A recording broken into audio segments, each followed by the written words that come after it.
Fielders on the boundary. 6 on the boundary. Wood waiting, giving himself some room, and he's bowled. Middleton off stump, rock back, and eventually Cummins gets his man.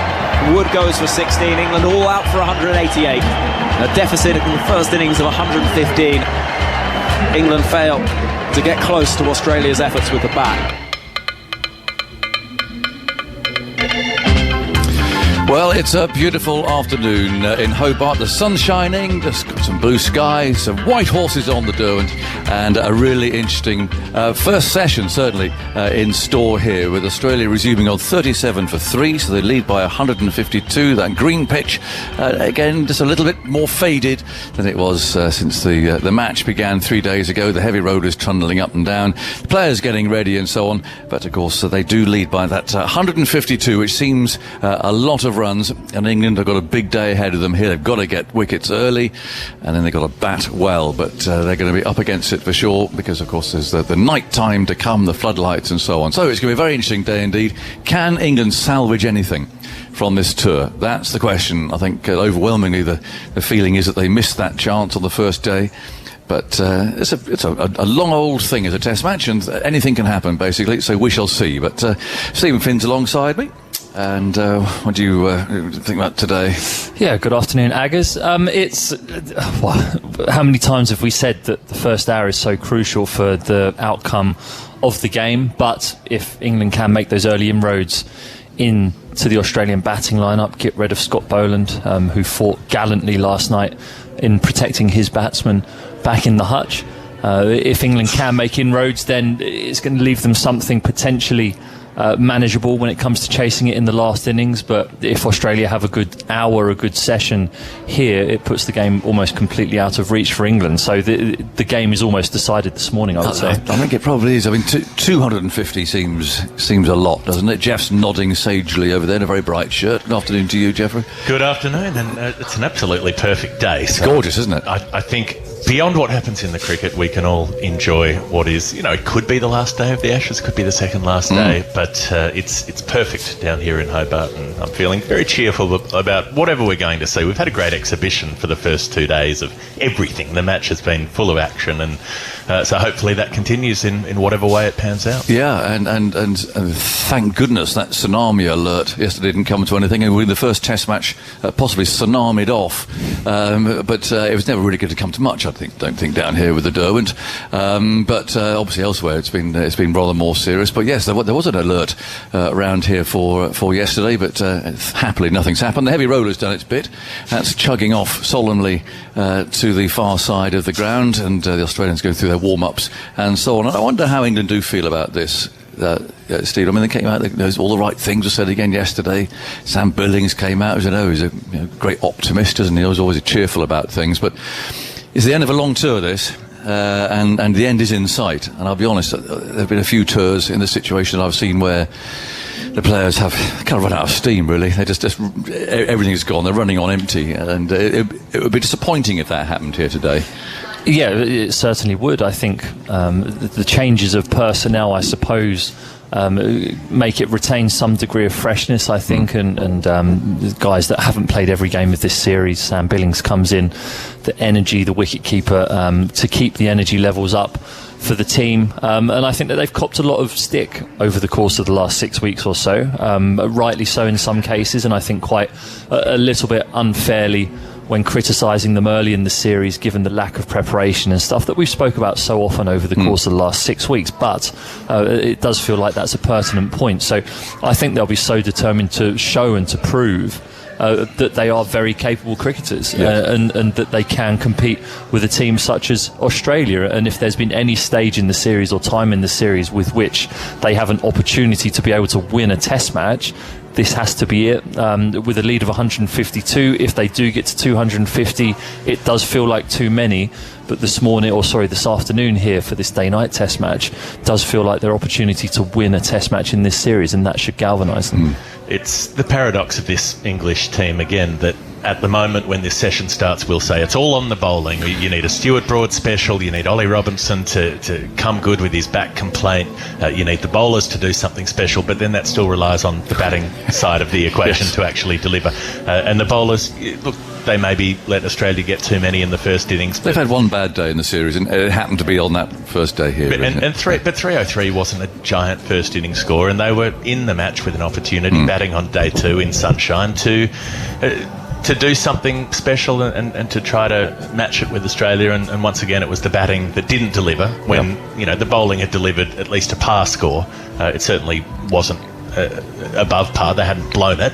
It wasn't brilliant, but it was decent enough, and the batting couldn't match it. So let's hear from one of the great heroes, really, the unlikely heroes of this series. Remarkable. I think we'll be seeing him plying his trade somewhere in county cricket this coming summer as well. It's Scott Boland, of course, who actually batted very bravely last night as night watchman, took some nasty blows on the hands from Mark Wood. He's done his bit, and he'll be resuming shortly when play gets underway in about 10 minutes. But he's been talking to our colleagues on ABC. Scott Boland, welcome. Appreciate your time.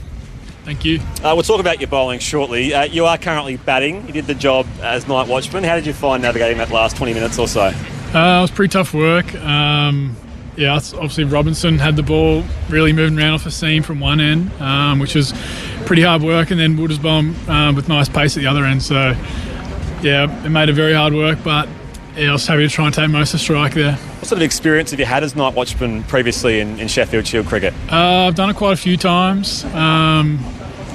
A couple of times successfully and a couple of times not so good, but enjoy the challenge. You caught one on the hand, and then umpire Rod Tucker sent the physio back as we ticked closer to 10:30. What was going through your mind at that stage? My finger was a bit sore. I got a couple of little bruises on my fingers, but they're all good. I was sort of just hoping to get through. I knew that if a couple of minutes went out of the game, then they would have got one less over. You've made some runs here in Hobart, a couple of first-class 50s for yourself. How have you found this deck to bat on? It was pretty lively last night. Obviously the ball was swinging and seaming around, so it was pretty hard work. But hopefully today, with a bit of sun out, it'll be nice to bat in this afternoon. And to be playing here in Hobart, it's one of your home grounds. You've had experience playing here in the Big Bash, as well as, I guess, at times throughout your first-class career. How have you found the experience here overall, factoring in the pink ball and the unique conditions of a day-night test match, particularly in the evening as a bowler? Yeah, I find sort of in the mornings, they're obviously really long days, so just waiting around for the game to start at 3 o'clock. But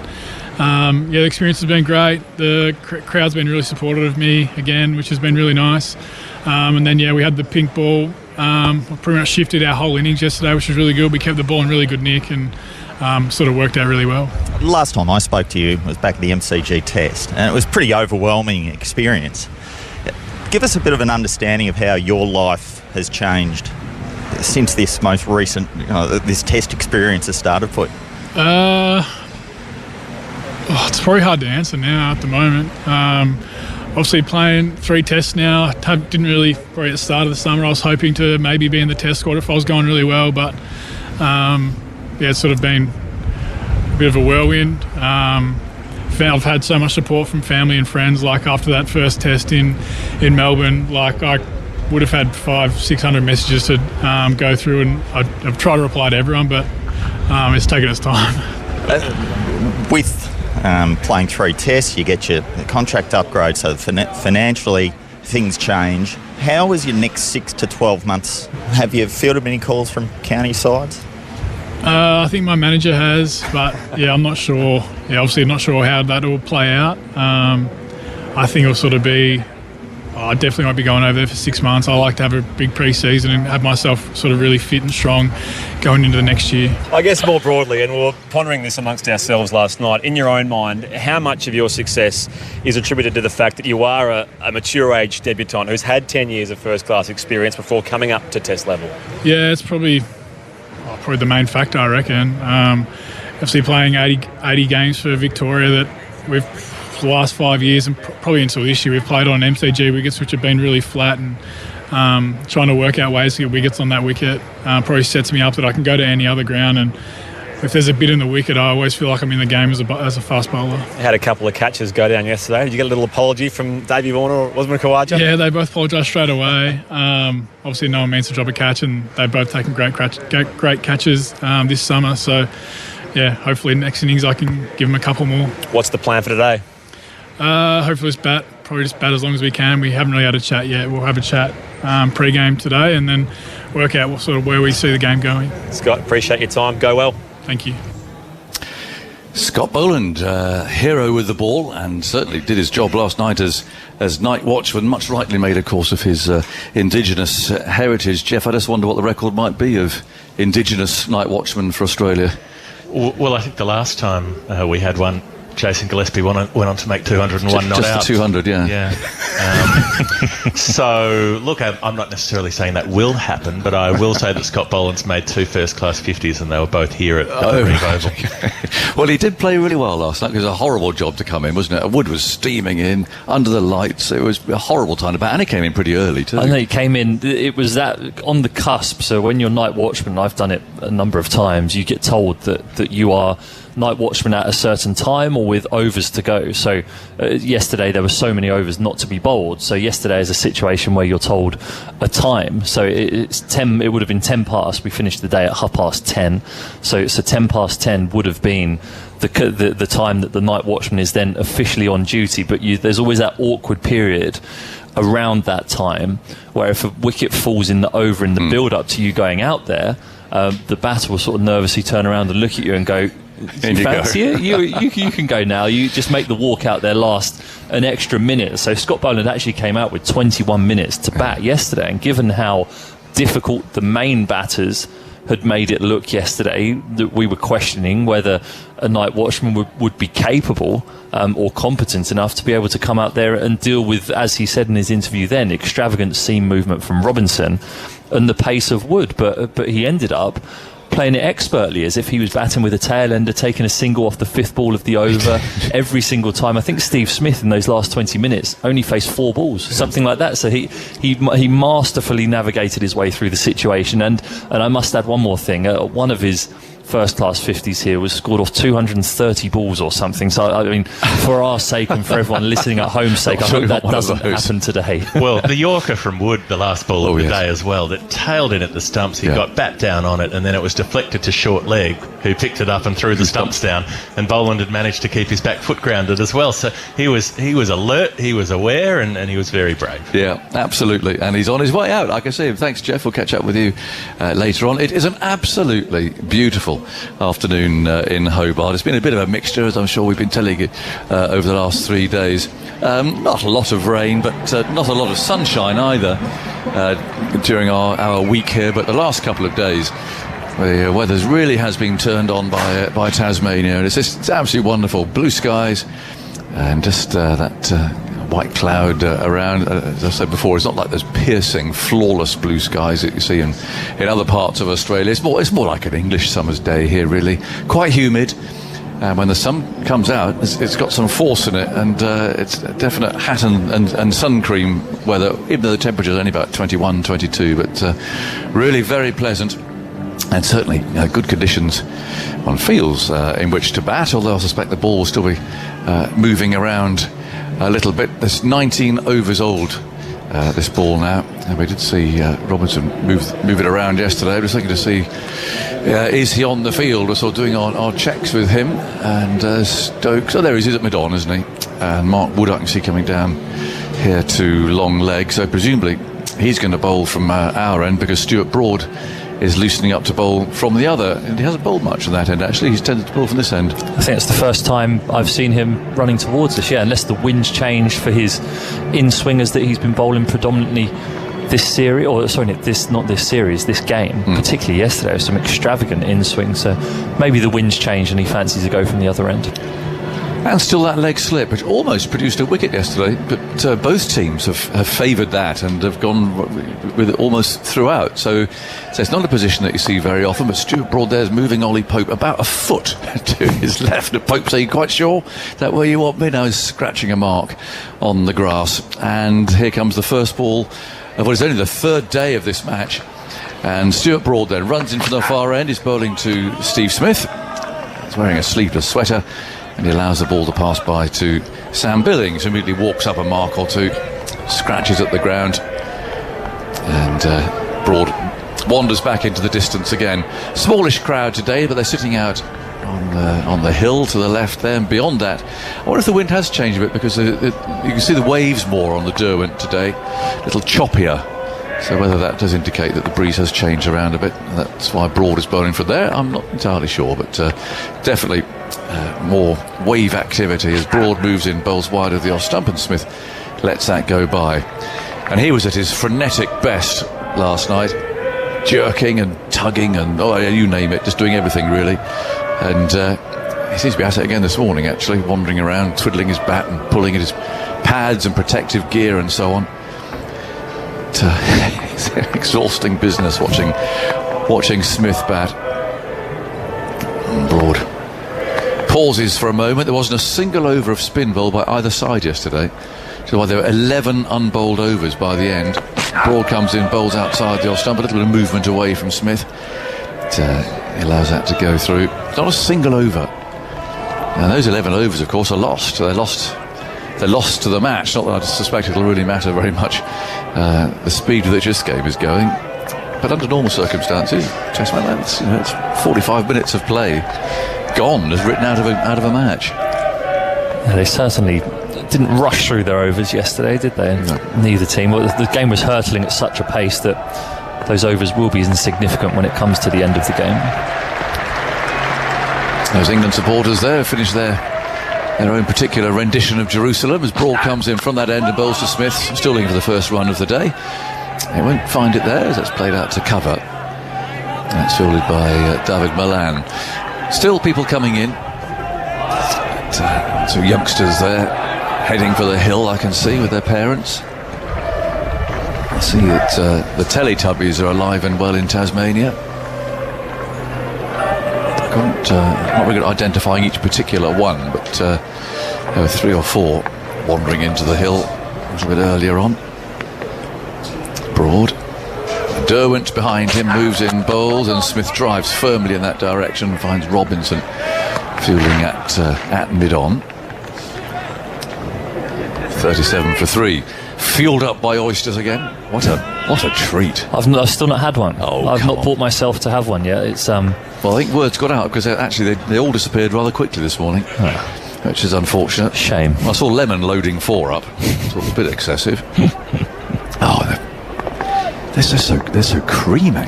People like oysters, lying there in bed thinking, well, not at 3 in the morning. Here's Broad, bowls to Smith, very squared up. The ball runs into the offside. Milan fields. It's the end of the first over of the day. Smith's on 17. Boland will be exposed, no doubt, to Wood. And Australia a 37 for 3. So still leading by 152 on this really beautiful day, which began, as so many do, with a good old impaling down at the PCR Test Centre. That's the way to go. I think it might be the last one. Was it a kind impaling? It was, well, as you know, we have our Roland scale, the BBC, dated back to dear old Roland at Old Trafford 2 years ago, who, he took his duties quite seriously. He investigated most parts of one's head in his testing. So we have what is known as the Roland scale, in which Roland, of course, clocks in at a comfortable 10. But so they're lovely. We're lovely women here. They know us now. And they keep trying to get it down. I gave her 2.5 last week. It's down to 2 today. Oh, that's kind. Little tickly one, so she went off very happy. In goes Wood again, bowls, and Boland, his first ball into the covers. And the score remains on 37 for 3. But it's sort of, it makes them be gentle, doesn't it? If you have that scale, I think, they're thinking, right, gentle, a little bit of a tickly. Well, then you get someone who maybe slightly sadistic and would attempt to get up over, to get up there, up near Roland. Yeah, that would not be ideal. I couldn't face another Roland. We actually moved Roland on. He got moved on to the players' end at Old Trafford. We saw them all lining up, looking very reluctant. 37 for 3. In goes Wood, and he bowls down the leg side, and Boland plays that well, removing gloves and bat and everything out of the way. It's not taken cleanly by Billings, but otherwise he's had a pretty tidy first outing behind the stumps for England in a Test match. I had a nice text exchange this morning with Travis Head, who is my captain this summer at Sussex County Cricket Club, who's due to be the next man in when the night watchman Scott Boland got wheeled out there. And he revealed to me that Australia had all the bowlers padded up last night, Oh, really? ready to sacrifice them. Is that right? Yeah, in an attempt to preserve the batter's wickets. Yeah. Wood on his way, bowls, and look at Boland there, driving him straight down the ground. Broad's after it, but I don't think he's going to stop that. The ball running towards the rope. It's nip and tuck, and Broad, he's just kept it in, literally by a foot. And I think they've run 4 anyway, haven't they there? Boland's got to that far end. I was watching Broad, so I think they did. An all run 4. And a very confident stroke from the man who is, of course, usually number 11. And coming out at night, watchman. Well, since you're dropping in names about your texter, I had a text overnight. Okay. From Richard Stilgo. Okay. Sir Richard, as we should really call him. Very clever, brilliant man with words. In goes Wood, and he bowls, and it's fended away by Boland into the offside. Anagram of Sam Billings. Come on, Andy. Let's get you into action early. What's the anagram you create from Sam Billings? You've got to use all the letters from it. Well, I think they're all in there. Didn't count them all up, but yes, I presume so. I mean, Richard Stilgo doesn't do things by halves. Am I allowed a little time to think about it? Well, I think you've had enough, haven't you? You can have a think about it. I'm not going to reveal it, actually, until you've worked it out, and people can lie in bed puzzling. Sam Billings. It's appropriate. My brain definitely can't. There are 2 actually. He's given me 2, and both of them highly appropriate. Adams looking quizzical. Wood bowls and sliced away into the gully. A bit of a misfield there by the other one, actually. The other anagram is Rory Burns he's given me, which again after the first innings was most appropriate. Let's take it seriously. I like to see he teases us with all these stats and stuff. It's nice to see Andy have to work hard. A furrowed brow. Missing ball. Oh, well done. Very good. There's one. Rory Burns. I've got run, sorry. You're missing one. But Run, B, sorry. In goes Wood again. Bowls turned into the leg side, and Smith will get a couple here. Man coming in from deep square leg. No, it's only one actually. Well fielded there. Coming in from deep square leg. Run, B, sorry. Quite a clever one, isn't it? There you go. That's Richard Stilgo. I don't think he'll be listening at this time in the morning, but who knows, indeed. But a little chuckle waking up this morning. Have you heard much of his work? No, I haven't. Dinners No. for ridiculous talent. That's it. Can I YouTube? Oh, you're fine, Yeah. Richard. Yeah, former Surrey president. Lots of work for the Taverners. Brilliant with words and music and amalgamating random words to create songs. He does it charity mainly. He comes Broad and bowls, and that's turned into the leg side off the pad. He was often given the last word in Nationwide. That's the programme I was searching for. Nationwide is on every night, a bit like the One Show is now. Presented by people like Frank Boff back in the day. Sort of a newsy, typical BBC One sort of early evening sort of thing, going around the country, Nationwide. And Richard would often be the last thing of that programme, playing a piano and the lyrics you created out of the news of the day. Here comes Broad and bowls an inside edge there from Smith, trying to drive into the covers. But he'll appear at a charity dinner, stand up and say, right, I want some words, so people will shout out random words at him. And he'll say, okay, I'll see you after the first course. Go off. And he'll create a song with the words that have been shouted at him. Okay. Totally random words. Whereas his son, you shout out songs at him, and he'll create music from those songs that have been shouted. Totally random songs, completely different, all in the same key, all seamless. A talented family. And flicked away firmly by Smith as Broad. They're over pitches, and Rory Burns is after it, but he's not going to stop it. That's the first actual boundary of the day.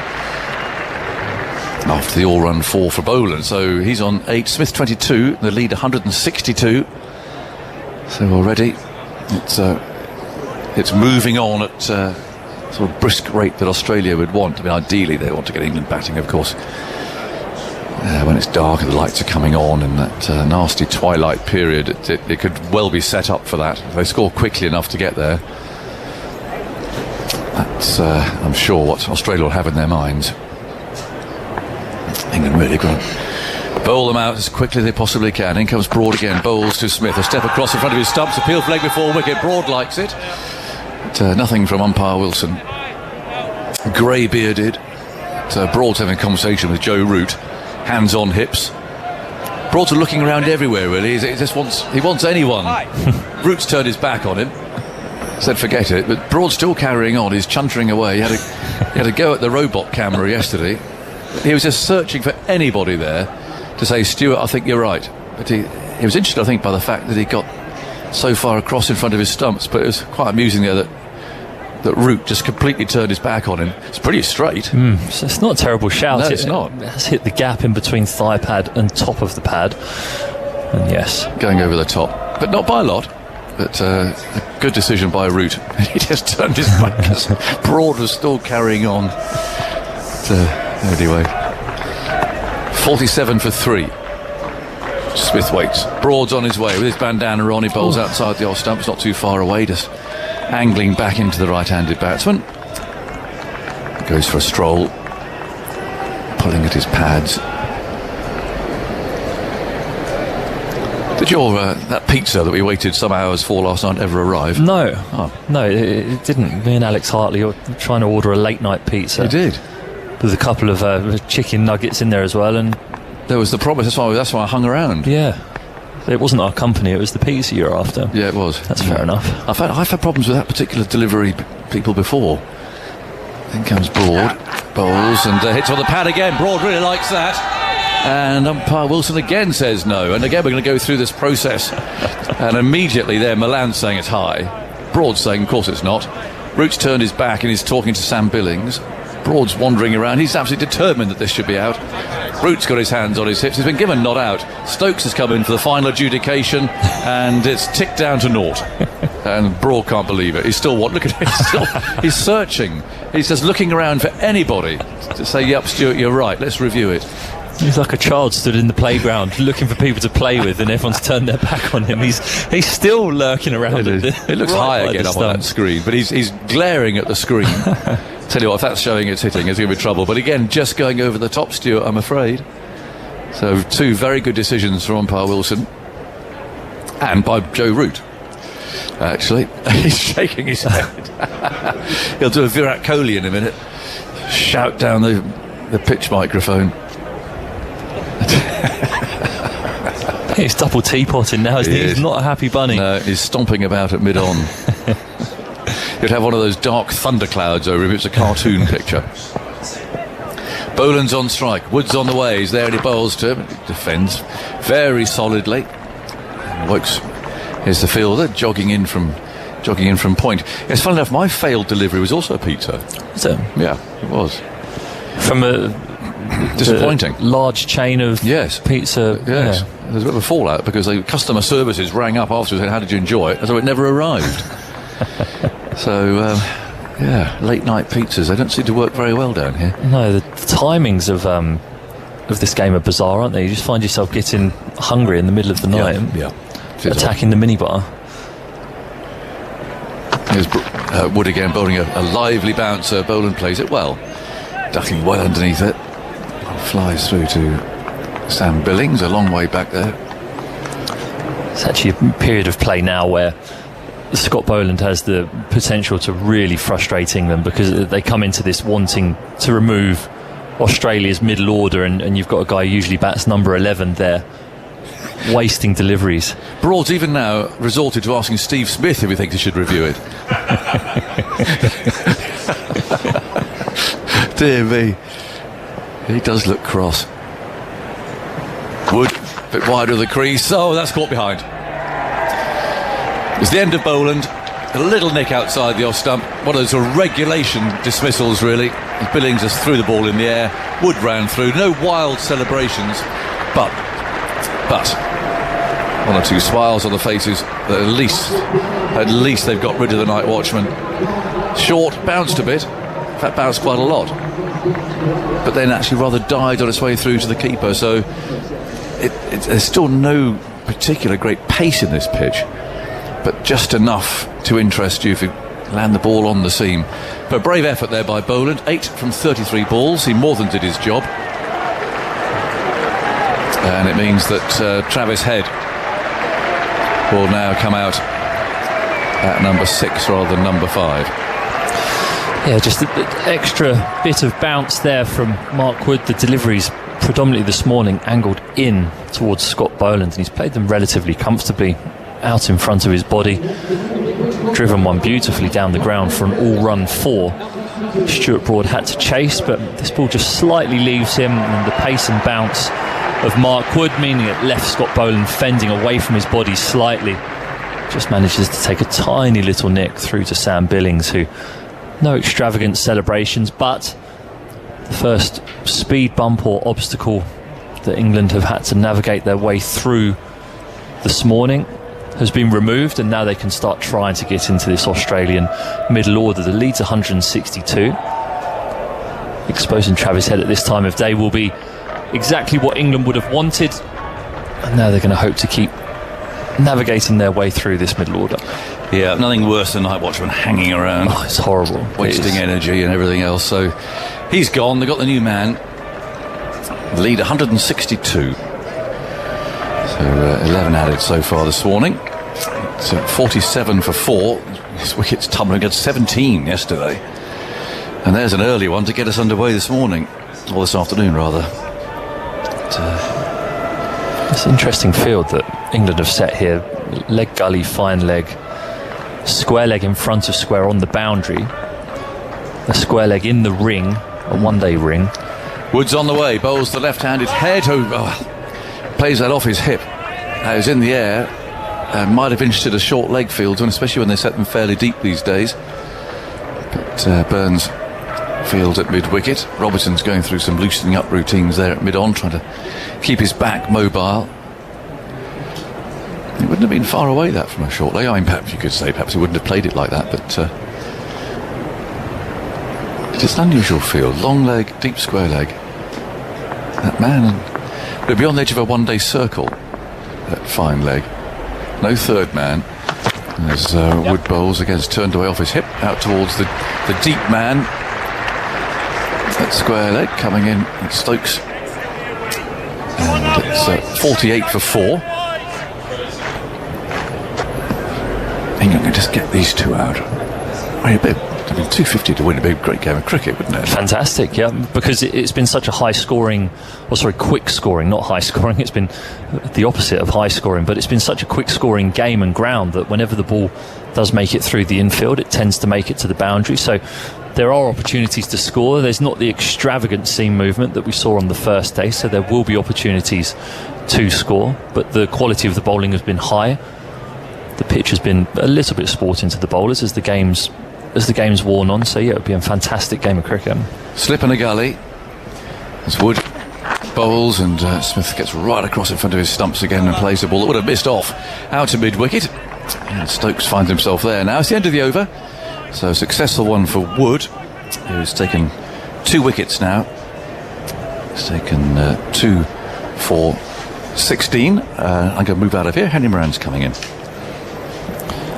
Yeah, the start that England would have wanted. Remove the night watchman, move on to the proper batters, you have to say, although Scott Boland did play an on drive that was reminiscent of a proper batter.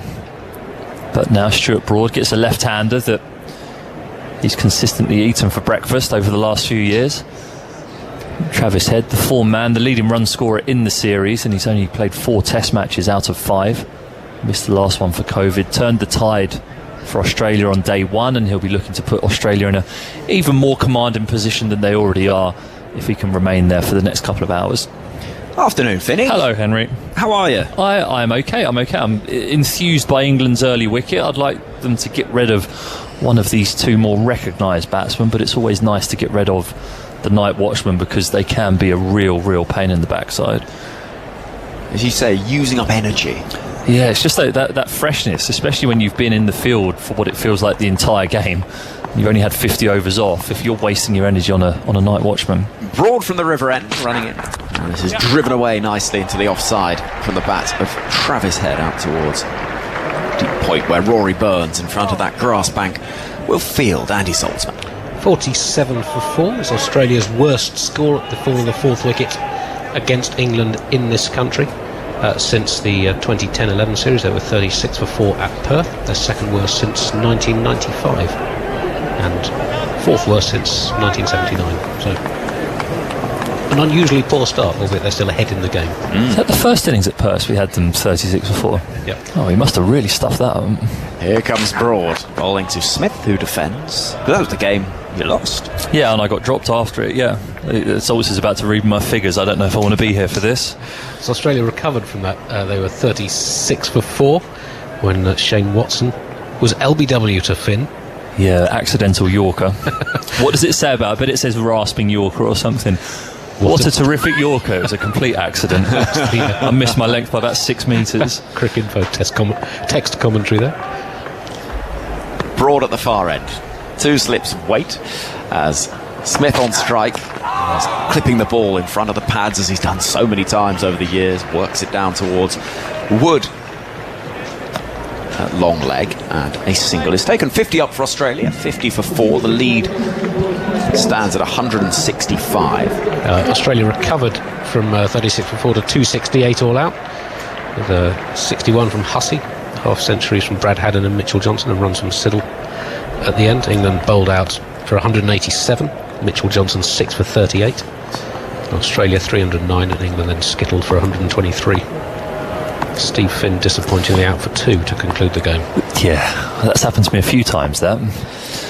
Broad over the wicket to the left-handed Travis Head, who's chasing a delivery that keeps quite low. It's an ugly-looking shot, trying to cut the ball away. It goes through to Billings. So he's not employing this tactic of going round the wicket and looking to try and recreate the carnage he's caused David Warner in recent times. Instead, he's bowling a slightly more across the left-hander sort of line. And we say goodbye to Stephen Finn for the time being, and he's going to be replaced by his hero. Here comes Stuart Broad again. Penultimate ball of the over. Driven back past Broad. That's a nice looking shot. Through mid-on, there's a chase on between a rather tired-looking Ollie Robinson and also Ben Stokes. The ball will win the race. 4 down the ground. And that's really nicely timed from Travis Head. 54 for 4, as we say. A very good afternoon to Glenn McGrath. Yeah, g'day Henry. G'day listeners. It's probably the pick of the day so far with the weather out there. Beautiful day for playing cricket. And Travis Head, he's been in form this summer. He's started well again. So yeah, that lead is creeping up there. I think England will rue that first innings when they had them 252 for 8. If they could have just knocked over those last 2 wickets, at 40 odd runs makes a big difference, really. Broad is in once more. Final ball of the over. With Head waiting and beaten. Beauty. They're just angled away from Travis Head, and Broad will feel he's got a little unfortunate today. A couple of decent LBW shouts. It's Steve Smith, and he's beaten the edge of Travis Head's bat. As he walks away, he looks a little disgruntled for Stuart Broad. This potentially, who knows, Glenn, but this could be the last innings he bowls in Australia and Ashes cricket. Yeah, potentially. He's only 35 though, so he's played over 150 test matches, which is absolutely incredible. I know Jimmy Anderson's 4 years his senior, so you just never know. If he plays as long as Jimmy does, he could be back in another 4 years.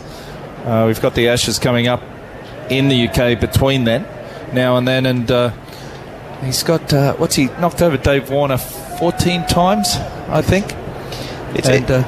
It's 9 in the last 2 series for about 65 runs. And I was talking to Michael Atherton this morning. He was hoping that Stuart Broad and Dave Warner continue for a bit longer. so they can get rid of his record. So he told me. Interesting field this, more in a moment. Field is on the boundary on the leg side as Wood bowls to Smith, and it goes to the man under the helmet at short leg Ollie Pope. So we've got a gully, no slips. There's a deep third, fine leg, deep backward square leg, a more conventional square leg, all on the boundary, with Wood rather suggesting that he's going to dig this in halfway down the track and see if he can tempt Steve Smith into a mistimed pull. Yeah, well, you don't want to bowl it full on off stump here because he's got no protection at all. There is no one on the offside from point through to mid on.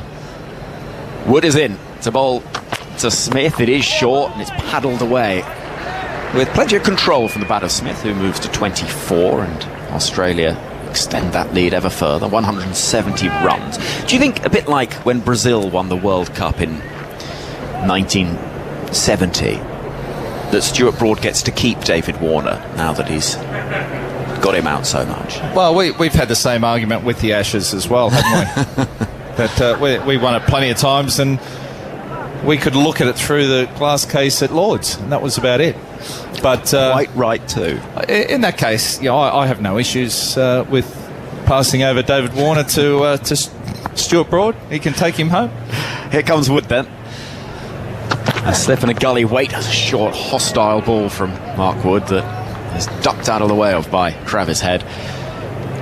One whistling down at close to 90 miles an hour. 55 for 4 is the score. Now, we had an email or two yesterday from listeners saying, why are you always saying things in kilometres an hour, not miles per hour, which is the more traditional way for an English audience? Well, the reason is, the speed gun here tells us the information in kilometres an hour, so it takes a little bit of quick calculating. Yeah. We need to convert it, don't we? We have do. A little converter here. We do. Well, we've got Andy, who's pretty quick at this sort of thing. Yeah. In comes Mark Wood bowling, and an awkward push off the grill, really, from Travis Head. Drops behind square on the leg side, and there is no run. Yeah, so if someone's bowling 160 kilometres an hour, we can convert that quite easily, can't we? We can. Yeah, just straight into 100 mile an hour. Easy peasy. But the rest, what do we got? 80 mile an hour is about, what's that, about 130? About 130, 132, yeah. Something like that. 100, because what do you normally drive at, Henry? About 120, 130 mile an hour? I always drive whatever the speed limit is. Do you? Thank you very much. Or just under. So Aggers has been telling me Porky Pies, has he? Here comes Wood. Full delivery, which strikes the pads of Travis Head, but I don't think that it pitched in line, and I'm not convinced that it was going on to hit, and as such, the interest from the slip cordon is rather retracted. Andy's ultimate. 80 miles an hour is, rounding it up slightly, 129 kilometres an hour. Okay. I should say Henry drives at exactly the speed limit, regardless of the amount of traffic on the road as well, which can cause incidents. Well, that's nice, isn't it? Well, all the conditions? Absolutely. You just, that's the rules, you follow them. Daniel Norcross said to me, I gave him a lift last summer, and he said, oh, that's remarkable. We arrived exactly when the sat-nav said we would, so you must drive absolutely on the limit. Here comes Wood, and it's defended by Harris Head up on his toes, back down the track. End of the over, 55 for 4, the lead 170 runs. So I took that as a compliment. How far were you travelling? We were I tell you, we were going from Cardiff to London. Okay, so did you have a break after your 2 hours, or you just pushed through? Always push through.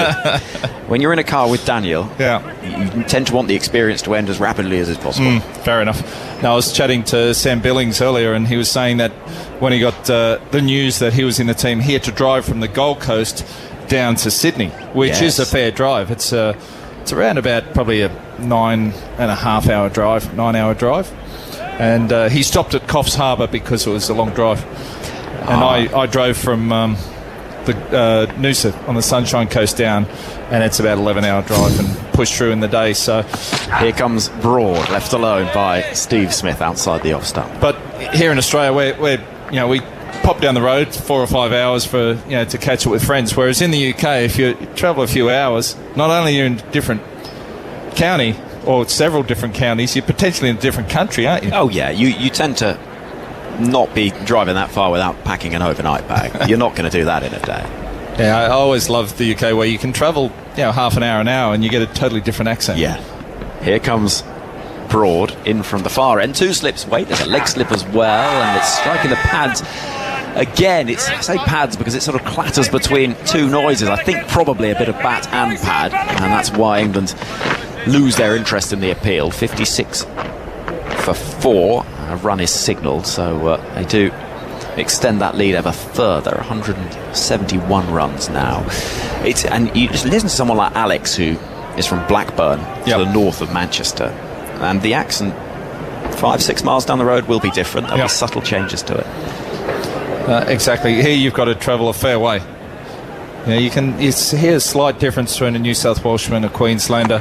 In comes Broad, left alone by Head as it whistles past the off stump. It's more with what they say, not so much the accent. All Queenslanders will always finish off and put hey on the end. Oh, it's a beautiful day out there, hey. Okay, so... Are we catching up for dinner tonight, hey? So just things like that, okay, that's a Queenslander. And what about... Because Michael Clark, I remember, would start every answer to every question with, look. Is that a Sydney thing? No, I think it's just a city boy, Sydney, maybe. But I don't know who else does that. Broad is in, hit away aerially, square of the wicket on the offside with real force. That's a good stop by Rory Burns in the deep, diving in front of that boundary sponge. It was brutally put away by the left-hander, but it was well saved. 58 for 4. But Henry, it's, look, I think it's just a thing that Pup does. Michael Clark does. I remember listening to an interview Jim Maxwell did at Cardiff ahead of the 2015 Ashes. I couldn't believe every answer started with look. And it's just, it must be giving a point across. He wants you to listen to look at what he's going to say. In comes Broad.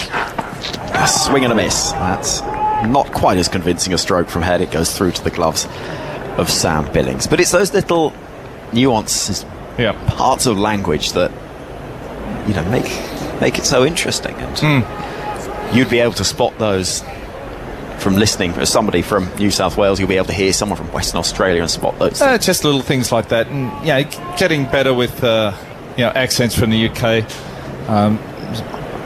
Okay with accents from, say, South Africa. Can tell the difference between someone from Cape Town, someone from Durban, someone from Johannesburg. Broad in, striking the pad of Travis Head, but no interest from the umpire, who's had a busy day shaking his head so far. Umpire Paul Wilson at the far end of the ground. Broad is having another conversation, and another rather frustrated one by the looks of it, and England will not be reviewing that. The score 59 for 4. Eventually umpire Wilson signals leg byes. Well, obviously Broad did not think that was out because he turned around to ask the umpire rather than careering past the batsman celebrating. It's quite easy for the umpires. If he asks, you can just say nah. But when it comes to accents, Henry, I always think guys that we played against, and I listen to how they speak, and then I hear someone that sort of sounds, you can sort of sound sort of similar. They're from that area, they're from there. But the UK is just amazing. There's quite distinct. From someone up sort of Manchester, from Birmingham, from Liverpool. They're so distinctly different, aren't they?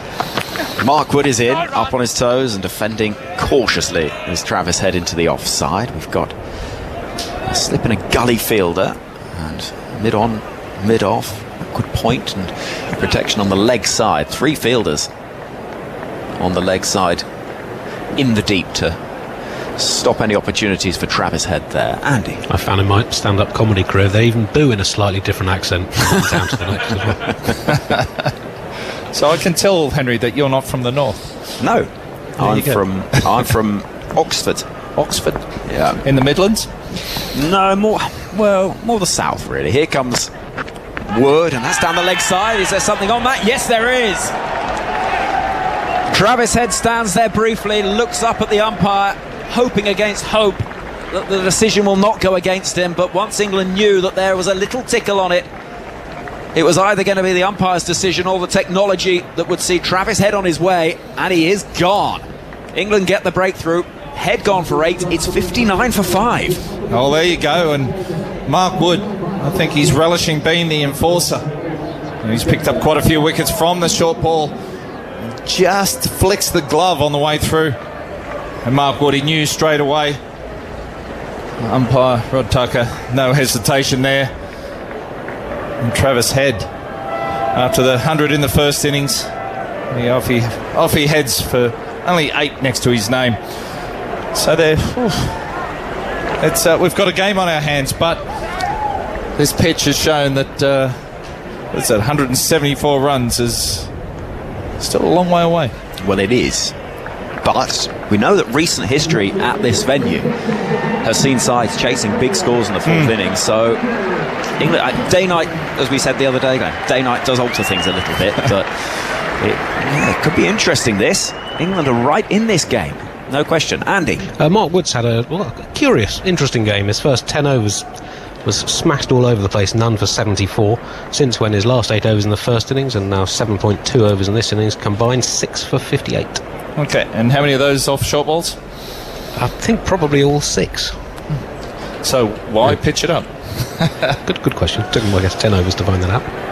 But yeah, no, he's playing the enforcer role here. He's doing it well, and someone who's got that pace, it's perfect for him. We saw Ben Stokes doing it, which was a big ask from Stokes. That was when Mark Wood wasn't in the team.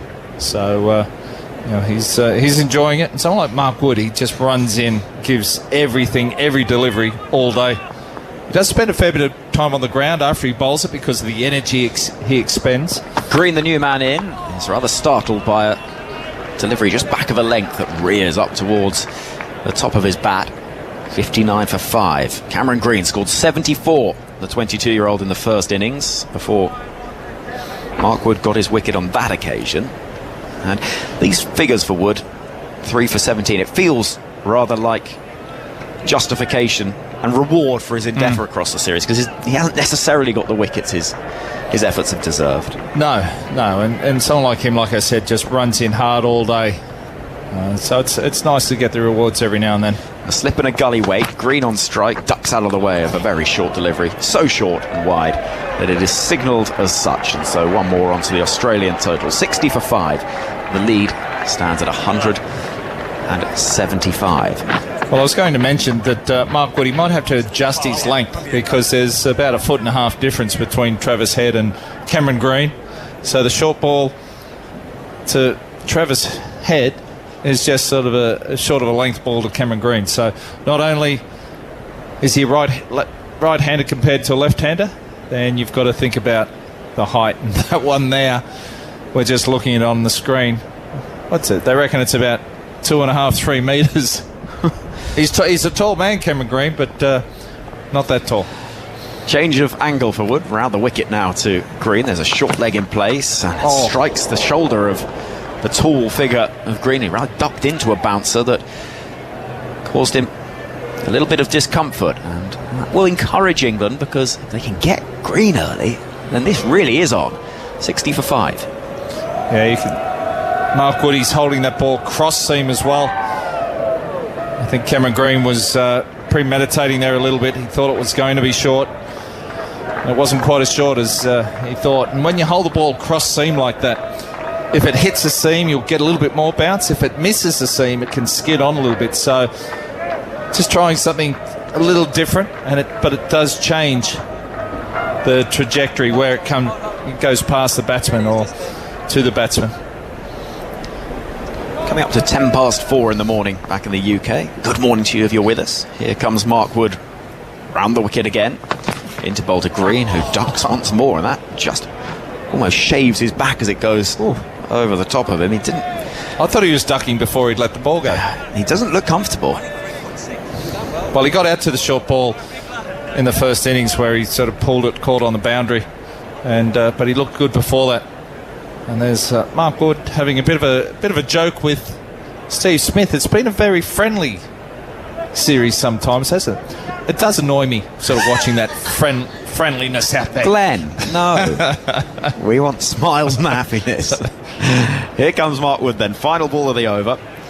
Charging in to bowl, ducking out of the way. Green was pretty set for that one, knew what was coming. 60 for 5 is the score. Overcast conditions, a few patches of blue overhead, but it's not nearly as bright as it was a couple of hours or so ago. The grass bank feels a little more sedate this afternoon. It was quite raucous yesterday, but Sunday afternoon everyone's just calm and relaxed. Right, I'm getting out of the way. Jeff Lemon is coming to join us. Yeah, talking about sort of friendly rivalry out in the middle. It's always very friendly up here, Henry, isn't it?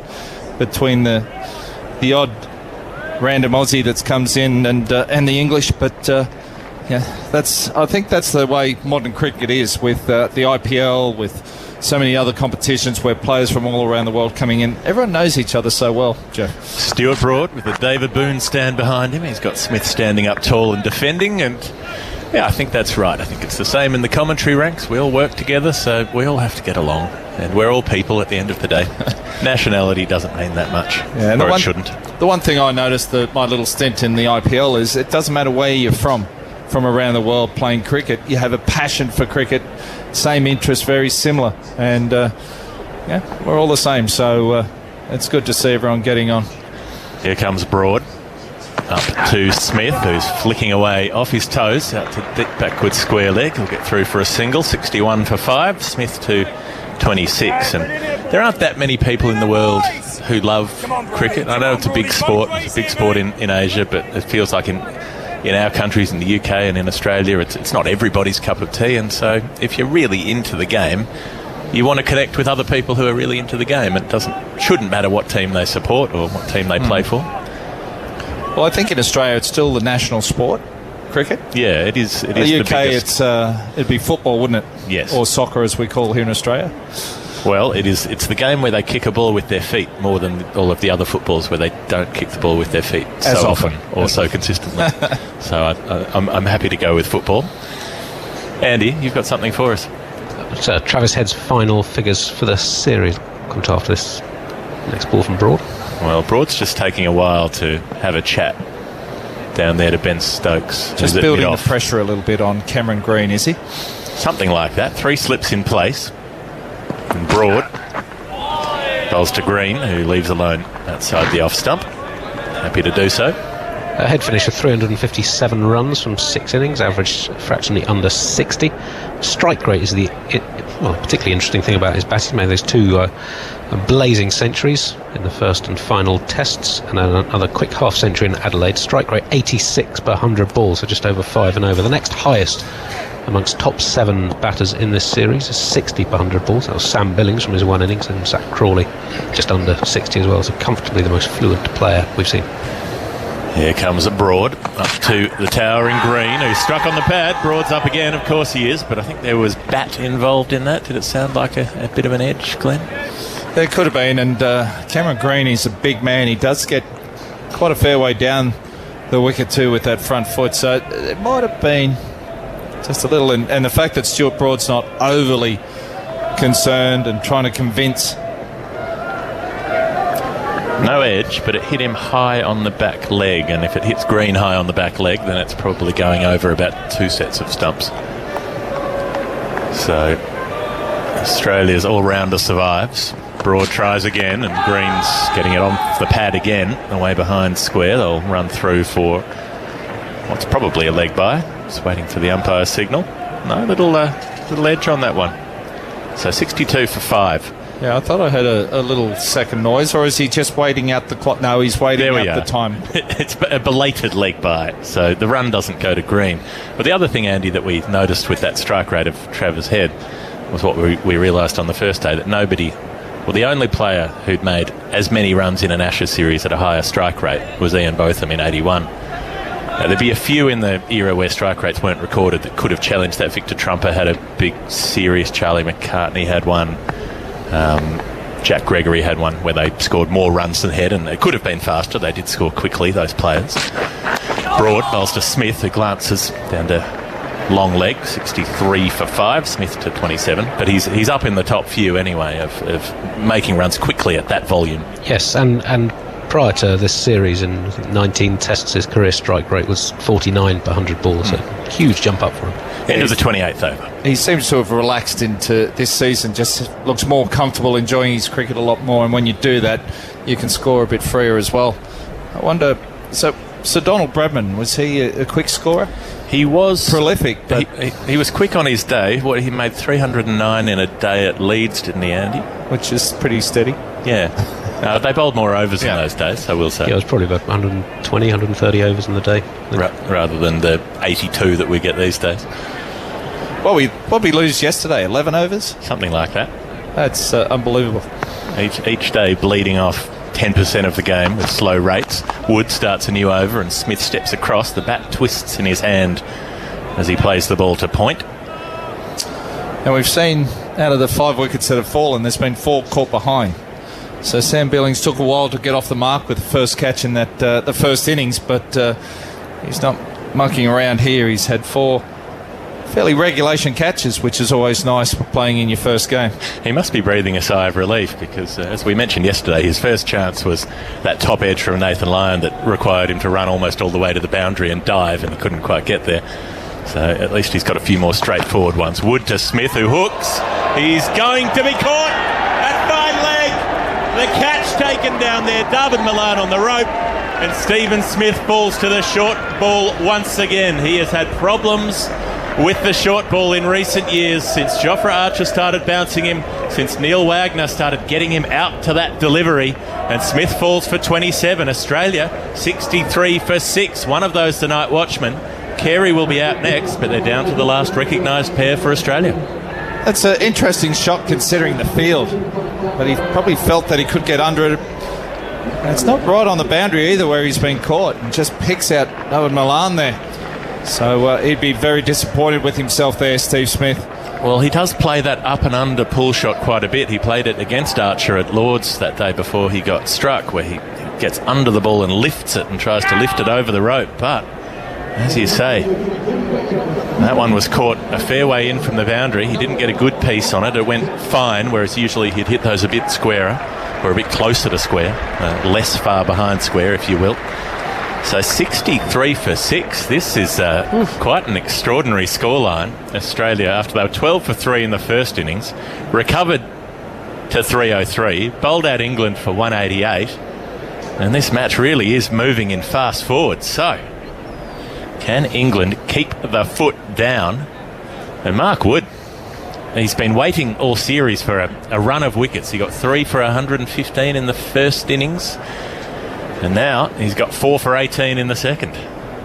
Yes, and 3 for 9 today. Yeah, we thought it might have come off the ball seaming around and bowling full length and getting caught in the slips, caught behind LBWs, but they've been 3 short balls. So, yeah, that one there, you could probably put it down to Steve Smith's choice of shots. And then the other 2 were just one down the leg side, gloved, and the other one was off the edge, caught behind. So the short ball's paying dividends today, not the seam. So the lead is 178. Now, we know that England have struggled with the bat so far in this series, so you'd think anything over 200 would leave Australia in the game. But England have a real chance to keep that lead small. Wood bowls his first delivery to Carey, and it's down the leg side. Carey doesn't have to play. Yeah, and again, you can see which length Mark Wood's going to bowl on the offside. There's hardly anyone in front of square. So I'm just wondering if... I was thinking Steve Smith might have just backed away and tried to flat bat it through the offside there, sort of mid-off area, but he chose to go up and under. Well, it's a curious stroke. It was perhaps the shot of a player who's been bogged down a bit, hasn't been scoring freely so far today, and was looking for a chance. Wood to Carey, who goes underneath the short ball on about the line of leg stump. It swings in the air after it passes Carey as well. So the field is set up for the hook. 3 on the hook, really, plus a short leg. So they've got a fine leg on the fence. They've got a deep square leg just in front of square, so they can have another man behind square who's about halfway back to the fence. Rory Burns at a 45. So all of those looking for a top edge. Short leg in looking for the fend. 2 mid-wickets almost, looking for something that's maybe a little fuller but played off the pads, flicked away to the leg side. And on the offside, there's only a deep third, a gully and a point. And Carey goes under the ball again. So as you say, if he could get anything in front of square on the offside, runs all day. Yeah. So you could probably nearly premeditate it a bit. There's not too many that's going to be full at the stumps because he's got no protection there, but premeditation's not always the best way to go. Well, he might choose to roll the dice and slip in a full ball once in a while. Yeah. But Wood's going to come around the wicket now to the left-hander and see if he can angle the bouncer into him and make it even less possible to force the ball through the offside. But as you say, if he could back away a bit, and it's just getting on top of Mark Wood's bounce that would be the challenge. But there are runs to be had if he could. Wood bowls a length ball to Carey on his hip, which he turns to square leg. Quick single, scrambling through, and the throw misses. Green might have been in trouble coming to the striker's end. They get Carey off the mark, but not without risk. 64 for 6. Yeah, Cameron Green, he wasn't really backing up then, was he? He was slow to get moving. He came around. He's got a... Might have been in trouble had that hit. He's a big man. He's... actually, you might be right. Just watching the replay there, the ball missed by probably 1.5 foot, 2 foot. But it passed the stumps, and Cameron Green was probably 3 or 4 inches shy of his ground. He's like a big diesel engine, Cameron Green. It seems like he takes a little while to get ahead of steam. Well, not steam, because he's diesel. To get speed up. And it's just the same. Once he gets going, he's quick, but he's maybe not the fastest off the mark. So the score is a remarkable 64 for 6 after Mark Wood's over. He's got 4 wickets. 63 for 6 when the wicket fell is Australia's worst score at the fall of the 6th wicket against England since 1995 at the SCG, and they're worst in the second innings of an Ashes test. Edge of your seats, folks. Robinson bowls to Carey, who drives to mid-off, and there's no run. Since Brisbane 1950, when Australia were 31 for 6 en route to 32 for 7 declared. Well, there you go, and they're worst in a day-night pink test at Hobart. Absolutely. And they're best in the second innings of a day-night test at Hobart. Positive. 36 for 7 declared, did you say? 32 for 7 32 for 7 declared. That's a flex. That's a real flex. You've got some confidence in your bowling, or you want to make the most of a pretty awful pitch. Robinson bowls to Carey. He'll get runs here down to fine leg. A straight line. And they'll come back for a second, dashing back. Good running from Carey, who was very keen to get back on strike. So he'll go on to 3. Busy work from Carey, which we've come to expect. And the scoreline is the Devil's number, 66 for 6. Australia in a little bit of strife here. They've got a very reasonable lead in the match already, but England have got to find a way to polish them off. Here goes Robinson to Carey, who drives back to the bowler on the bounce, firmly struck. And Robinson delivering that ball at 125 kilometres an hour, which is, you wouldn't say Rawalpindi Express, but it's faster than he was when he started out last night with his sore back. Glenn McGrath has wandered off for a break. Alex Hartley has come in for a fresh stint, and it's all action once again. It is. I like these day-night test matches. They're exciting. Well, this one certainly has been. We've seen a couple of more dreary ones here and there. Yeah, don't burst my bubble. Robinson up to bowl to Carey, who drives just away to the left-hand side of mid-on and gets through for a single, 67 for 6. I was just thinking that you probably wouldn't have enjoyed so much watching David Warner's 335 in a pink ball test against Pakistan a couple of summers ago. Was it a quick 335? It wasn't as quick as you might like a 335 to be if you were to watch it.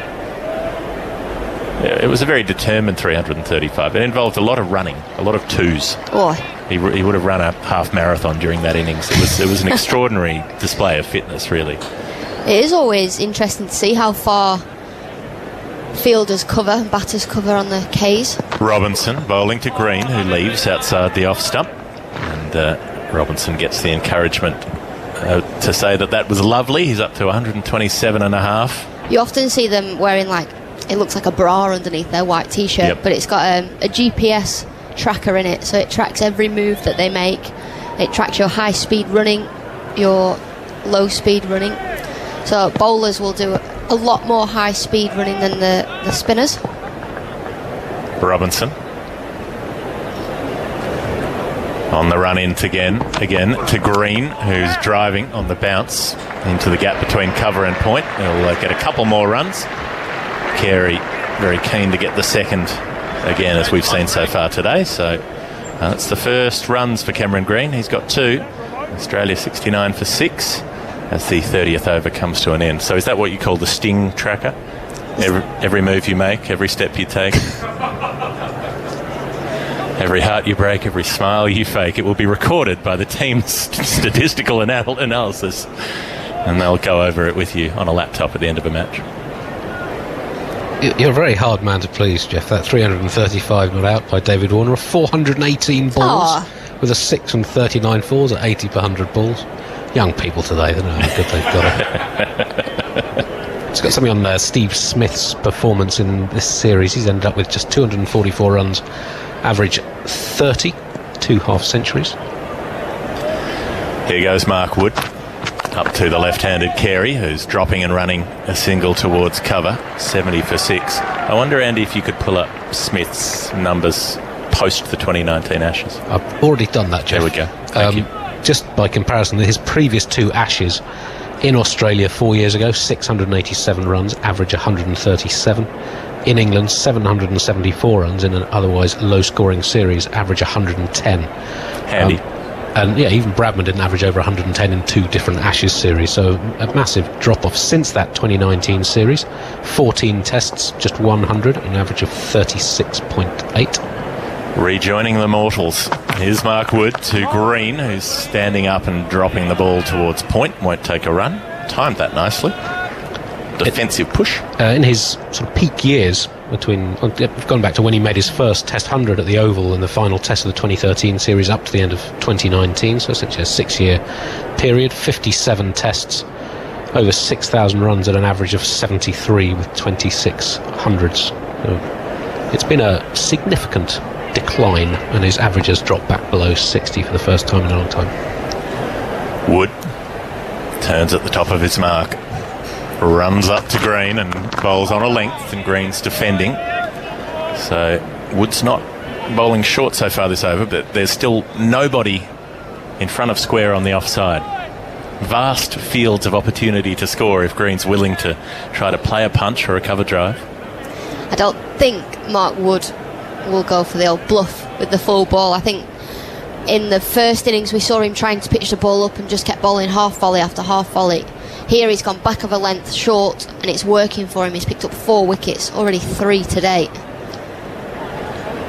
He's going to come around the wicket now to the right-hander. Interesting move. Bouncer coming. There it is, off the hip, past short leg, and Green will get a single and escape the strike. So at first glance, that move has not worked out. 71 for 6, Green onto 3. Carey will come on to strike. The field will swap over for the left-hander. Mark Wood has been toiling through this series without getting a big bag, without getting a rush of wickets, but he's had a rush today. Yes, 3 for 3 in 18 balls. That sounds enough like a rush to qualify. A couple of singles off this over so far. The short ball field again for Carey. Nobody in front of square on the offside.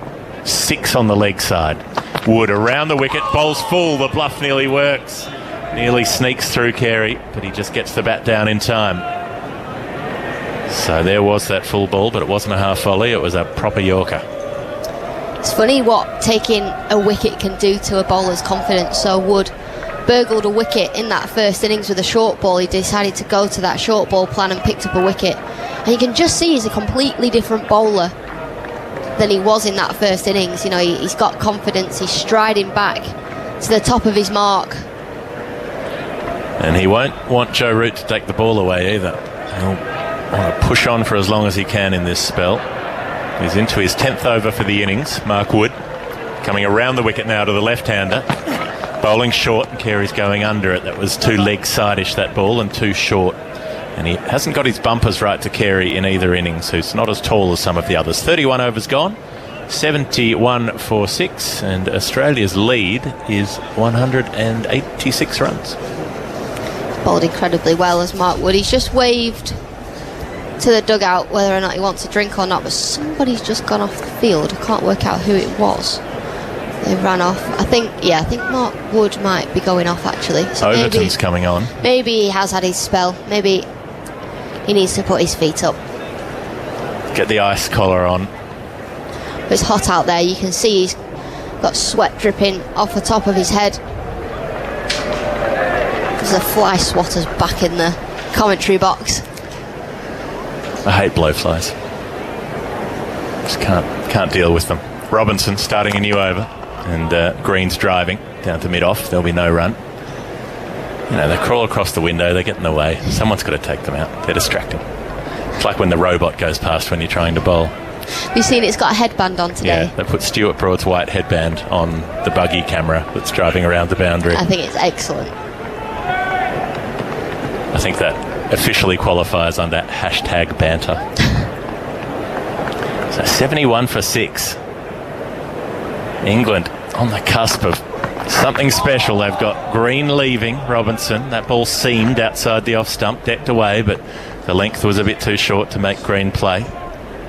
Sam Billings, very cheerful out there. He's so loud, Sam Billings. I was out on the balcony in the press box area before coming on air, and I could clearly hear every word he was saying, and he was at the far end of the ground at that point, booming about 120 metres across Bellerive Oval up to the top tier of the stands. Billings is waiting for Robinson as he bowls to Green, who's defending very solidly down to mid-on. He's got a broad blade when he comes forward on that front foot in defence. Yeah, a lot of wicket keepers around the world are annoying behind the stumps. They're just chirpy. Part of the job description, isn't it? We don't really get that from Joss Butler. Very calm, collected. But Sam Billings, if you ever watch white ball cricket and he's got the gloves, sometimes you've got to turn the telly down. Well, he's keeping quiet for this delivery. Robinson to Green, who's keeping it out of his pads. Ball rolls out just behind square leg, and he'll get through for another single. 72 for 6. They've got to press home this advantage, England. Let Australia off the hook in the first innings. Can't do it again. Can't let a partnership build. And a lead below 200 becomes something over 250, something closer to 300. That'll have been the talk as well in the dressing room from Joe Root. Let's learn from our mistakes. We let them get away in the first innings. We should have bowled them out for 170. We didn't. Robinson, he'll stay over the wicket to the left-handed Carey, who is flicking a ball away behind square. He should get back for a second run here, as there's a fair old march around from long leg to throw the ball back in. So Carey goes up to 7. Australia 74 for 6. The lead 189. Every run precious in this situation. England have to find a way through. Could it be Chris Wokes, who's had a tough tour? Could he influence this match with the ball? When can Mark Wood come back? He's just gone off the field for a break after bowling some fast overs. Could it be Stuart Broad to influence an Ashes match once again? Robinson to Carey, who's getting a thick outside edge that rolls away towards point. And that is the end of the 32nd over. 74 for 6. Australia lead by 189. This is tasty stuff. It is. England won't want that lead to get above 250. We've still got a long time left in this test match, only day 3 today, so plenty of time left in the game. And the night watchman's gone, Scott Boland, so all that England need to do is break this partnership and then get through Stark, Cummins, Lyon. It's so close. They can touch it, but they've got to get to the other side. Mark Wood's spell either side of stumps yesterday. In total, 4 for 21 from 10 overs, 1 for 9 from 4 yesterday, 3 for 12 from 6 today. As I mentioned earlier on, he was 0 for 74 from his first 10 overs of the match since when he's taken 7 wickets for 62. Quite a turnaround. Like London buses. I wonder if you could find where his 3 for sits on expensive 3 fors in the first innings. I'm sure it wouldn't be up the top, but there'd be plenty of others, but be interested to know who's on that list. Chris Wokes will have a bowl and he'll get an edge that bounces to second slip. So the Warwickshire Wizard, Here he is with the pink ball in hand. He's got 1 for 13 so far in the innings. That happened last night. It was played down nicely. Soft hands, although it beats the outside edge. On the front foot, soft hands, let the ball take the pace off the ball. That's why it dropped short of second slip. Cameron Green on strike, waiting for Wokes and defending. Struck on the pad inside edge. So a half appeal from the slips, nothing from the bowler. But he's beaten the bat a couple of times, found the edge a couple of times. Just quickly on Mark Wood, it's the second time in his 25 tests he's taken more than 6 wickets in a match. Others when he had match figures of 9 for 100 in Johannesburg against South Africa in January 2020. Wokes from the Church Road end, bowls outside the off stump and nearly nicks that off stump as the ball comes back in off the seam. This is a great start from Chris Wokes. Cameron Green, a bit of a target, pinned up to the dartboard at the moment. Wokes getting the ball to move. Since Wood remodelled his action with a longer run-up in Test cricket, he's taken 49 wickets in 13 tests at 26.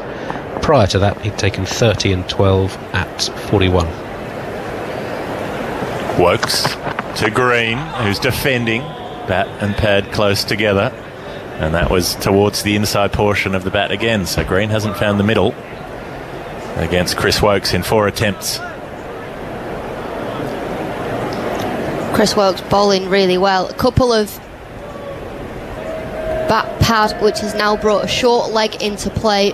Rory Burns, is it Rory Burns? Ollie Pope, sorry, with the helmet on. Burns is coming into a third slip, so they'll keep 3 slips, and they've got a short leg and a shortish mid-wicket. So Wokes can attack both edges, and he does so, attacks the inside edge and gets past that inside edge, hits Cameron Green near the waist. That's 3 times in this over that Cameron Green's got a thick inside edge onto his pad. Chris Wokes just targeting the stumps, trying to hit the top of off stump, just bowling ever so slightly back of a length as well. We saw he also bowled 2 full in the first inning, so he's adjusted his length. Short leg's going to be in play here. Wokes to finish off the over, has Green leaving, not too far from the off stump again as that seamed in. A terrific first over from Chris Wokes, who has had his struggles in the series so far, but that is a beautiful start. 74 for 6. He took the outside edge or the inside edge from just about every delivery in that over to Cameron Green. Peter Hukin emails us saying that David Warner ran half marathon in his 300. Peter is saying that if Warner ran, say, 300 runs and covered 20 metres every time, he'd have run 6 kilometres or 4 miles, not the 13.1 miles needed for a half marathon. Yeah, well, he did run a lot of runs for the other players as well, because he was out there for about 2 days batting. So you could add that into the calculations, Peter. So when we Plus, no one runs 22 yards. They run past the crease a lot of the time. Add a few more metres on there. Robinson starting a new over and beating the outside edge of Carey. When we used to do our stats on the GPS, quite often the seam bowlers and the batters in a ODI game, so a 50 over game, would cover between 10 and 13 kilometres, and the spinners would be a lot less. But I ran fine leg to fine leg and batted at 11, and I would cover between 11 and 14 Ks in an ODI. Wow. And I always said if I was a batter, I'd be covering up to 20 kilometres per game, if not more. Robinson up to bowl to Carey, who's turning the ball into the leg side, taking a single. 75 for 6. But if you were a batter, you would presumably have the coordination to not field at fine leg. Well, yes, yeah. So fine leg to fine leg does clock up the Ks, but I always just say it's fine, I'm happy to do it. I know I'm probably one of the worst fielders in the team, just happy to have an England shirt on. Somebody's got to field at fine leg. It's a job that has to be done. When I first started playing for England, I did fine leg to mid-off, and then very quickly after a few games, Heather Knight came up to me and said, I'm really sorry, but you're going to have to do fine leg to fine leg for the foreseeable future. Did they get you one of those little scooters like you have to ride around Hobart? I took a catch at mid-off in the West Indies. It was quite a good catch, actually. And after I'd taken the catch, Heather said, "What are you doing there? Get to fine leg." Here comes Robinson bowling to Green, who's leaving outside the off stump. That one a little bit safer as a leave than a couple against Wokes, which came perilously close to the woodwork. 75 for 6. Can I just get a bit more information on the stat you requested, Jeff? Most expensive threefers. Yeah, in an innings. Do you mean most expensive in terms of runs per over? Yes. No, in terms of runs conceded in total. Three for the most number of runs. Well, the most conceded by someone who took 3 was Rangana Herath. 3 for 240. Robinson comes up to Green, who's punching off the back foot and taking a run as the ball goes just square of gully, where Burns picks up and fires in at the stumps. 76 for 6. 34th over. Australia lead by 191. That was against India in Mumbai in December 2009, so the early part of Herath's career. Saqlain Mushtaq had a 3 for 237, and the most expensive by a seamer, Ian Botham, 3 for 217 against Pakistan at the Oval in 1987 when they made 700 plus. But here's Robinson bowling to Carey. The left-hander's driving down to mid-off and sprinting through for a single, goes with the run, and again he's been sharp between the batting creases, Alex Carey. So he's got 9 runs. Green 5. Australia 77 for 6. In terms of runs per over at 6.38 that Wood conceded in the first innings, he's one of the more expensive threefers. He's top 10 in terms of runs per over conceded. Graham Kramer of Zimbabwe had a 3 for 86 from 9 at 9.5 and over. But Woods was the... I'll come to this niche stat since you've asked me, Jeff. Thank you. Here's Robinson to Green, who's flicking down towards fine leg, and he's got a good piece of that, and he'll pick up 4 runs. That one's out of the middle of the bat. 81 for 6 at the end of the over. Green on 9, Carey on 9, 34 of them bowled. And before Andy Zaltzman finishes this stat, which I will listen to from the back of the box, I'm going to make way for Jonathan Agnew. It's 81 for 6, and Australia's pushing towards a lead of 200. You can't commission a stat and then end your commentary, Steve, Jeff. Woods, the most expensive threefer by someone who's conceded 100 or more runs in a test in terms of runs per over. I can't even remember what he wanted anymore. No. It was that long gone ago. Now. But he listened, he's got his thumbs up in the back of the commentary box. That's all I need. Well, interesting game bubbling up. 196 the lead. Australia would want more than that. It's still going to be very taxing for England to get these runs, but even so, they're making a fist of it. In goes Wokes and bowls outside the off stump, and that's savagely put away through the covers by Carey. Good stroke, bit of width from Wokes.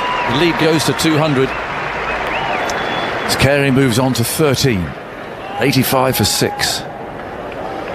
Wide and full. He really seized on that one. Wicket's tumbling just as they did yesterday. So keeping this game moving. It's only halfway through the game yet. In goes Wokes, bowls, and he repeats it. Wokes served up the same. Hasn't gone quite in the same place. It's gone a bit squarer this time, but again beating the gap.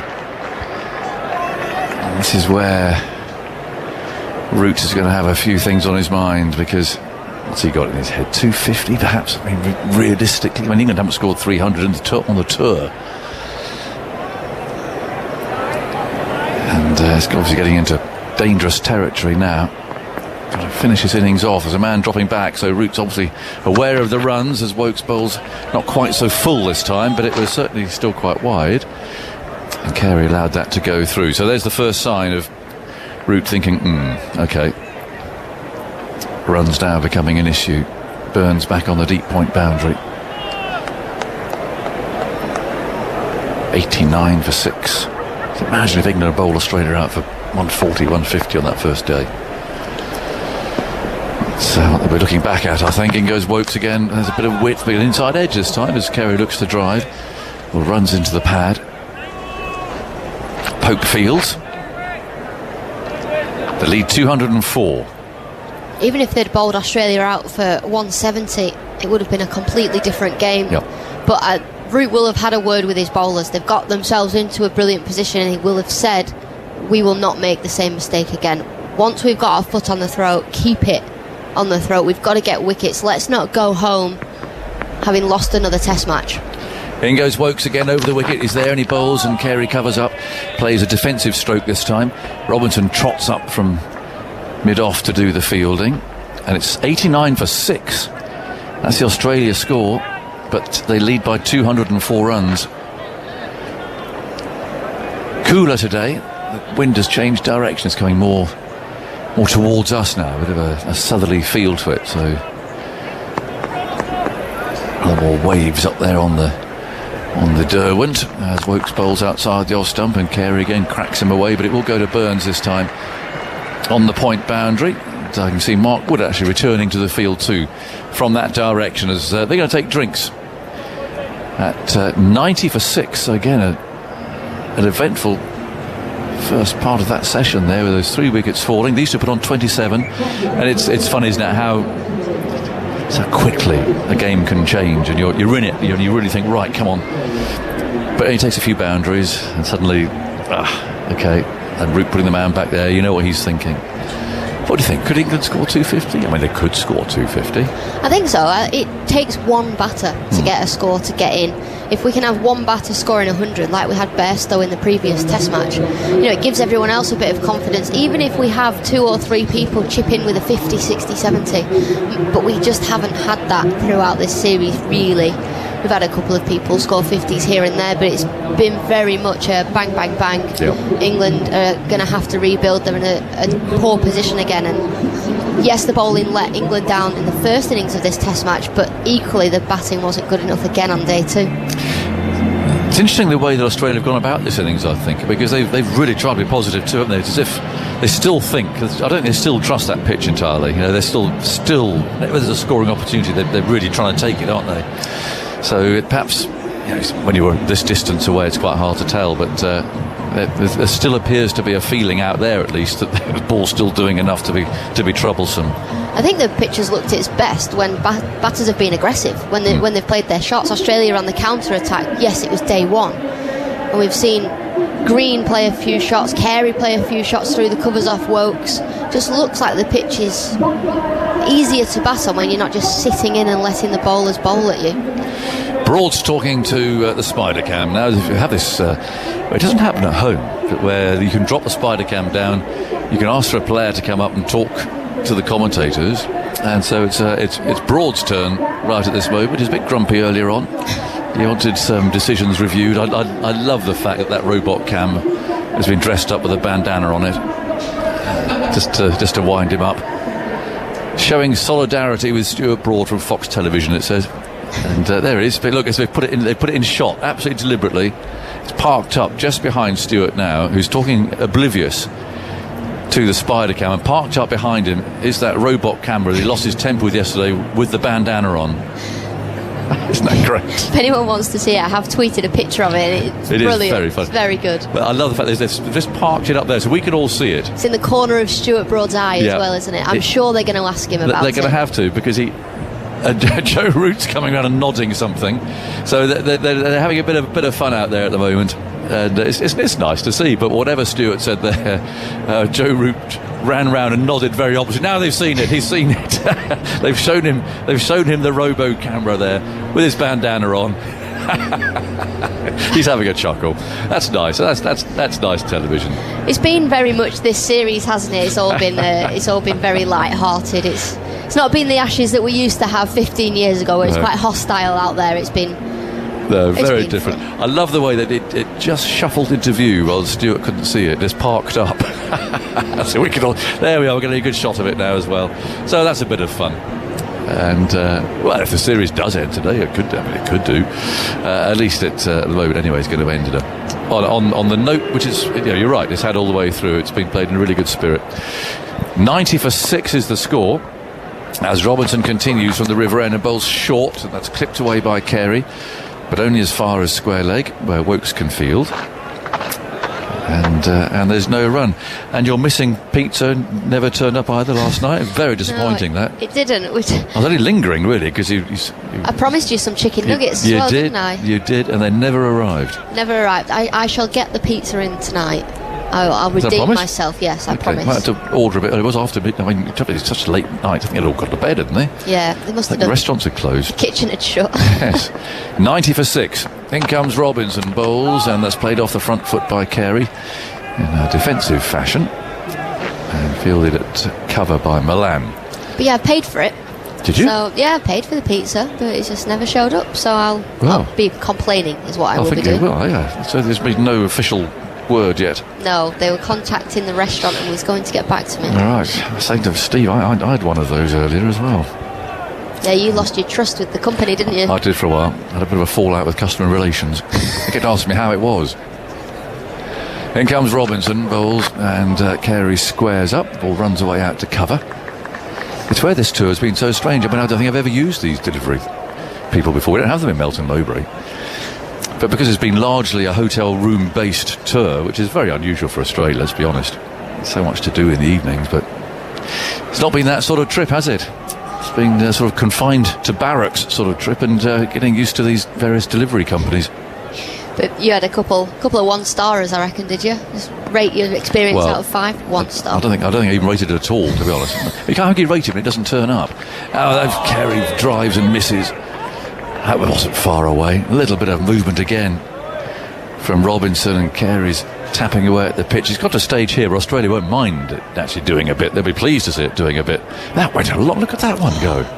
That's what he does so well, Robinson, and why he's been so effective in England over the years for Sussex. He just nips the ball both ways. That's really gone. And this ball now is 36 overs old. Robinson moves in, bowls, and Carey drives. Makes good contact this time. Stokes can field it mid-off. And there's no run. This has been the tour of the in-room dining. PCR test swabbing. And I think from an England perspective, it's quite eye-watering. Lots of blows around painful parts of the body. I don't know why that should have been quite, but it has been. Robinson again. River behind him. Rushes in. Past umpire Wilson and bowls. That's pushed away just for 1. Stokes can make the ground there to his right to prevent any more than that. And the lead goes up to 206. 91 for 6.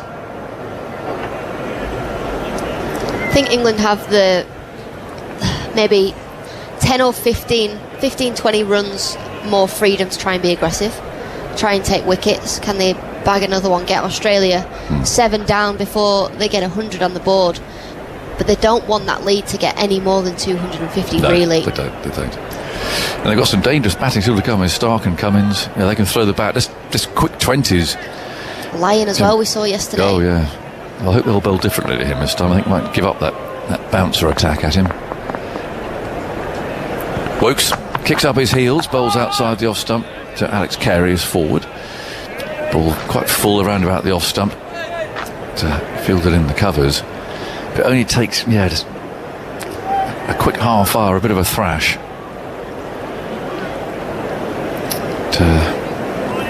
England already have got some batting to do. It's not going to be easy to score these runs, but in goes Wokes. Past umpire Tucker, bowls. Oh, he's dragged into his stumps. That really is a lucky wicket, one that England needed. But Carey is looking well set, and he's trying to flog Wokes through the leg side.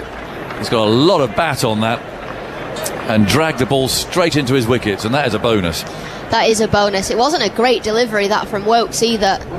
You'd expect that to be heaved into the onside 9 out of 10 times, but he just didn't get himself into a good enough position. Thick inside edge, plays it down. They are just checking the no ball, and it... Oh dear, it's tight. It's tight. The crowd think it is. It's very tight. Carey's coming back. Oh no, Chris Wokes. Let's have a look. It's the first point of impact. Oh, I think he's all right. I think he's all right by about a millimetre. And then he just slides a bit. It's ever so tight, but I just think that the first point of impact. Let's have a look at another angle. Oh, actually, I've changed my mind now. I think that's a no ball. We're looking at it from the stump camera. You can see white line. I think that's going to be called a no ball. Oh, Chris Wokes. What do you think?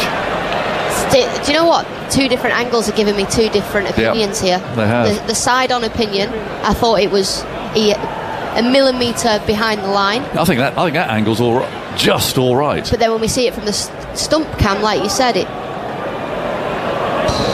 I think he's all right. I do think he's all right. You don't want to be making this decision. It's a no ball. It is a no ball. I'm not surprised. Well, Stuart Broad's complaining, but there's no point. We've sat up here, and I'm afraid it was a real bonus of a wicket, and I'm afraid that's not the first time that this has happened in the series, is it either? It was an awful shot, absolute bonus. Wokes has overstepped. He would have known he was tight too. I mean, you just do as a bowler. You look at that and look at it now. It's okay. It's the point of absolute initial impact. Wokes again, bowls and Carey this time comes forward and plays as solid a defensive stroke as he'd like. The lead 207. He was on 19 when he was bowled. Stokes getting quite vocal when that no ball was called as well. He couldn't believe it. The trouble is when you're in a team bubble, you got your blinkers on. And goes Wokes, bowls and Carey forward, punches a stroke which brings him a single straight down the ground. You have your blinkers, and I'm afraid you see what you want to see, don't you, to an extent? You do. Two different angles were giving us two different opinions, and you can see why it was given as a no ball, as we keep seeing it on the replay. But I do think as soon as his foot was down, he was just behind the line. So tight, isn't it? It's the stump camera shot, I think, that does him, because you can just see the white line there. At no point is the white line obscured, is it? No. That's the problem. Wokes again, bowls, and Green leans forward, plays back to him. It was a bonus wicket, that as well, for England. Was it ever? Not a good shot from Carey. But it's not the first time we've seen it in this Ashes series from the seam bowlers, unfortunately, for England. No. Paul Rifle, the third umpire, made the call, and he's a good, honest man, is Rifle. Wokes bowls from wide of the crease, and it's an edge that runs down to third man.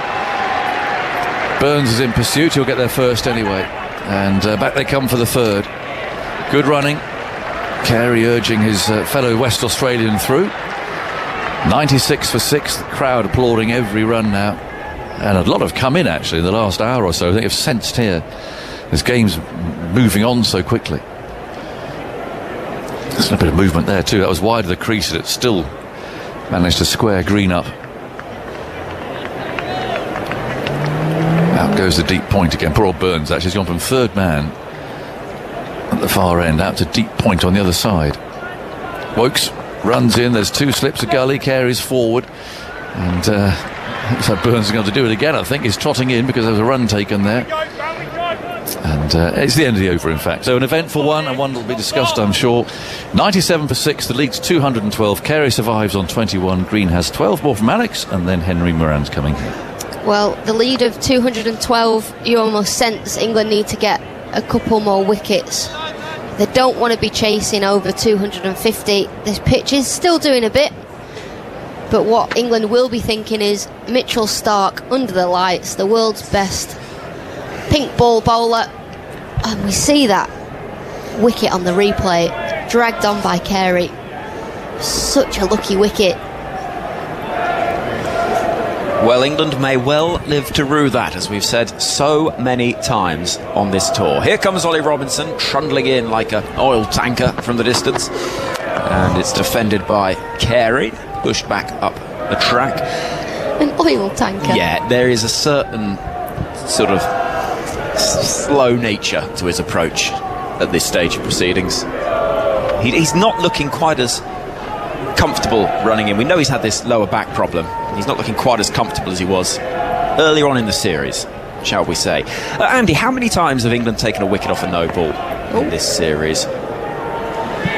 Here comes Robinson. 2 slips and a gully weight. Carey on strike. Left alone outside the off stump. He's going to have a look. He's got his extended note. Oh, look at the folder. That's a thing of beauty, isn't it? Get that on eBay. If it was on eBay, I'd buy it off myself. I bought a scorecard once. Did you? Yep. My mum did for a Christmas present. Was it one you played in? Yes, it was indeed. World Cup final? It was. I thought it might be. Yeah. Here comes Robinson. Running in from the far end of the ground. Carey on strike. He's mistiming a drive that drops rather lamely in front of him. 97 for 6. Australia lead by 212. It really is genuinely a thing of complete beauty, this. That's all my scorecards that I keep as we go along. I'll put them in a folder at the end of each game. Have a you lot got of coloured pens. Different folders for different series, or is yes. I generally have one for the summer. Adam's taken a picture, which no doubt go on the TMS Twitter feed. At BBC TMS. Carey on strike on 21. He's driving. That's slightly more convincing, up as far as mid-off.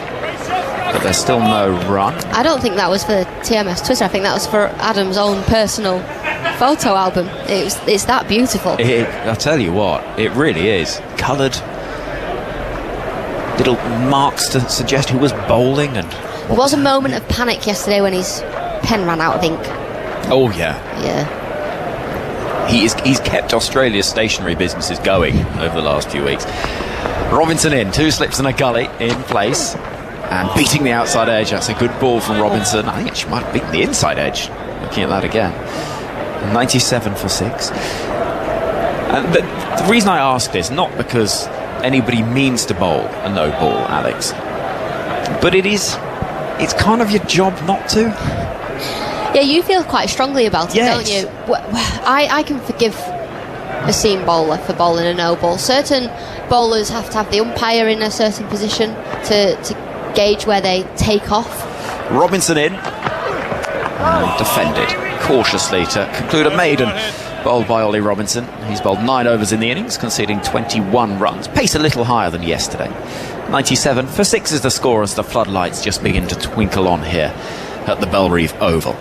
Grey skies overhead now. And if the umpire takes maybe half a step forward or back, it can put you off where you take off, where you do your bound as a seam bowler. Or equally, if you just get your run up ever so slightly wrong, or you're trying to push to bowl a quicker delivery.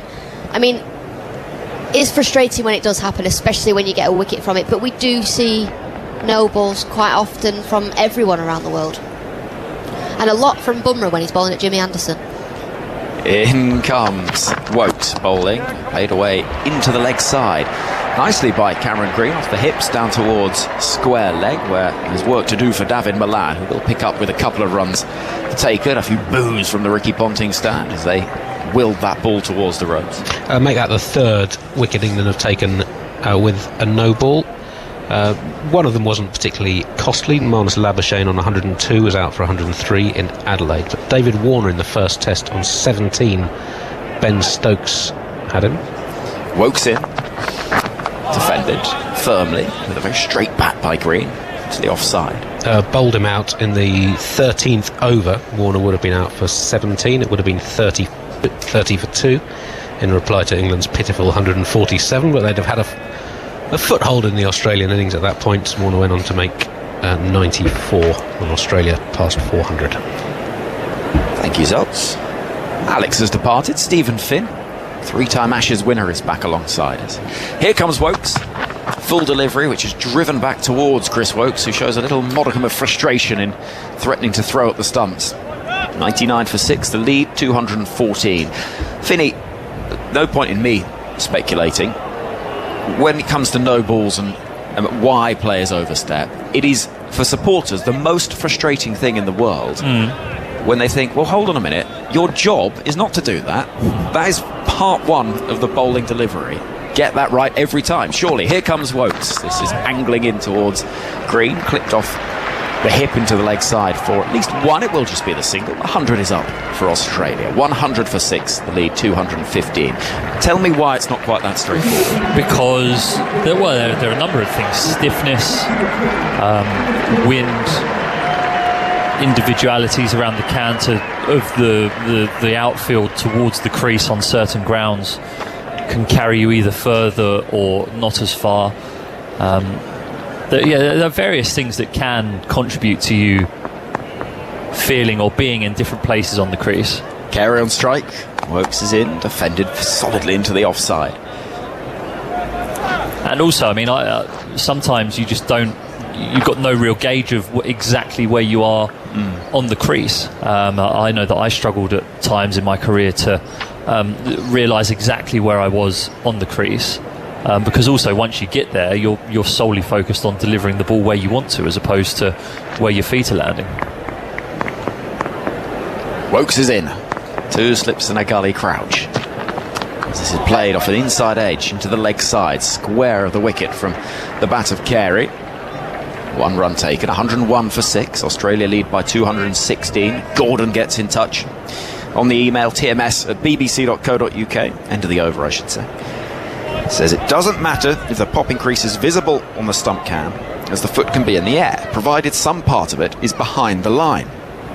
It's unhelpful to use the stump cam to determine if there is any part of the foot behind the line, because you're applying a 2D picture to a 3D situation. They should have gone with a sideways on view. Gordon from Evesham in Worcestershire. Well, he's correct, but it does slightly then raise the question of why the law is that, because presumably that's much, much harder for the umpire to judge from where the umpire's standing, and even harder on a camera as well. Robinson in from the river end, defended by Carey. So it would simplify the law if you had to have something on the ground behind the line, wouldn't it? It would. Oh yeah, you're posing the tough questions today, Zol. It certainly would be more manageable for the umpires. I mean, now they have the technology from side-on to be able to ascertain whether that is the case. I mean, that was very hard. Chris Wokes actually, where it looks as though his foot might then stretch out, he comes and tucks under himself, and that's why he bowls from such an upright position. Here comes Robinson, played into the offside, and there is no run. And that was so hard to ascertain whether there was a millimetre of the heel of his boot behind the line there. It almost gets to a stage where you'd have to have a foot fault buzzer that could tell by a laser that is shot across the ground. I mean, I'm sure it will come to that one day. Someone will be able to develop the technology that will do that, but for the time being there's an element of human error, and I thought that England may have got the benefit of the doubt there, but clearly not. In comes Robinson, playing into the pad is Carey, forward watchfully in defence. I think he's learnt his lesson after that injudicious swing that saw the inside edge found into the stumps but out off a no ball. Ralph Rimmer gets in touch. Taking wickets with no balls isn't going to help things. All these mistakes add up. We need discipline. That comes from the coach and captain. Time to make some changes. That feels quite strong, Finney, from Ralph at 5:10 in the morning. Yeah, I mean, not sure what Ralph's up to, but I'd be grumpy if I was awake at 5:10 in the morning as well. But yeah, there is a fair point, and I hear it. Robinson in, beating the outside edge. That's another good-looking ball from Robinson. He's done that a couple of times. Carey just takes a moment to re-establish his mind and resettle. 101 for 6. And I'm someone who has struggled with my run-up in the past and got too close to the stumps at times and need the stumps, which caused me for the rule to be changed, really, and that to become a no ball. And I didn't realise that I was getting that close to the stumps. It just sort of happens, and that can happen vertically and horizontally. Robinson in, defended firmly, cautiously once more by Carey. He's on 22 from 46. It's very hard to keep control of these big lanky limbs at the best of times, let alone when you're trying to propel a cricket ball as fast as you can. So knowing to the millimetre exactly where your feet are isn't a very easy art, and yes, you should be able to gauge the conditions, etc., to be able to make sure that your foot is behind the line, but just sometimes, as is natural with human beings, we don't get it perfectly right. Speak for yourself. Here comes Robinson, bowling to Carey, running the ball towards Burns at backward point. A gentle murmur around the ground as the over comes to an end. 101 for 6, floodlight shining. Good crowd in. Once more, close to 7,000 here. Dean Gibbons at BBC TMS. The question is, what advantage does the bowler gain by taking a risk and bowling right from the line when they could easily just pull back where you're bowling from? Because that's a reasonable question. Why get close? Why not just absolutely ensure there's no danger? Well, I think in an ideal world you would be half and half on the crease, but again, Chris Woakes would be running towards the crease at around 22, 23 kilometres an hour. So imagine sticking a treadmill on at that pace and trying to know exactly where your feet are landing. You add into that the wind. It's a little bit of a swirly wind today out there. Woakes in, and awkward looking shot that hits the thigh guard of Cameron Green as he comes forward in defence. And add into that the excitement of the occasion and the fact that it only takes you to be 2 or 3 centimetres out with A, where you're starting your run up, or B, where you stretch and get yourself through your run up for you to end up that little bit further and beyond the line. So it's not an exact science, but I do agree it's one of the things that... Woakes in, beats the outside edge. Is there an edge? Well, Woakes liked it. Just a little bit of a noise, but no interest from umpire Rod Tucker at this end of the ground. Woakes drawing Green forward. Just for a second, there was enthusiasm from behind the stumps. I think it was a bat into pad job rather than anything involving the ball. Replay seems to suggest that. Woakes at the end of his mark turns and begins quite a straight approach. Right arm over, once again beats the outside edge. I think it's really interesting, this, Vinny, because from somebody like my point of view, who never got close to playing the sort of level that we're seeing in front of us, or the speed, crucially the speed of it, it's so easy when you look at a replay and think, well, drag your foot back by half a foot, what are you doing? But it isn't that simple. In the same way, Roger Federer will double fault, and these things happen, and you hope it's not on a big point, but this can occur. Here comes Woakes. 2 slips and a gully weight. Full delivery, driven back and half stopped, and well stopped by Woakes, with Robinson tidying up, running around from mid-on. Yeah, certainly. It's just the number of factors that are, or that lead to you propelling yourself towards the crease and delivering the ball. And yes, you need to be and should be as disciplined as you possibly can. But the odd overstep when you're in the heat of the battle, I think, is always going to happen. Not excusing it, but certainly it's not quite as simple as... Woakes in, straighter delivery, clipped as far as short leg. Yeah, it's not quite as simple as just drag your foot back, because and then the funny thing about rhythm when bowling is that once you get into a rhythm, your foot will land in the same place on the crease all the time, and it's actually hard to get yourself out of that rhythm. So I've had spells where I've tried to bring my foot back, I've moved my run up a yard back, and my foot is still close to the line every single time.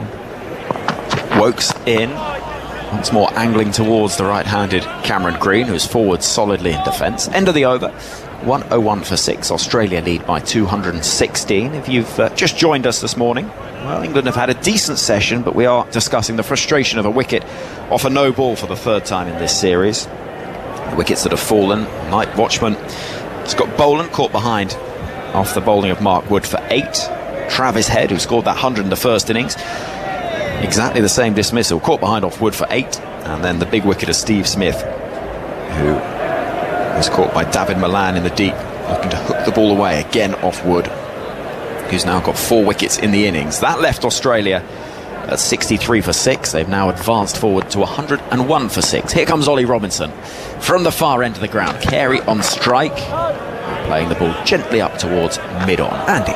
That's only the 8th called no ball of Chris Wokes' Test career. It's in his 42nd Test. 3 of them have been this series, though, and we've seen the number of no balls increase significantly since they started using the TV umpire to call them. They've been ignored for years by the on-field umpires for reasons that are quite hard to explain. But yeah, they have been fairly rare through his career.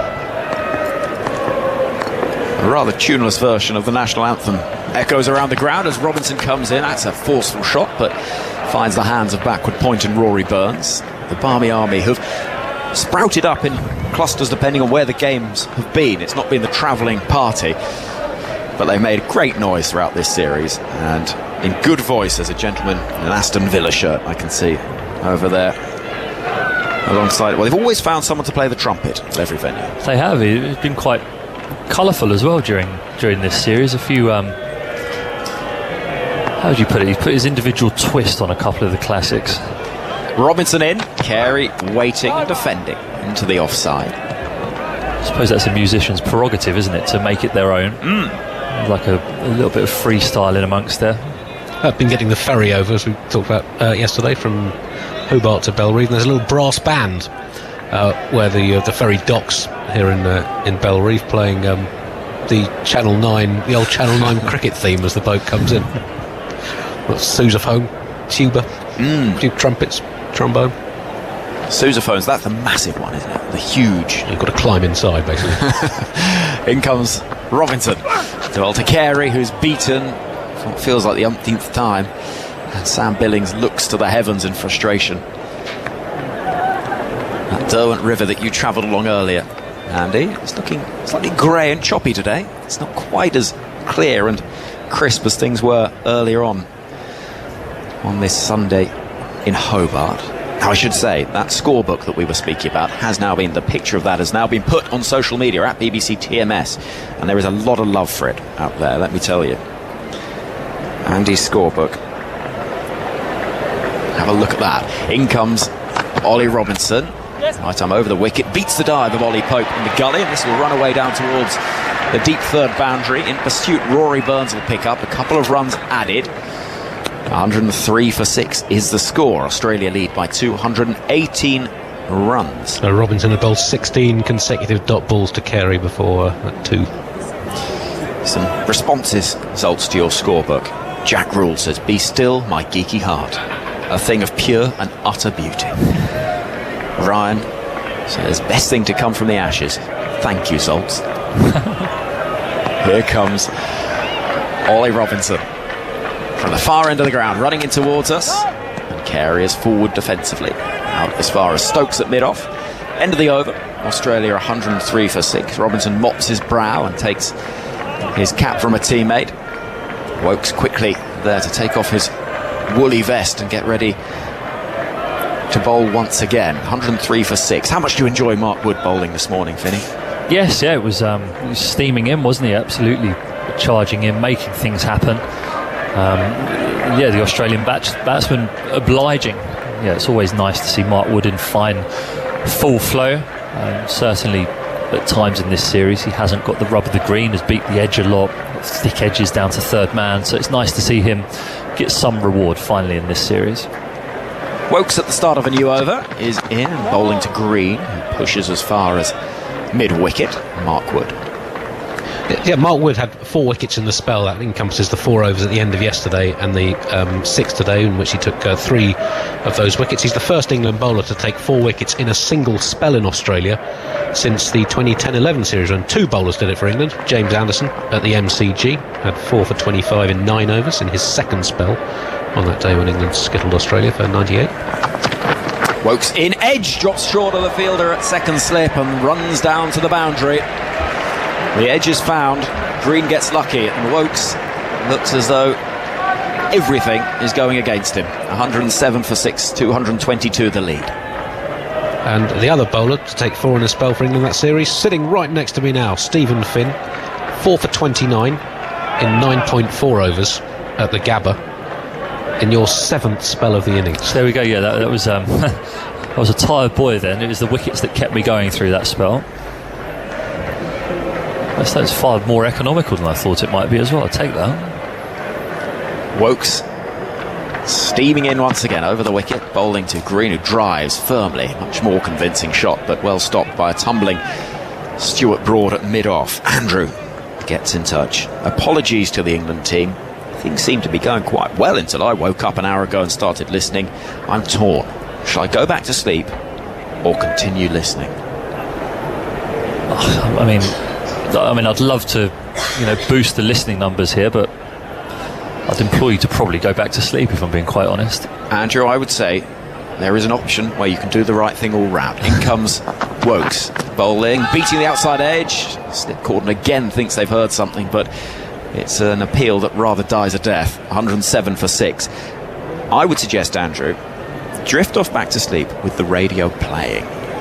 Yes, that way we covers keep both bases. We keep the figures and England get the wickets. Lovely. Yes, do the right thing, Andrew. If you want to join the conversation, hashtag BBC Cricket, email tms@bbc.co.uk. We're in Hobart watching the final Ashes Test match, as in comes Mark Wood, left alone by Cameron Green. One ball left of the over. I say the final Ashes Test match. Who did I say it was? Did I say it was Wood? It's Wokes, forgive me. There's one more Ashes Test match to look forward to in a couple of weeks' time. The Women's Ashes, which starts 2 days after this series concludes. We'll have every ball of every game, starting with 3 T20s from Adelaide, then the Test match in Canberra, followed by one-day internationals at the back end of it. In comes Wokes again. Bowling to Green, outside edge, again beats the dive of the fielder, this time at gully. It's going to run towards the boundary once more, and I think it'll get there. It does. This was more controlled, soft hands from Cameron Green. And Wokes looks devastated at the end of an over that has caused more frustration. He turns away, looks at the ground and trudges off. 8 from the over. A fielder, this time at gully. It's going to run towards the boundary once more, and I think it'll get there. It does. This was more controlled, soft hands from Cameron Green. And Wokes looks devastated at the end of an over that has caused more frustration. He turns away, looks at the ground and trudges off. 8 from the over. 111 for 6 is the score. I'm getting out of the way. Jeff Lemon's coming in. He cuts a forlorn figure there, Chris Wokes. Twice edged down to the third man boundary by Cameron Green. Beats the edge a couple of times in the over as well. Just doesn't seem to be going for him at the moment. Collects his sweater and cap off Zach Crawley. Hunched shoulders, looking mildly miffed, you'd have to say, with the situation, and that noble reprieve that Chris Wokes gave to Alex Carey. Australia, you have to say now, are profiting. This partnership moves on, I think, to 48. Results? Yes, 48 from a ball under 15 overs. Yes, so it seems like it's a significant period of play for this game, and in their attempt to again try and wrestle momentum back and cut short this Australian innings, England turn to Stuart Broad and his headband again. It is extraordinary the way things can repeat themselves. The bookends of this series, the air coming out of England's push in Brisbane with the Ben Stokes no ball to Warner, and then again with Chris Wokes here, the smallest possible overstep moment when England would have felt delight turned to dismay. Stuart Broad start a new over to Carey, who's whipping nicely out to deep square leg. He'll get through for a single. 112 for 6. So the lead now up to 227, and it's already into difficult territory. These two just need to add another 30 or so, and Australia will be in a very strong position in the match if they're not already. Green 23, Carey 25. 250 would have been the number, I think, that especially when Australia lost those early wickets, that have said if we can scrap our way to 250, the psychological barrier of getting beyond that in a fourth innings chase on a wicket that's still offering plenty against a fragile batting lineup, you'd have to say is going to be a challenge. But records and stereotypes are there to be broken, aren't they? And England will be clinging on to the hope that at a fast-paced or a fast-scoring ground that one or two partnerships could break the back of that, but they still need 4 wickets to even get to that point. Broad comes up to bowl to Green, who leaves outside the off stump. The one thing I can say from a local perspective that may give some cheer to listeners in the UK is that pitchers in Hobart, at least in Sheffield Shield terms, tend to play better as the matches go on. They have more life in them at the start. You can see wickets fall quickly in the first day or two, and often they do flatten out towards the third and fourth day of a 4-day game. So England would still need to get through the evening session tonight if they're able to get these wickets, but if they could, they might find it easier to bat the following day. Green comes forward and drives to mid-off, won't get a run, straight to Stokes there. It looks a lot less green, that surface, than it did on the first day. Certainly, yeah, it was emerald green, like something out of the musical Wicket. Elphaba was going to ride her broomstick down it, you'd say, on the first day, but it's changed colour now. It's far more brown with a green tinge as opposed to emerald. Broad runs up to Green, who's turning away to mid-wicket and again can't beat the field. He's very good at finding the field at times, Cameron Green, from the middle of the bat. I didn't expect you and I were going to have a musical theatre stint. We can do if you'd like. I'll sing a couple of tunes. I mean, I'm not sure people will be that enamoured. Out goes Zoltz, he's seen enough. Zoltz, you'd make a wonderful Wizard of Oz, I think. The man behind the curtain who, when it's pulled back, is revealed to be a fraud. You've got the glasses for it, I think. Absolutely. Give us some hope, some cheer. Here comes Broad. Bowling to Green, who struck on the pad. They're all going up. Broad once again doesn't turn around to the umpire until he reaches the batsman. And now they're going through for an overthrow. Maybe 4 overthrows. And confusion reigns out in the middle. So England are talking about whether they will review this decision.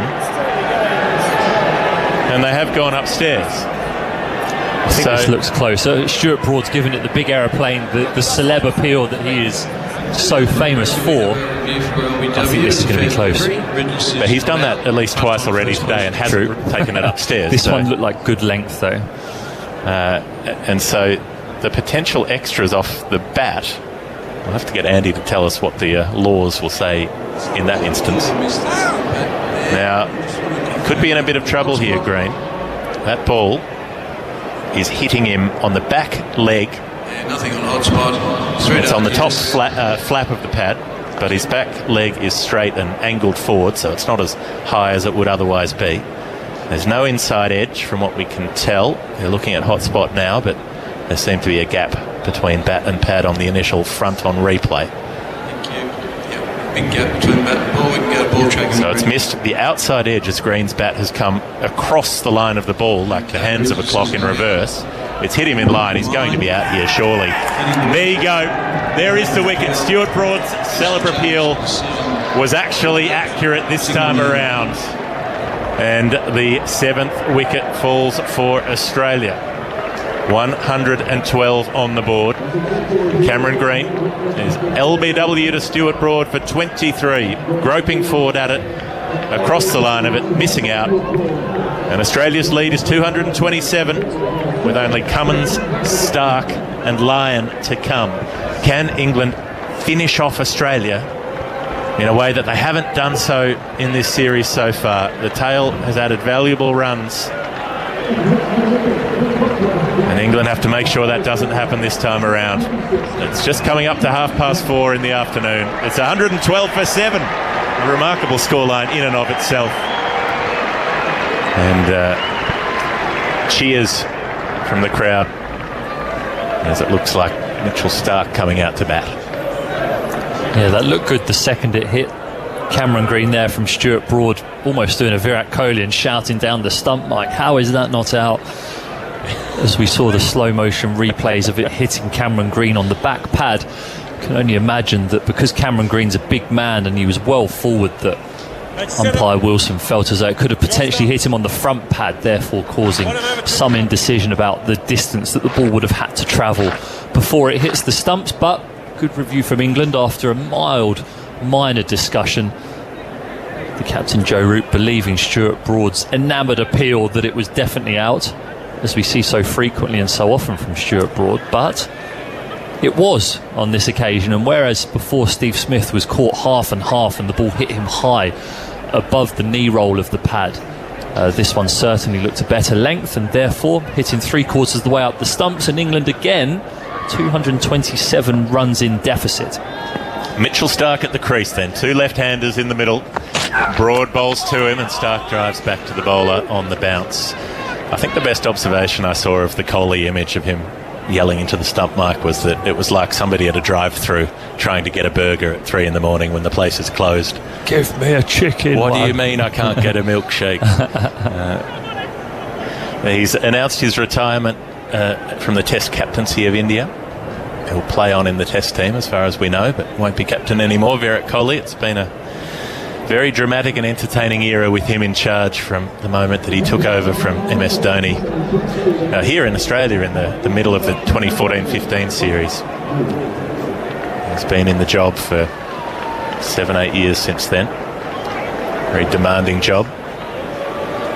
And now he'll play out his years as an elder statesman, I suppose, in that team. Interesting, Kohli and Smith, the way that both of them have dropped away from being the dominant players they were 2 or 3 years ago. They've each had a pretty quiet couple of years in terms of those big scores in Test cricket that they used to rack up every other time they went out to bat. Mark Wood will start a new over. Bowling to Carey. He's taking a run off his hip. Down to deep square leg. Thinks about the second. Stark will not return for another run. 113 for 7. Carey 26. You feel as though Mark Wood 4 for 22 here, brought into the attack to mop up the tail with his pace and bounce. It's a very unique field for a number 9 batter coming to the crease. There are no slips in place whatsoever. A fine leg, a backward square leg on what you would have to say would be a one-day ring distance away from the bat. A deep forward square leg 5 yards in from the boundary. There's then a square leg in front of square on what would be a one-day ring, a short leg, a mid-wicket, a point gully third man, and no one at mid-off. No one at cover either. Down the leg side from Wood, and it gets away from Billings, and they'll get through for a bye. So a little blemish on the keeping record of Sam Billings, as he doesn't glove that cleanly, and Stark is able to escape the strike. Mark Wood kicks at the footmarks, blaming them for the errant line of that delivery. And the field will stay the same for Carey. So this peculiar bouncer field that Mark Wood has. 3 on the offside, that being a cover point, a gully, and a fairly fine deep third. And then 6 on the leg side, as Stephen Finn just detailed. 3 in the deep for Carey. There were only 2 for Stark. Down the leg side, it might have been glove. Wood's going up. Umpire says no. How confident is Billings about this, about whether there was some glove on that? Carey's been reprieved once already. They won't want to miss it if he did get a touch on this one. Ollie Woody. Pope is saying it hit his jumper. You can hear Woody saying it sounded Woody. Sounded Woody. I think Pope is saying it came off his ribs rather than a bit of bat or glove, so they won't review. Calm resumes for the time being. Australia's lead 229. England still some chance to try to keep them under 250, 260.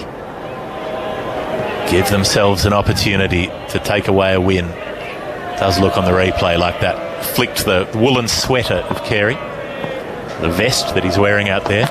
Wood bowls to him, and he almost glances that to short leg, but he hits it on the bounce to that position where Pope is about 6 or 8 paces back. Fairly deep short leg for the express pace of Wood. It would have been interesting for Alex Carey if he'd been dismissed earlier by Wokes, who would have concluded a fairly unimpressive series with the bat. Yeah, but when you're playing in a winning team, it's just in your first series. I think he's been quite selfless in the way he's given away his wicket a couple of times. Wood over the wicket to the left-hander, who's punching the ball away past gully. He'll get a couple of runs here, turn and get back as the throw comes in from Crawley in the deep. 118 for 7. Me and Zoltz had a conversation last night about the flawed nature of statistics that will always fail to take into account eras and circumstances within games where a lower order, a lower middle order batter is batting with the tail and almost gives his wicket away, where in normal circumstances he wouldn't have done. Wood up to bowl to Carey, who's struck on the arm as he tries to fend that ball away to the leg side. The score is in fact 116 for 7. Take away those 2 runs that I decided to add.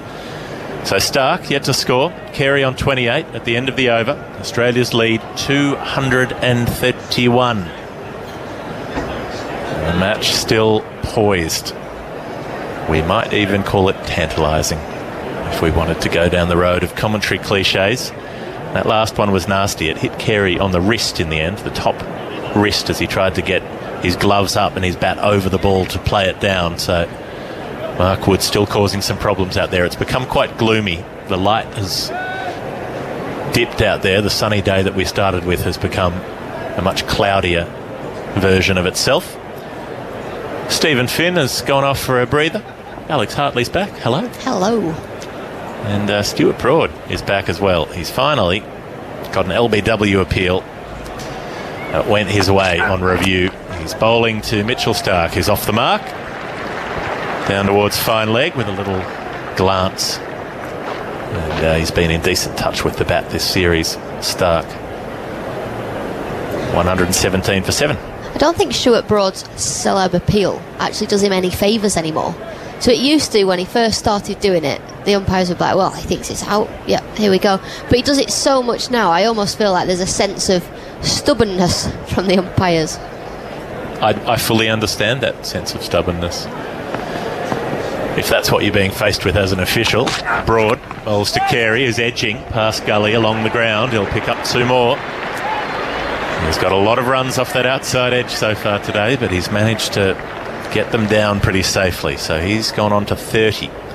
Important hand from Alex Carey, 119 for 7. I know umpires are supposed to give the decision that they think is correct, but if you felt like something was line ball and you had a player who was constantly not bothering to actually consult you in an appeal and was just running off celebrating, I think it would be fair enough that you would think, you know what, not out. If you think it's out, send it upstairs. And Broad often doesn't. It seems very obvious that if you take off to the slip celebrating, then you should be reviewing it because you're confident that it's out. But he's not. Here he goes. Bowling to Carey, struck on the pad. Broad does it again and he gets the decision. Doesn't bother turning around to look at umpire Paul Wilson, and this time the finger does go up because that was directly in front. Carey's just walking off. Stark is coming over to chat to him. No, he has sent it upstairs. So Carey's reviewed and then walked halfway back to the dressing room as if he needed to clear his head. Maybe he thinks it was quite woody. Maybe he got a bit of bat on it. Maybe he's the last recognised player with the bat, and they have reviews in hand. So, waiting to see. Yeah, it looks like it's been the bat. There's no inside edge on that. It's hit him on the front knee roll with the leg angled forward and straightened, so it's not too high as it struck. The line looks pretty good. It's a left-hander, so just got to see whether it pitches in line with the stumps, but it looked like it did live. Yes. Waiting for the snicko here. There's nothing on the sound wave, so there's no inside edge. We'll go to ball tracking when ready. You can hear the voice of the third umpire. Here we go, original season is out. Pitching outside leg. That has been called as pitching outside leg by, to quote Ian Smith, the barest of margins. That looks to the naked eye like it should have been umpire's call. It looked like half the ball was in line and half wasn't. But it must have been 1 millimetre either way, and it's been called as pitching outside leg stump. I'm not sure they have umpires call on leg stump. They can do if it's right on the line. They can call it that way. Now that looked like it was pitching in line. Well, come on. It was hitting him in front of middle, and I'd say on height it was hitting the stumps. But as we zoom in and in and in, we can see that the first little bit of leather between the middle and the first row of stitching was ever so slightly to the outside of the leg stump. Broad tries again, and Carey will get a run out to square leg as he defends. No, he'll come back for a second, in fact, if there's a fumble out there from Chris Wokes. So everything going against England, when it comes to the close calls, even though they have Australia 7 down with 121 on the board, a number of close calls going against them. The way that the DRS works there suggests that the ball doesn't compress at all when it bounces on the ground, which presumably it does a bit.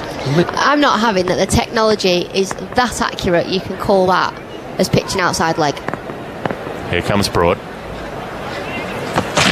Bowling to Carey, who's coming forward in defence. Happy to survive. And that's what he's done so far today, Alex Carey. He's been bowled off a no ball. He's been given out and reprieved off the tiniest sliver of the ball being judged to have pitched outside leg stump. I mean, it would have gone on to clatter middle stump as well. I mean, I'm not having that. What? It is, if we can try to get you to visualise it, if you imagine the tram tracks that you see superimposed on the pitch, it's landed right on that line with half of the ball. Wood to Carey, who drives down to mid-off to finish the over at 121 for 7, the lead at 236. What I will say about the ball tracking technology is it is extremely accurate. It's much more accurate than we're even led to believe. The idea that umpires call is because it needs a margin for error is not actually true. The margin for error basically doesn't exist. Umpires call is to make life easier for umpires so that they don't have to try to guess if a ball is clipping with a millimetre of the ball on the very outside of the stump. But you've got 4 different high-speed cameras in different positions. They're all tracking the ball at the same time from different angles, and they track every 30 centimetres or so of its progress, and they plot those points. All 4 of those cameras plot the point along a trajectory, so they can extrapolate with a very high degree of accuracy where it's going to go, and they can track where it has pitched. Wood bowls to Stark, who's caught it short leg. Well, that'll cheer England up a bit. They've been denied a wicket by the technology, but they've been granted one by good old-fashioned short, fast bowling.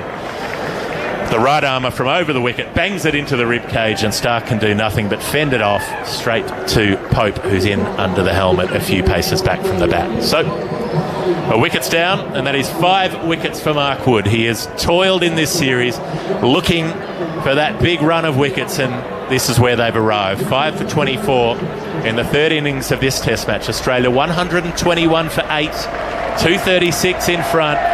Applause for Mark Wood. And can England finish this off and make a contest of this and take something out of this Ashes series? Well, that was the sweetest thing from Joe Root then. Joe Root had the ball in his hand. He went over and presented it to Mark Wood and said, you will lift this up, you will show it to the crowd. Handed the ball to Mark Wood, who's lifted it up towards the Barmy Army on the wet area on the hill. And it's well deserved that from Mark Wood. He didn't bowl well in the first innings, but he's adjusted his lines, he's adjusted his lengths, and he's been hostile out there. He's caused a lot of carnage for the Australian batters, there's been a lot of missed shots, hasn't there? He's caused a lot of problems. And he's one of those players, Mark Wood, where you always want him to do well. And he deserves that. He deserves those 5 wickets. He's bowled wonderfully. Even in the first innings of this Test where he got whacked around a bit. Fierce pace, he's never dropped away. Same in Sydney, no matter how much work he's had to do, he's kept giving it his all, hitting 150 kilometres an hour and doing it with a smile on his face even when things have gone against him. So great respect to Mark Wood. He's won over many a spectator on this tour of Australia. He has 5 for 24 so far, on course for his best figures for England. It's his third 5-wicket haul. He had 5 for 41 against West Indies in February 19 and 5 for 46 in Johannesburg January 2020. Since his first 10 overs went for 74. Patrick Cummins on strike, and Wood is coming around the wicket to the right-hander. Full, and he's appealing. It's LBW. Hit him on the foot. And Mark Wood is on a hat-trick. It's been reviewed, of course. Why wouldn't they review at this stage? Cummins thinks he might have got some bat on it, but he doesn't look convinced. The expression on Pat Cummins' face as he looks up at the screen is one of, I don't know about that. It's a fair delivery. Fired in fast and full. At the moment, he's got 6. It's a brilliant piece of bowling, that, from Mark Wood. Yes, it's been reviewed, but he's been bowling short and he's gone for the bluff. The Yorker first up to Pat Cummins. It's hit him on the back foot. I think that might be missing off stump, you know. Can you keep that rolling through? Yeah. It's going across him. It's hit him on the foot in front of off stump, but with the angle. Now, will ball tracking, because it's hit him just about on the full, no, it's hit him on the bounce, so ball tracking won't say that it's going straight on. Rolling through that, it'll keep tracking that trajectory. Yeah, it's hit the foot. So it's whether it clips the outside of the off stump. That's what will decide whether Mark Wood gets his 6th wicket. It was a brute of a delivery either way, much like the one that he got from Cummins. Okay, pitching in line, impact in line. Wicket's missing. It's missing the off stump. Well, you can see why it was given out. It looked stone dead. Smashed him on the foot. But he has been reprieved.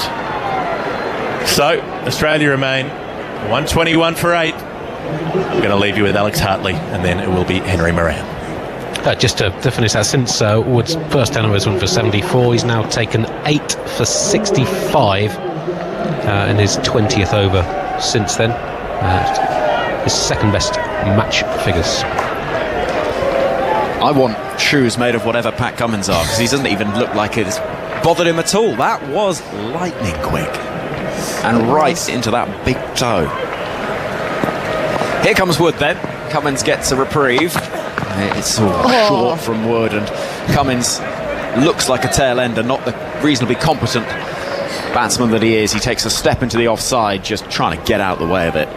Now that's how I imagine I'd play Mark Wood. Just run out the way of the ball. So Pat Cummins there is just moved as quick as he can outside the off stump to get out the way of that. He's played that like somebody who's standing on a train platform and they see someone running to catch a train coming towards them at a rate of knots, and you think, I'm just going to get out of the way of this person because this is going to end badly.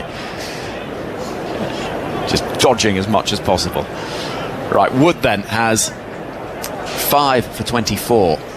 Just reward for it's been actually a really impressive series from Mark Wood, who's in now, and it's short, and again Cummins takes that step into the offside, getting out the way of a ball that is just back of a length, hurled down at close to 90 miles an hour. We've got a leg slip, a gully, backward point, deep third, mid-wicket. It's a slightly straighter mid-wicket, deep square leg. It's an interesting looking field this, and also fine leg action in the distance, slightly camouflaged at the far end of the ground. 121 for 8. Cummins yet to get a run. Wood steaming in once more. Penultimate ball of the over. It's chased by Cummins as Wood hurls himself off his feet. It's full outside the off stump. And that was quick, 147 kilometres an hour, which is north of 90 in miles per hour. And it looks quick as well. Pat Cummins is a bit all over the place, actually, against Mark Wood here. It looks frightening out there. He's bowling with such venom, and he's now changing the angle of attack to come over the wicket, so it'll angle in towards Pat Cummins. In comes Wood. It's played into the ground, not far from the fielder at short leg. Cummins gets a run though, and Australia's lead moves forward. 237, 122 for 8. And Alex, this feels like the sort of moment where we've seen it a number of times with England, not just in this series but in recent times, where they are right on the cusp of forcing their way into a game, and then runs at the back end of the innings completely changes everything. Yeah, it does. I think the Australian tail has wagged a lot more than the England tail has, so they're going to want to try and pick up these last couple of wickets as fast as possible. I mean, they've bowled so well today of England. You almost sense something's going to happen. And we play a game at England with the England women called cake ball. Right. So it's not keg ball. Keg ball is if you say wicket, you call it right, you get a keg of beer. Well, we play cake ball because we've got a sweet tooth. And I think this right now is going to be a cake ball. So that means a wicket's going to fall. And if I get a wicket with this, you owe me a piece of cake. And that's the rules. Don't point at me as if I've agreed to this. You have, and you get a 3 per game. What do I get if it's not a wicket? I just lose one of my cake balls. Here comes Broad. Right arm over. Cummins lets it go. And there's a piece of cake for me. Wasn't far from the off stump. That's not how it works. Of course it is. You have to call cake ball to win a piece of cake. Yeah, well, where's the bank of cake? Well, you have to go and get one. That's the rule. There's a lot of pointing going on in this commentary box towards media dining rooms. I'm hungry. I can tell. By the way, how was the gym last night? Because you said you were going to get back to the hotel and go for a run. You are naughty. What? In comes Broad. Cummins on strike. 2 slips and a gully waits. A grunt of effort from Stuart Broad as it's driven up to Stokes at mid-off. As we're wandering back to the car, ABC were asking, anyone want to come for a beverage? Anyone want to come for a drink? We've not had one together yet. We haven't had the opportunity. I said, no, I'm going to the gym. No, I'm going to the gym. I got to the hotel, and I was just about to go into the lift. I said, I best check to see if it's 24 hours. So I asked the hotel reception, is the gym 24 hours? No, it shuts at 10 p.m. Oh, no. That must be devastating for you. In comes Broad. Cummins is forward in defence, looking far more comfortable against the slightly more moderate pace of Stuart Broad. And then there was like this almost gravitational pull that pulled me into the bar area. Oh, did and it? I couldn't stop myself. Right, yes. Yeah. So the bicep curls you were doing were with a glass in hand as opposed to a dumbbell. Yes. Is what we're saying. Right, okay. But I went this morning because I did have the guilt, so I went and run this morning. Well, that's pretty good going. Here comes Broad, running in from the river end of the ground under cloudy skies. This is striking Cummins high up on the pad, and Broad just checks he's okay. Cummins raises a hand to say that probably looked worse than it was. I think he's all right. Has a little pat at the pitch. 122 for 8, the lead 237. How many wickets have we seen? 5 in this session? It's been lively. Yes, 5. There was 37 for 3 overnight. So 85 for 5 today. Cummins on strike. Tall right-hander. As Broad in that headband runs in from the far end. Past the umpire, and Cummins is forward in defence once more. We'll go through the scorecard of what's happened when we get to that interval in about 10 minutes' time. We're also going to have a bit of a chat about some big cricket news overnight here for us in Australia, which would have broken during the day in England, which is that Virat Kohli standing down as Test captain for India. It's been a bit of a whirlwind for him in the last few months. Stepping down as RCB captain, T20 captain, ODI captain, and now the Test captaincy. Broad is in, Cummins waits, jams the ball into the leg side. Just one is the cry from Sam Billings, and as the throw doesn't quite come in from Chris Wokes, he thought about it, and they're limiting it to just the single, which I don't think England will be too disappointed about, because it means that Cummins will be on strike at the start of the next over, which you'll presume would be bowled by Mark Wood. So we'll see that battle resuming. So during the interval, we'll be chatting with Virat Kohli and getting a little bit of insight and analysis on that. I'd like to listen to that, but I'm going next door, Henry. Why? On the ABC. Oh, really? Talk about Women's Ashes in the up-and-coming series against Australia, starting on Thursday. 3 T20s into a Test match, into 3 ODIs. We'll have it all for you on Test Match Special. Here comes Mark Wood then into bowl 2, Pat Cummins. Round the wicket he comes, back of a length, that's jammed away nicely actually. Beats the fielder at backward point, running round from deep third. The fielder will pull it in. No, that's not particularly impressive, I'm afraid, from David Milan, who now has to haul himself up in front of a huge bank of supporters that enjoyed that enormously. He slid, got there, and somehow the ball squirmed away. So 4 runs, and every run at this stage, with the lead now approaching 250, it just feels, every little bonus run feels even more significant. Yeah, England really don't want to be chasing much more than 250.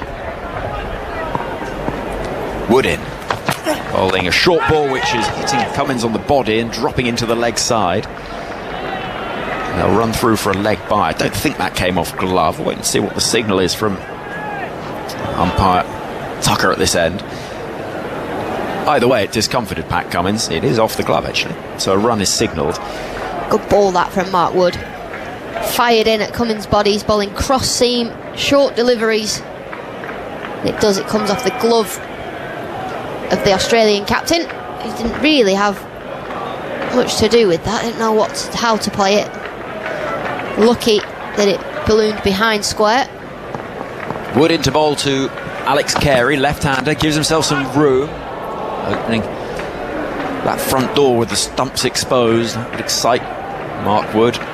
Plays it into his pads. I think Alex Carey needs to buy a lottery ticket today. He's got lucky on a couple of occasions. Once bowled off an inside edge from a no ball, and then surviving a review that was so marginal. I always get angry when I don't win the lottery. I think, oh, come on. I don't often put it on, mind. But when I do, I think I feel like I'm going to win every time. Here comes Wood. Round the wicket, down the leg side. Wasted delivery that's left alone by Carey.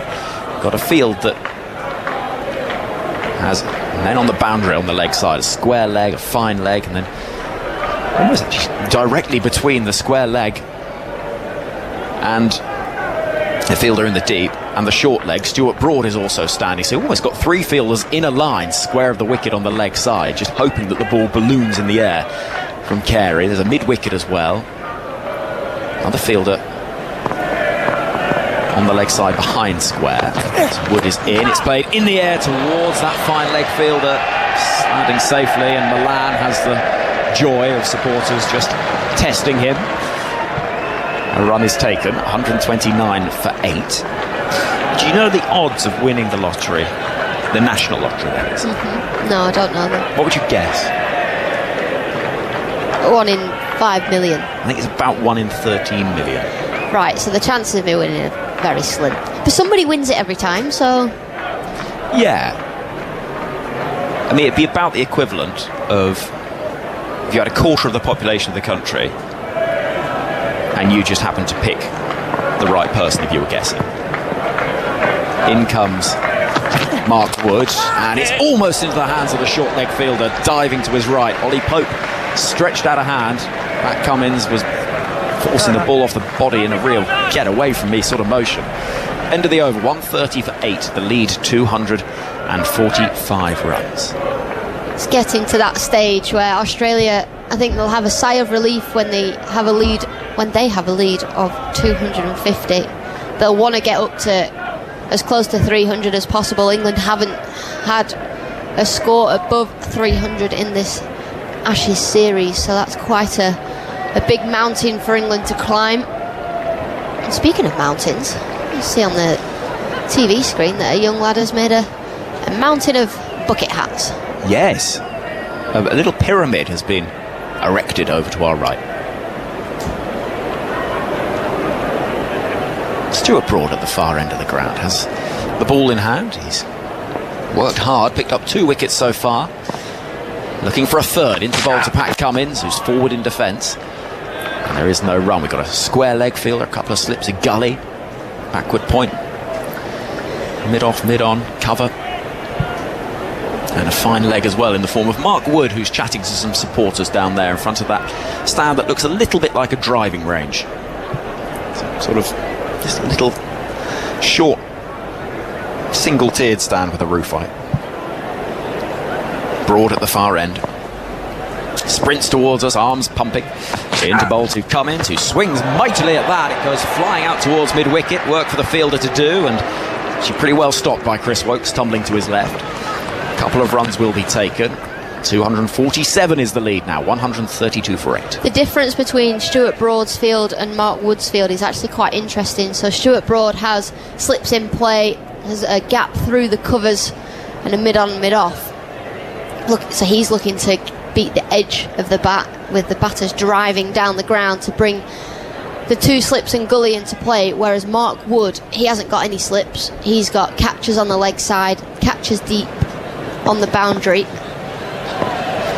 Broad in again, past the umpire, driven the top half of the bat towards mid-off from Ben Stokes. Single taken. 133 for 8. This will probably be the final over before the interval. What time is it? It's 2 minutes until the top of the hour when the break is scheduled to be. Australia will be quite keen to ensure it is the final over before the break. It's been a busy session. We've seen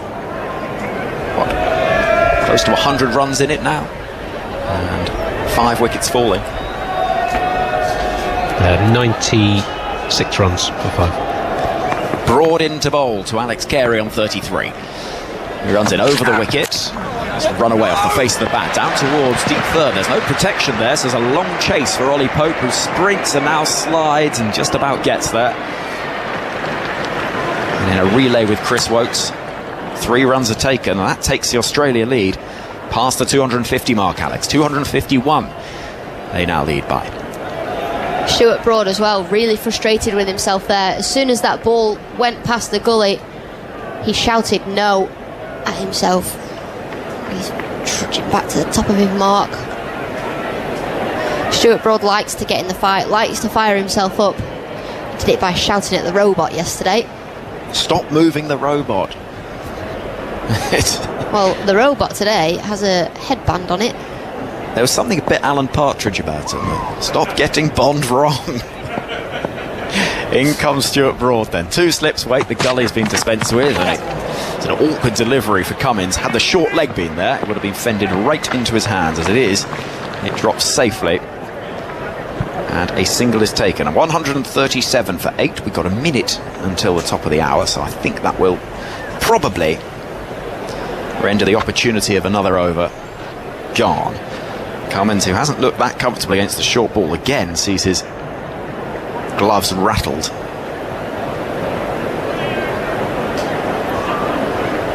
Broad at the end of his mark. Carey has had some fortune in his innings. Is waiting. Here comes Stuart Broad then. Final ball before the interval. It's played away firmly in front of square. Pulled out towards the boundary and to that boundary as well.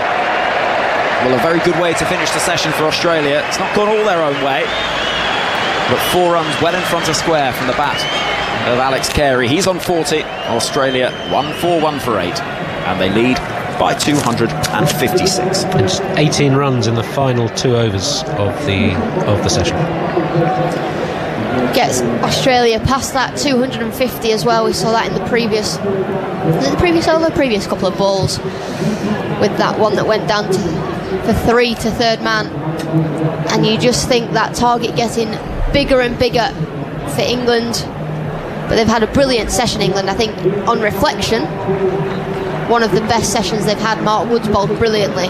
Been really impressed with him, the way he's shifted his momentum from the first innings, where he didn't bowl that well, to come back and bowl the way he has. Pick up 5 wickets. Now England put the feet up. Talk about how they're going to pick up these last 2 Australia wickets as soon as possible to give them a sniff of winning this Test match. Well, Mark Wood has led the side off the field of play, having taken 5 wickets. He has bowled beautifully, and he's bowled with such enthusiasm throughout this series, always with a smile on his face. I mean, it's really nice to see somebody who is such a lover of playing cricket getting that reward. Yeah, he actually said in an interview that me and Kate Cross did with him that he just loves playing cricket. No matter what cricket team he's playing for, he enjoys it. He's got a smile on his face, and I think that's what makes him so special. He genuinely loves being out there, and you know, he always has a good time. Yes, he has moments where he's frustrated, where he doesn't bowl well, where you know he makes mistakes, but everybody does. But you know, every time he pulls on an England shirt, he has a smile on his face, and it's really nice to see. Alex, you go and grab some lunch. Thank you very much for your time in this first session. We'll have plenty more from Alex throughout the rest of the 2 sessions that we've got today. Let me talk you through what we've seen. So in this session, we've had, as Andy mentioned, over 100 runs scored and those 5 wickets falling. Zoltz, what have you got for us? Just 104 briefly? for 5 from 31 overs, and Mark Wood today alone, overall, 5 for 32, including yesterday. Today he's taken 4 for 23 and 9 overs. Thank you very much, Andy. 37 for 3 was the score at the start of play. And Australia now 141 for 8. The wickets that have fallen. Scott Boland, night watchman, caught behind off the bowling of Wood for 8. Travis Head fell in exactly the same fashion. Steve Smith was caught by David Milan in the deep, hooking off the bowling of Wood for 27. Cameron Green out LBW to Stuart Broad on review. And Mitchell Stark caught a short leg off the bowling of Wood to give him his 5th wicket for just 1 run. Carey has had a couple of reprieves, bowled on 19, but it was a no ball, and then it looked for all the world like he was going to be out after bowling of Stuart Broad, but it was shown to be pitching outside the line of leg stump, just by a tiny fraction, and that was enough to give him that reprieve. So 141 for 8 is the Australia score, and they lead by 256 runs. We'll discuss the surprise resignation of Virat Kohli, as I mentioned, as the India Test captain in a few minutes. But first, if you weren't with us at 3:30 this morning for the start of play, here are the highlights from another enthralling session. And here comes the first ball of what is only the third day of this match. And Stuart Broad then runs in from the far end. He's bowling to Steve Smith. He's wearing a sleeveless sweater, and he allows the ball to pass by to Sam Billings, who immediately walks up a mark or two, scratches at the ground, and Broad wanders back into the distance again. Wood on his way, bowls, and look at Boland there, driving him straight down the ground. Broad's after it, but I don't think he's going to stop that. The ball running towards the rope. It's nip and tuck, and Broad, he's just kept it in, literally by a foot. And I think they've run 4 anyway, haven't they there? Boland's got to that far end. I was watching Broad, so I think they did. An all-run 4. And a very confident stroke from the man who is, of course, usually number 11. And coming out at night watchman. And flicked away firmly by Smith as Broad, they're over pitches. And Rory Burns is after it, but he's not going to stop it. That's the first actual boundary of the day, after the all-run 4 for Boland. So he's on 8, Smith 22, the lead 162. So already it's moving on at sort of brisk rate that Australia would want. I mean, ideally they want to get England batting, of course, when it's dark and the lights are coming on in that nasty twilight period. It could well be set up for that if they score quickly enough to get there. That's I'm sure what Australia will have in their minds. Wood a bit wide of the crease. Oh, that's caught behind. It's the end of Boland. A little nick outside the off stump. One of those regulation dismissals, really. Billings just threw the ball in the air. Wood ran through. No wild celebrations, but one or two smiles on the faces. At least they've got rid of the night watchman. Short, bounced a bit. In fact, bounced quite a lot, but then actually rather died on its way through to the keeper. So there's still no particular great pace in this pitch, but just enough to interest you if you land the ball on the seam. But a brave effort there by Boland. 8 from 33 balls. He more than did his job, and it means that Travis Head will now come out at number 6 rather than number 5. Yeah, just an extra bit of bounce there from Mark Wood. The deliveries predominantly this morning angled in towards Scott Boland, and he's played them relatively comfortably out in front of his body. Driven one beautifully down the ground for an all-run 4. Stuart Broad had to chase, but this ball just slightly leaves him, and the pace and bounce of Mark Wood, meaning it left Scott Boland fending away from his body slightly. Just manages to take a tiny little nick through to Sam Billings, who, no extravagant celebrations, but the first speed bump or obstacle that England have had to navigate their way through this morning has been removed, and now they can start trying to get into this Australian middle order. The lead's 162. Here comes Stuart Broad again. Penultimate ball of the over. Driven back past Broad. That's a nice looking shot. Through mid-on, there's a chase on between a rather tired-looking Ollie Robinson and also Ben Stokes. The ball will win the race. 4 down the ground, and that's really nicely timed from Travis Head. Wood, and that's down the leg side. Is there something on that? Yes, there is. Travis Head stands there briefly, looks up at the umpire, hoping against hope that the decision will not go against him. But once England knew that there was a little tickle on it, it was either going to be the umpire's decision or the technology that would see Travis Head on his way, and he is gone. England get the breakthrough. Head gone for 8. It's 59 for 5. Oh, there you go. And Mark Wood, I think he's relishing being the enforcer. And he's picked up quite a few wickets from the short ball. Just flicks the glove on the way through. And Mark Wood, he knew straight away. Umpire Rod Tucker, no hesitation there. And Travis Head, after the 100 in the first innings, off he heads for only 8 next to his name. So we've got a game on our hands, but this pitch has shown that 174 runs is still a long way away. Well, it is. But we know that recent history at this venue has seen sides chasing big scores in the fourth inning. So England, day night, as we said the other day, day night does alter things a little bit, but it could be interesting, this. England are right in this game. Here comes a Broad up to the towering Green, who's struck on the pad. Broad's up again, of course he is, but I think there was bat involved in that. Did it sound like a bit of an edge, Glenn?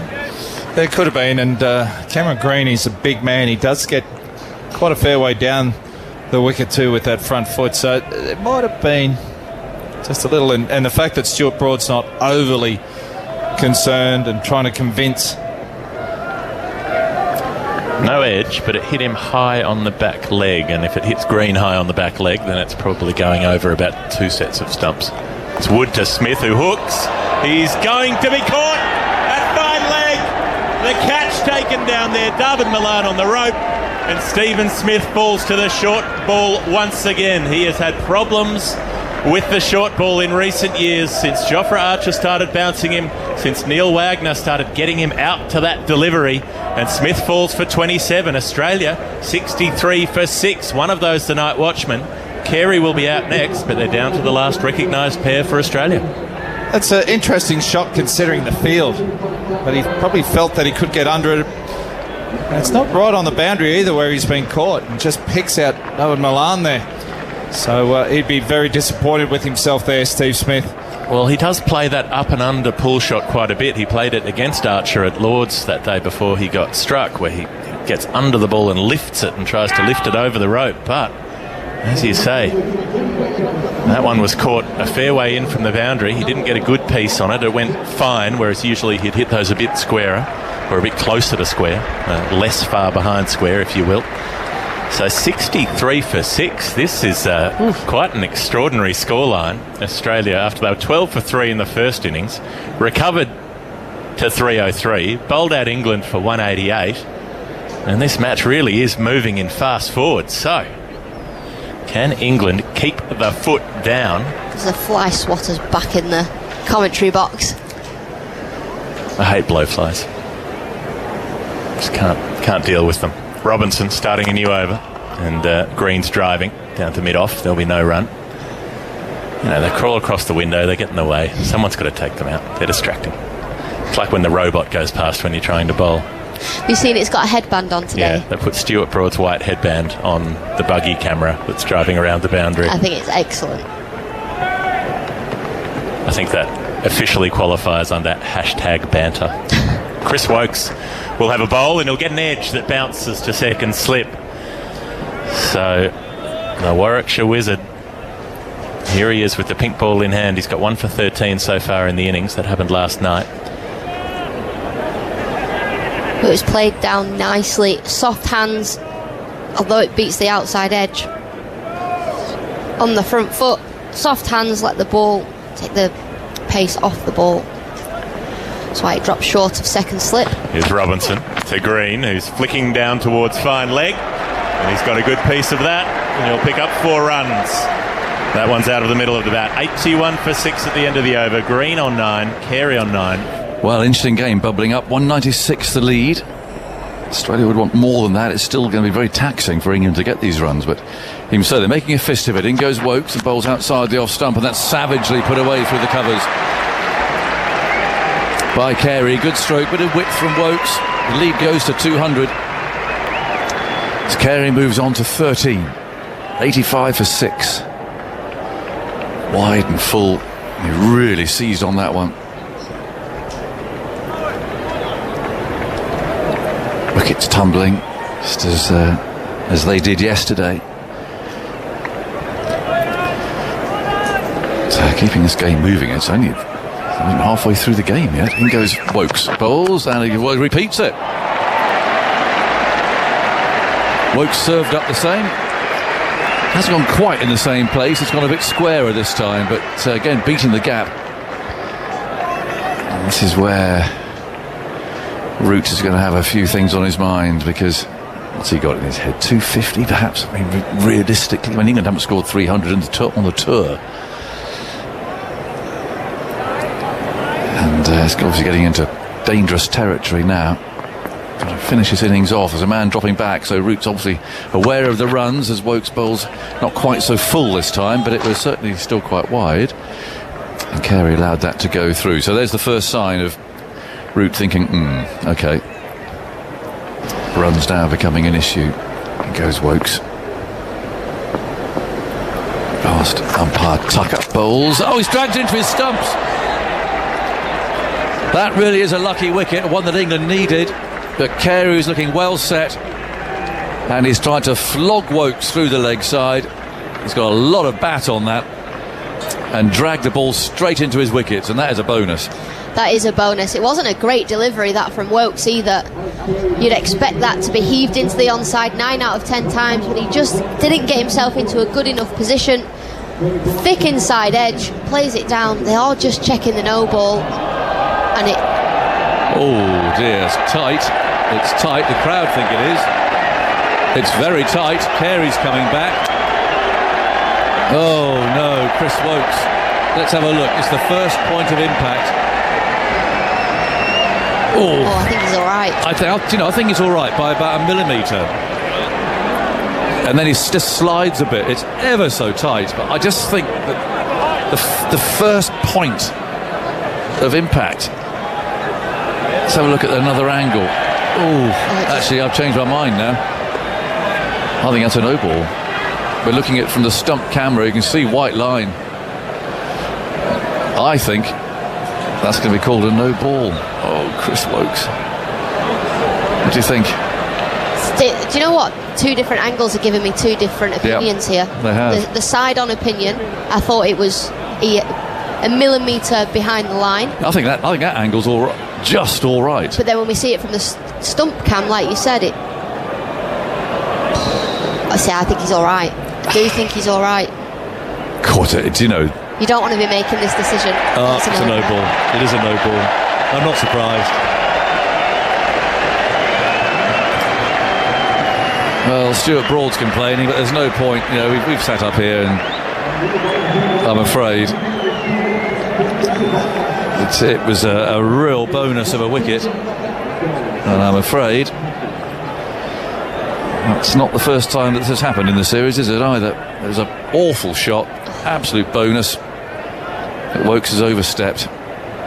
He would have known he was tight too. I mean, you just do as a bowler. You look at that and look at it now. It's okay. It's the point of absolute initial impact.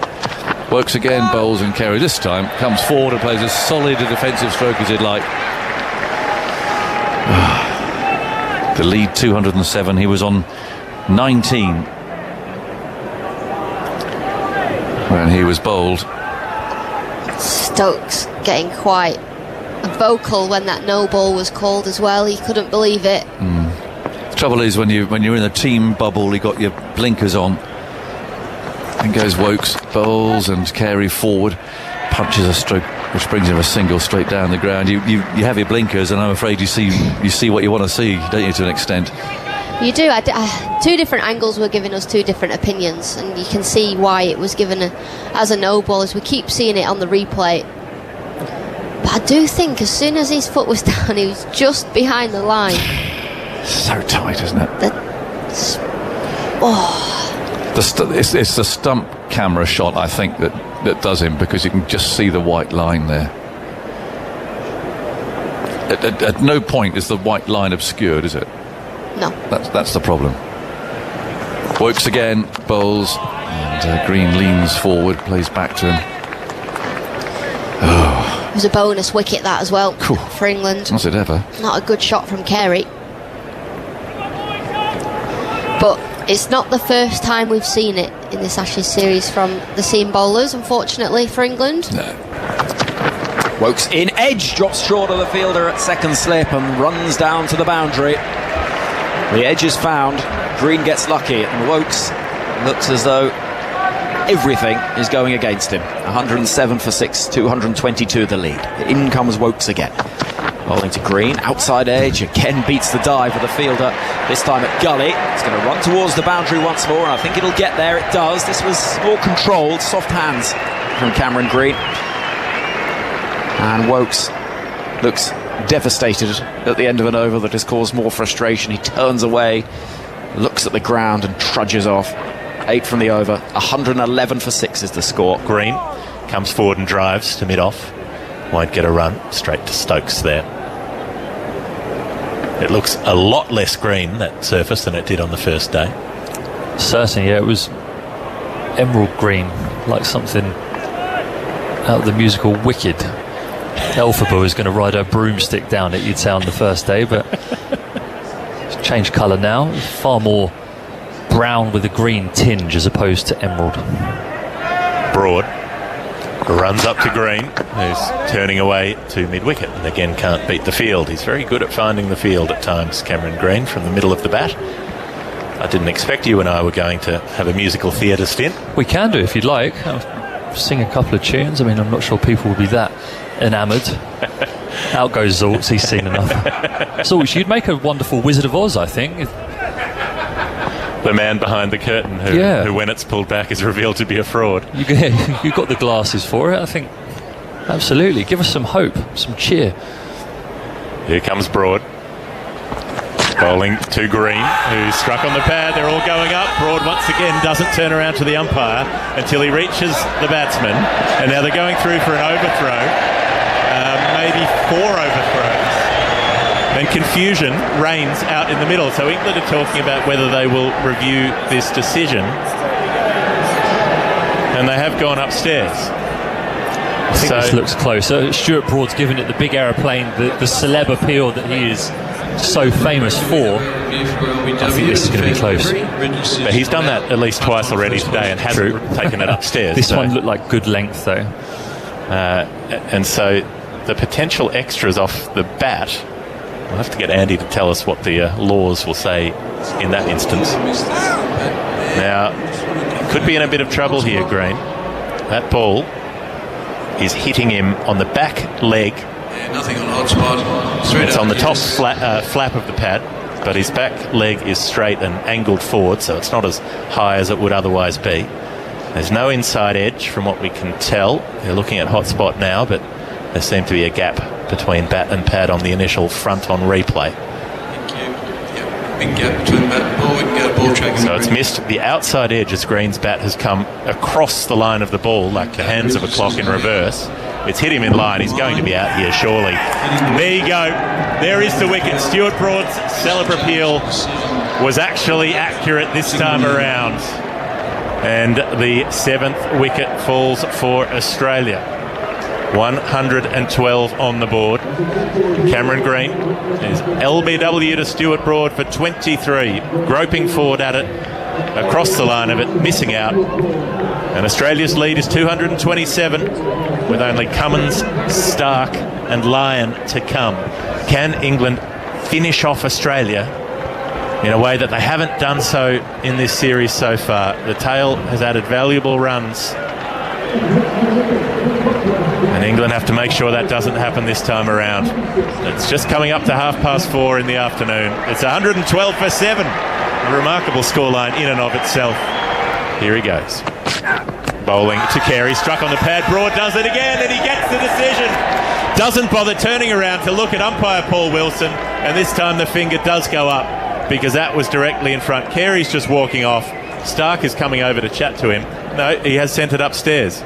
So Carey's reviewed and then walked halfway back to the dressing room as if he needed to clear his head. Maybe he thinks it was quite woody. Maybe he got a bit of bat on it. Maybe he's the last recognised player with the bat, and they have reviews in hand. So, waiting to see. Yeah, it looks like it's been the bat. There's no inside edge on that. It's hit him on the front knee roll with the leg angled forward and straightened, so it's not too high as it struck. The line looks pretty good. It's a left-hander, so just got to see whether it pitches in line with the stumps, but it looked like it did live. Yes. Waiting for the snicko here. There's nothing on the sound wave, so there's no inside edge. We'll go to ball tracking when ready. You can hear the voice of the third umpire. Here we go, original decision is out. Pitching outside leg. That has been called as pitching outside leg by Sir Quote Ian Smith, the barest of margins. That looks to the naked eye like it should have been umpire's call. It looked like half the ball was in line and half wasn't.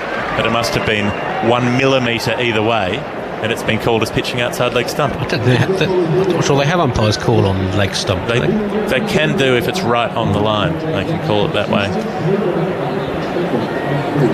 Now that looked like it was pitching in line. Well, come on. It was hitting him in front of middle, and I'd say on height it was hitting the stumps. But as we zoom in and in and in, we can see that the first little bit of leather between the middle and the first row of stitching was ever so slightly to the outside of the leg stump. England, when it comes to the close calls, even though they have Australia 7 down with 121 on the board, a number of close calls going against them. The way that the DRS works there suggests that the ball doesn't compress at all when it bounces on the ground, which presumably it does a bit. I'm not having that the technology is that accurate. You can call that as pitching outside leg. Wood bowls to Stark, who's caught it short leg. Well, that'll cheer England up a bit. They've been denied a wicket by the technology, but they've been granted one by good old-fashioned short, fast bowling. The right armour from over the wicket bangs it into the rib cage, and Stark can do nothing but fend it off straight to Pope, who's in under the helmet a few paces back from the bat. So a wicket's down, and that is 5 wickets for Mark Wood. He has toiled in this series looking for that big run of wickets, and this is where they've arrived. 5 for 24 in the third innings of this Test match. Australia 121 for 8, 236 in front. Applause for Mark Wood. And can England finish this off and make a contest of this? Patrick Cummins on strike, and Wood is coming around the wicket to the right-hander. Full, and he's appealing. It's LBW. Hit him on the foot. And Mark Wood is on a hat-trick. It's been reviewed, of course. Why wouldn't they review at this stage? Cummins thinks he might have got some bat on it, but he doesn't look convinced. The expression on Pat Cummins' face as he looks up at the screen is one of, I don't know about that. It's a fair delivery. Fired in, fast and full. At the moment, he's got 6. It's a brilliant piece of bowling, that, from Mark Wood. Yes, it's been reviewed, but he's been bowling short, and he's gone for the bluff. The Yorker first up to Pat Cummins. It's hit him on the back foot. I think that might be missing off stump, you know. Can you keep that rolling through? Yeah. It's going across him. It's hit him on the foot in front of off stump, but with the angle. Now, will ball tracking, because it's hit him just about on the full. No, it's hit him on the bounce. So ball tracking won't say that it's going straight on. Through that, it'll keep tracking that trajectory. Yeah, it's hit the foot. So it's whether it clips the outside of the off stump. That's what will decide whether Mark Wood gets his 6th wicket. It was a brute of a delivery either way, much like the one that he got from Cummins. Okay, pitching in line, impact in line. Wicket's missing. It's missing the off stump. Well, you can see why it was given out. It looked stone dead. Smashed him on the foot. But he has been reprieved. So, Australia remain 121 for 8. Well, you can watch clips of the action on the BBC Sport website and app. Full highlights on the BBC iPlayer from 6 p.m. It's been enthralling, entertaining, and the match could still go, well, any which way. The lead for Australia is a pretty significant one. England could really do with wrapping up this tale as soon as is possible. 256 runs is the margin as things stand. Players are heading out to the middle. England will be looking for early wickets to try and dislodge this tail end of Australia. They're 141 for 8. Mark Wood is getting ready to bowl. Stephen Finn is standing by, followed by Jonathan Agnew. Yes, good afternoon. Good morning, everyone waking up at home. 20 to 7, I think. For you guys, and Mark Wood's at the back of his mark. Hopefully we don't have a repeat of yesterday where I steal Jonathan Agnew's job for 10 seconds and a wicket for us. And we've made it. We have. It's a very inaccessible area. This one, never mind. We've got a great view of the cricket once we're here. Good morning, everybody. And there's a lot happened again today. But I think the short up some is that the next 15 minutes extremely important. It's 141 for 8.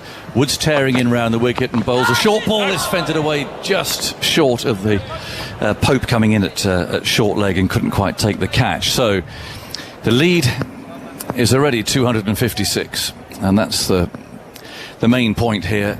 And the light deteriorating, the floodlights are on. So a new ball under these circumstances will not be easy. It's still moving around anyway on this pitch. We still haven't had a single over of spin bowled either yesterday or today.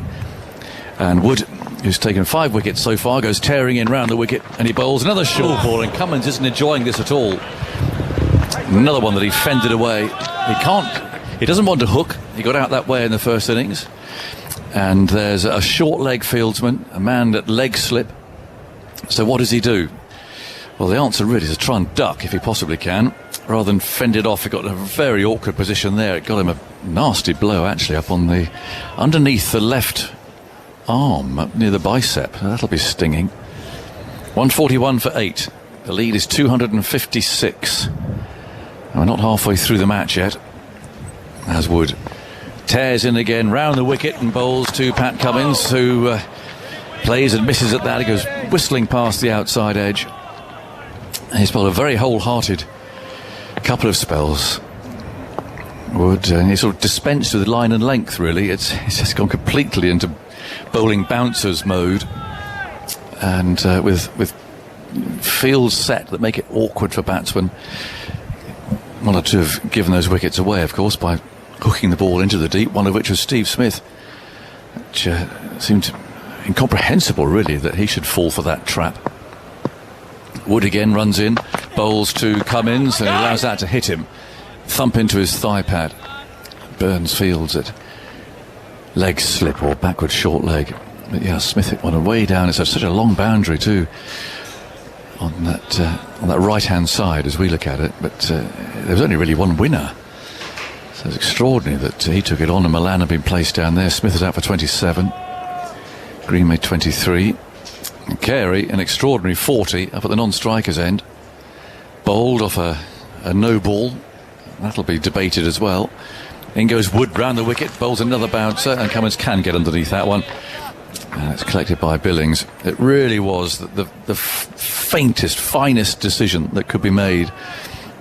And Paul Rifle studied it over and over again before deciding that there wasn't any part of Wokes' left boot behind the popping crease, behind the line. It was a very, very tough call. But Carey survived that one. He was then given out LBW only for the technology to rule that about 0.1% of the ball had pitched outside the leg stump more than it had to overturn the decision. In goes Wood and bowls, and fiddle at that outside the off stump. There was a noise there. That's why one of the fielders there appealed. It was Crawley, but not off the bat. It's 141 for 8, and a lot of hard work being done by Wood and Broad, because Robinson, has got this stiff back. It looks like Wokes is going to come up. Is it Wokes coming up? I think he is. Broad's lingering in the crease there. No, I think Broad is going to continue, and that's probably right. He's looked the most. Or these two have looked the most dangerous. Yes, certainly the imperativeness of England taking wickets here, cleaning up these last 2 wickets and setting about their chase. 256 is the lead at the moment. Something that England will look at and feel as though 2 good partnerships will get them up there somewhere near it. Obviously the question of building those partnerships is the one that will have to be answered later in the day under this grey skies against the high quality Australian attack. But the initial work that needs to be done is take these 2 wickets as soon as possible. Carey's looking around the field, and there's 2 men out on the leg side. There's a deep point. There's still a slip. A massive gap in the leg side for a single if he wants it. And Broad, I think, is pointing in that direction, saying, can't we have somebody there? And Joe Root's saying, well, look, you're having a 3rd man instead. Broad hates giving away runs, but every run in this match, from the very first ball delivered by Broad, has been important because of the pitch. And Australia were allowed to score too many in their first innings. It's 141 for 8, and Broad stretches out, comes in from the river end and bowls to Carey, who's on the back foot, sliding it away down to the third man fielder, actually, Ollie Pope, and they come back for 2. Billings doesn't take the catch cleanly, so 143 for 8, the lead up to 258. It's funny, you watch a game, Steve Finn, don't you, and you sort of adjust things as you go, but we said this morning, before a ball was bowled, at 250 felt too many. Yep. And here we are still talking about taking quick wickets, and the lead's 258. So you sort of find yourself thinking, well, if only that could happen, or if only another batsman scored 50 rather than the 2 we've got in mind who might, or you sort of find a way of, I don't know, trying to illustrate a lead as not being quite so big as it is, or insurmountable. It's Carey on the back foot, plays to cover, but the fact is that is a lot of runs. Yes, that's going to take some getting, and you've got to be honest and say it's unlikely that England will. Certainly, given that even on better surfaces than this, England have failed to surpass that total. I think that they've only made it past there once, I think, in the entire series. So it's going to be a big ask for them to chase these runs, but you do hold out the hope that the trend might be bucked at some stage. Broad on his way, bowls the left-handed Carey on the front foot, playing out to cover, fielded by David Milan, who will have a say in that second innings of England's, of course, batting at number 3. He's had a pretty good series. He and Root do seem to be England's main hopes, and if they can get big scores, both of them, and a target like 270, 280, of course, is perfectly gettable. But having watched every ball of this series, you feel that England are going to be very stretched to score these runs, and with 2 days to go after this, and there's still 63 overs left. In comes Broad, and he bowls. It's played by Carey. So 63 overs left today, and that includes a change of innings, and then 2 days. So I think you can probably rule a draw out of the equation. It's impossible. There's something really, truly extraordinary would have to happen for that. Yes, well, England would have to bat for 2 days and not score any runs. So that's not going to happen. It's a win or lose situation. 143 for 8. Here's Broad round the wicket, bowls, and Carey on the front foot just leans the weight forward, runs the ball away out to point. Unless, of course, it rains, but the forecast, I can tell you, I've just been having a check of that myself. It's actually very nice for the next couple of days in Hobart. So tomorrow, 9 hours of sunshine, 23 degrees, and Tuesday, 6 hours of sunshine and 20 degrees. So that's more or less, so there's no rain on there, which might come to England's rescue. So they're going to bat very well to win the game, simple as that. Cummins looks around, he's looking in particular at where Milan is coming down here at fine leg. Might take Stuart Broad on if he were to bounce him, but it's a deep square leg as well, and the short leg. Broad gallops in, he's there and he bowls, and brings Cummins forward to a good length ball on the off stump, a typical Broad delivery really. Cummins defends it, he's on 12. Carey 43. These two have put on 23 runs together, and the lead is 259. As Wood peels off his jumper, his cap, and gives it to Root. It's been a very entertaining game. Runs have come quickly. Wickets falling, of course. This has been quite a good ground for teams batting in the fourth innings. If we can cling to some stats to nurture our hopes from an English perspective. The last first-class match played on this ground in November. Tasmania made 318 for 6 in the fourth innings to beat Western Australia. In February of last year, Queensland made 310 for 7 to beat Tasmania here in the fourth innings. Carey's on strike, and Wood rushing in. There's 3 men on the leg side boundary. In he goes, bowls, a short ball down the leg side. Wood falls over as Carey just allows that to go under his armpit. So there's a fine leg, long leg, deep square leg, and a short leg with a helmet on. Broad's at mid-wicket, watching the replay on the big screen behind him. Root's at mid-on. And there's a third man, quite a fine gully, and a cover point. So that's the field. Set for short pitch bowling, which I suspect Carey is fully aware of. As Wood runs in again, bowls another bouncer. A waste of effort, that really, high over Carey's head. But it has worked for Wood. It's not a very quick pitch, this. But maybe that's why the batsmen who have tried to take him on and been caught in the deep have taken him on, because the ball hasn't been whistling round at a ferocious pace off the pitch. You almost get enticed into playing it when you see it off the surface slow. But sometimes with that slowness comes extra bounce, which is where the batters who've got out to it have come unstuck. There's Wood bowling a fuller length, but still short of a length. But, no stroke from Carey. 43 not out. Crowd sitting quietly. There's a good healthy number in here today, as you'd expect on a Sunday. It's not a particularly warm afternoon. It was a lovely morning. But since then, the cloud has come overhead. Chilly breeze blowing from a southerly direction. The water looks quite choppy, quite unwelcoming, really. I think you'll be taking a dip in there today. And then goes Wood and bowls. That's sliced away. He's got it away. Over Gully's head. And away for 4 more runs. The crowd love it. Very well played by Carey. Just got underneath it, helped it on its way, and he moves to 47. Timed nicely.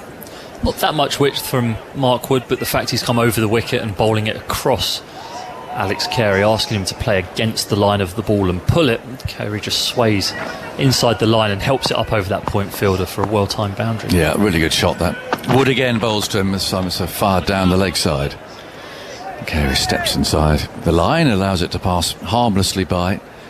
148 for 8, the lead for Australia, 263 on this third afternoon in Hobart in Tasmania. You can see the crowd quite muffled up again. They've got those black jackets.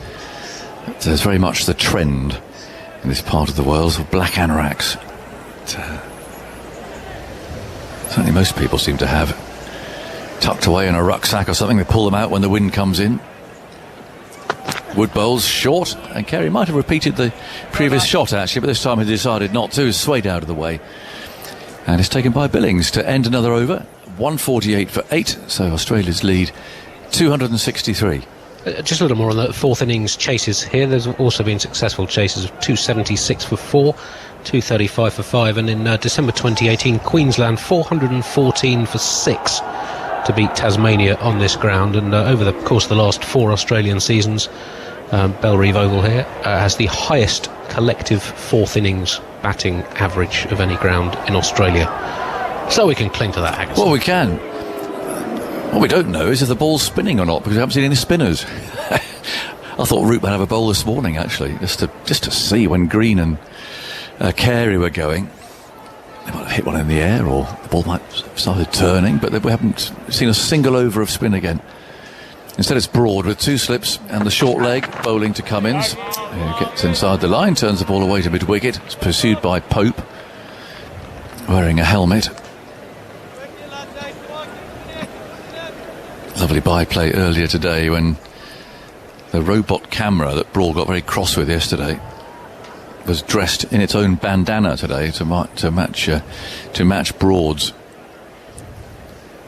And as happens here, a player is asked to give an interview into the spider cam that comes down over the ground. It lowers itself over the team having drinks, and comes Broad, bowls outside the off stump to Cummins, who lets it go, and they picked out Stuart Broad to go and talk to the commentators into the spider cam.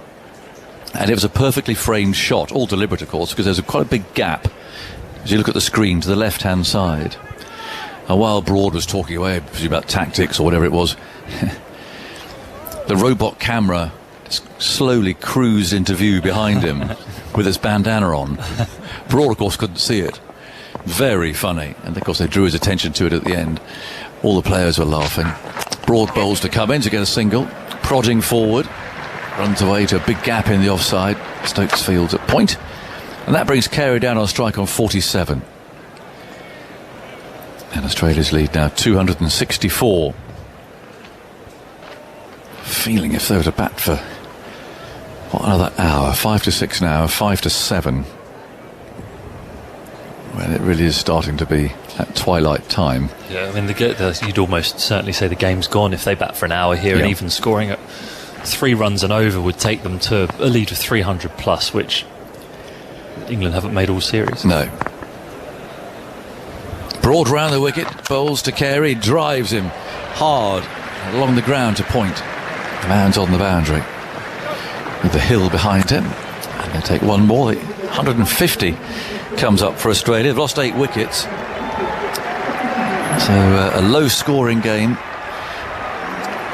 apart from that first innings. But they were 112 for 7, now 150 for 8. Short leg comes in again. Cummins twiddles his bat. Still a lot of space out there in the offside. Broad's on his way, moves in now, bowls to Cummins, a bouncer. She quickly ducks underneath or flies over his shoulder. Billings thumps his gloves together as a means of encouragement. It's Broad into his 17th over. Heads off into the distance again. A lot of movement on the hill. Over to our left, but predominantly people sitting out on blankets and watching. Here's Broad again. Over the wicket. Up he comes, bowls short and steered into that big gap once more there in the offside. And it's a very easy run, and Broad there looks a bit frustrated as that was taken. Just steered really off the back foot. They decided not to take. Oh, sorry, I missed it. Yeah. Yes, so they've kept Carey on the strike. It's got a big gap there, isn't it? So yes, so Carey keeps the strike at 150 for 8. He's on 48. Cummins on 13. And the men out today, Boland, the night watchman, for a brave 8. He was caught by Billings off wood. A good ball, actually. Anyone following the Djokovic news, by the way, it's just been announced that he is going to be deported. I see flashing up on the screen. He is now going to be deported from Australia.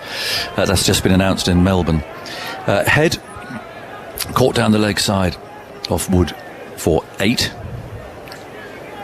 Smith, that bouncer I was talking about, caught by Malan at fine leg off wood for 27.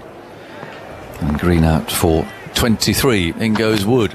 Bowls outside the off stump, and Carey rather back pedals there, allowing that short ball to go through to the wicketkeeper. This bizarre scenario now where there's not a fielder in front of square on the offside. Not one. If I was Alex Carey here, I'd be almost trying to play an overhead smash to these bouncers on the offside. I'm sure Steve Smith would be trying to do that if he were batting. Just to continue that tennis theme. 150 for 8. Wood must be pretty tired by now. There's been a huge amount of effort in. Runs in, bowls to Carey. It's another bouncer, which he ducks underneath. Umpire Tucker rules that as being one short ball for the over. And now Wood's going to come round the wicket by the look of it. So yes, 3 men on that leg side boundary. A short leg, Broad at mid-wicket. And there's a mid-on, and then a third man quite fine. So too the gully, so they're there for the short ball.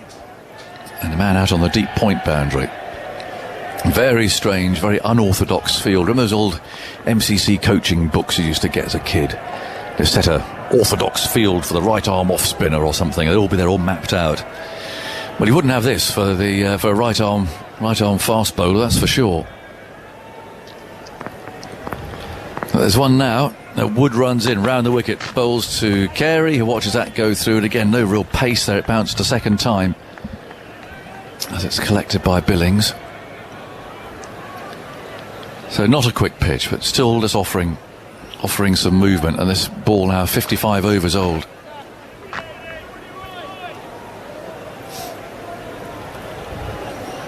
Wood trudges back to his mark again. He spins himself a catch. It's a rather unusual way of doing it. He spins himself a catch out of the back of his hand as he walks back.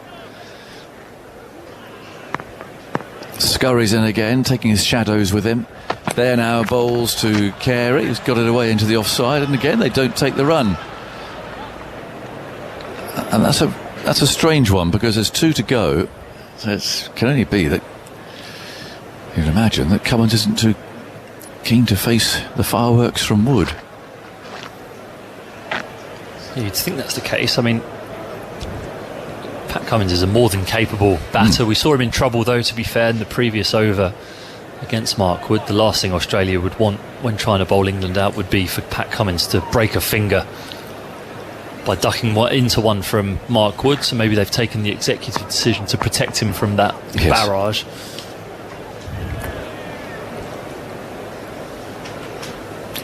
The lead 265. Carey moving into position. There's 2 balls to go in the over. Wood again runs in round the wicket. A great leap he bowls, quite full. Carey's on the back foot there. Just for once, Wood pitched it up. And Carey's right back on his stumps.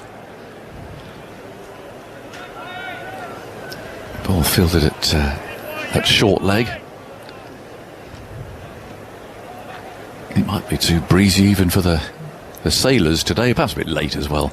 6 o'clock in the evening. I saw 1 or 2 yachts out there earlier today. There's a perfect little gap between the roof of the Boone stand and the advertising hoardings. You can see all the way down the Derwent.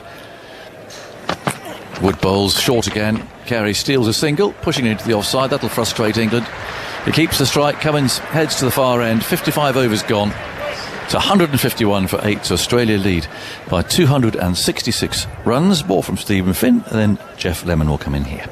Alex Carey moves to 49 from 87 balls after the reprieve early in his innings from Chris Woakes being bowled off the inside edge, pulling a short ball. He got almost 3/4 of the way off the pitch, and the big screen showed the minor overstepping of the front foot from Chris Woakes, and he's trudged back, and now he's forged his way to a reasonable score, a significant score on this wicket, and is on the cusp of scoring a Test match half-century for the first time, I think. He got one in Adelaide. Okay, sorry. But aside from that, he's had a fairly low returns in the series with the bat, so big moment for Carey, waiting for Broad, and he's edged one behind. He won't get a 50. He's out for 49. Stuart Broad gets another wicket as the clouds come over, as the sky darkens, and Australia 9 down for 151. There won't be any reviews or overturns with that one, unless we look at the dreaded front foot. But I think he's okay looking at an ordinary replay of that rather than the front foot line. So Broad from around the wicket. It was a big, wide, lavish drive from Carey, an inside edge, and a good low take by Billings at his ankles as that ball angled in and wobbled a bit in the air. It wasn't the easiest catch.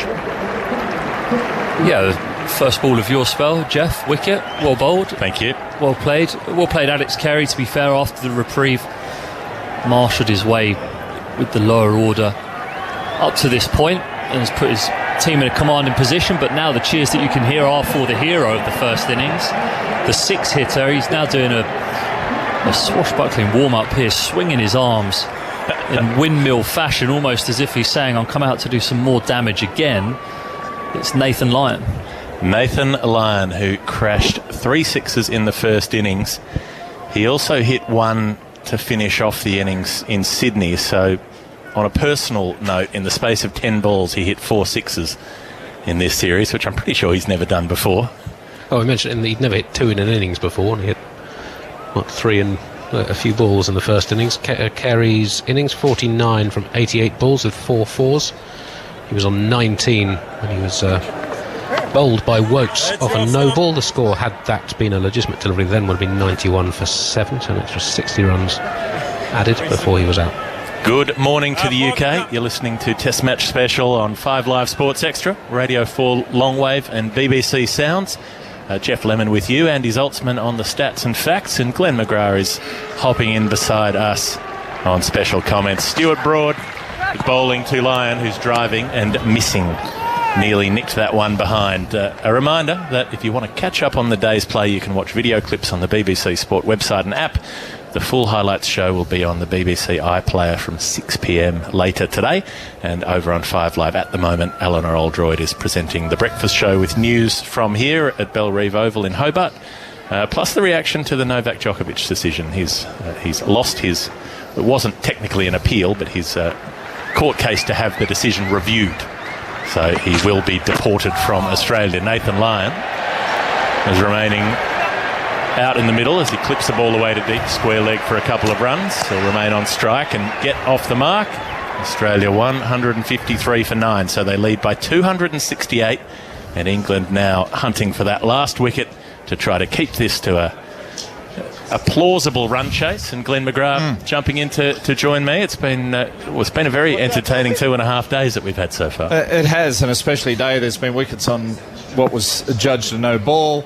There's been referred decisions that have been changed, so it's all been happening today as England try to close out this innings. Broad to Lyon, who drives back past the bowler. He won't take a run. He will take a run because there's a misfield. I think that's Rory Burns down there who's knocked the ball away from himself mid-off, and Ollie Robinson has to run all the way back to long on to collect, and so Lyon gets a couple more runs. He'll take his score to 4 from 3 balls, continues his fast scoring ways. 155 for 9. Sam Billings has become only the second England player to take 5 catches in an innings on debut. Chris Reed did so against New Zealand in 1999, also had a stumping. Couldn't get 1 in the first innings. He's got 5 in the second as Billings. Broad bowls to Lyon, who drives back to the bowler, who fields well in his follow-through, falling to the ground. And I imagine they're the toughest ones for a fast bowler when you've got to get down to ground level off your own bowling. Yeah, especially, you're exactly right. You bowl, you follow through, you're just on your way up, so your momentum's coming back up, and then you have to try to get back down. But he's a big man, Stuart Broad. He got down well then. You always try to feel pretty well off your own bowling as well, because it means you're saving some runs, hopefully. Extra incentive. Broad has 3 for 51. He's bowled well in this test. Headband on. Into Lyon, who opens the face of the bat and guides it quite nicely, but it's stopped in the gully by Crawley, and he won't get a run from that nicely struck delivery. 56 overs bowled in this innings, and England, they'd be very happy with having Australia 155 for 9, but they've still got to finish it off. Yeah, no, they've had trouble finishing the Australians off this whole series, really, and they would have liked to have wrapped them up a little bit earlier before this, probably before lunch, definitely. All these runs are hurting, but it's the time now.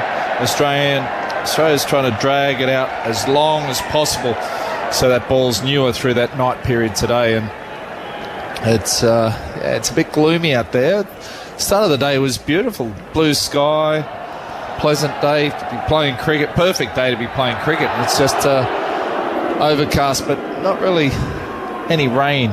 Doesn't feel like it's going to rain, does it? Doesn't feel damp. There's a very strong westerly wind that's started blowing across from the Hobart town area across the river towards the ground here, so that will affect the bowling a bit as well. Could be useful for some of the bowlers to get the ball to move away, perhaps. Mark Wood is bowling to Cummins, who's backed away and had a huge swipe at that and missed it completely, and Sam Billings just bursts out in laughter behind the stumps. Cummins played that ball from almost off the pitch on the leg side as he opened the face and tried to drive. He thought that was going to be short, didn't he? He was looking to carve that over point, backward point, but the old double bluff, it was a full one outside off stump.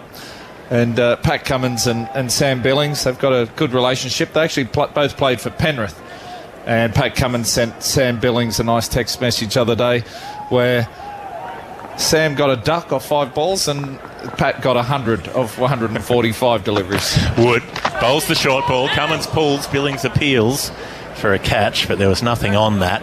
That ball was angling down the leg side as Cummins went after it. It wasn't that short either. It was about waist height by the time it bounced up past him. So Cummins is looking to tee off. He doesn't want to hang around against Wood. There's no Carey to soak up the faster bowler, which is what they've been doing for the last few overs of Mark Wood. But there might have been a little glove on that. Nah. But it's interesting that Stuart Broad didn't bowl a short ball to Nathan Lyon. Yes. After the first innings. Once bitten. Mark Wood bowls Cummins. The innings comes to an end. Australia all out for 155. And Mark Wood has 6 for 37.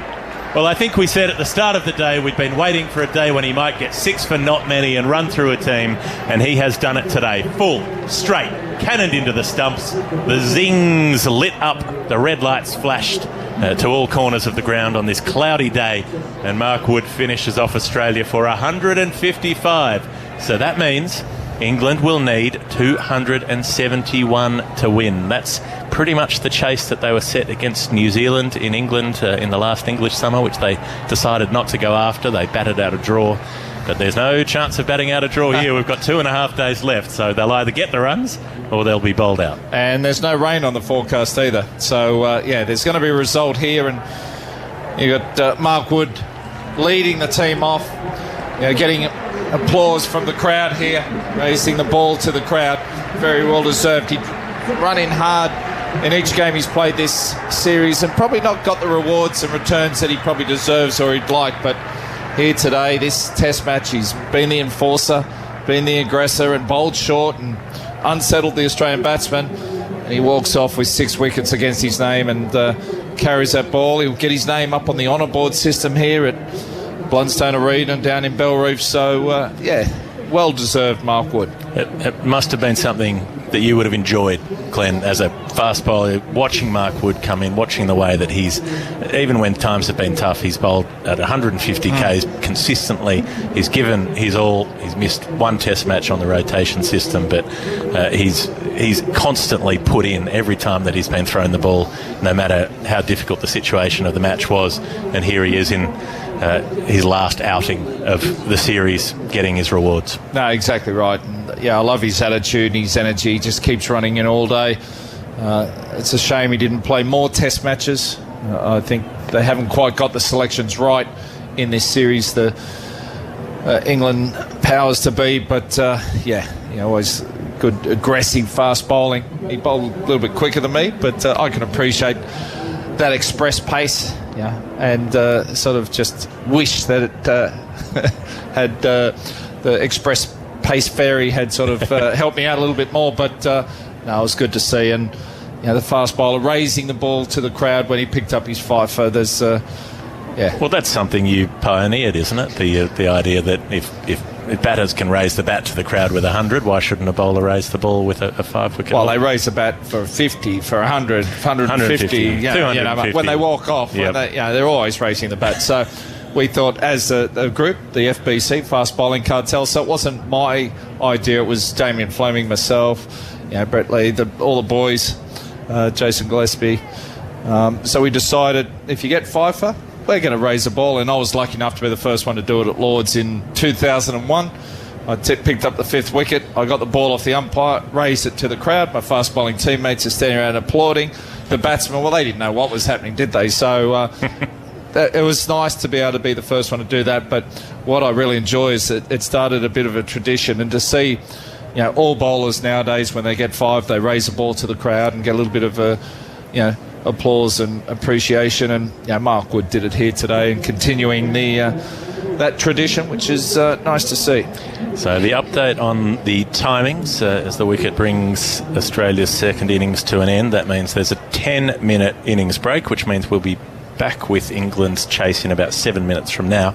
The tea break will remain as scheduled at 7:40 p.m. local time, which will be 8:40 a.m. in the UK. And there will be no drinks break. 58 overs remain in the day. England 271 to win. Andy Zaltzman? Mark Wood's figures 6 for 37 from 16.3 overs, his best figures in Test cricket. And after he went for 74 in his first 10 overs of the innings, 10 wicketless overs of the innings, in the next 24 and a half overs, at the end of the first innings, in this innings, he's taken 9 for 78. He's only the second England bowler to take 9 in a test in Australia since Botham did so in December 1979. Andy Caddick in another 5th test in Sydney in 2003 had 10 in the match, and it was only the 5th time since 1954-55 that an England bowler has taken 9 in a test in Australia. Well, it has been a rock and roll roller coaster test match so far. Australia started being sent in on the first day, lost 3 wickets by the time they had 12 runs on the board, and Labuschagne and Head took the score on to 83 for 4. Head kept going and made 100, took the score on to 204 for 5, and Australia ended up making 303. England got rattled through for 188 in their first innings. Woakes top scoring with 36. So we had 17 wickets fall yesterday, because then Australia batted towards the end of the day and they lost 3 quickly in the third innings. That was Warner, caught by Pope in the gully off Broad for a duck, completing a pair for the match, the second time for him in Test cricket. Khawaja was caught by Billings off Wood for 11. Labuschagne caught by Billings down the leg side off Woakes for 5. So it was Smith and the night watchman Boland overnight.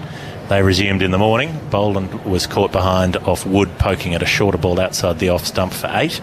Smith hooked down to fine leg for 27 and was caught by David Milan down there. Travis Head caught behind from Wood for 8 as well. Another one down the leg side. Green, LBW Broad for 23. Carey had a couple of reprieves, bowled off a no ball, got reprieved by the DRS on a very marginal call. He was eventually caught behind off Broad for 49, driving at a wide one, an inside edge. Stark popped a short ball to short leg, caught by Pope off Wood for 1. And Cummins, the last man out, bowled clean by Mark Wood, backing away and having a swing and losing his 6. He was out for 13. So Australia all out in this third innings for 155, which, well, had England been able to do something like this earlier in the series, it might have changed the course somewhat. But they've got an opportunity here. That's all of what's been done is done. The past is in the past. If they can make 271, they can win a test match after drawing one in Sydney. And, I mean, that, after being 3-0 down, would be something of a triumph in itself.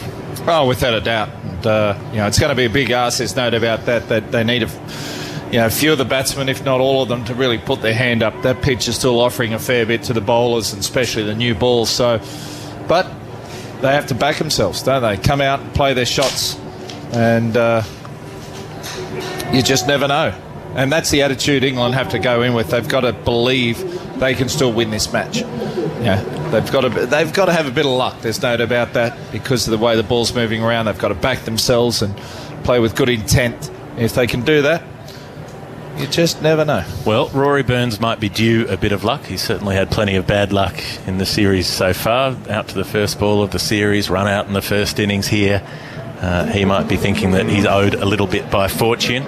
Zach Crawley played really nicely in Sydney, took on the bowling, did the same here and didn't make a big score, but he did counter-attack and play some good shots in the time he was there. So if he can do similarly here, we've seen how fast the outfield can be and how comfortably players can score when they get going. So the Australians are coming out onto the field. Here's the full 11, streaming out, all wearing their woolly jumpers. And the English opening pair are coming out. Crawley walking out to the middle, Burns trailing him about 15 metres behind.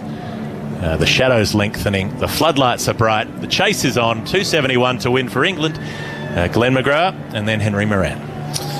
Yeah, thanks, Jeff. And just looking at Pat Cummins down there, he's got the 4 other bowlers around him, and Cameron Green, Mitchell Stark, Scotty Boland and Nathan Lyon. They had a little bit of discussion there. They know it's up to them. They have to bowl well if they're to win this match. And England, they need to start well, really, you would have thought. With Rory Burns and Zach Crawley, they get England off to a good start. Get that, take the shine off the new ball, make it a little bit easier for guys like David Milan and Joe Root, Ollie Pope coming in next. So it's going to be interesting session.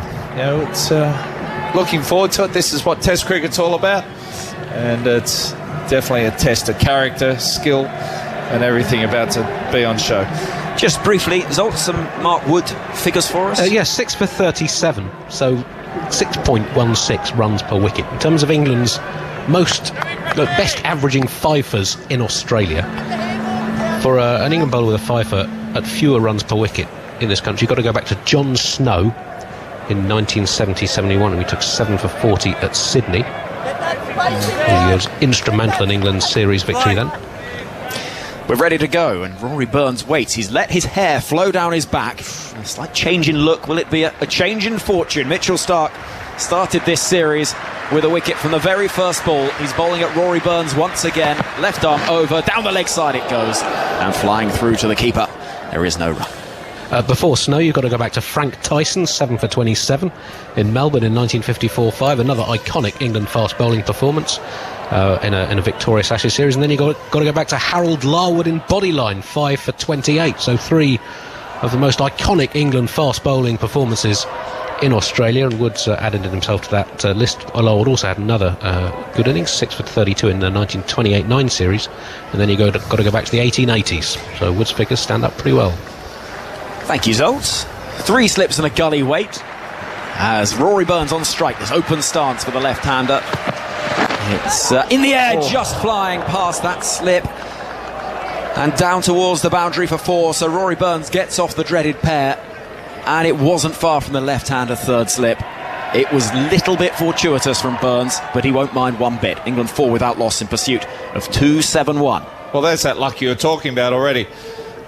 Just did a bit off the seam. But you're right, he's let the flowing locks come out. You don't realise they're so long. And maybe, now the thing is here, if he bats well, cricketers are quite superstitious. He'll have to bat that way all the time with his hair flowing. He looks as though he's stepped out of a Viking movie. Yeah, he's got a mane or yes. Yes. He looks magnificent. 4 without loss. I wouldn't go that far, but it's okay. Stark is in and cramps him for room. It's an awkward one that rises up and hits him in the midriff. Burns takes a little step towards square leg and collects his thoughts. But they're a funny bunch, cricketers, aren't they? Quite superstitious with what they do, and certain things have to be a certain way. And he's gone for the hair out look. Very unusual to see. I remember Mitchell Johnson in 13-14, where he grew the moustache and looked quite mean with the handlebars, and then he had to have it for the rest of the series. Those 3 slips wait as Burns is driving into the offside, calls yes immediately as it goes to the right of mid-off. Labuschagne will pick up, and Burns moves his personal tally, and England score to 5 in this first over. So 271 is the target. I don't know why, Glenn. All logic dictates that is well out of England's reach. Well, that's a very poor attitude to have, Henry. Well, I know it is, but there is also a degree of weariness of what we've witnessed over the last 6 weeks or so. But Andy, what would bring me cheer? Well, they have recent experience of chasing in fourth innings, and the game in Old Trafford against Pakistan in 2020, target around about this size. And I mean, they have had 2 second innings in this series of 297 and 270 for 9, so it's not totally uncharted territory. And under lights in a pink ball test, well, how have they chased? One thing I would say is I've just been for a little walk around the ground. It's quite fresh. It's not nearly as humid as it was earlier in the game. Here comes Stark then to Zach Crawley, right-hander. It's down the leg side, losing his line slightly. Mitchell Stark, and it goes safely through to the gloves of Carey. We're trying to look after you guys. We put on the cool weather to remind you of the UK. It'd be pretty cold over there at the moment. But it's quite green. It's picturesque. It's very kind of you. Don't look at me like that, as if this is somehow some huge generosity. No, it's. I'm looking forward to the rest of today and tomorrow if required. Win predictor has England at 25%, which I think is probably about right. Here comes Mitchell Stark then. Into Bolton Crawl. That's a better looking line. Tucked away off the pads. That's going to run down towards the fine leg boundary. Whether it is off bat or leg, we will wait and see. It is signalled as leg byes. Either way, it's another chunk taken out of the requirement, which now stands at 262 further runs. 9 off the first over. And a good start for England. Yeah, do that for 30 overs. You're basically there. Easy peasy. Oh. It's a simple game that everyone complicates, isn't it? So we can head down to Salamanca, the square in the middle of Hobart, and celebrate England's have a nice feed, a couple of quiet ones. But if England do manage to find a way to win this game, that'll be the first victory they've had in Australia since, 2010? Another good stat I saw is it's the first time England have taken 20 wickets in Australia since 2014. Wow. Funny game. You need to take 20 wickets to win a lot of matches. But in the last decade, it's not something England have done very often. It's not good. Their record here in the last 14 matches, there's been 2 draws and 12 losses. So it's, you could say they're dual win, or is it going to continue? Here comes Cummins, right arm over from the far end, left alone by Rory Burns. He's got 3 slips of gully, a backward point, short leg, mid-off, mid-on. And Mitchell Stark prowling down there at fine leg. The grass banks, once again, very well populated. It's a lovely atmosphere down there under the floodlights, but there's a few more blankets. Yeah. Because it's not quite as warm and humid, as I say, as we saw earlier in the game. It's quite fresh, the wind blowing off the River Derwent in the distance, and it's not quite the same conditions. Here comes Cummins then, into bowl to the left-handed Burns, leaving it alone once more. And England 9 without loss. Have you missed any of the action earlier on today? Well, England took the remaining 7 Australian wickets, had a good morning session, a little bit of a hold-up in removing Australia's tail, but eventually got there. Mark Wood picking up 6 wickets for 37. Really standout performance from him. And if you want to see any of the action, head to the BBC Sport website and app, where in-play highlights are available on the live text page. Here comes Cummins again, bustling in to bowl to Burns, who gets in a tangle and just about fends that away into the pads. It's an awkward assignment, this, Glenn. Stark, Cummins, pink ball, murky conditions. And then you've got Boland and Green, who can still extract a fair bit of bounce and see him out of this pitch. We haven't seen Nathan Lyon yet at all. And talking to the curator today, he still felt there'd be a little bit of turn. So that's a bit of an unknown. We saw Joe Root have a bowl on the first day. Burns waits and defends much more comfortably this time, though, a straight bat. So yeah, for England to win this, it'd be a big win for them, and especially after the series they've had and everything that's gone wrong. And I know they've been part of the issue with selections and with the way they've gone about things, but it's been a tough tour for them. And to have a win, take a win home with them, would be perfect way, because they got some one-days in the West Indies coming up shortly. Cummins into bowl to Burns once more, and it squirts away off the outside edge of the bat between gully and point, where fielders will converge eventually, but not before 2 runs are taken. So Burns moves on to 7 and England 11 without loss. 260 further runs for England to reach what would be an unlikely but not impossible target. I think it's probably fairest to say. I remember a test match down here. Australia played Pakistan and chased, Andy might be able to find the exact score, 400. Is it 400 odd in the second dig? Justin Langer got 120. Adam Gilchrist 149, I think. Cummins sprints in, Burns lets it go outside the off stump. Happy just to wave it through. Over comes to an end, 2 from it. Sorry? England 11 without loss. I might have lied there. It might have been nearly 400. Yeah, the target is 369. 369. Langer made 127. Gilchrist was certainly his first season with Australia. Came in with a score at 126 for 5, made 149 not out from 163 balls. Australia won by 4 wickets. Yeah, that was a match we shouldn't have won either. 5 for 120. It's looking down the barrel out there, aren't you? And so you just never know. Stranger things have happened. Records are there to be broken. Sorry, Glenn, I mentioned earlier on that in the last 4 seasons of Australian cricket, Hobart has the highest collective 4th innings batting average of any ground in Australia. How many times under lights? Sorry, Andy. In comes Mitchell Stark, bowling to Crawley. Straight, there's a appeal for LBW. And the decision is no. 2 noises there possibly. Rod Tucker believes so, because it looked pretty straight. And though there was initially a bit of a conference between the slip cordon keeper and bowler, I think the decision is it's not worth going upstairs. Well, it had to be an inside edge, otherwise that's absolutely plumb. Yes. Big inside edge. You could see it from up here, couldn't we, Henry? Absolutely. I mean, we should be out there umpiring that, really. I know, it's easy from here, isn't it? We can have a bit of look. We look at several replays and we rarely get it wrong from that, do we? Yeah. The slow motion really helps with decision making, I find. In comes Mitchell Stark to bowl to Crawley. It keeps a little bit low as the ball goes past the off stump. There's plenty of noise from the Australian slip cordon. One or two mentions of Rory Burns' new look out there in the middle. Has impressed a few of the Aussies.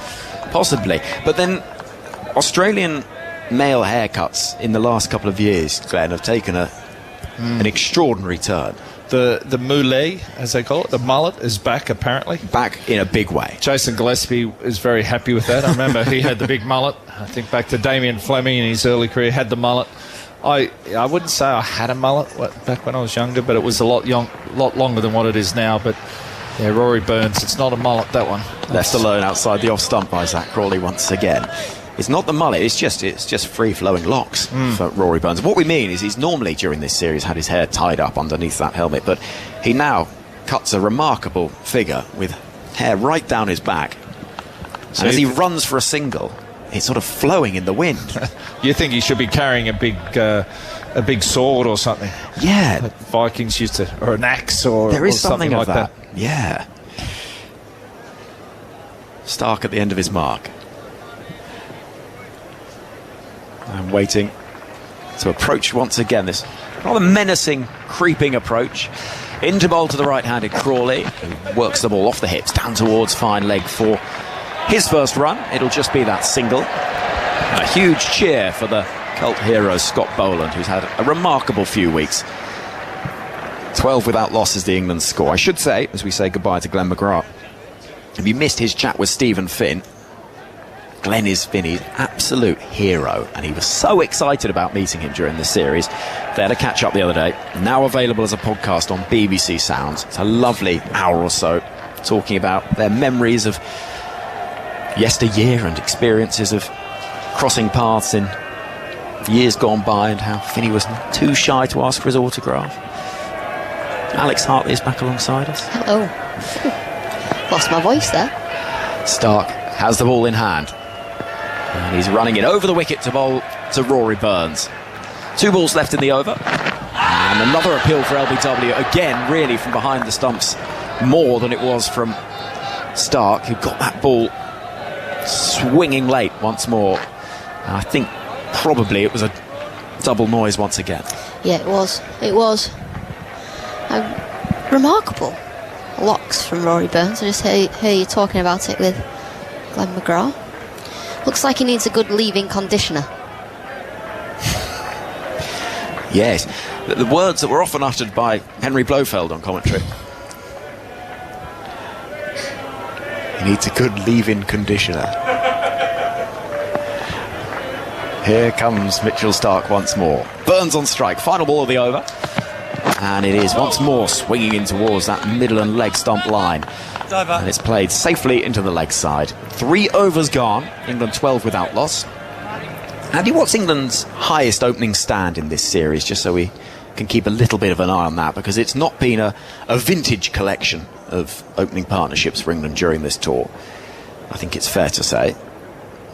I'll let you crunch the numbers as we see the floodlights taking ever more control of the illumination of this ground, and would have been out, that LBW shout that they didn't review. It would have been. Would have clipped the top of leg stump. I thought there was an inside edge, but apparently not. Well, an opportunity missed for Australia. Zach Crawley is going to face Pat Cummins with 3 slips of gully, a backward point, that short leg Travis head underneath the helmet, 4 or 5 yards away from Crawley. 12 without loss to score. Here comes Pat Cummins charging in towards us. Crawley plays the ball into his pads just for a moment. He looked around to see where that ball had gone, but he just about gets away with it. I found it interesting, this Ashes series, the difference between the Australian short leg and the English short leg. So the Australian short leg actually stands quite a bit closer than the English players. Probably a good 3 or 4 yards closer as well. He's not far away. We've seen catches taken there in this game from Travis Head. Here comes Cummins once more, left alone this time by Crawley. England's opening stands this series: 0-23 in Brisbane, 7-4 in Adelaide, 4-7 in Melbourne. A neat little palindromic mid-series effort. 22 and a mighty 46 in Sydney between Crawley and Hamid, and 2 and now 12 unbroken here in Hobart. So 46 is the target to beat. Right. Small targets, Alex. Here comes Cummins from the far end of the ground, trying to bowl at Crawley. Outside edge, flies past third slip. Crawley looked round, just hoping that it would evade the hand of that leaping fielder. It was Khawaja that was closest to it, and 4 pretty streaky runs from the batter, Zach Crawley. Zach Crawley just pushing at that one. It wasn't far away from Khawaja, and he gets lucky. He did need to play at it, but he just broke his wrists at the last minute trying to knock it into the onside rather than playing down the line of the ball. Thick outside edge. Had there been a 4th slip, that would have been out, but there isn't. We've got 3 slips and a gully. Cummins once more. Into bowl to Crawley, and there's an appeal for LBW. He's not played a shot. And we hear umpire Paul Wilson say at the far end, not out. And always when no shot is played and the ball strikes the pad, it creates a lot of excitement amongst the slip cordon, because it creates a greater degree of potential for the decision to be given out. And as we look at the replay, no shot played, and it's, I think, probably would go on to hit about 6th stump, probably. But there's no issue in terms of it needing to be impact in line. Here comes Cummins, and offended this time by Crawley, who's carefully, watchfully forward. Coming, lad. Another Australian team in sporting action here on 5 Live Sports Extra later. Commentary on the netball quad series continues. Australia against South Africa, followed by England versus New Zealand, and a reminder, the Women's Ashes underway on Thursday. Commentary on the first T20 from the Adelaide Oval from 8 a.m. Really looking forward to that, Alex. We'll be there? We will. Every single delivery. Cummins runs in. Crawley lets it go. It seamed in quite sharply. And Cummins has a wry smile on his face as Crawley and Burns so far have survived the first 4 overs. And we know, we've seen throughout this game, that the early stages on this surface, that is your danger point. If you can get through the first few overs, things do get easier. They do, but we know that once those lights take over and it becomes dark, it's an incredibly tough time to bat. Mitchell Starc, the best pink bowler in the world, it won't be a new ball, so it won't be as tough as conditions were yesterday when England had the new ball under the lights, but still an incredibly tough period to bat against. 3 slips and a gully remain as Mitchell Starc begins his 3rd over, bowling at Rory Burns. Running away from us, this is played firmly up towards mid-on, where a sliding Pat Cummins will prevent the ball from getting down towards the boundary in front of us. Andy Zolt. Just a little more on Billings' achievement of taking 5 catches in an innings on debut. It's only the 9th time that a player has taken 5 or more dismissals in an innings on debut, and 2 of them have been this series. Alex Carey did so in the 2nd innings in Brisbane on his debut, start of the series. Only 7 other instances in Test history before that. Significant couple of days for Sam Bigg. He played brilliantly with the bat as well. Really encouraging start to his Test career. In comes Mitchell Starc then, bowling a length delivery that's played into the ground, square on the leg side, and Crawley sets off from the non-striker's end when there was never a run there, and he's sent quite correctly back by Rory Burns. No interest in another run out after we saw the 2 of them get into tangle yesterday. Yeah, Rory Burns doesn't want to be the 4th Englishman to be run out in the last 4 run-outs. So he's got 3 and 3. But Crawley ran halfway down the pitch. He's sent back by Burns, and he gets back quite comfortably in the end. You can hear the crowd Getting quite rowdy, aren't they? Yeah, I think they're shouting Rory, putting a bit of pressure on the England opener. He's on 7 from 14 and waits now for Mitchell Starc. Runs in past the umpire and strikes Crawley high up on the thigh pad. It drops into the offside. Matt Morley emails tms@bbc.co.uk. My wife and I have spent the last month listening to the soothing tones of TMS as we bike around Thailand. Well, that sounds a lovely thing to be doing. It's a year-long cycling sabbatical. I hope they're going to stop at some stage. Although largely distressing, this Ashes has somehow seen her get into cricket for the first time. And for that, I'm thankful to the England boys. Let's finish on a high. Matt, lovely to have you with us. You're enjoying your travels. Here comes Mitchell Starc to bowl to Burns, very full, clipped away, that'll be 4. Square on the leg side. And that full Yorker length delivery from Starc, looking to disrupt the toes or the stumps. But Burns is equal to it and picks up 4 runs. England 20 without loss, their target for victory.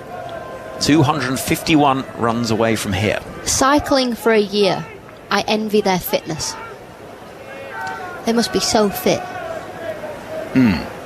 But I know they're on having a nice jolly holiday and they'll be resting in between. Cycling for a year. But I guess if you're going at a gentle pace and meandering around... I'd like to know if they have like little races. I imagine it's a tandem. Starc, into bowl to Rory Burns. 2 balls left of the over. Just a swinging heave at the ball from Burns. This is outside the off stump. Some excitement from Warner in the slips. He thinks there may just be a little tickle on it on its way through to Carey. No one else is interested.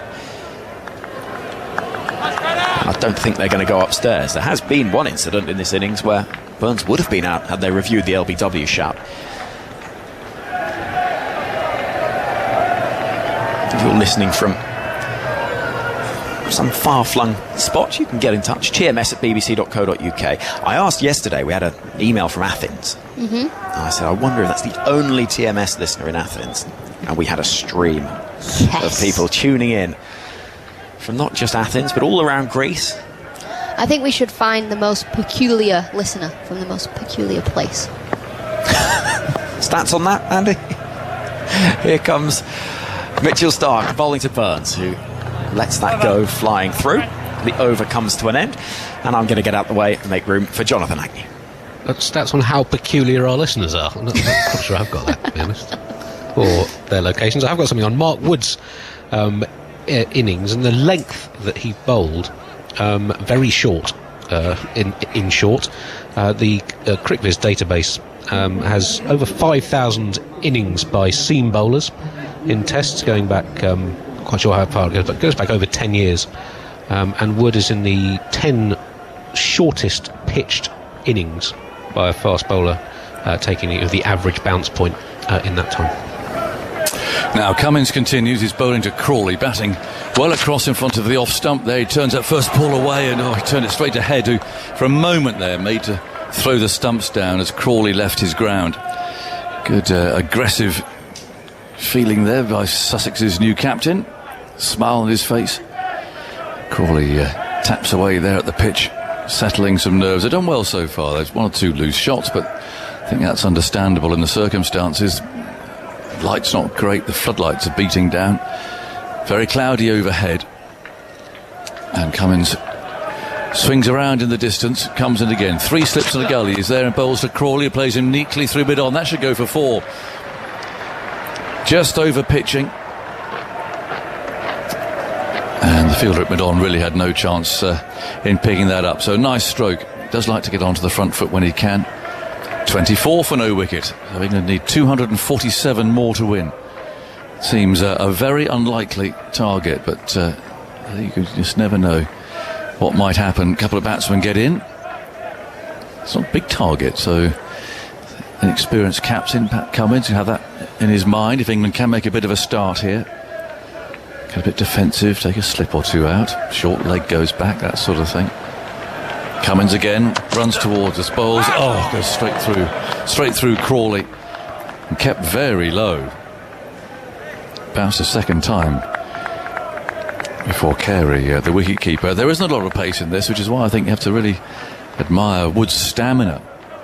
Why you question why 1 or 2 of the Australians got out falling for the trap of the short ball, with 3 fielders out there in the deep, and including Steve Smith, incidentally.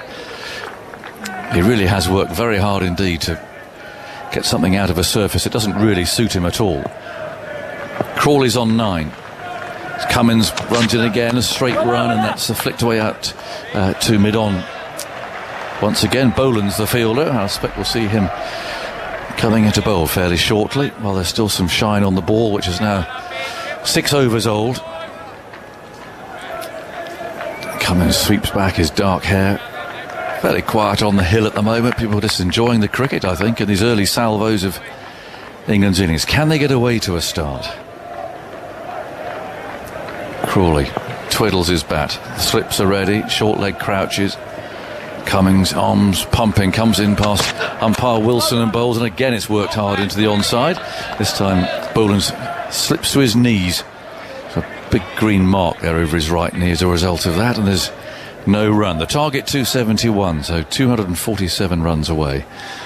And quite a chilly late afternoon, early evening really here now, 6:45 in Hobart.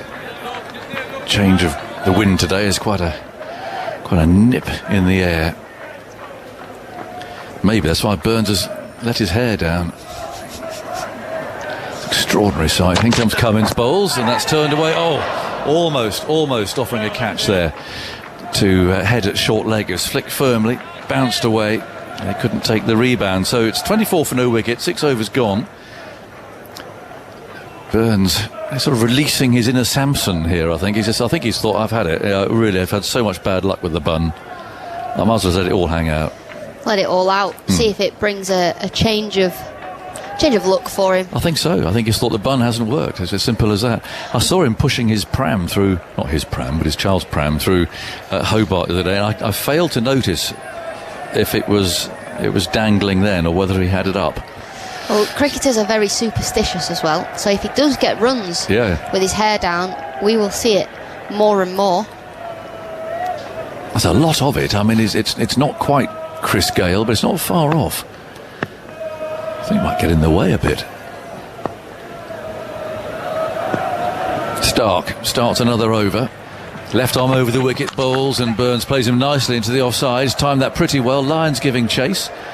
And Labuschagne, I think, is going to win that race, though. As he slides across that lush green outfield, throws the ball in, and Burns comes back for 3.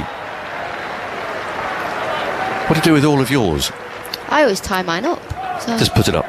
Yeah, put it. The thing is with caps, though, for women's cricket, is the hole in the cap's quite low.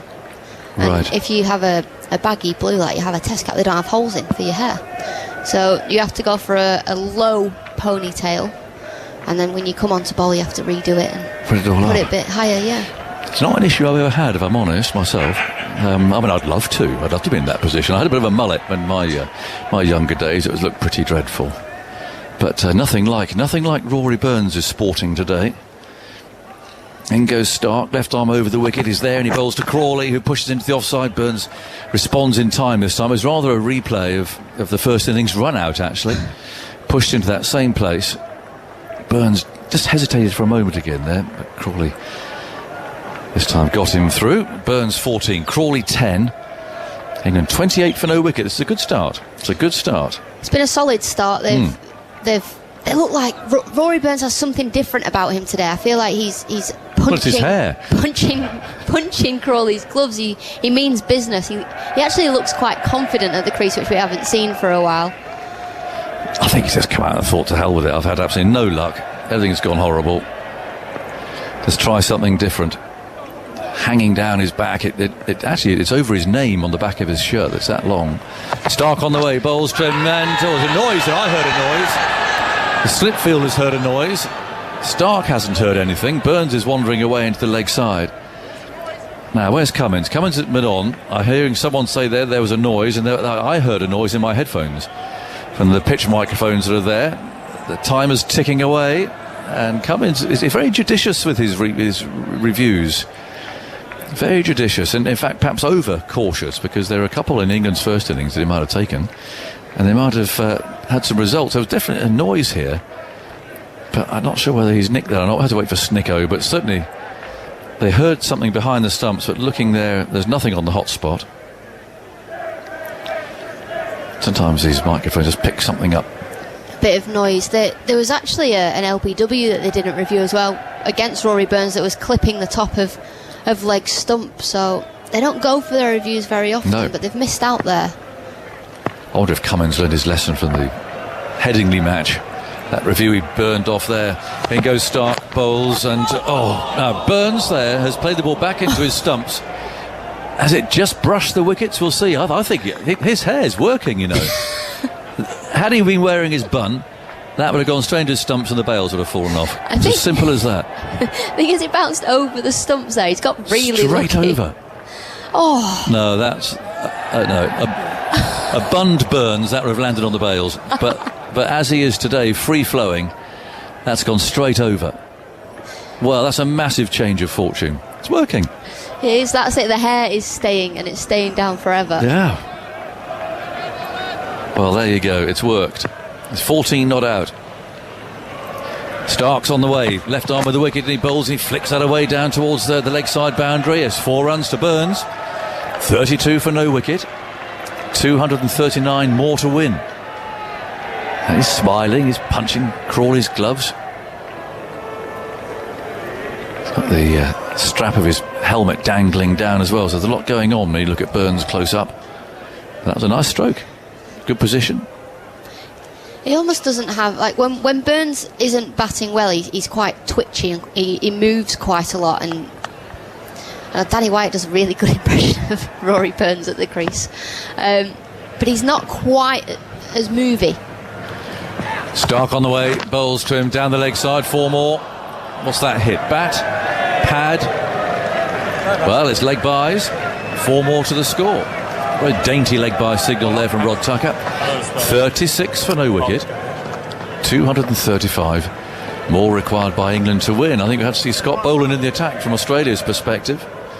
I think it's probably a farewell to Mitchell Stark for now.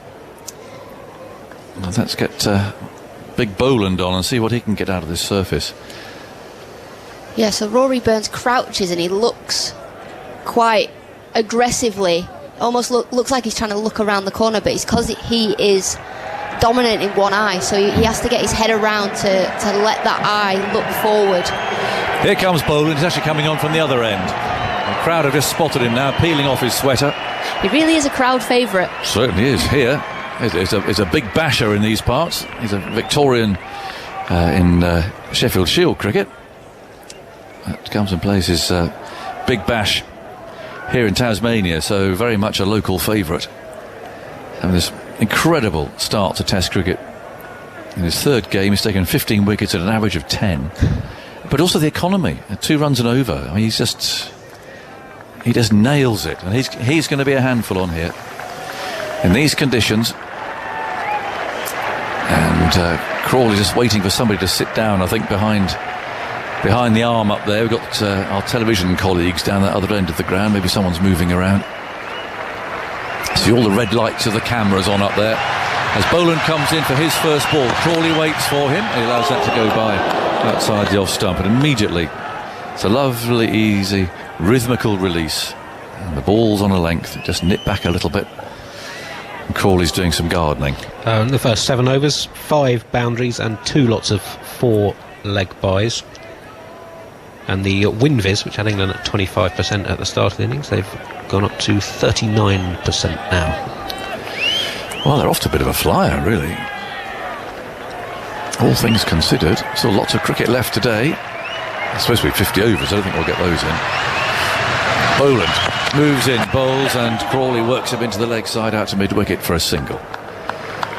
Thrown back by Pat Cummins. 37 for no wicket. Australia's got to be patient. Just keep plugging away. I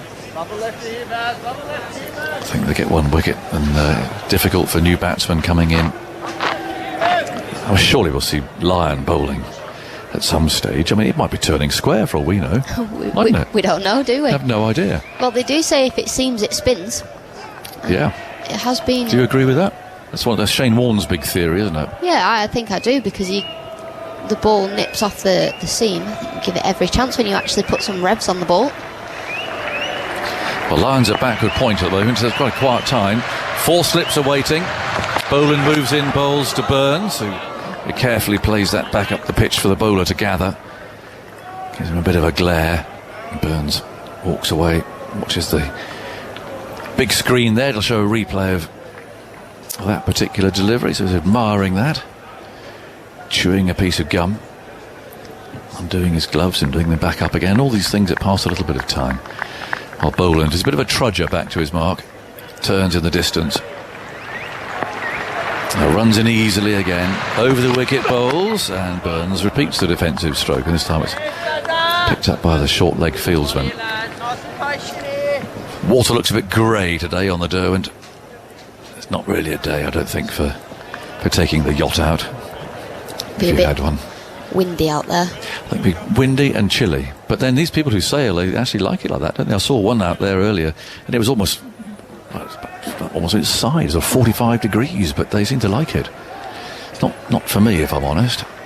Do you get seasick? Well, I don't know. I've never really been out to sea, if I'm honest. 4 slips. Boland's coming round the wicket. Up he comes, bowls, and Burns allows that to go by outside the off stump. There's no sails beyond the boom stand at all. It's a bit of a grey early evening now, coming up towards 7 o'clock here. Boland wanders back again. We can go on to 10:30 our time, can't we? If we don't lose any time to weather, in which case it could be added on and could be here for 11 o'clock. I wonder if your pizza's going to arrive. Do you think it might be there sitting and waiting for you now, the one that you ordered at about 1 o'clock this morning? 24 hours later. Yeah. It's Boland, and an appeal for leg before wicket. He likes it. Umpire Wilson says no. And Pat Cummins strolls in to consider whether or not this should be looked at and reviewed. Did it hit him outside the line of the off stump, I guess is the question. 5 seconds to go, shouts blocker Wilson. Over right hand. And they haven't reviewed it again. Well, they liked it. Scott Boland liked it. He looked quite disappointed there when they didn't go up for the review. Where's his front foot? Is it outside the line of the off stump? That's the question. It actually hit him on the back leg. That looks out. It's hit him on the back leg. Height could be the only question with this one, but back leg. Hit him on the thigh pad. So I think you're right. I think it's height. Let's have a look. Here's the technology. Oh, going over the top. Just going over the top of the bail. I mean, there's again one of those minute decisions. But umpire Wilson got that right. And Burns' fortune continues. 37 for no wicket. The target, 234 runs away. So I mentioned still 50 overs due to be bowled, but I don't think we'll have that many because there's a 20-minute tea break coming up. So I'll try and work it out in a minute. 3.5 hours. Still 3 hours cricket. Crawley comes forward as a change of bowling, as Cummins has replaced Stark down at this end. So 3 hours of cricket, you might get 40 overs in, I suppose, that sort of thing. We lost 11 yesterday. But there'll be more if Lyon bowls.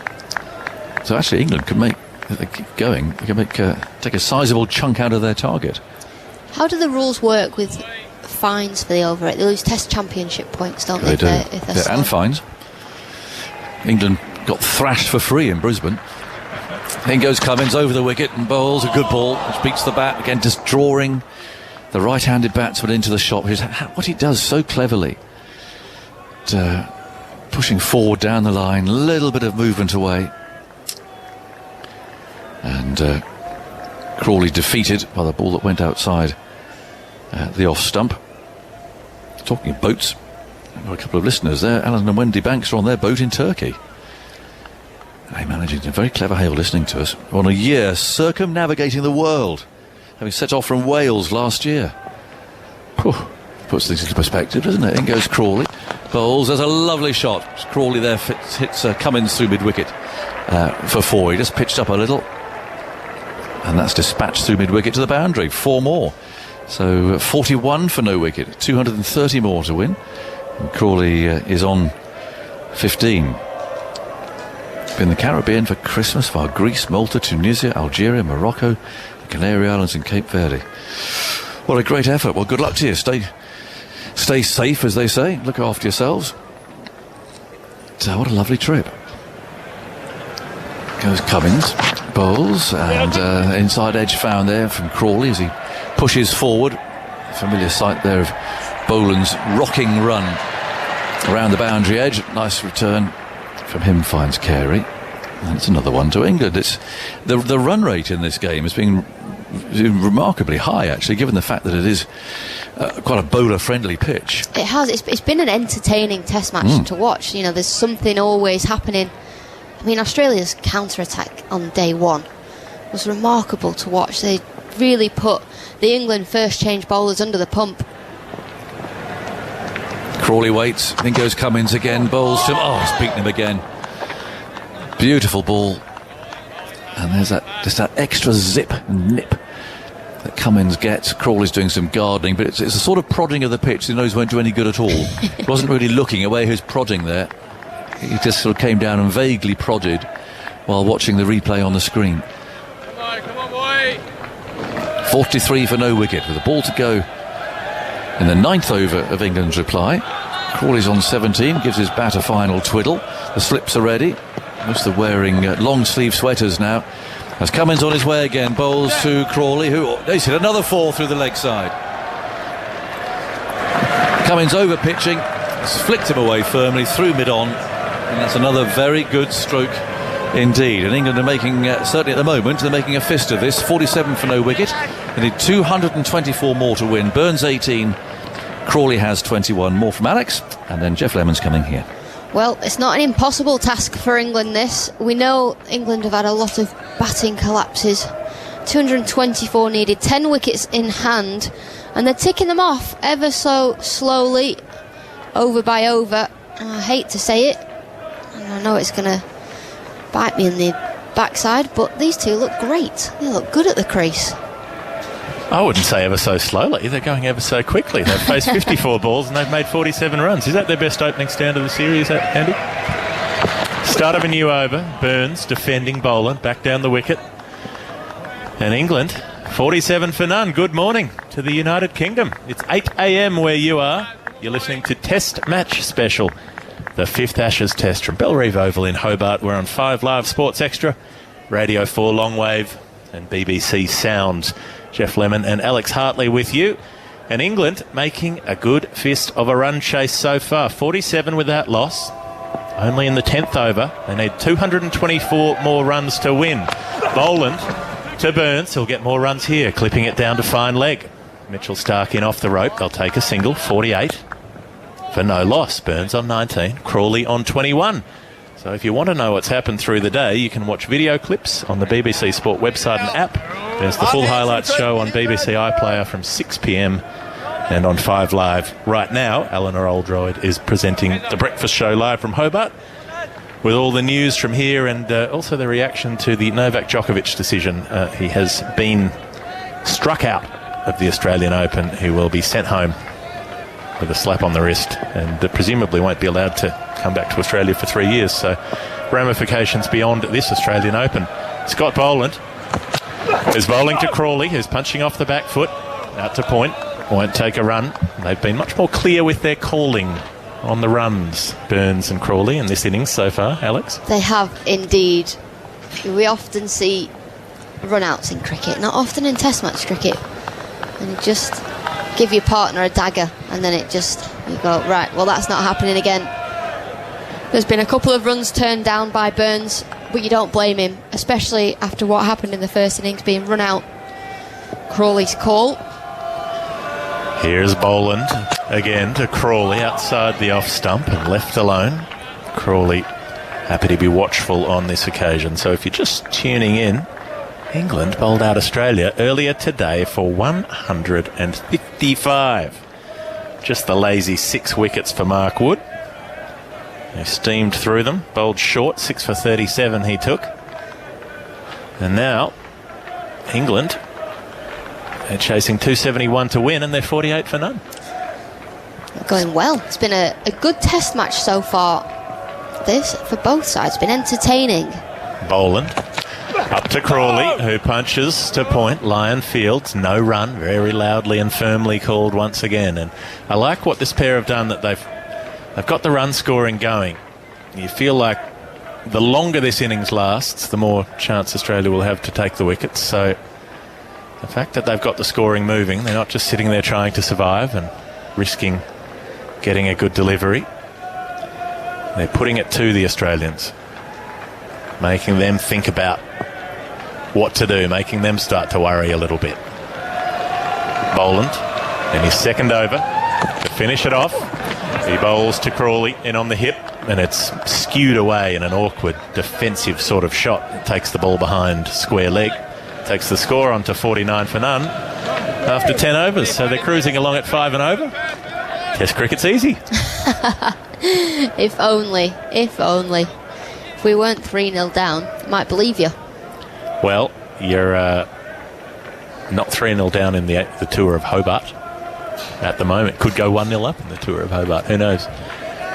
Interesting head-to-head developing between Cummins and Crawley in this series. Cummins has got him out twice, but Crawley scored 83 runs from just 110 balls from the Australian captain and hit 12 fours, many of them majestic shots. England's other batters have gone at about 2.7 and over against Cummins. Well, it will be Cummins versus Crawley right now. Slips in place and Crawley's coming forward and defending. A little bit of seam movement in from Cummins, but Crawley covers that nicely. Another half an hour here, lads. That's the word through the stump mic. I think that was Marnus. But what did it mean? What did it mean? Is there another half an hour? It's 25 minutes. Okay. 24 minutes now. All right. Maybe you just can't quite read 7:06 on that clock. It is a digital clock, which you would think makes it fairly easy, but here we are. Cummins to Crawley, who's getting a run here to mid-wicket. Darts through, runs around the bowler and raises England's 50. And that is their first 50 opening partnership of the series. And I would posit that means that England's opening partnership now averages more than Australia's 10th wicket partnership, which it didn't yesterday, but it does today. Wow. The look on your face. No, it's true. England's opening stand was about 12.5 before this innings, and Australia's 10th wicket stand was 14 on average. So hopefully that's been reversed. It's not very often I'm speechless. I was going to say. It doesn't help being speechless as a commentator. Sometimes it emphasises the response. These two look good. This has been a good opening partnership this evening. Here's Cummins bowling to Burns, who's standing up behind the ball, getting his gloves high, and defending it behind point and surviving. And as we discussed earlier, Rory Burns might be due a bit of luck. He's had some things go against him in this series, you might say, but he's out there on 19. I reckon that's the highest percentage win chance England have had all tour, up at 48%. WinViz at 48%. Well, it's a fickle mistress, WinViz. 25 at the start of the innings. Cummins to Burns again, who's driving nicely, but stopped at mid-off.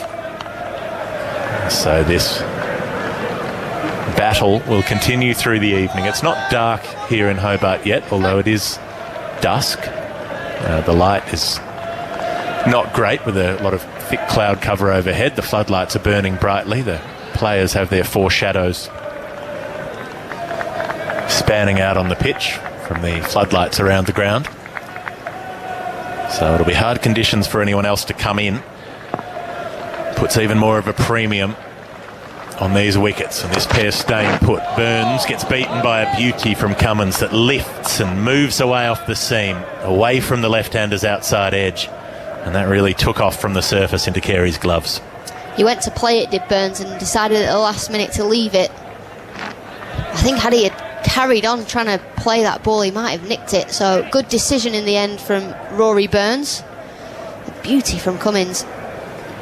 He's got an attacking field, Cummins. 3 slips, green in the gully, line at point or just behind point. Now they're sending a man out, deep square leg, so that Cummins can employ the bouncer if he likes. He's got a fine leg as well. A wideish mid-on and a mid-off, no cover. And Burns is driving to that mid-on position. Won't get a run as the over comes to an end. 50 without loss. Crawley 22, Burns 19. Andy? An unusually rapid start for England in Australia, bringing up the 50 from the second ball of the 11th over.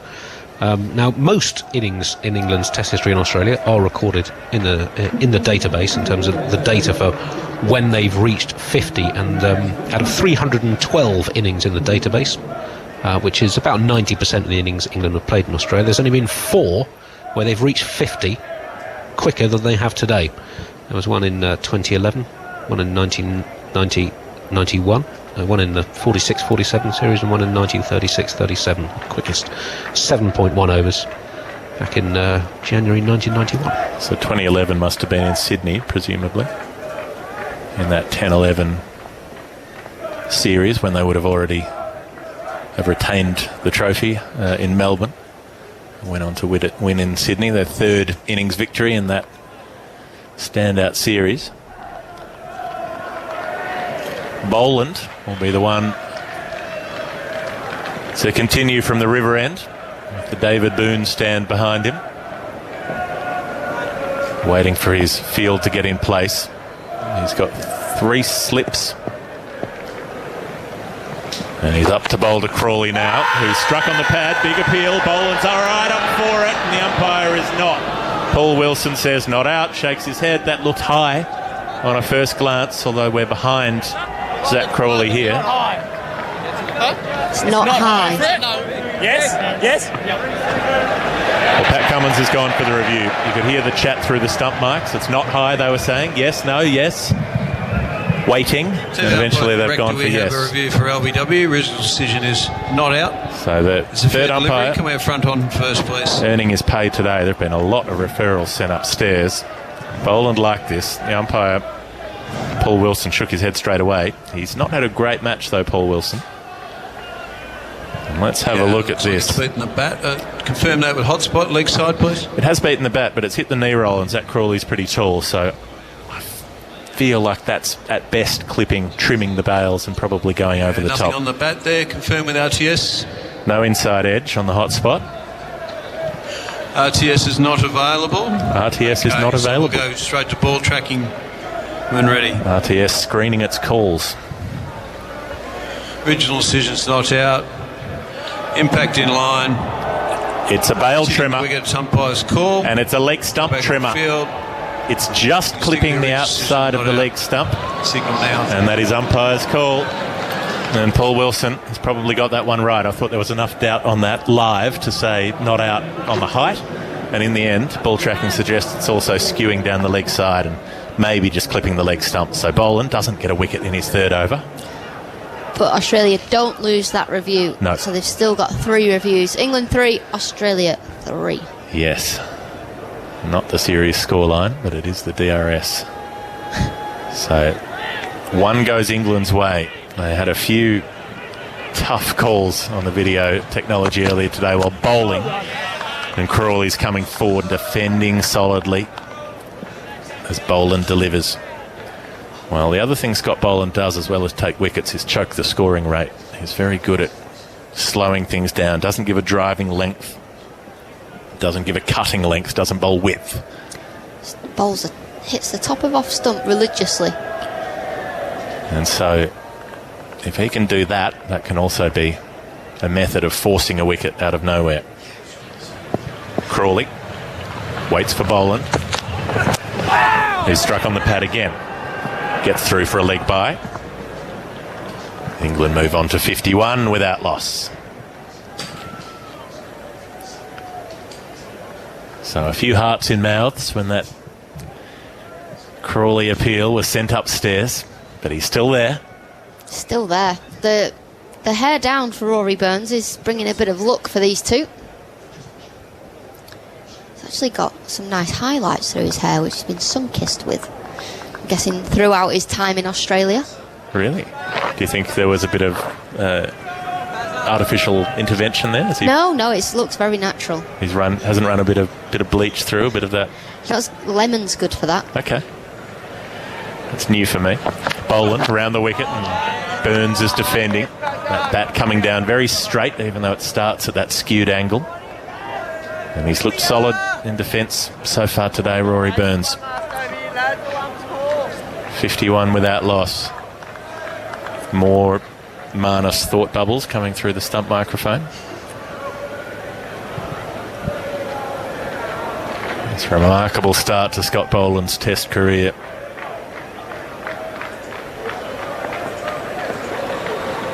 He runs up to Burns, who defends. Back down towards mid-on. Just trying to stay in behind it. I don't even know what Marnus is saying there. An extra 10, please. He wants an extra 10 minutes, maybe? An extra 10 toasted sandwiches put in his pocket. I don't know. An extra 10 decibels. 10 minutes before tea seems to be what they're saying. Boland to Burns, who drives well, but up to mid-off. And it's seized upon there. Travis Head and won't get through. So, 12 overs. Wrapped up here. 51 for none, England. Good morning to the UK. I'm happy to be able to report that things are going well. Are you actually happy, though? I am. Oh. This is exciting. This is why we watch the game. Things that we may not expect. We had a day 2 with 17 wickets. We had Australia get rolled over for 155 today. This has been brilliant Test cricket. England bowled really well, created more chances than that too. Chris Wokes overstepped when he bowled Alex Carey. DRS reviews going against England. Here's Cummins bowling to Crawley. He's dropping and running out into the covers. And that is a sharp single well taken by this pair, which might help put the first innings into the past a little further. 52 without loss. And we're seeing an England opening pair coming out and not just making a half-century opening stand, but blazing one.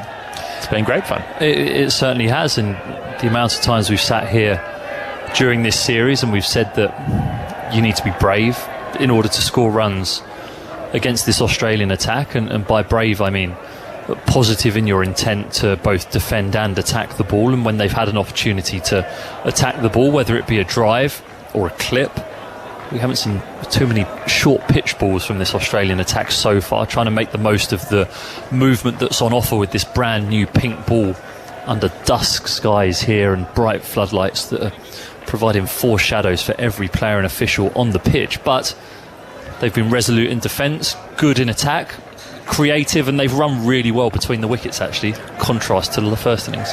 Cummins bowls to Burns, who taps to the leg side, wants a run, but short leg has seized it. Travis Head under the helmet there, so 3 slips in a gully for Cummins against Burns. And getting that scoreboard moving quickly seems so important. They could have come out here, stuck it out for 12 overs and had 15 on the board, and then if a wicket falls, they haven't really made a dent in that target. If that were to happen now, they've wiped 50 off the board. Yeah, and it is really that intent, and you can see even when they defend, their body's in much better positions. Cummins to Burns, who's beaten on the outside edge, but he stayed inside the line of that and didn't follow that ball as it decked off the seam again. So Cummins bowling a spell commensurate with his quality. The remarkable career that he's had so far, playing his 38th Test match, thereabouts. That's the comparison of the starts of the innings in this game. Australia after 10 overs, 12 for 3 and 19 for 2. So 31 runs for 5 wickets combined. England 29 for 2 and 49 for 0. And one of those 2 wickets was a run out.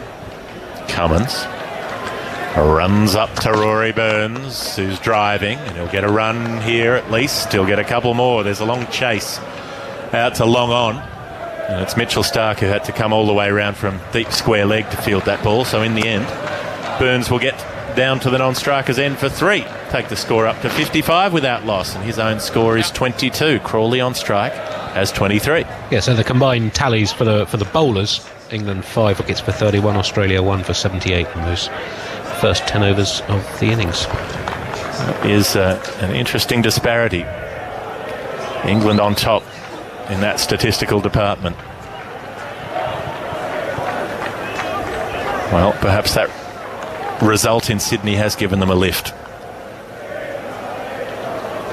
because they're competing in this Test match, which is what we've wanted to see all through this series.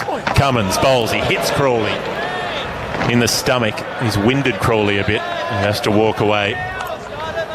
take a minute to compose himself. That nasty hard length that Cummins bowls, and then he gets the seam movement that makes it deck into the right-hander.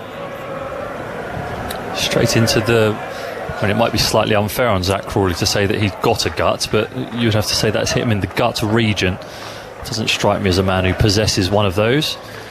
No, it hasn't hit him in a euphemistic spot. It's hit him in the actual stomach, the genuine abdomen rather than the figurative abdomen.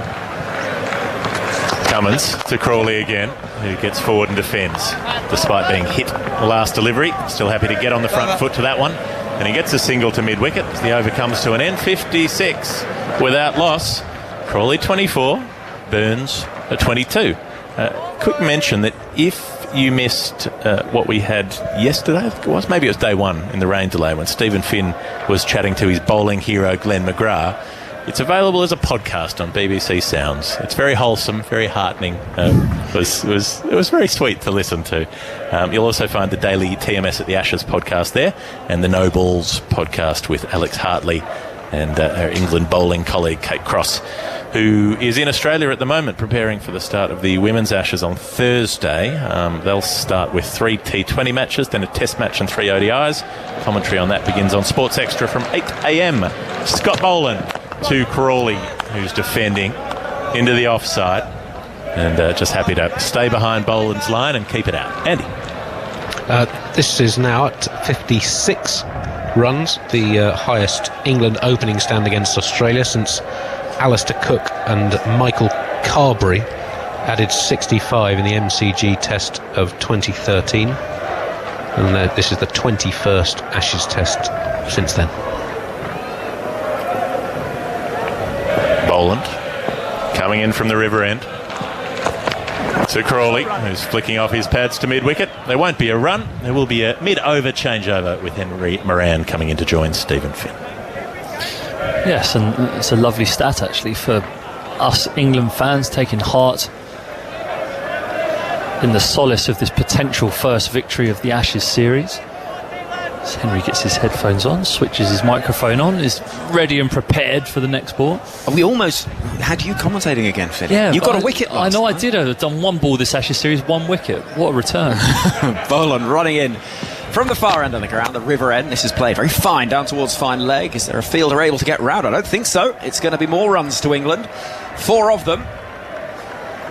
And this all feels very sedate. I feel a bit sort of discombobulated. 60 without loss. Sombre Australian crowd here. Every ball that rockets away to the boundary, the ball looks, I know this might sound completely ridiculous, but incredibly pink out there at the moment. You can just see it dashing across the outfield as it races away under these floodlights here. And there, Scott Boland maybe looking for that LBW that he almost trapped Zach Crawley in front in the previous over. Zach Crawley just managing to get the smallest sliver of inside edge on it and nicking it down to the vacant fine leg area of the ground for 4 more runs. That takes England on to 60 for none. And what was the highest partnership before that, 2013? How far back do we have to go for that? Well, Carberry and Cook had an 85 in Perth and a 65 in Melbourne in that difficult 2013-14 whitewash.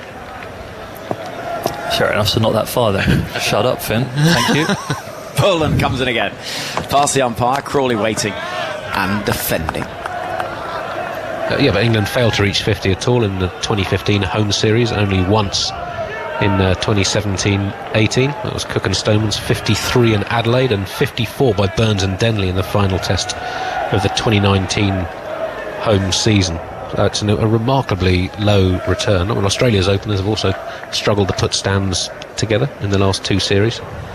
So this is a rare blemish-free start. 2 slips and a gully weight as Boland runs in, and that beats the outside edge. That's a good ball. It just leapt off a length and past the outside edge of Zach Crawley's bat. England 60 without loss. They're chasing a target of 271 for their first win in Australia in over a decade. Now, I've been doing some digging around the ground, Finney, and you'll like this, because you know the honours board you got at Lords, and that 5 wickets or 100, correct? Yep. And here, the steps that go up towards the dressing room in the Ricky Ponting stand, you'll see they have some names on them. Here comes Boland to bowl to Crawley, who defends back towards the bowler, and there'll be names of players that have reached certain landmarks. And I was a bit surprised because there's not that many of them. And I thought there's not been a great number of tests here, but you'd have thought there'd be more than the half dozen or so. End of the over, I should say, and 60 without loss. And what it is you have to score 150 plus or take 6 for. That is how you get onto. So it's a slightly greater task than a typical honours board, if you like. And you get your name, the country that you're representing, put on the steps leading up to the dressing rooms. And just before the interval earlier on, when Mark Wood thought he had Pat Cummins, his name for what would have been his 6th wicket was already being put on. They had the sticker ready. That's slightly preemptive, isn't it? It was overturned, ripped off again, but they have now replaced it. So Mark Wood's name will be forever on those steps. He's on the stairs. He's on the stairs. Oh, it might be the first time we've ever said that. Mark Wood is on the stairs. How do they do it? I can't imagine it's carved in stone, is it? I mean, I think it's just a sticker. So it could wash off in the rain. Here comes Cameron Green into the attack with Burns waiting, playing the ball off an inside edge into space on the leg side, but no time for a run. I think it's probably quite hardy. It's like the sort of thing you might use to advertise your business on the side of a car, whatever. Okay. So if you see that on your television pictures, or if you're lucky enough to visit Hobart and this venue, you might just notice a few names from history, but that's what you need. 150 with the bat, or 6 wickets. Well, he's up there. That's all that matters, isn't it? Green round the wicket, 2 slips waits, driven away nicely, good piece of timing through the covers from Burns. It's running away towards that Ricky Ponting stand, chasing with all the enthusiasm you'd expect is Marnus Labuschagne, and I'm not utterly convinced he's hauled it in. They will have a look at it, no doubt. It will be at least 3 onto Burns' total, but I think quite possibly 4, as Labuschagne hauls himself up, and for the first time in this game, and indeed the series, it really does feel quite subdued around the ground. It does, doesn't it? There's no raucous screaming every time an Australian touches the ball.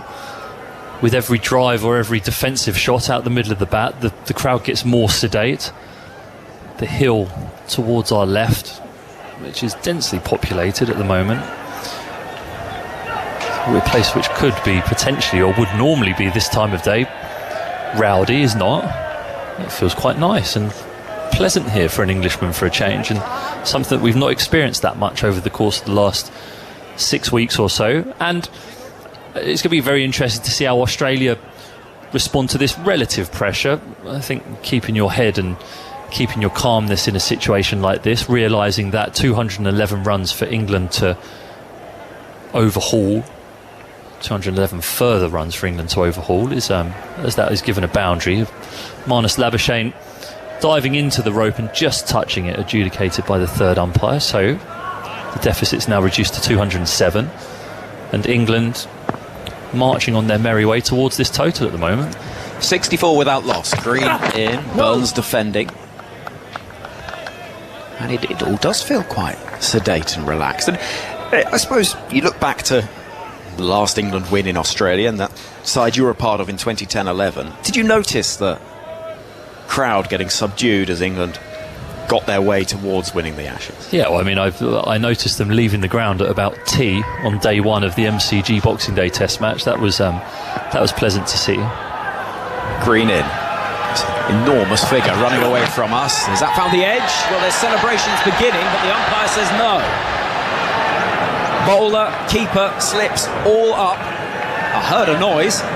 It certainly hit something on the way through. The decision is going to have to be, and he goes for it. Pat Cummins gives the tee of review to the umpire, does his box out towards the 3rd umpire's TV room. umpire director, we have a review for caught behind.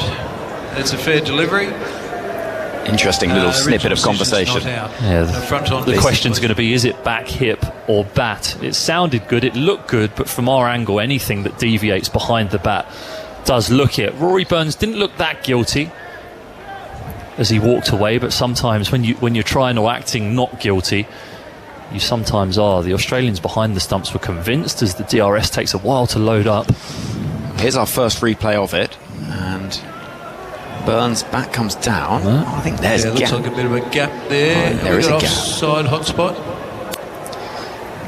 And Burns didn't look troubled. Interestingly, we could hear on the stump microphone, you can tell by his reaction, that's what was said, but just looking here, Hotspot doesn't seem to have anything on it. RTS. It's real-time Snicko, RTS. That'll tell us. And there's a little murmur, but nothing conclusive. No clear, sharp spike which would tell us that there was an outside edge. And so I think Rory Burns will continue his innings. Can we go back to the front on? Have you got a closer one on that? I'd say that's pretty conclusive for what I've seen enough. If I was third umpire, I'd be flicking the not out button saying thanks for coming. Looking at the front on vision again. Sure. Rory Burns' bat, it seems to be a clear gap between bat and ball there, you have to say. It looks that way. The ball passes the shoulder of the bat from side on, and as the ball passes the shoulder of the bat here from front on, there's a considerable gap. Looks like a clear gap there. Yes, there is. Told you that 2 minutes ago. Just keep going, rock and rolling that.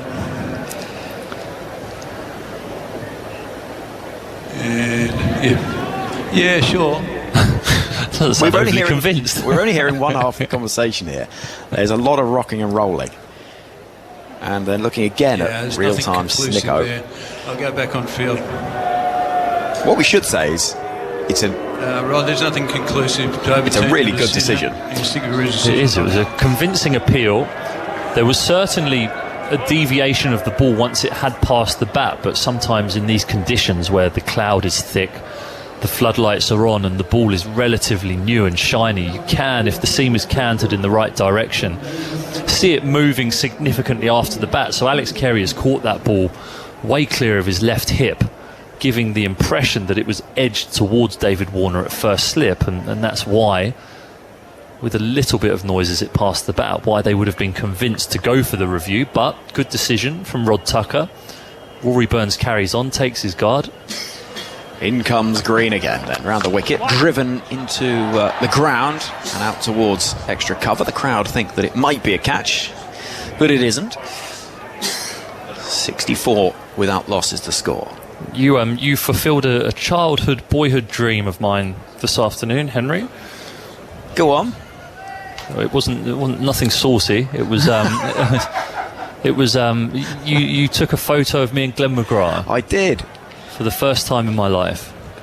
In comes Green, round the wicket, driven by Burns up towards Cummins at mid-off. And as the over comes to an end, 4 from it, England 64 without loss. I have to say, I've never seen you look so shy. Oh, I've been sheepish the entire time. Every time Glenn comes in, and he probably thinks I'm really rude. Every time he comes into the box, he's like, "Good day, Finny, mate. There you go." And I'm like, "Hi, Glenn. Yeah, I'm all right. You?" And just walk on. I'm like, I don't really know how to converse with my hero, and I don't feel adequate enough to be able to have a conversation with him about bowling. I mean, he was very kind about me in our thing that we did the other day whilst it was raining here at the Belrive Oval, or the Blundstone Arena, whichever one you want to call it, in Hobart, describing me as a bowler like him. I mean, I sort of went away and reflected on that and thought he can't believe that. He really, really can't believe that. But no, it's been a lovely few weeks sharing a commentary box with him, and then finally, 18 years after I was too shy to ask him for his autograph at Southgate Cricket Club in Middlesex in 2004, I finally got a photo with him, swiftly uploaded it onto social media, naturally. Boland is in from the far end of the ground, into bowl to Crawley, lets that go through to the gloves of Carey. It's available as a podcast, that chat, I should say, between you and Glenn on BBC Sounds, if you want to have a listen to it. And also, I dressed myself in Adelaide. It took a lot of time, ironed my shirt, my T-shirt, in anticipation of me asking for a photo from him that day, but didn't pluck up the courage that day. So ruined about half an hour's worth of ironing in the morning, trying to make myself look acceptable. It was one T-shirt? It was, yeah. How did it take that long? Oh, well, I usually put more creases in them by ironing them. Boland to Crawley, left alone again. Yeah, and came that day to the ground and just couldn't quite pluck up the courage to ask him, so left it. Then caught COVID and was out of action for 10 days. Then he caught COVID and was out of action for the last Test match. So I thought the moment in my life might never eventuate until hopefully I come back down here at some stage in the future and maybe cross paths with him. But Yeah, today you collared me. I'd have probably still been too shy to ask him myself, so you almost forced me to have a photo, for which I'm very grateful, so thank you. Well, it's a lovely picture. In comes Boland to Crawley, clipping that away. Square on the leg side, that should be 4. Runs away towards the grass bank and comfortably put away by Zach Crawley, who moves England's score to 68. Crawley himself is into the 30s, and England need 203 further runs for victory. Yeah, and 24 of Crawley's 32 runs have been in boundaries. That's something that we saw in his Sydney innings as well. He times the ball beautifully when he plays those attacking shots. Boland to Crawley, shoulders, arms, lets it go through. Now earlier on, Finney, we were asking with Alex Hartley where people might be listening from. Okay. Because we had 2 people cycling around Thailand. And we've had a circumnavigation of the globe as well. David gets in touch and says, I'm listening from my desk in the eastern province of Saudi Arabia, which is a fairly new addition to the map, if you like. We've got Andrew Thomas, who's in Toronto. No, I'd like to visit Canada, actually. It's one of my top places that I'd love to visit. Boland into Crawley, forward in defence, pushing as far as backward point and Nathan Lyon. Edward Shaw is sent us a picture from Borneo, an evening by the pool in Borneo. Nice. Southwest Germany, that's where Andy is. Not quite as exotic. Mauritius. No, very exotic. AJ, that does sound nice. Paul's in the southern Philippines.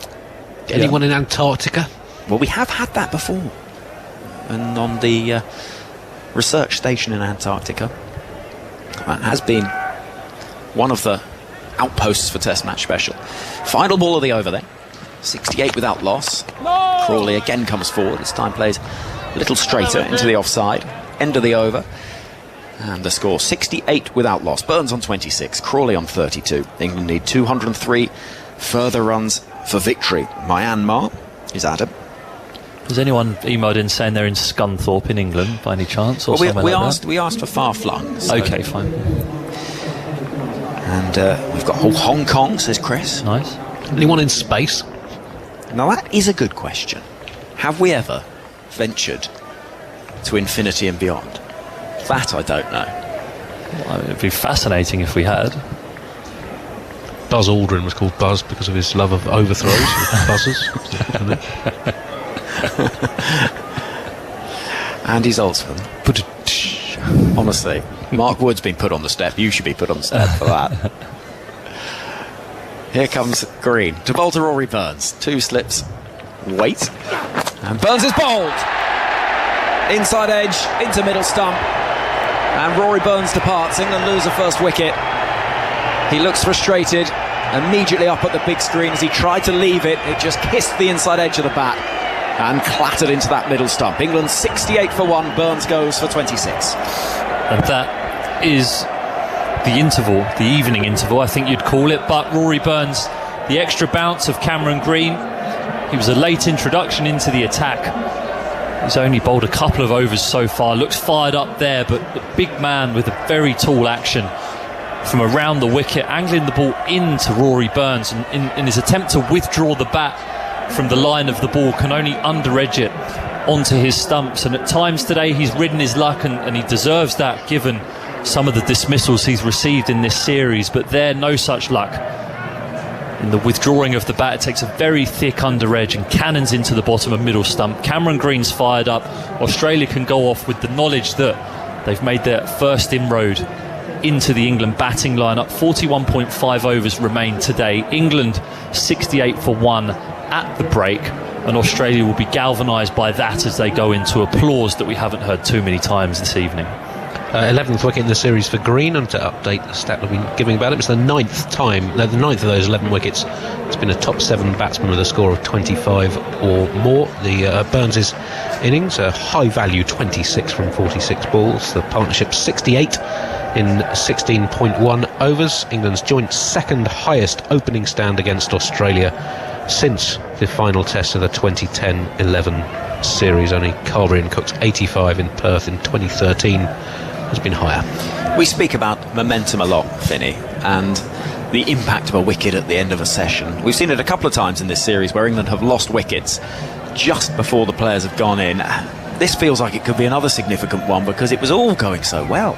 It was, but saying that, they've laid a fantastic foundation for England to challenge themselves to knock these runs off. Had you said to England when they'd walked off after bowling, would they take needing 203 runs to win with 9 wickets in the hutch going into this final session of today, and they're more than likely now into tomorrow as well, unless something outlandish happens from either of the teams, a super attacking knock or an absolute procession of wickets in this evening session, you would have to say that England would have taken that. But yes, momentum and wickets at breaks do tend to do that. I think Australia here will be holding or conducting some kind of review, because it can't mask over the fact that maybe they bowled a little bit full there and chased wickets. So they'll reassess, come back after this break. Australia will be galvanised, England will have to be on it, and it's going to be a fascinating evening session.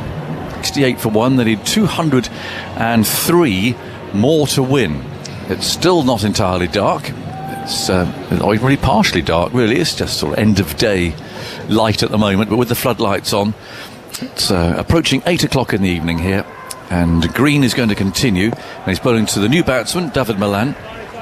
Oh, now somebody's moved. We heard Malan saying, "I'm sorry there." And it's been a feature of this series, actually, people moving around behind the arms of the bowlers, but Green's going to have to come back and try again. So England need 203, and Australia need 9 wickets. And as has often been the case, Glenn McGrath, it's actually a steward who's been wandering around behind the arms. Settled now as Green goes in, bowls, and Malan plays that first ball of his quite late. It's picked up by Labuschagne at cover. So, good start to this for the game, actually. I mean, it could be a fascinating first session tomorrow. Yeah, it could be.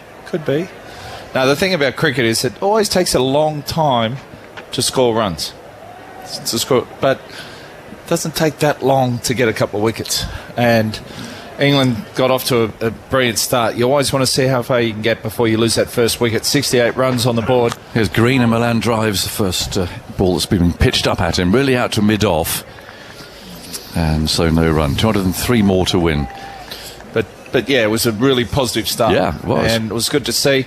Yeah, fair enough. You're going to play and miss a few, especially on this track here. But the amount of boundaries, they were positive in this shot selection. I like the way Crawley sort of looked to get forward, and anything over pitched or a little bit wide, they dealt with, and they kept it simple and played some good cricket. It's still a lot of runs to get in these conditions as Green moves in, bowls for Malan, who gets tucked up there, ball cutting back at him from just short of a length. The ball comes off the inside edge into his body, and Australian fielders come dashing in from all angles to go get to the ball.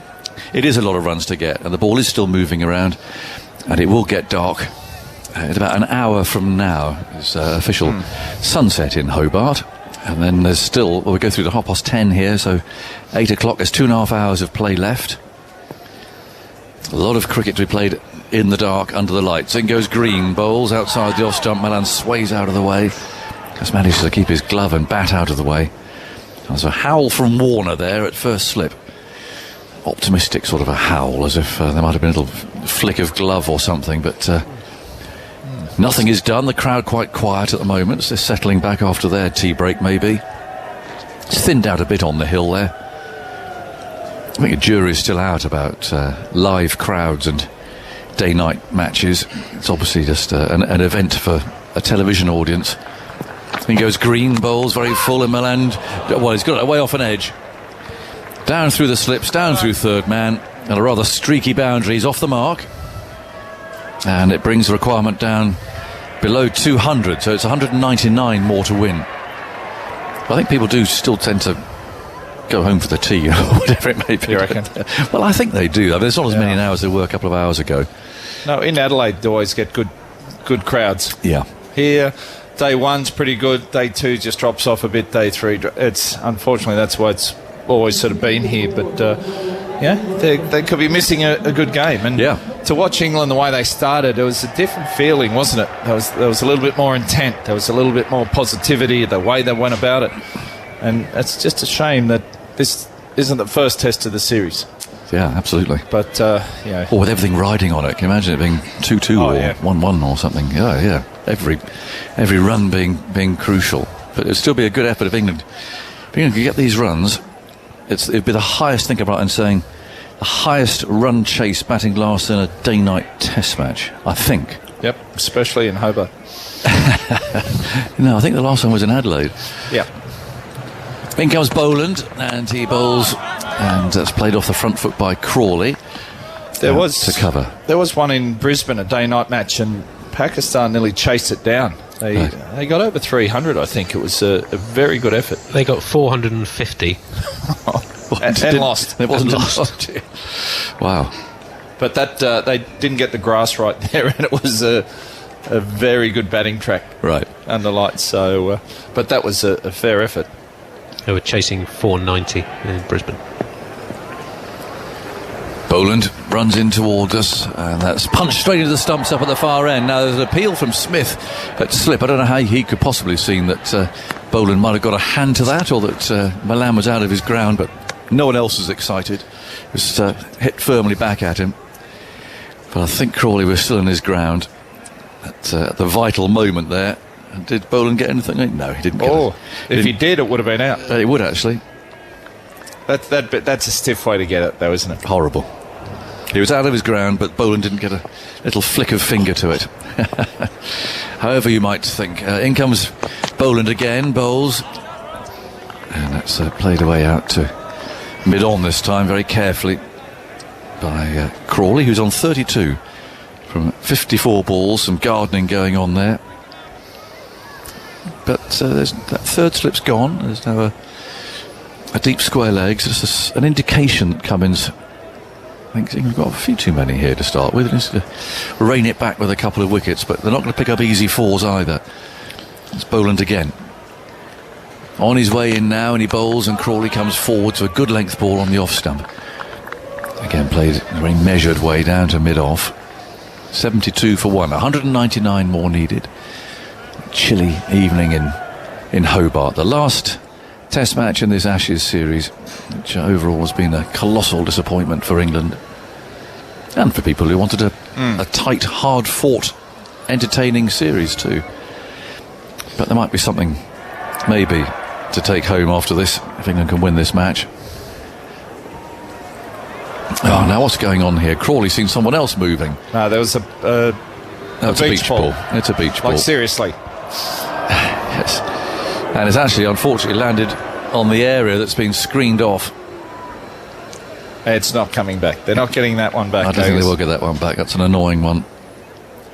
So Boland's got to go back and try again. It certainly won't help the over rate, which is a long way down in this game. Boland trundles in again and bowls. That's played calmly out to mid-off by Crawley. It's a very easy approach. Boland just runs in as if it really doesn't take anything out of him at all. Very rhythmical. He's a thick-set, heavy, strong-looking fella. He's one of those big men who, when he starts his run, he suddenly really looks like an athlete. Everything's so easy. It's rhythmical, isn't it? Just an easy run.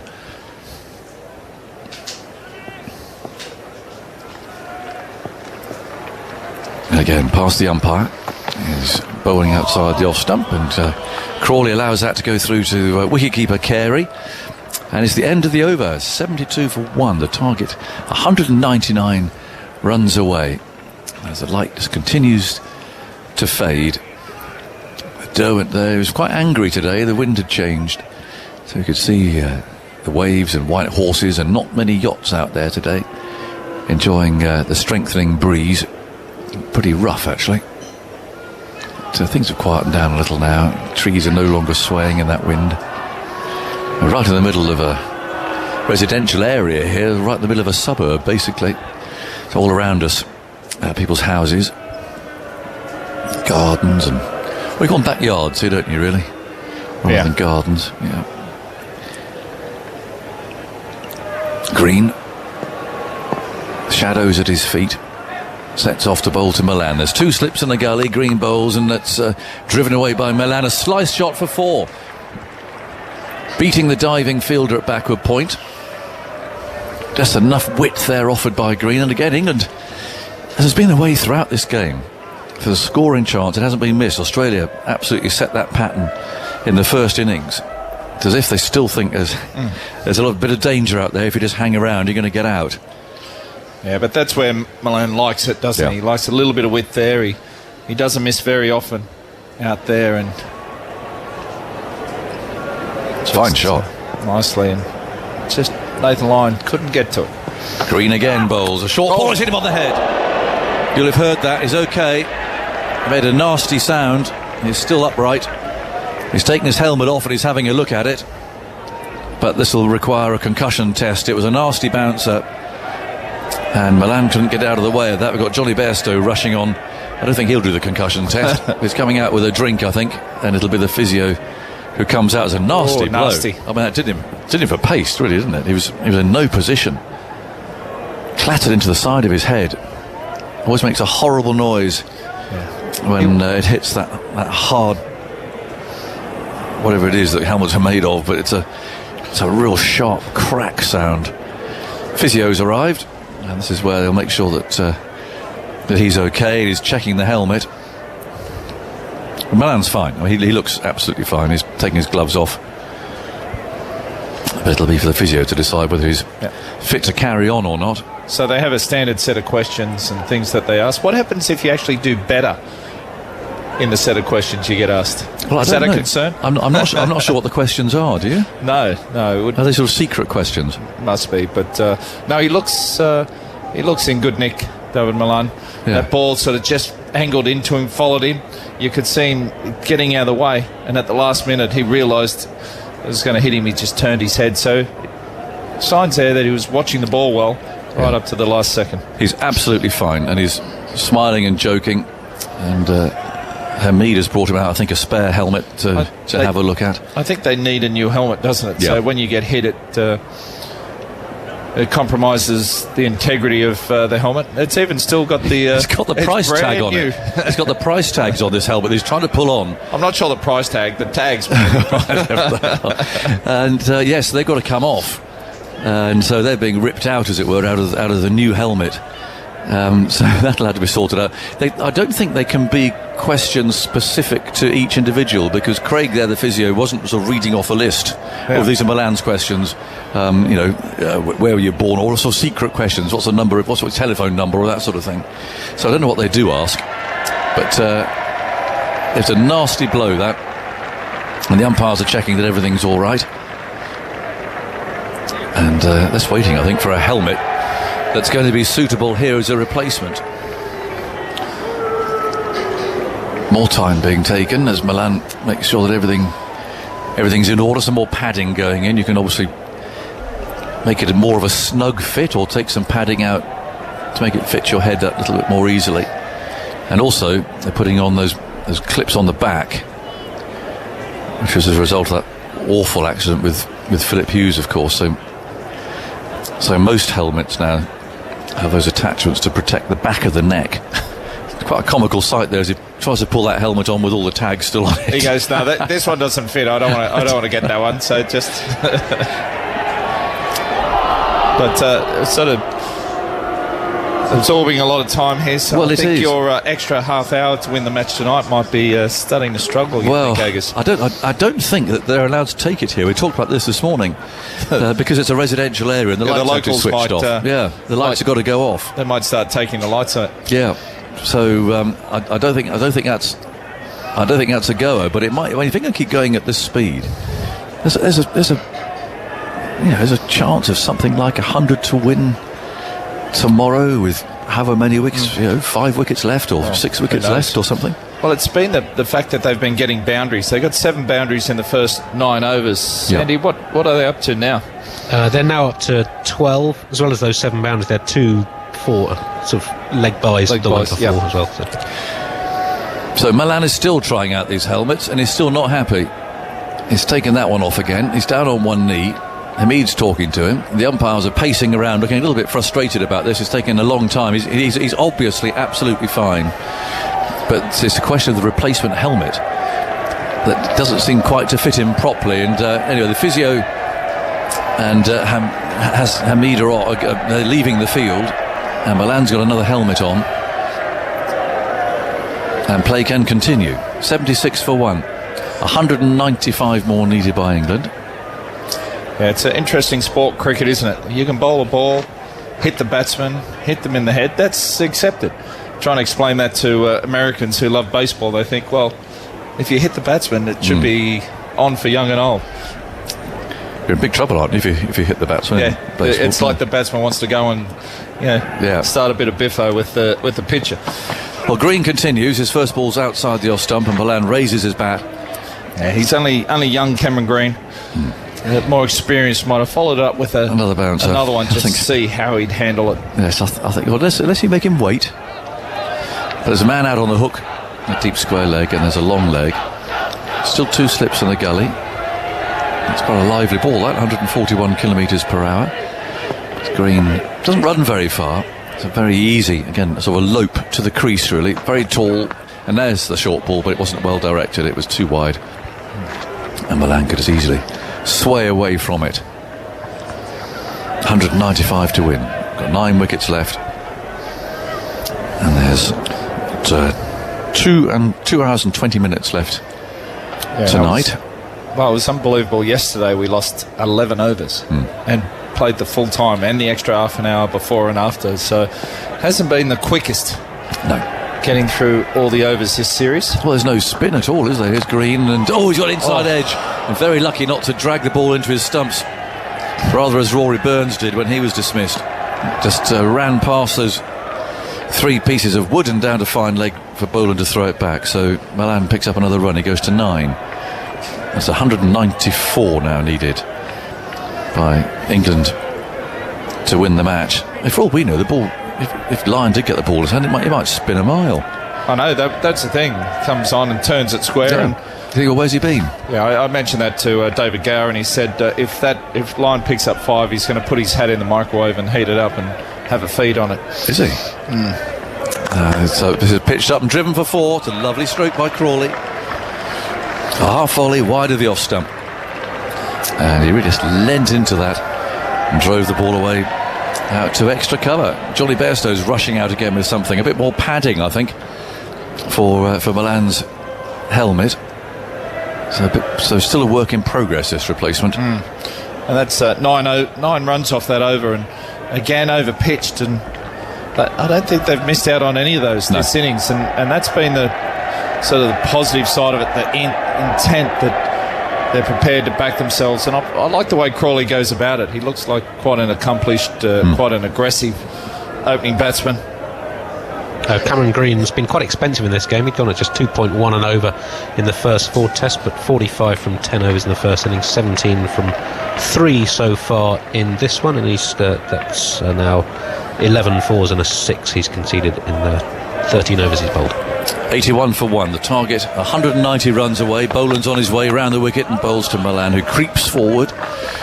Plays a typical Boland delivery, bang on the line of length and off stump. Plays it out to mid-on. Spider cam's on the move. It's a trapeze camera.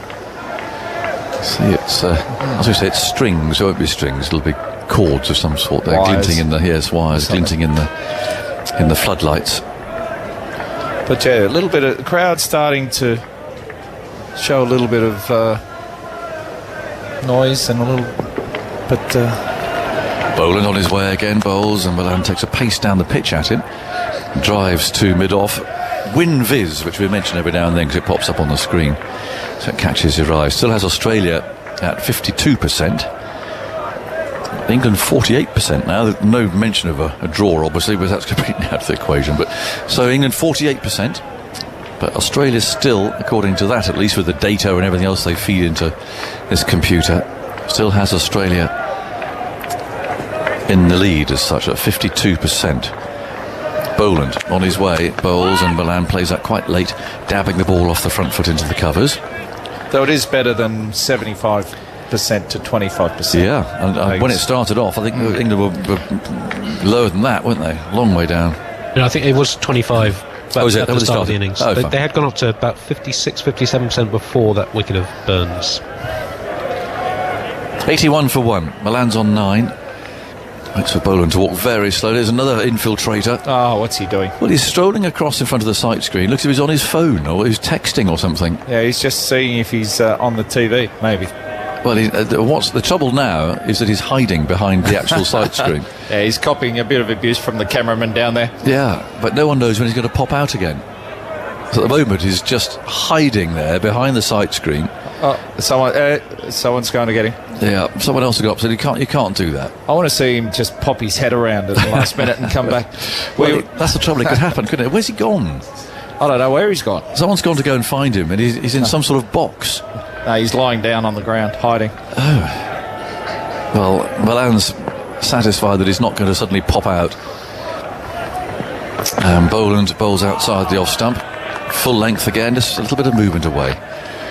And Milan allows that to go by. So 190 more needed by England. Boland incredibly economical again. He's in his 7th over. He's only conceded 10 runs, and yes, okay, he's lurking there amongst sort of, what are they, speakers? Are they? Yeah, I remember playing a match in the West Indies. I was trying to think if it was Trinidad or Antigua, and it might have been Antigua. And this guy kept walking back. Did it 3 or 4 times in the Test match. Boland comes in, bowls, and Milan drives, and he's got that away down towards third man.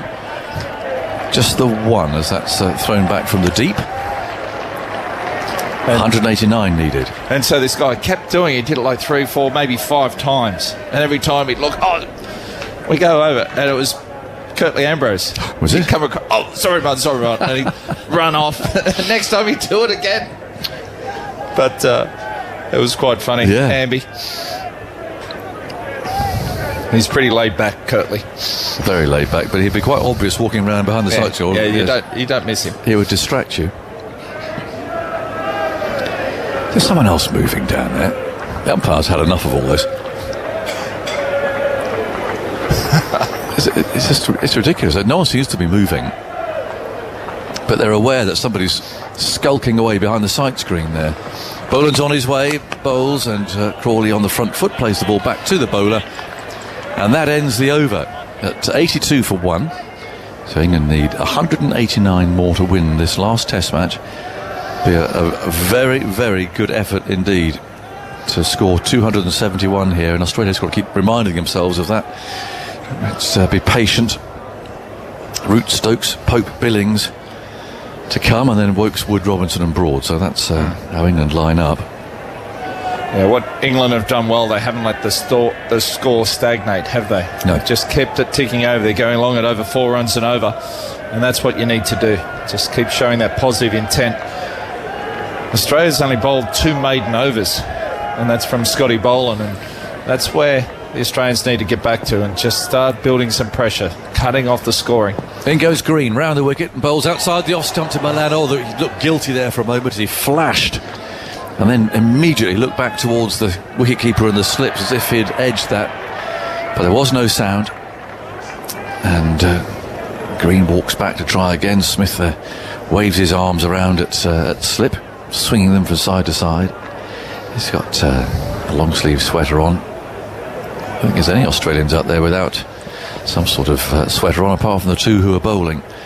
Green, round the wicket, bowls to Milan. That goes flashing past his inside edge this time. Yeah, that one went the other way. The first one just went away from him, and that one just came back into him. So there's still a little bit in this pitch. I think they haven't quite found the right length. They're still banging it in, but you'd look at England's wickets. Yes. A lot of them came from the short ball, didn't they? Rather than from the pitch doing something. Yep. In goes Green again, round the wicket bowls, and Milan thinks about a single, then sends his partner back as that's picked up at cover by Labuschagne. 82 for 1. England need 189 more to win this last Test match. More gardening from Milan. A lone seagull flaps around the ground. They're doing quite low passes over the hill. Over there, there's all sorts of rich pickings, I would imagine there. Here he comes, he's having a quick look. Remnants of picnics, that sort of thing. It's very low. In goes Green, bowls short and wide of the off stump.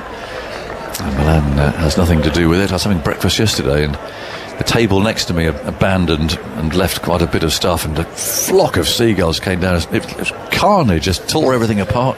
Fighting, squabbling. No, they don't muck around, do they? They do not. When he was within seconds, it's like it must be under constant surveillance, sitting outside, just monitoring you from a medium range. And as soon as you get up and go, wham, in they come. Green round the wicket. Bowls. Oh, he's played into his stumps. And Milan is out, he's bowled. Not quite the same way as Burns, because Milan was actually trying to play a shot. It does get in a strange position to that short of a length ball that's straight. It gets very cramped. And that's what happened there. It's not a positive defensive shot, is it? It's all a bit cramped and awkward. And that came off the inside edge. And so Australia do now have their second wicket. It's 82 for 2. Milan's out for 10. At least he's okay. He got that nasty blow on the head and he's all right and he's walking off. But Joe Root will come out now, and there's still a lot for England to do. They need 189. He's rushing out. He's like a sprinter coming out there. Glenn, some thoughts from you, and then we're going to have Jeff coming in here.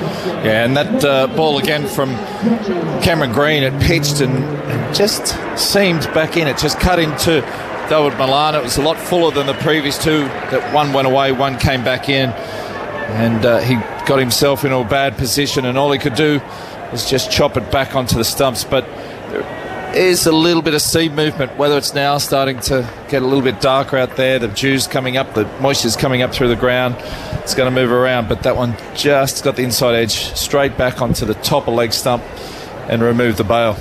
Well, this is the time of night when it will be most difficult to come in and start an innings, so this is the match on the knife edge.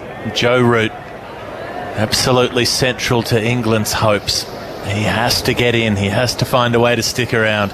David Milan, he did not look long for this innings. His runs were coming off the outside edge. He was being beaten on the inside edge time and again. And I just had the feeling every ball he faced that he was about to get out. And eventually he did. So 82 for 2. And England's problem this series has been that when a wicket falls, the slide follows. Root and Crawley have to arrest that. Have to prevent that happening. Joe Root facing Cameron Green, who's bowling to him, and Root defends, survives his first ball. He's got out to Green a couple of times in the series. Well, that is the end of the over.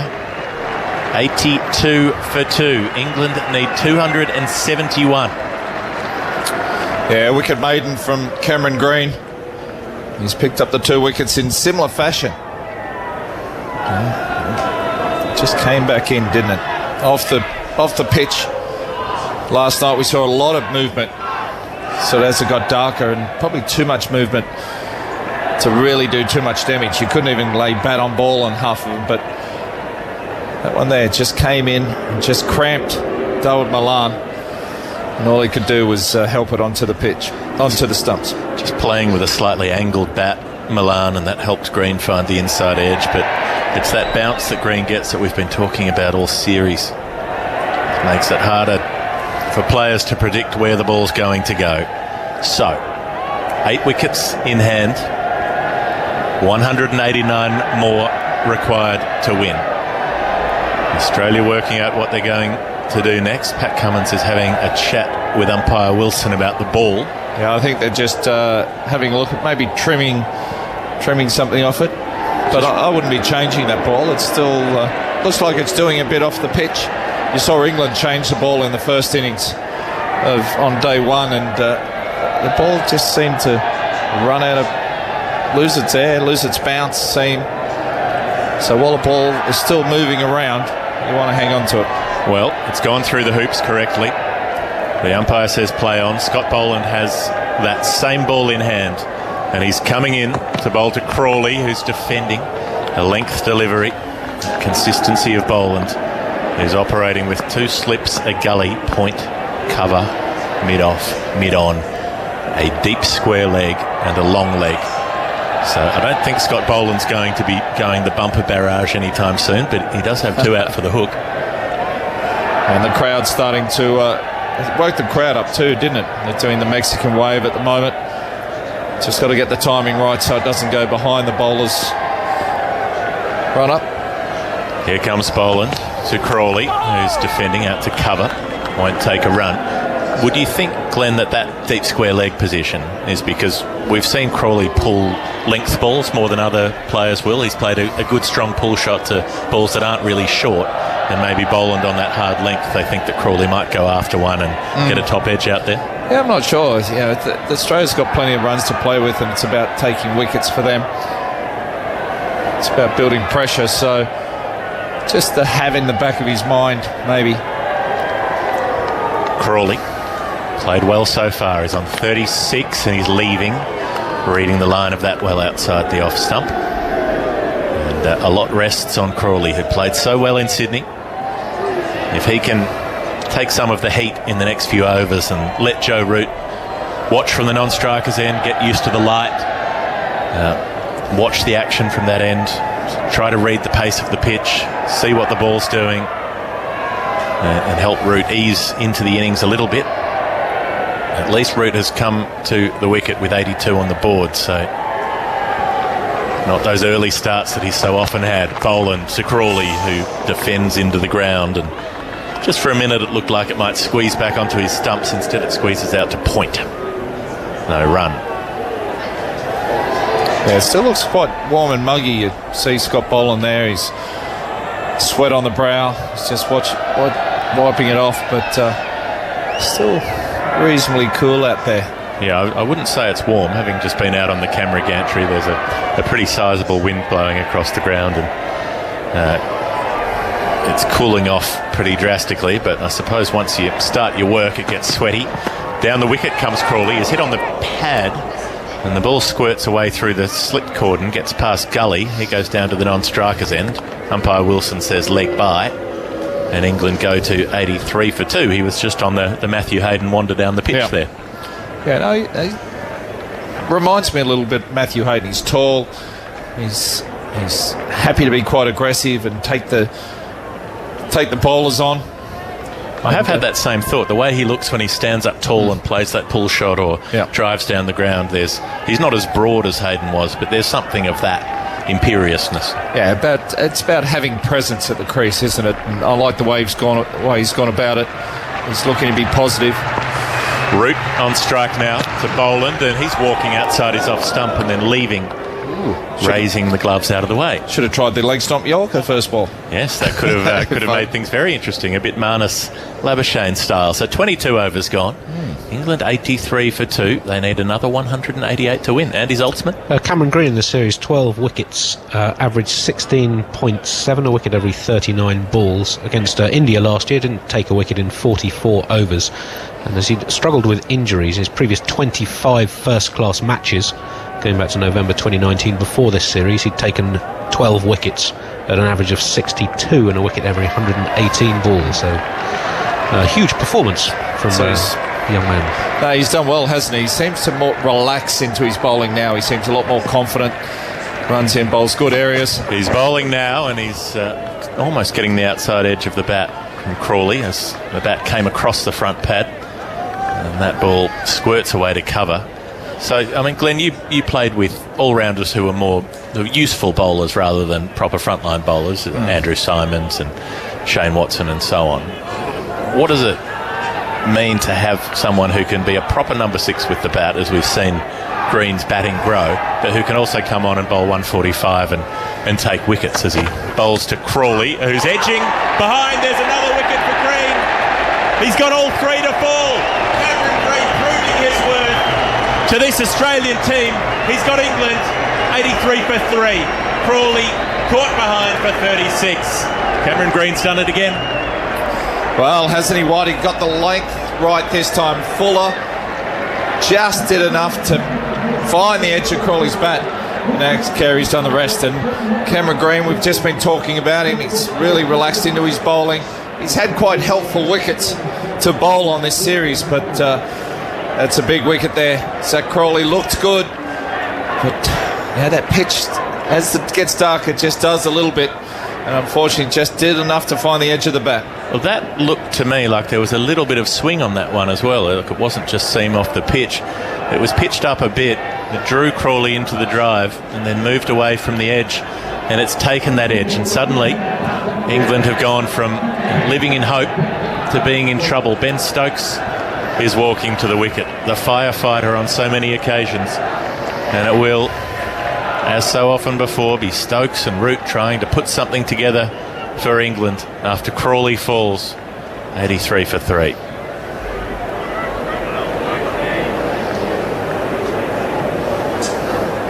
Seeing the replays here, and there was that bit of deviation, and it was that slightly fuller length to draw him into the shot. Yeah, I'm just wondering, this ball's not as new as what it was last night. We saw it really move around last night. To me, I reckon it moved too much. The balls were just jagging and bouncing. There was nowhere. You weren't getting anywhere near them. The fact that this ball's a little bit older, not doing quite as much, might be tough, because that one there just moved enough to find the edge. Crawley had looked good on those deliveries, punched them down the ground for boundaries, and that one just did enough to find the edge, and unfortunately for him, he goes for 36. Well, 188 runs away. That's England's chance of victory. When they were one down, a target similar to that looked attainable. Right now, starting to look more fanciful. Green around the wicket to Stokes, who drops the ball away behind point, almost left the bat in the back lift and deflected it off the face of the bat, and he gets off the mark from the first ball he faces. England 84 for 3. Root yet to score. Stokes on 1. 187 runs from victory. And Zach Crawley will be absolutely kicking himself. Played so well in Sydney for that 77. Green bowling to Root, who's dropping the ball away towards point in that manner that he so often does. Won't try to go through for a run. Glenn McGrath has gone off for a graze. Alex Hartley back in. He's been saying all day he's had no wickets, and he's had a bad time of it. Well, he's just got a couple there, hasn't he? He's had a quick burst. He said the pressure's on me now for a bit of a rebuild, so all right, we're sitting in. Some runs for Hartley. The Blackburn blocker next to me. Here's Green, and he's jagging the ball into the pad of Joe Root. Hits him up on the thigh pad. Far too high to worry about an appeal, but that's extravagant seam movement again for Green, who has looked so dangerous out there with the ball. He probably started this series as an afterthought as a bowler.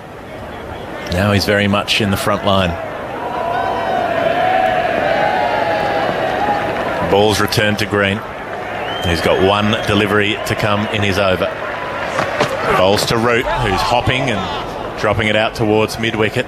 Gets through for a run. 85 for 3. And England need another 186 runs to win. Root on 1, Stokes on 1, the pressure on, and Andy Zaltzman on the numbers.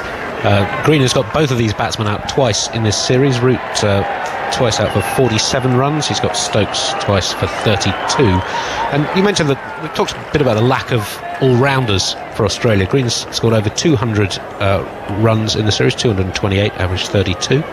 He's now taken 13 wickets. To find the last Australian player to score 200 plus in a series and take 10 or more wickets, that was Mitchell Johnson in South Africa in early 2009, and Shane Warne in the 2005 Ashes, 40 wickets at 19 and 249 runs at 27. And then you've got to go back to Michael Bevan, bowled occasional left-arm wrist spin, picked up 15 wickets against the West Indies in the 96-97 season. So basically 25 years since Bevan did it. Green's only the third for Australia to do so in a series, 200 runs and 10 wickets. Made in heaven, Michael Bevan. What a player he was. The best run chaser in the history of the game in one-day cricket before Virat Kohli came along with MS Dhoni. They did all right. 85 for 3. And his game on here. Tension around the ground. You can hear the applause as Mitchell Starc strides to the wicket. Bowls to Root, who's defending.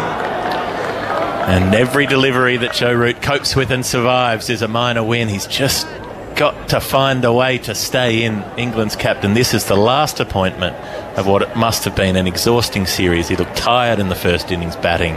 He's got to find something, that last push to get through. He has. There's a lot of time left in this game, so there's three days left, but we're in day 3. There's 2 days left, so England can still win this game, but they've found themselves again on the back foot, again rebuilding, time and time again. They're in this situation.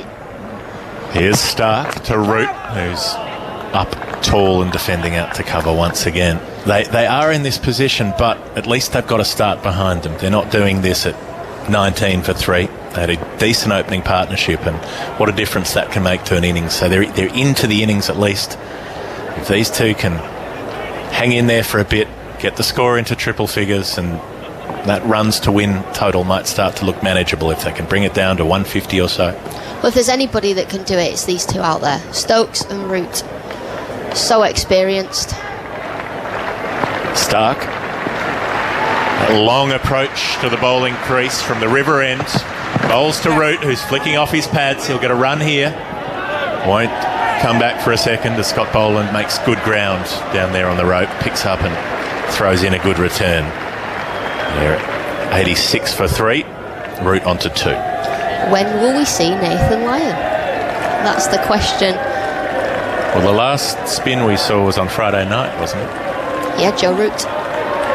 So there hasn't been an awful lot of it. Andy, you got something on that? Well, Alex showed me a tweet, I didn't see who it was from, saying that Nathan Lyon has never got to the 3rd session of the 3rd day of a test without having bowled previously in his test career. There we are. Who was the tweet from? Swamp.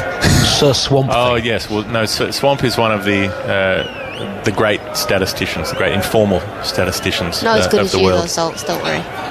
Well, I'm not sure how Zoltz's stats on Australian rules football are. I think Swamp has you covered there. Here comes Mitchell Stark. Bowling to Stokes, steps across, and it trims the outside edge almost, and almost clips the off stump as well. Stokes pushed forward at that. Couldn't make contact with the ball. In the end, luckily for him, that bent away from him. Bit of movement in the air perhaps, and seam off the pitch. Mitchell Stark with the pink ball. He's flourished in this day-night format. And England with a real fight on their hands. 2 more balls in the over. And each one seems like a live grenade at this point. Here goes Stark. Bowling to Stokes, who walks at him and leaves. Well, how's that for intent? If you want to show intent and you're leaving, do it from 3 yards down the pitch. It's a shame that ball from Mitchell Stark started wider and finished even wider.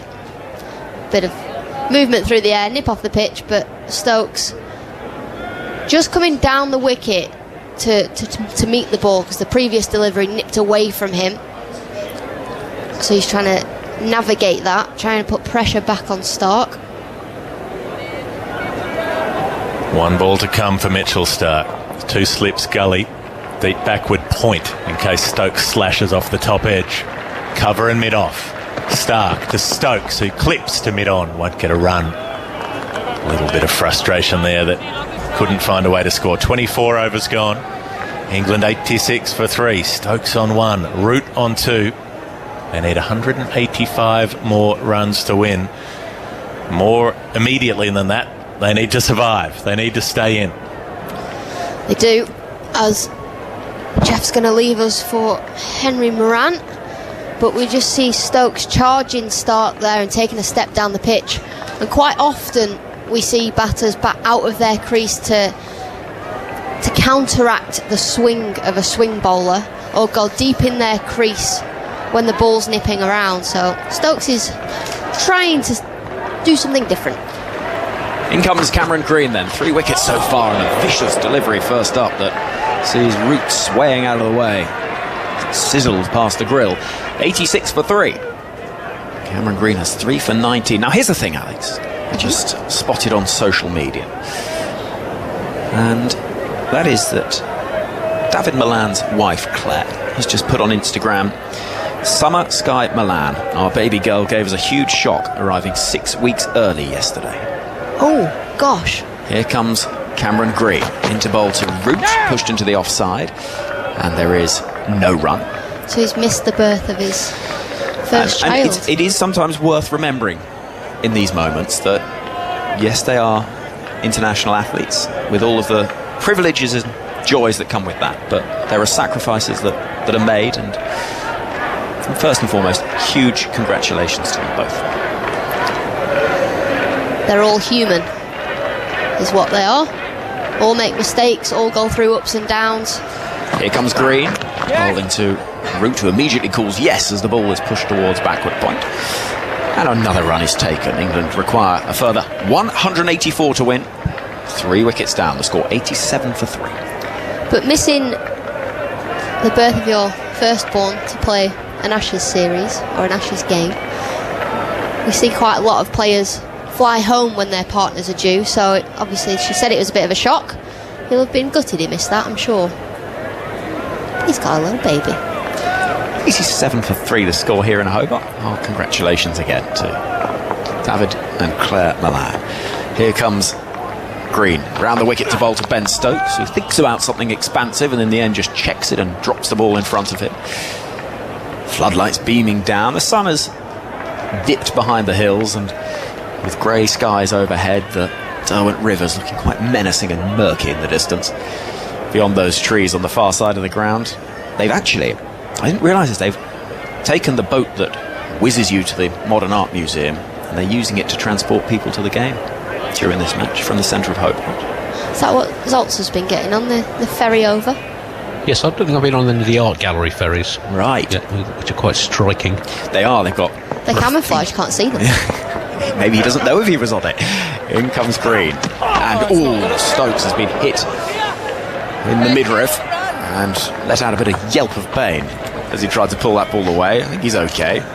Score remains at 87 for 3. It's awkward, this angle that Cameron Green bowls at, because he's got this height, this vast height that the ball is sent down at, so it leaps up off a length and it startles Stokes and has hit him sort of around the hip. 2 slips and a leg slip wait. Stokes moves across the crease, looks to single into the offside, will find a gap between mid-off and point, and England pick up another run. End of the over, 88 for 3 is the score. 183 further runs required for victory. Another head-to-head, well, pair of head-to-heads to keep an eye on. Stark to Root and Stokes. Again, dismissed them both twice in this series. Root for 56 runs, Stokes for 62, and overall against Stokes, Stark has had much the upper hand in Test cricket. He's got him out 5 times for 106 altogether. Root had a pretty good record before this series against Stark, but not so much this time. Andy Zoltzman, whose stats book is available to see on the Test Match Special social media feeds. It is a work of art, it really is. Here comes Mitchell Stark from the far end of the ground, left arm over, and Stokes will whip that ball into the leg side. Probably 2 runs there if they're quick. They'll push hard for the first and the second, as running in from the boundary, Nathan Lyon picks up in front of the Ricky Ponting stand. A few young supporters tossing around those yellow and green bucket hats that get handed out at the start of play. I'm not convinced in terms of the environmental credentials of that particular marketing ploy. There seems to be quite a lot of them left around at the end of the day. Can recycle paper. Well, I hope they do. I'm sure they do. Let's hope so. The far end of the ground, Mitchell Stark turns. With the floodlights beaming down, he's running into bowl to the left-handed Ben Stokes. Stokes forward, defending, into the offside, and there is no run. 90 for 3 the England score, 181 further runs needed to secure a first victory down under in 11 years. A little bit more from that news that we brought you a couple of moments ago. David Milan and wife Claire welcoming a new baby.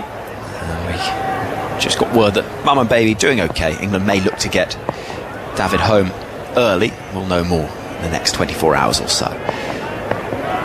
Here comes Mitchell Stark to bowl to Stokes. There's 2 slips waits and Stokes is driving, looking for that gap in the offside. Can't beat mid-off. And Pat Cummins, the score remains at 90 for 3. Well, his job's done.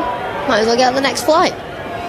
Well, indeed, his Ashes is concluded. Imagine if that's what happened every time you'd finished, you just shipped home.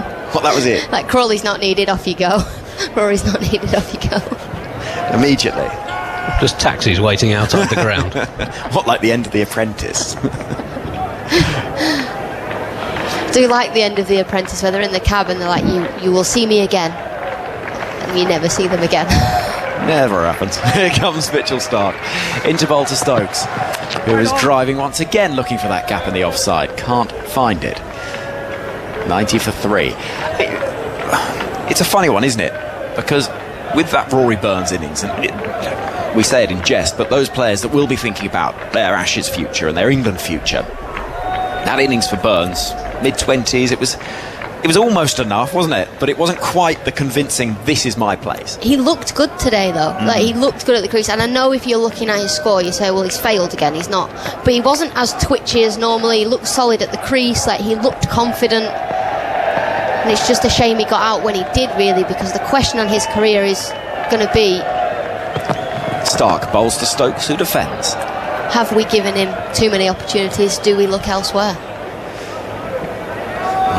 They've looked in quite a lot of places in recent times, England. They've yet to find the right combination, but yeah, it's a interesting dilemma that the selectors will have going into the next Test series and then on into the summer as well.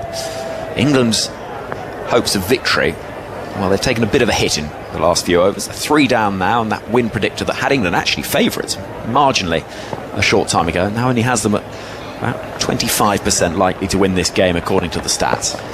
Mitchell Stark running in. Left arm over and down the leg side, not a million miles away from leg stump. End of the over. Stokes will feel he's possibly missed out. Didn't need much to send that down to the fine leg boundary. 90 for 3. England need a further 181 runs for victory. Hope you've been enjoying this test across breakfast time. This day-night cricket works pretty well for listeners in the UK, and much more breakfast listening from down under for you this week on 5 Live Sports Extra. Tennis breakfast from 7 a.m. each day with Russell Fuller and Gigi Salmon in Melbourne. And then, Alex, the Ashes, the Women's Ashes, underway 8 a.m. on Thursday. Yes, it's come around quickly. The schedule got rejigged a little bit, and it's starting earlier than expected. Indeed, they've moved things forward to allow enough time to get to New Zealand for the Women's World Cup, which will also bring you on 5 Live Sports Extra. So much to look forward to. And England's women will be hoping that they can take home the trophy, unlike the men's side that have fought valiantly but yet could still get a victory here. This is not out of the question, certainly. Australia favourites in this game. Those wickets from Cameron Green have made a big dent to England's hopes, but Stokes and Root still there, and they feel so much like the partnership England need to get pushing towards 150, get that target in sight. Here comes Pat Cummins, Australia's captain, right arm over, Root up on his toes, defending into the offside. Cameron Green's spell 3 for 21 from 6 overs. The first time he's taken 3 wickets in a Test innings. Cummins strides back towards us. He looks, I know he missed one Test, the Adelaide game, but he looks like somebody that has bowled quite a lot of overs in the last few weeks, doesn't he? He's walking back quite slowly. I think captaincy can take it out of you as well. It's quite mentally draining. It's the first time he's captained Australia throughout this series. Cummins is in. Just for a moment, Root thinks about chasing a wide delivery, lets it go, keeps a little bit low actually, on its way through to Carey. I mean, the first time he was actually captain, got 5 for, so everyone was saying, well, he was born for it. But he's learning along the way, and I've been pretty impressed with his captaincy. He's done a good job, and obviously Australia have won the Ashes. They won it within the first 3 games, so a big tick for Pat Cummins. He has the huge benefit of a lot of experience in the vice-captaincy role as well with Steve Smith to offer support. Here comes Cummins again, soles of his boots flashing red in front of us and beating the outside edge of Root's bat as he came forward looking to defend. Just a little bit of movement away from the right-handed England captain. and it goes through to Alex Carey. Hello to Mike Shearing, who emails tms@bbc.co.uk regarding wind predictor. It's a load of rubbish, or words to that effect. Says Mike, will your commentators shut up about it? No. Well, Mike, I know what you're saying, because there is a little bit of uncertainty to it, but I spoke to the guys that designed the system not that long ago, and it is not an exact science, of course, but it is based on history. In comes Cummins, bowling to Root, who defends from the crease. And the way they work it out, actually, you can explain this better than me. Well, I don't know the full methodology, but it's not just based on history. It's based on all the individual players. It's based on, I think, the conditions in the game and how the game has been going. So it factors in a huge amount of data. And what it does is provide, essentially a guide of the likelihood of each team winning. It doesn't tell you who is going to win. It's basically giving you an idea of the balance of power based on all the data available. Because the age-old question, who's winning? It's a tough one to answer. In comes Pat Cummins. And Root clips that away up towards mid-on. Not quite getting it as square as he wanted. And it's fielded down below us by Marcus Harris, who's on the field. And with that, England have a 29% chance of winning this game, according to WinViz. Not according to Mike, however. Lovely to have you with us, Mike. And look, I get it, because sometimes these gimmicks, you look at them and you think, well, how have you got to that conclusion? But that is how the science behind it works.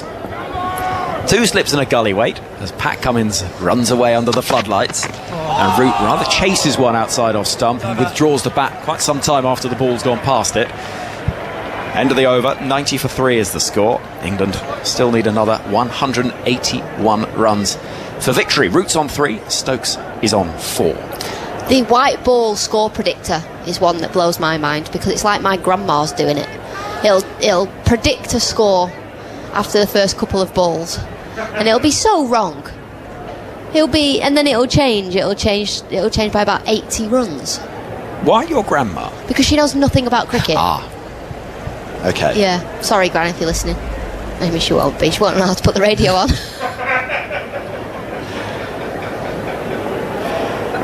Well, I would apologise on behalf of you, Alex, to her, but if she's not listening, I'm not going to bother. Here comes Mitchell Starc. Into bowl to Ben Stokes from the far end of the ground. That's nicely timed into space on the leg side for probably just a single. It is just the one run. Nathan Lyon running round to backward square leg to pick up. I did show her how to listen to Nobles, the cricket podcast, not so long ago.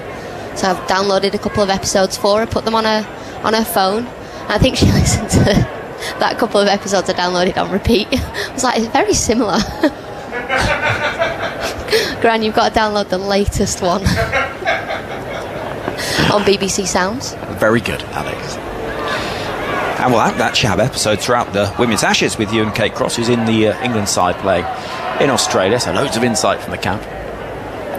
3 slips weight as Mitchell Starc comes roaring into bowl to Joe Root, defending in that slightly hunched fashion back into the offside. 91 for 3. Edward Armstrong emails tms@bbc.co.uk. To continue the new baby talk, delighted to be listening from the maternity unit of the Einstein Hospital in Sao Paulo, Brazil. I would like to raise a bat for my wife Paula, who is recuperating following the birth of our daughter Isabel. Many thanks again for the coverage, nurturing an appreciation of cricket around the world, and hope that TMS continues for many a generation. Congratulations to you, Edward, Paula, and hello to Isabel. Here comes Mitchell Starc with Root on strike. The crowd getting up, and this is driven into the offside. They think it's a catch. It's into the ground though. Labuschagne shapes to throw at the non-striker's end. There's actually quite a building scene of cricket in Brazil. The national women's side has got quite a lot of traction in recent times. It has. I think they've just employed a full-time coach as well. Ticking away nicely. Very active on social media. The Brazil women's cricket team. 91 for 3. Starc moving in again. This rather creeping, smooth approach. Past the umpire, bowling to Root. You can hear it's like thin noise off the bat as it runs away down towards third man, fielded by Lyon, who's been busy. And another run is taken, so the England score moves forward gently. 92 for 3, 179 further runs needed. That grass bank to our left is still very busy, lots of people on it. A few more blankets being unfurled though as the evening drifts on. It's quite chilly out there. We spoke about the Tasmanian tux the other day. A winter tuxedo keeps everybody warm, which everybody seems to have down here. Mitchell Starc to Ben Stokes, 2 slips and a gully weight. And Stokes goes hard into the leg side, cries of catch, fielder running in, and Stokes is gone. Into the leg side it went, a roar of delight from Starc. And that is a huge step towards victory for Australia. England 4 down, Nathan Lyon with the catch, diving forward. And Stokes has gone for 5. A good catch from Nathan Lyon at deep backward square. Mitchell Starc, he bangs one in short. Stokes takes him on. It's a little bit top edgy. He goes high into the night sky. I mean, there was no need really from Stokes there. Didn't really need to play that shot. Him and Root needed to stick around if they were going to win this test match. Even more pressure now on England as Stokes departs. But again, another wicket in this test match falls to the short delivery. We've seen it a number of times, and he just couldn't resist the temptation to launch that ball towards the Ricky Ponting stand. It hit a thin part of the bat and looped almost balloon-like out towards Nathan Lyon, who kept his eye on the ball, fell forward and took the catch. And you could see the reaction from Cummins and Starc. They knew how big a moment it was. And actually, you look at Stokes, as soon as he plays the shot, he knows there's trouble. It's a good catch from Lyon, diving forward, his eyes on the ball the whole way. He takes it comfortably. He's taken a few good catches, Nathan Lyon. Really good one at backward point. Starc gets the breakthrough, and a lot of pressure now on Ollie Pope, who comes to the crease. But a really good opportunity for him to prove himself within this Ashes side. Well, he had a fine start to his England Test career, Ollie Pope. He's somebody that for some time has been spoken about as a potential future mainstay of this England side. So he's not had a great series in and out of the side, but what a moment this would be to pick up runs. Here comes Mitchell Starc to the right-handed Ollie Pope. Forward and into space, actually. Finds a bit of a gap past extra cover and will get just the 1 run. Thought about the second, it wasn't there. England 93 for 4. That is the end of the over. Starc picks up a first wicket of the innings, and England in a little bit of trouble. Hello to Eddie, who's listening, saying, sat here with Kath, who's listening to cricket for the first time. A weekend on the Isle of Wight. Perfect morning. She's predicting the win for England. Come on, England. Well, email sent a while ago. It was sent actually just before that wicket. Yeah. So, what can England, and in particular Root and Pope, do in a session that has yielded 3 wickets for the addition of just 25 runs? Something needs to change. It's awkward out there. It's difficult. And feels that the game is right where Australia want it right now. Pat Cummins running into bowl, ducking out the way. Ollie Pope sees a hostile delivery, grazes shoulder blades as he ducks. 93 for 4 is the score. England have to get through the rest of this evening really without losing any more wickets, but still an hour and a half left of play this evening. So the way Australia are going and the way they're picking up wickets, they'll be hoping for a couple more. Cummins moving in, right arm over, and this almost leaps back and hits the top of off stump. Cummins looks frustrated. It was an awkward delivery for Ollie Pope as he left it on length as much as anything. Fortunately for him, it just leapt over the top of that stump. Starc to Stokes now has dismissed him 6 times in Test cricket for 109 runs. So Stokes averages 18 against Stark, which is sort of half of his career average. No seamer has dismissed Stokes more often in Test cricket. Cummins is in. Right arm over to bowl to Pope, who's beaten. Keeps a little bit low. And Cummins turns, looks skywards, and knows that wasn't far away from another wicket. And England lost 4 for 24 in the 12 overs before this one. Alex Harley will say thank you to you for the time being. I might just ask you at the end of this over, I'm departing at the end of it, Andy, you might just be able to give us a little rundown of the England batters whose ashes have finished during this innings and how they've got on during this series. Just to give us a bit of a guide of how they've gone. Here comes Cummins. Into bowl to Pope. And he leaves that alone. Happy just to withdraw the bat. 4 dot balls to start the over. 93 for 4, England's target, 271. Hello to Stephen Finn once again. We were optimistic earlier. How are we feeling now? Not as optimistic, one would have to say. And yeah, you did anticipate that there would be a fight back from Australia. Ball is certainly doing enough for the bowlers to be able to cause some problems. And 93 for 4, it looked so promising at one stage. Zach Crawley played particularly well for his 36, but Australia pushing back. Cummins bustles in again, and Ducky out of the way of a short delivery. Pope gets in a bit of a tangle, but safely evades things. 93 for 4. Tasty delivery. That really, it took off. Alex Carey had to jump full stretch over his head to take that. Really did take off. Pat Cummins. I hope Ollie Pope isn't too troubled by the Australian supporter I heard shouting to him when he was on the boundary earlier. Ollie, me old cobber, you're rubbish. Yeah, I mean, that is about as imaginative as it gets over here. Here comes Pat Cummins. The bowl to Pope. 2 slips waits. It's defended solidly by the Surrey and England bat. And the score 93 for 4. 29 overs have gone in the England innings. We're heading towards the closing stages of this third day. 178 further runs required for the win. Stephen Finn, some more from you, and then Jonathan Agnew. Yeah, the words with which you're described when you're on the boundary over here don't tend to be all that thought through, you wouldn't have said.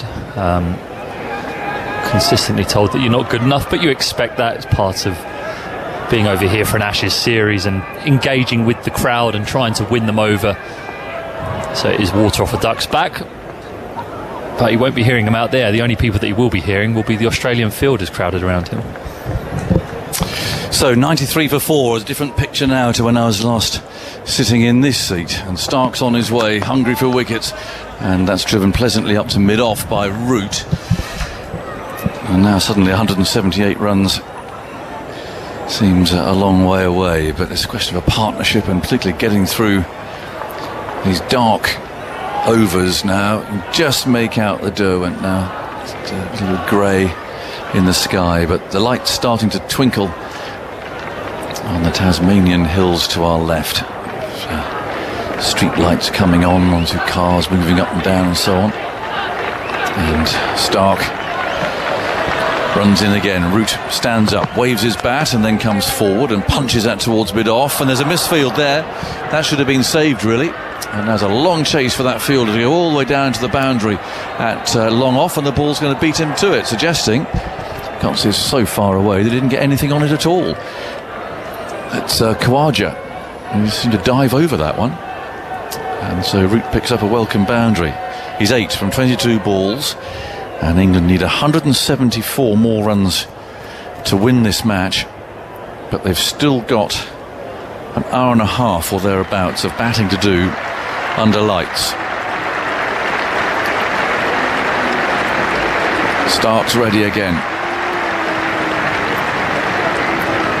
97 for 4. Here comes Stark. He bowls to Root, who drives to the same place. This time Khawaja fields as an ironic cheer goes up. And on the screen it tells us that boundary brought up Joe Root's 5,000 Test runs as England captain in slightly smaller letters. But it's a pretty good effort. The woes of leading a team, the pressures on it and so on. Certainly, and Zaltz is zipping through his statistics base. Can't casting charms all over the keys of his laptop to try and figure out. Stark comes in again, bowls to Root, who just runs that down to Green there in the gully. Might have left that, I think, on another day. A little bit fiddly and flirty outside the off stump. Root's the 7th player to make 5,000 test runs as captain. He's currently on 5,003. Stephen Fleming for New Zealand, Clive Lloyd, West Indies. Virat Kohli's just stood down as Indian captain, 5,864, average just under 55. Ricky Ponting and Alan Border, Australia, around about the mid 6,000s. Root waits. 3 slips there, hands on knees. Now they're ready as Stark bowls to Root. It's short and pulled away into the leg side, down towards fine leg, where Boland sweeps around the boundary below us and throws the ball back into Carey. So 2 more to Root. And way out in front with 8,659 runs as captain of South Africa, Graham Smith, who captained them 109 times, average 47.8 as skipper, scored 2,500s. I don't know how many more Root will score as captain. I think that's probably in his hands at the end of this series. One of the many questions that be left hanging there. Does he want to continue? He's had enough. Do the authorities think it's time for a change? I suspect it'll come down to Root himself. It's not very often that an England captain gets fired these days. In comes Stark and bowls to Root on the back foot, chopping it away. Very well fielded by Green again, showing just how mobile he is too, and how much ground he can cover there at gully. And that's after having bowled a really meaningful spell too. So it's the end of Stark's over. England are 99 for 4. They need 172 more runs for a consolation win in this final test match of the series. But that's a lot of runs in these conditions. And, I think they'll be realistic about that. Well, if they get them, it'll be a very good effort indeed. I know we've said it a few times, that if they just bowled better on that first day, they wouldn't be chasing so many, and they might very well be in a proper winning position. That's where it went wrong. Yeah, certainly feels that way when you look back and reflect. We did say that on the first day, that we felt as though England had let Australia slip away slightly to a commanding total on this pitch, and that's proved to be correct. Yeah, it has. In goes Cummins then over the wicket, and he bowls, and this is played defensively and pushed away by Pope. He pick up a single. Well, if they bowled Australia out for 150, 160, which seemed about right in those conditions, putting him in and so on, that's not unrealistic. I don't think. That means they'd have wanted take 150 off what they wanted now to win, 40 to win or something. Yes. Yeah. I mean, that's the reality. Yes. Well, of course, we don't know how the game would have panned out. No, we don't. But that's the impact that it might have had. But the 100 up. As Cummins runs in again, bowls, and that's played away down into the gully. As Root trots through. Yeah, of course. I mean, if England had bowled Australia out more cheaply, England would have been subjected to those conditions a bit earlier. They might have done a bit more, and all of those things, of course. But that's one way of looking at how this match might have gone if they hadn't had that brainstorm on the first day. 12 for 3, a drop catch as well. Ball flying all over the place.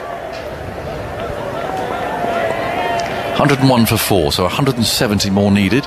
In goes Cummins, bowls, and that's played off the front foot by Pope. It's reaching for it a bit there outside the off stump.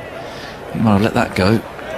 That's the line that I did him in the first innings, wasn't it? Yep. Sixth stump, pushing away from his body. Looks such a compact player off both front and back foot, and even then you can see him sort of half shake his head to himself that I shouldn't really be hanging my bat out there to play that even in a defensive manner like that.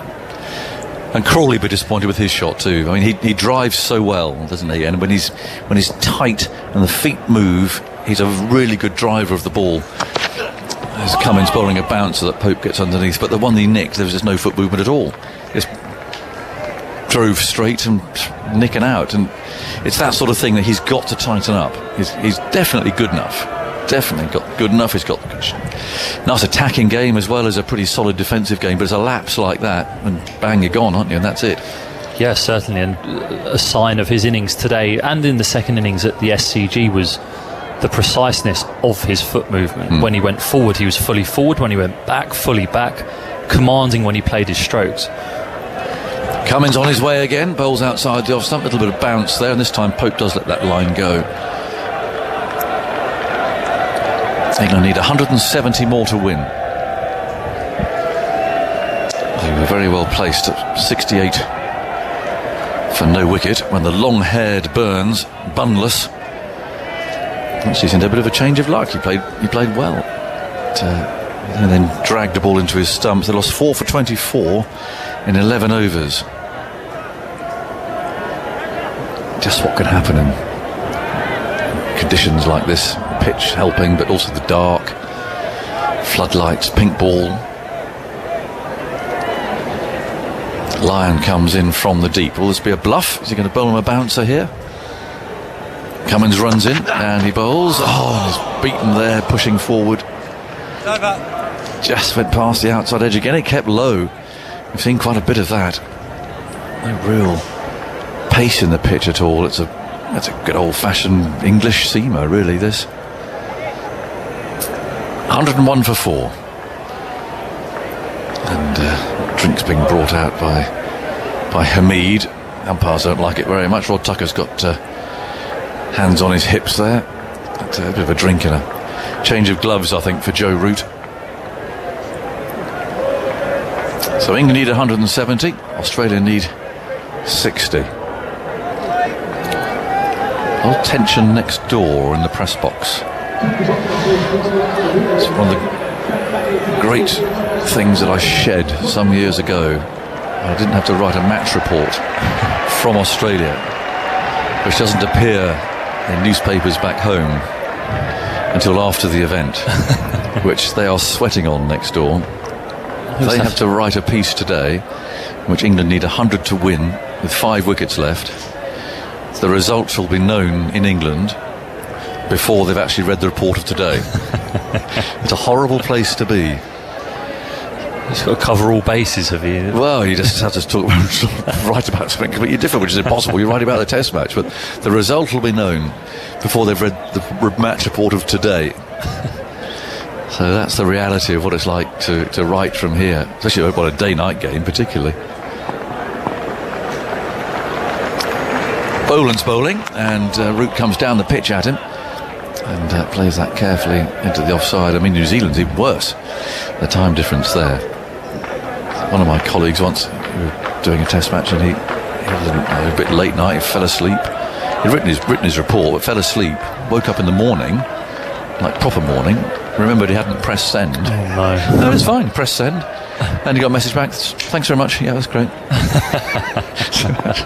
It was so out of date. It still had time to make the newspaper. Boland bowls, and Root goes on the back foot and plays out to extra cover. And he's waving towards the dressing room. I think he's broken his bat. I wonder if that's his special bat of the last year. Something's gone. The handle's gone. And he's wandering off. Umpire Wilson saying, "You sure you got to change it?" I mean, there'll be so many hold-ups again today. I'm pretty sure, as England need 6 wickets left, that this will be the first Test match in which Nathan Lyon has played in which he won't have bowled a ball. Which is an odd one, isn't it, for a front-line bowler? They're going to take drinks. I think they've decided that's it, and Joe Root wants a new bat. So people are wandering on, meandering on. The fourth umpire's strolling on with his drinks for the standing umpire. So I mean, he's played such a key part for Australia over the years, but to play a Test match and not bowl a ball, just the quicker bowlers doing all the work. 10 innings for England in this series, and only 3 times have they reached 100 with fewer than 4 wickets down. They've not reached 100 with fewer than 2 wickets down in any innings. Actually, they were all out for 68 in the second innings at the MCG. They've been 5 down by the time they reached 100 3 times, and 4 down another 3 times. Yeah, well, that's really where the problem is.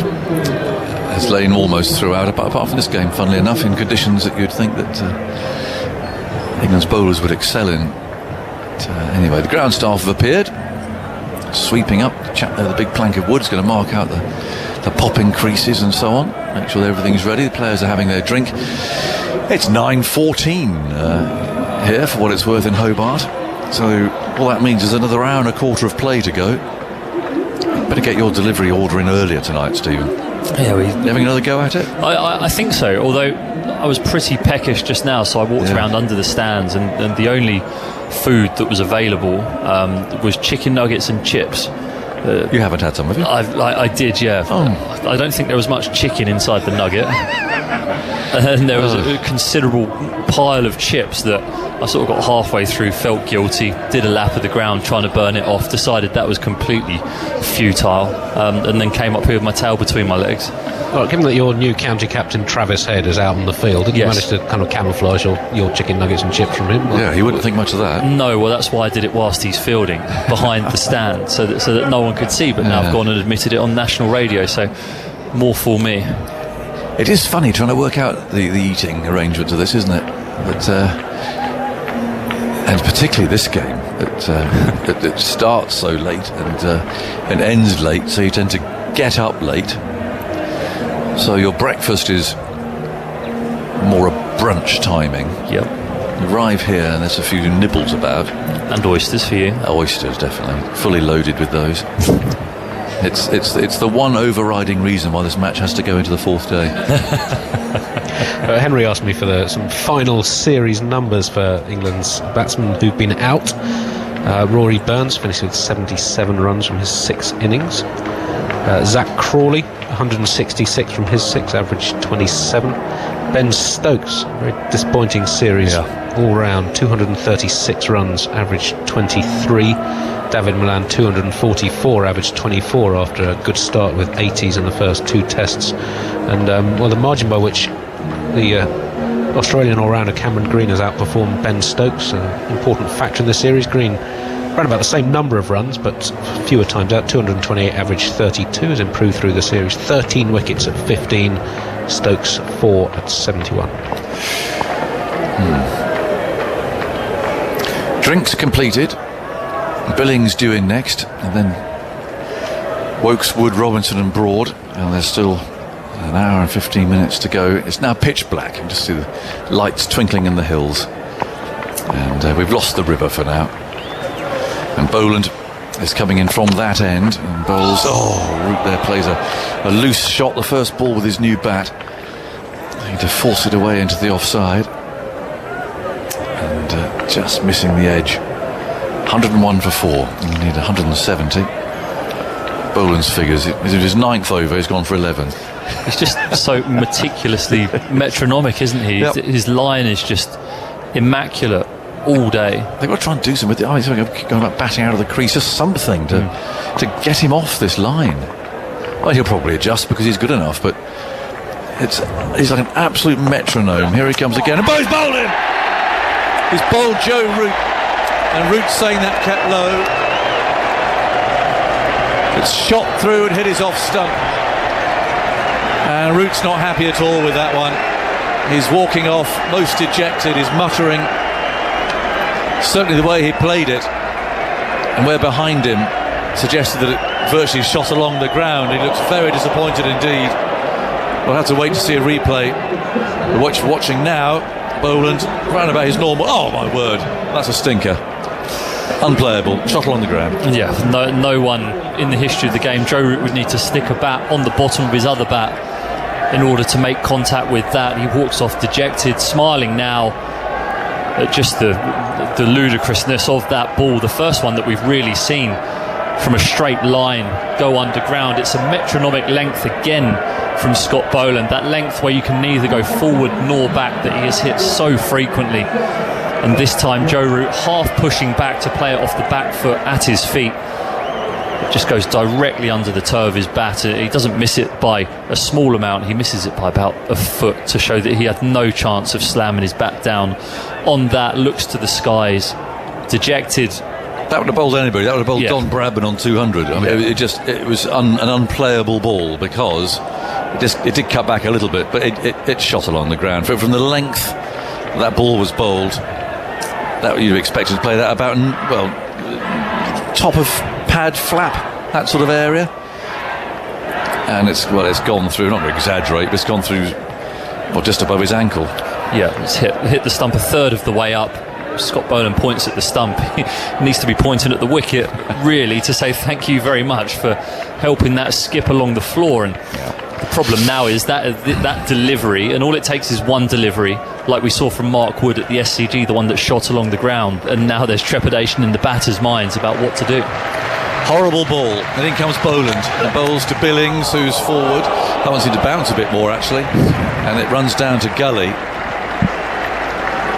and is fielded inevitably by Green there, diving to his right. Well, that feels like a bit of a death knell, if I'm honest. 101 for 5, root bowled like that, 170 more needed. Billings at the crease, and although they started well and got to 68, inevitably really Australia have chipped away. Very low scoring match. Boland comes in, bowls, and Billings on the front foot plays into extra cover to end that over. So they need 170, but Australia need 5 wickets to wrap up this match and win their 4th of the series. There's 9:20, so there's still an hour and 10 minutes to go. It's 101 for 5. More from Stephen, and then we've got Jeff Lemon coming in here. Certainly feels significant, the wicket of Joe Root.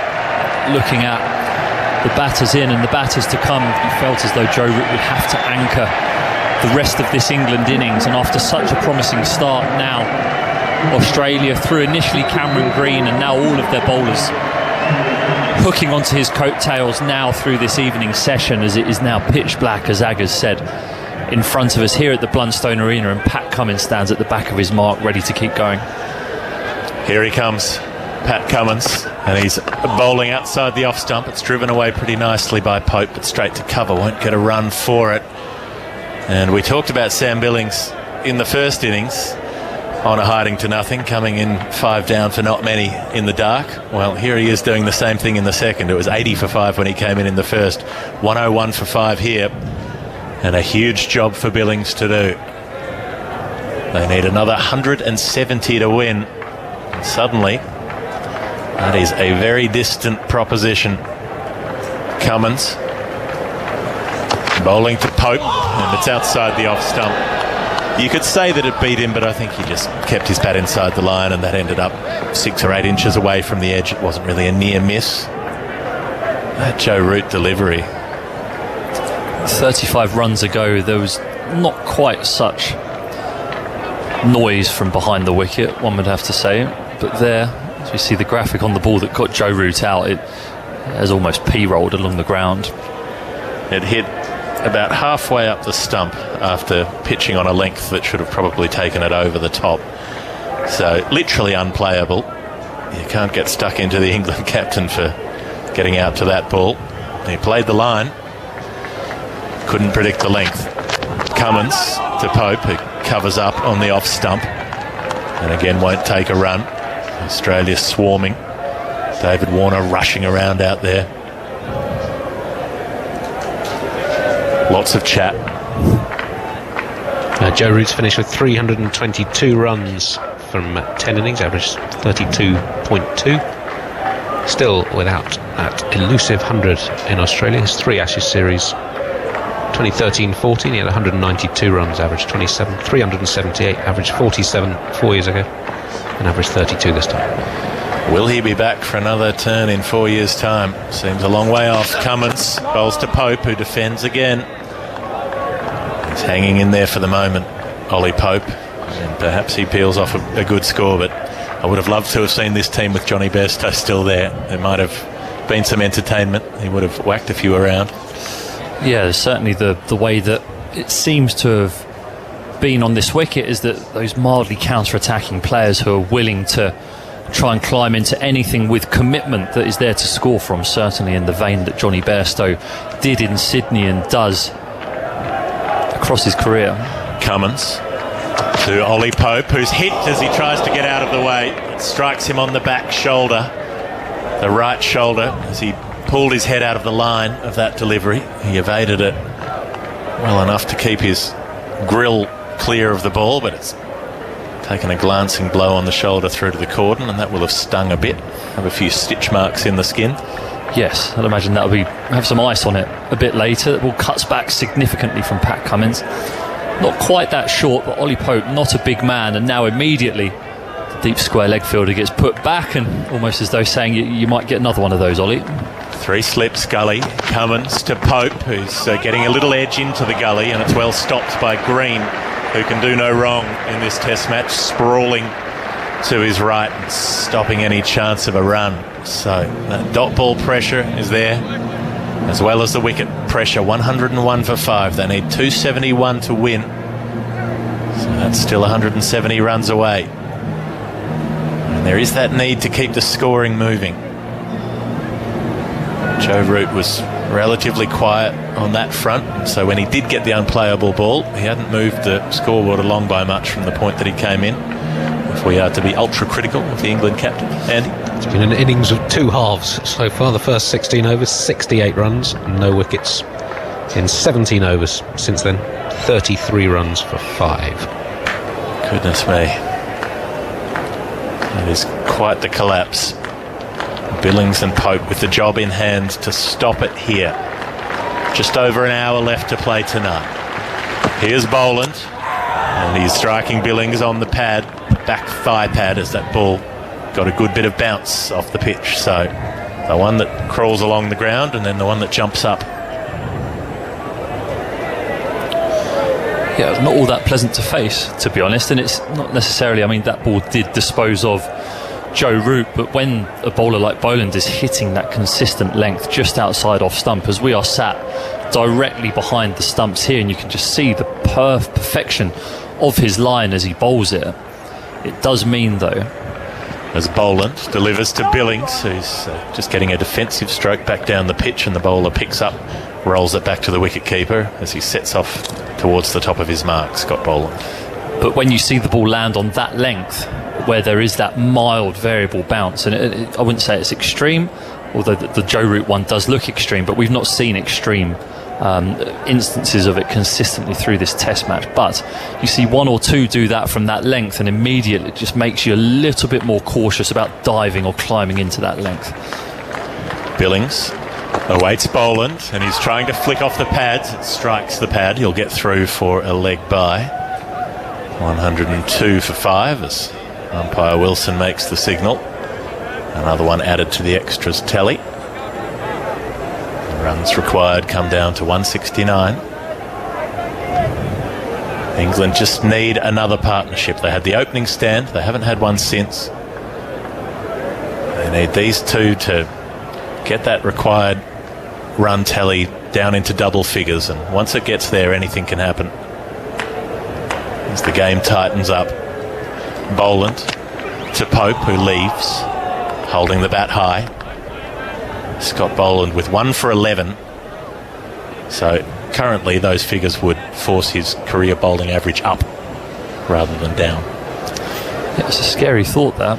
Andy had a couple of catches dropped in the first innings as well, which would have made it significantly lower. Again, his control of line and length has just been immaculate. It shows the benefit of playing a home series whilst domestic cricket is going on. You can just cherry pick guys who are in great rhythm and form.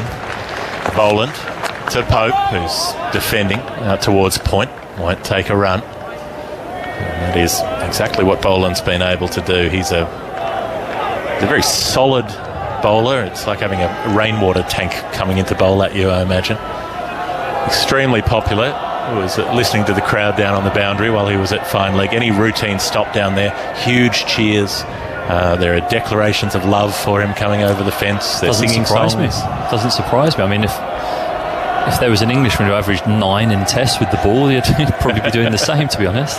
Boland to Pope, who flicks nicely off his toes. Couple of runs here. They'll get back for a second as Cummins has a fair old trek from mid-on to get out towards that ball. In the end, Travis Head comes off the rope to field it. So 104 for 5 at the end of the over. Pope on 4. Billings yet to score. England 167 required to win, and 61 minutes until they call off play for the day, or for the night. It's pitch dark up in the sky above Bellerive Oval now. The duck-footed light towers are shining brightly. The miniature versions of the MCG light towers here in Hobart. And the spider cam is climbing around on its guy wires. Half stump or two? Bright floodlights burning across the ground. This is proper nighttime cricket now. Sam Billings remarking his guard. 3 slips in a gully waiting for him. Point. Extra cover. A wide set mid-on. A deep square leg and a long leg. So Cummins reserving the right to bounce Billings if required. Here comes the Australian captain. Bowling back of a length outside off stump, and Billings steers it away, but it's well stopped with a dive at point. And he can't get through Travis Head. We still haven't seen Nathan Lyon have a bowl. Alex Hartley, another spinner. Might have a word to say about that. It's part of the union. Well, as much as I do love to see spinners bowl, there's just been absolutely no need for him to bowl. The seamers are taking wickets, consistently creating pressure. They may as well keep going. Back Cummins, up to Billings, who comes forward and defends with an open face and will get a run this time as it beats green at gully. He got a hand to it, but could only tip it around the goalpost. So 105 for 5. Billings off the mark. 2 innings in Test cricket without a duck so far. It's a little one to tick off for a new player coming in. Don't want to make naught in your first Test match in either dig. Pope on 4. He's got the strike. And Nathan Lyon, he's pretty much had a thanks for coming. He's faced about 19 balls. Hit 3 sixes. Hasn't had a bowl. Cruisy time. Easy way to earn 20 grand in match fees, I'll tell you that.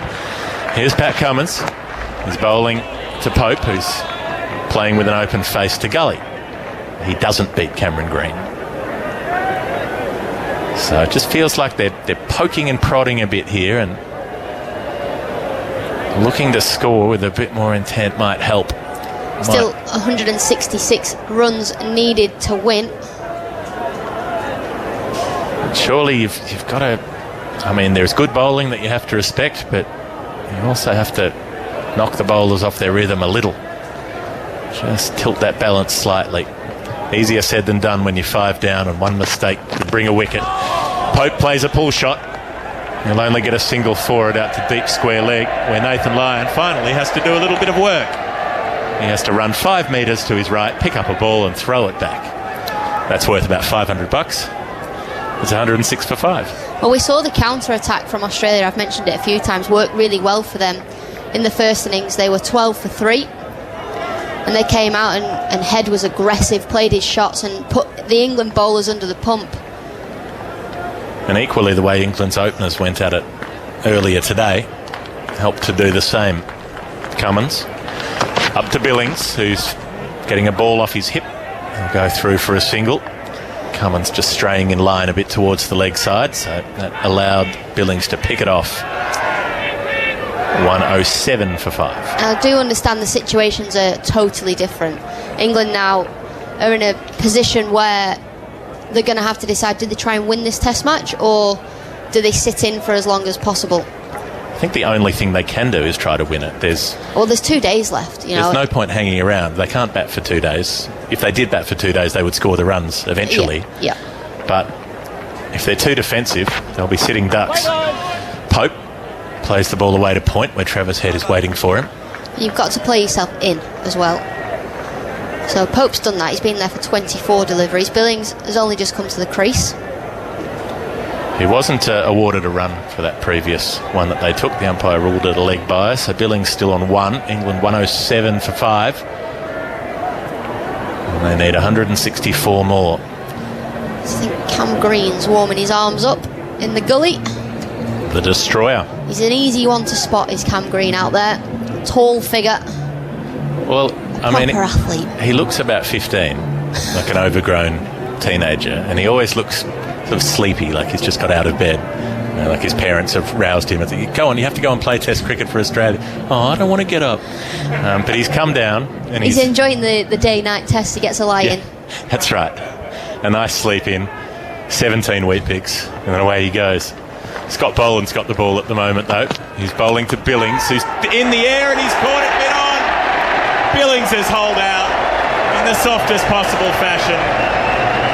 There might have been something in the wicket again that affected the pace of that ball. It's just stuck in the pitch a little, but Billings has gone too early on it, and he's chipped it up for the simplest of catches, and England's dream of chasing this target begin to fade in the cold, hard light of day. It may be day-night test cricket, but it's very much the morning when it comes to those dreams. 107 for 6. Billings out for 1.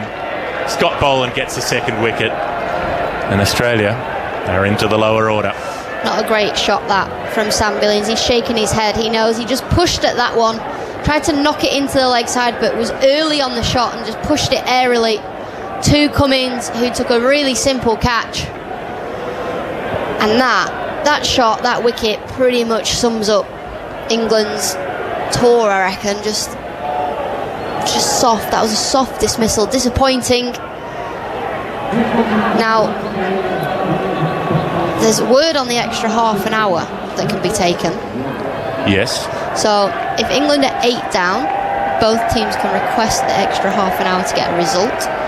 If they don't request it and England are 9 down, the extra half an hour can still come into play. If the umpires rule that it should be taken. Yeah. Now, I mean, you hate to have to be talking about that, don't you? But it's very possible that England will get that extra lose Australia 2 wickets in 54 minutes. Yeah. Yes, I think historically we have seen that is possible. That is an adjective that could be used to describe the situation. Well, it's the Warwickshire Wizard out to the middle. Chris Woakes, top scored in the first innings, didn't look convincing in doing so, but he did make some runs. England desperately need some here. They can't just try to stick around and hang in there for another hour tonight. They've got to try to get the scoring going as well. See if they can disrupt Australia at least a little. Pope on 5, the very young senior player, and Woakes needs to do a job for him at the other end, as he did for Joss Buttler in Adelaide, where Chris Woakes batted really well with application, trying to save that test match. This isn't a saving situation, it's win or lose. Here's Boland to Woakes, who drives down to mid-off solidly enough. Full face of the bat on that occasion. So that's better than his first innings when he edged one to first slip and got dropped. You took the words out of my mouth. I was about to say was dropped at first slip by Warner, his first delivery of the first innings. I mean, I wouldn't call it a tick, but he didn't give a chance. It's not a cross. The box remains empty, yet to be filled in. Here comes Boland, searching for wickets, and he gets a leading edge from Woakes, much like the one from Billings. But this one, fortunately for the player, goes along the ground to mid-off instead of in the air. So Woakes survives a second delivery. 3 more to come in the over. The wicket fell from the first ball. He's not the kind of player who needs to be shepherded and hidden from the bowling, Chris Woakes, but trying to get yourself in under lights against the pink ball is a more difficult task than most in cricket. Here goes Boland from the river stand end. And he's being driven nicely by Woakes out of the middle that time to mid-off. Just seen the replay of the Sam Billings dismissal, and he looked at the pitch as he chipped it in the air, which would suggest the ball stopped ever so slightly, which was why he was early on the shot. Boland not the quickest of bowlers, so the ball, if it just holds ever so slightly, would suggest why he's pushed at it and hit it airily. Well, what Boland does with his relative lack of pace is hits the pitch really hard, so if there was a bit of softness, he would be the kind of bowler to make it stick in the surface. He bowls now to Woakes, back of a length, and Woakes defends that very awkwardly with an angled bat in the end. It was as though he was wanting to get on the front foot and play a forward defensive, then almost played a pull shot and then talked himself out of playing a pull shot and played a defensive shot with that angled blade. Either way, he survives and somehow doesn't get a top edge that pops up for the wicket keeper to take, or one of the cordon. Scott Boland has been an absolute menace with the ball since he unexpectedly came into the attack in Melbourne. He's finishing off his over now to Woakes, who's defending awkwardly back down the crease. The bat twists in his hand. And another successful over comes to an end for Australia. Boland has 2 for 13. That career bowling average is going down now. It's 107 for 6. That's the England score. They're 164 runs from victory. Alex Hartley is in the special comments chair, and Henry Moran is about to join him. Well, Australia will 100% want to get this wrapped up this evening. They'll want to take these last 4 wickets. You always know a team's in a good position where it goes from runs needed, England needs so many runs to win, to Australia need 4 wickets to win. So the graphic on the TV has changed. Yes, it feels like a matter of when, as opposed to if. And this game throughout the start of play has changed dramatically, swayed both ways. 4 slips waits. It's clipped into the leg side by Ollie Pope, who has played with perseverance in difficult circumstances. He's got 5 from 25. Dare I ask Andy Zaltzman where this ranks as a collapse across the series? 68 without loss to 107 for 6. Well, I guess it's not as bad as 68 all out yet, is it? But it's quite bad. 39 runs for 6 wickets in 19 overs on the ball. Here comes Cummins again, the Australian captain, moving into bowl and bowled. Middle and leg, ripped back. Ollie Pope gone, and Australia cruising towards a 4-0 series win. The players know it, the fans know it, England will know it. Ollie Pope has been bowled for 5 round his legs. Well, he stepped outside the off stump to knock that into the leg side, and Pat Cummins has just bowled at the stumps. It's hit the top of middle stump. Ollie Pope has got himself into a tangle there. He's in no position. The ball comes off his thigh pad onto the stumps. Had it not hit his thigh pad, it still would have bowled him. A poor shot selection that from Ollie Pope, trying to knock the ball around. He's trying to get his innings going, trying to score runs. Wasn't the delivery to do that. Gave himself far too much room, and Cummins strikes top of middle stump. The series finishes for Ollie Pope. Australia now need 3 wickets to win. Pope gone, 5 from 26 balls. A first wicket in the innings for Pat Cummins. 107 for 7. Certainly Travis Head's ended as the series' leading scorer, 357 runs. I mentioned his outstanding strike rate earlier on. It's the lowest aggregate to be top scorer in an Ashes series since 1954-55. Here comes Mark Wood. Career best figures earlier on today, 6 for 37. He's played a role with the bat as well in this series at times. But this is a pretty bleak position to come into, with England 7 wickets down, still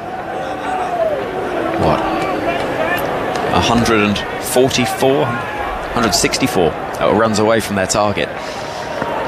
Good one to win. I dread to think. Well, here comes Pat Cummins.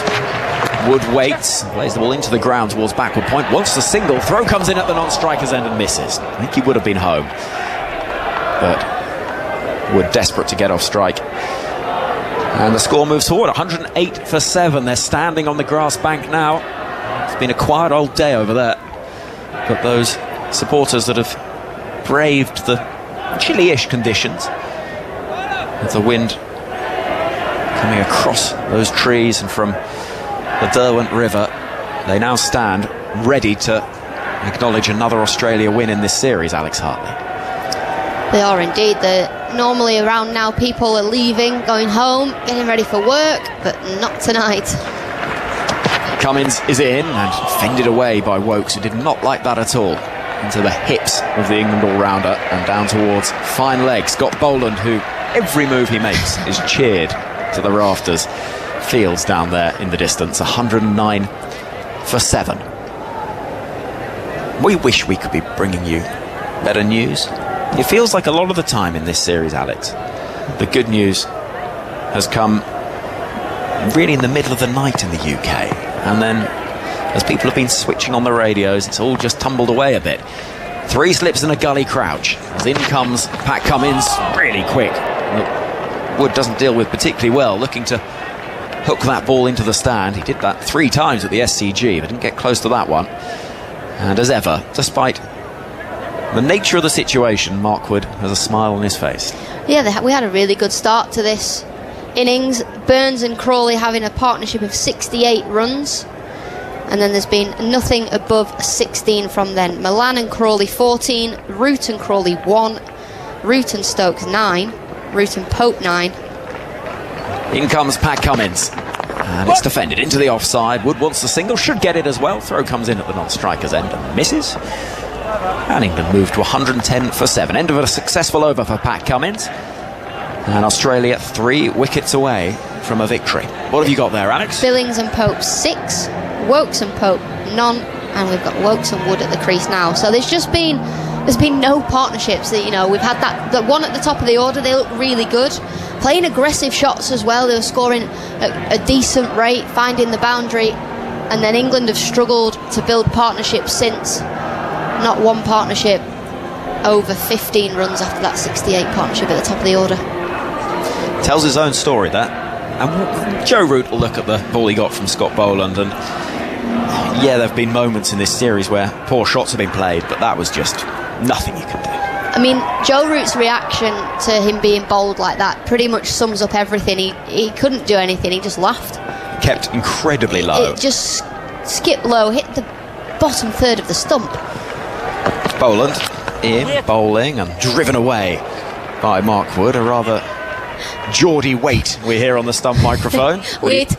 But he does take the single into the offside, moves to 3. England 111 for 7. A young supporter who has no doubt negotiated a little bit more time before bedtime over on the far side of the ground, is eagerly watching the action. Well, I've got an answer for you about your question about where this stands in collapses. Go on. For England in Ashes history. Brace yourselves, listeners. Here comes Boland. 2 slips and a gully wait. It's defended into the offside confidently by Chris Wokes. England lost their first 7 wickets for 39, having been 68 for 0.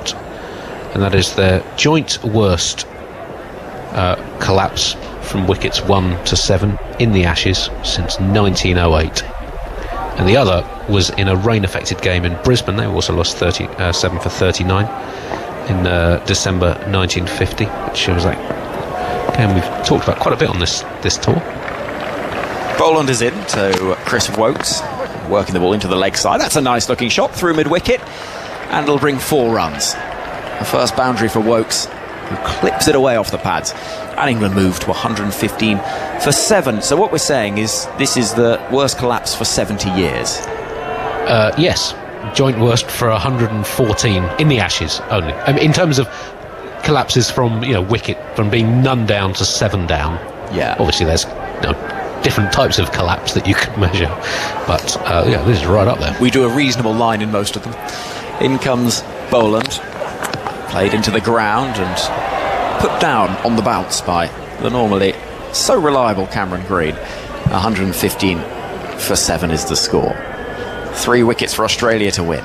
However, Henry, it's only their 4th worst collapse of the last 4 years from wickets 1 to 7. What do you mean, however? In good news. No. Just to bring a smile to your faces at home. Andy, they lost their first 7 wickets for 17 in Auckland in March 2018. I remember that. I remember that. In comes Boland. And a swing and a miss, half an appeal from the slip cordon. I don't think there was any bat on it. That was the day that Australian cricket was having its own moment in Cape Town. So it wasn't a bad day for England to have. Yes, could have been worse. Could have been worse. 27 for 9 at one point. So this is from the score when England were 0 down. They had a 26 for 7 collapse in Barbados in January 2019 against Ireland at Lord's, 35 for 7. Prior to that, they'd only had 2 collapses of losing their first 7 wickets for 39 or less in 68 years. Boland rolling it again from the far end. Edge taken brilliantly. One-handed, Alex Carey to his right. Chris Wokes going for the big heave-ho, and it's another wicket for the golden arm of Scott Boland. England 8 down, 115 for 8. Australia getting ever closer. Well, that was a brilliant catch from Alex Carey behind the stumps. We've seen some good catches this Ashes series, and that was right up there. We've seen him drop a couple of those as well, but not today. Chris Woakes going for the big shot, trying to find the boundary, and Alex Carey dives, plucks it one-handed in front of first slip, and everyone gets around him, gives him a big hug. That was a great catch from Alex Carey behind the stumps. So Woakes goes for 5. England subsiding as Ollie Robinson makes a rather lonely walk to the middle to join Mark Wood. England 115 for 8, and I fear that those statistics for collapses, every time a wicket falls, the record books will have to get checked.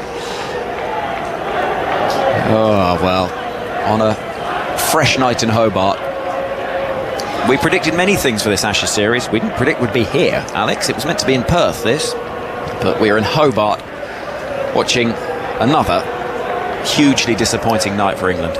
Strange shot that from Chris Woakes. Really strange shot. It's almost a shot played when there's 2 overs left in the game and you need 4 to win in a white ball. In a white ball game, suggests it's a sort of shot played by somebody that fancies going home early. Boland gets a huge cheer as he runs down to fine leg. We've got 3 slips in a gully. Mark Wood on strike and Pat Cummins roaring in once more. Right arm over, giving himself room, and that's a glorious shot from Mark Wood. Slapping the ball away, square on the offside. He exposed all 3 stumps. I was waiting for those zing bails to light up. But Wood adds a little bit of cheer, only a little bit, as he hits that ball away. I got nervous when Mark Wood played that shot. He stepped right outside leg stump. A full delivery, which he just slaps into the offside. He's done well to get bat on that. He finds the boundary. Here comes Cummins.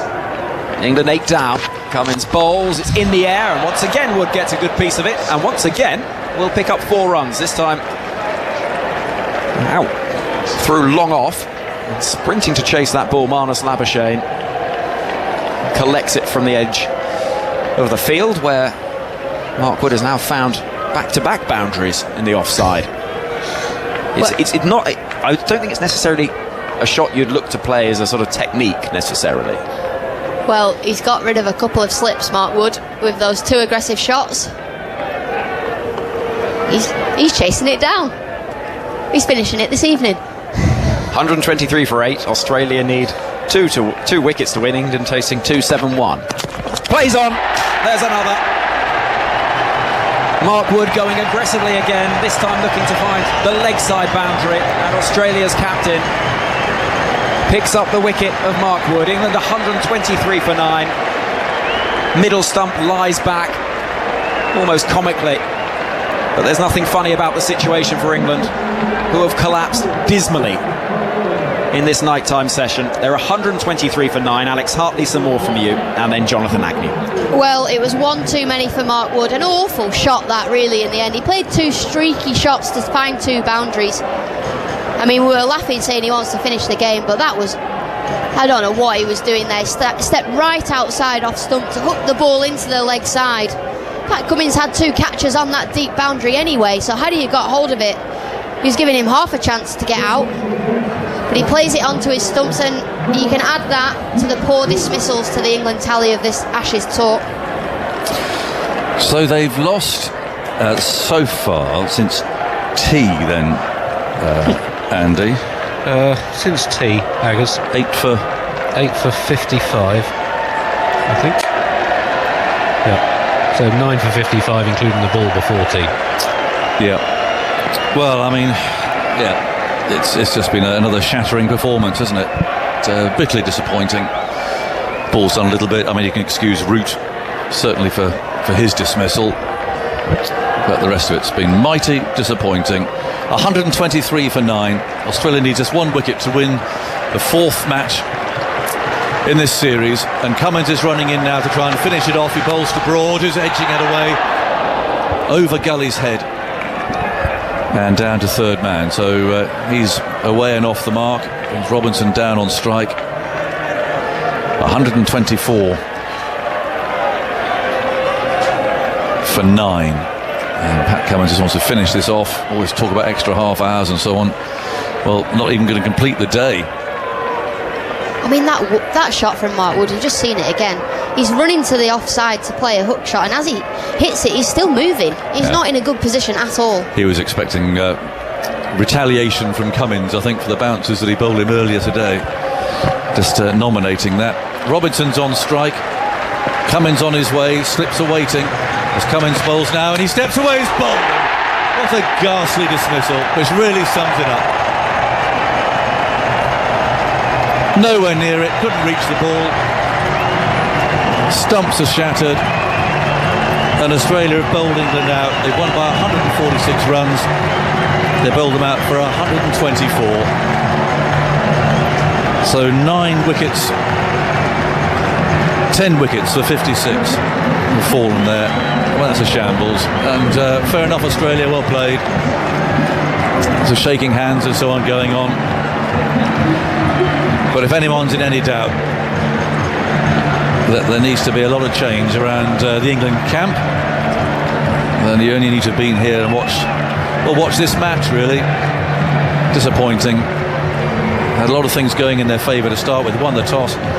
Ball went around all over the place, allowed Australia to score probably 150 runs more than they should have done. And they've been up against it ever since, and the batting there was just woeful. Really, really disappointing. And, well, I shall go and find out what Joe Root's got to say about it. But, not a lot, I wouldn't think. I mean, any thoughts of bouncing back a bit or just showing some pride or something at the end of the series, just taking something back home that you could point to and say, well, there we go, there's a glimmer of hope, there's something that we can build on. I'm afraid it's just a load of rubble. And the 2 England batsmen walk off. The Australians, a little group there, arms wrapped round each other. They've won in 3 days. It's a hammering, and they win the series 4-0. Well, Steve, there's lots of parts of this job that I do like. Interviewing the captain at stages like this, not necessarily so, but I shall go and do precisely that, find out what he's got to say. Yes, I don't envy you in this situation, Aggers, and absolutely losing 9 wickets here in the final session. What turned out to be the final session of the series is a bitterly disappointing end to this Ashes trip for England. Yes, it's been challenging. Yes, there have been testing times both on and off the pitch. The COVID pandemic hanging over this Ashes series since the very beginning. The weather in Brisbane, but as the series has worn on and England have played more cricket, their performances haven't improved. And it leaves us in the position now where England lose this Ashes and Australia win it 4-0 as the presentation party make their way out onto the pitch. The stand is unveiled. The little Ashes urn will be placed upon a mantelpiece there for Patrick Cummins to go and lift above his head. And jubilation for Australia. They'll be delighted with the way that they've wrapped up this series emphatically. But England will be left. There's a lot of hands on hips and disappointed men stood over there. Hello, Finney. Hello, Zoltz. Well, what a disappointing morning for you all at home, because at breakfast time it looked like there was hope. 68 for 1 at the tea interval. It all looked possible at that stage, but the collapse, the way England have subsided has, well, it's kind of been summed up really. It sums up the series in a way. Andy Zoltzman is here, and on the scale of England collapses, that was one for the ages. Well, it absolutely was, Ellie. All 10 wickets for 56 runs. That's England's worst 10-wicket collapse against Australia since 1948. Even worse than they managed in Melbourne when they were all out for 68, lost all 10 for 61 after being 7 for 0, 68 for 0. Today, the Oval in 1948, they lost all 10 for 50, and then you've got to go back to February 1908 for anything worse than the display of surrender cricket we've just seen there.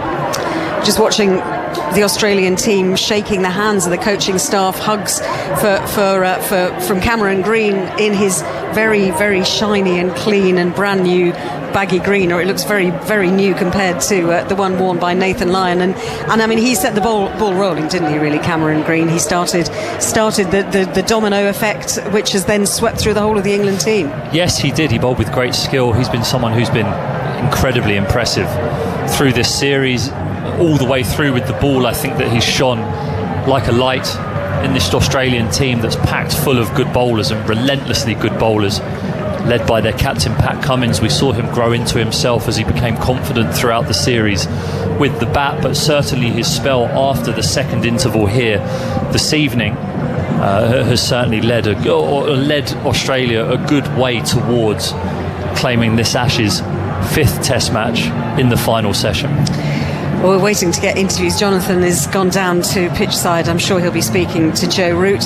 He might try and speak to Mark Wood, who I imagine will be bitterly disappointed. His best ever bowling figures for England, and in the end, not just a losing cause, but a real capitulation. Yes, and certainly as a bowler, you do appreciate when you take wickets like that, but you would obviously much rather it being a winning cause, and Mark Wood, no doubt, if we do end up speaking to him, will say that. He bowled magnificently through the series. I think the only one blot on his copybook you would say would be in the first innings on the first day here, when most of the England bowlers did let Australia slip from 12 for 3 to 303 all out, which ended up being a commanding total within the context of the game as the scores gradually decreased, 188, 155, and then leading to England being 124 all out today. Did it get noticeably harder to bat in this late evening session, do you think? I think a number of factors would have played a part in that. I think first and foremost the game situation.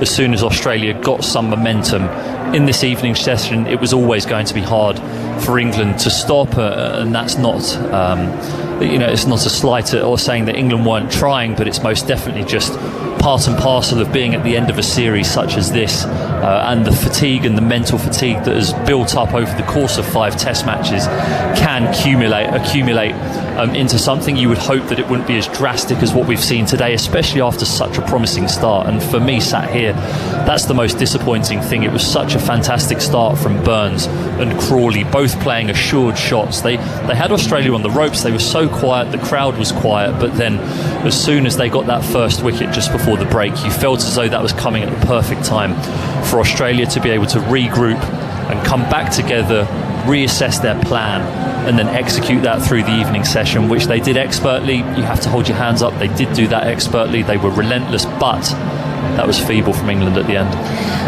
As you say, I think I've said this a few times, England have found different ways of disappointing us in this series, and actually in the context of a run of terrible opening partnerships, and then the best of the series on either side to go from 68 for 1 to 124 all out in the space of less than a session is, it's hard to find other words, other synonyms for disappointing, isn't it? Yes, because I think we've used all of them over the course of the last 6 weeks or so. My vocabulary is not good enough to be able to think of any more. But yeah, certainly the way it all ended today will be bitterly disappointing for England fans sat at home. I'm sure we'll hear a very apologetic Joe Root when it comes to it this evening, when he comes to speaking to what looks like Adam Gilchrist up there on the presentation stage. But certainly for it to have started like that, and I think Zoltz was saying earlier, that's England's best opening partnership since the 13-14 Ashes series. So it was a positive sign today, and you just felt as though they could have built, and the batters coming in could have built on that momentum that those opening pair had started to get, but obviously didn't manage to do so. Joe Root looks so disappointed down there, doesn't he? And I wonder whether, in a way, if England had won this test match, it would not exactly have papered over the cracks, because we know there's going to be a real review, and yet another review, and changes made. But if England had won this, maybe that might have just given a little bit of false hope. Well, I think had England won it, there would have been 3 or 4 people within the team who would have put in significant performances in the game, which would have been something to cling on to, and maybe even be as extreme as saying a nucleus of a team that could have gone to the West Indies, because it feels as though there is going to be some degree of change. What those changes are, I'm sure we'll speculate later, and I'm sure people at home will be speculating too, but it certainly would have given us more to cheer about going into the next few test cricketless weeks for England. What can you say about this Australian team and the way that Pat Cummins has led them? I think they're better than people gave them credit for before the series started. I think that they had guys who are domestic, who've been playing well in domestic cricket and perform consistently in international cricket too. Firstly, say congratulations. Well, let's hear from Adam Gilchrist, who is hosting the presentation here pitchside.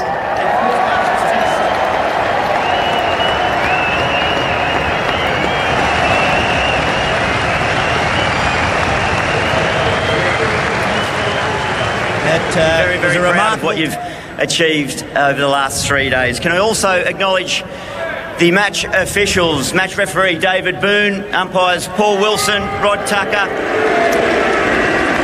and Paul Wilson, Paul Rifle and Rod Tucker, and David Boone. Well done, gentlemen. Sorry. I'd now like to call Joe Root to the stage.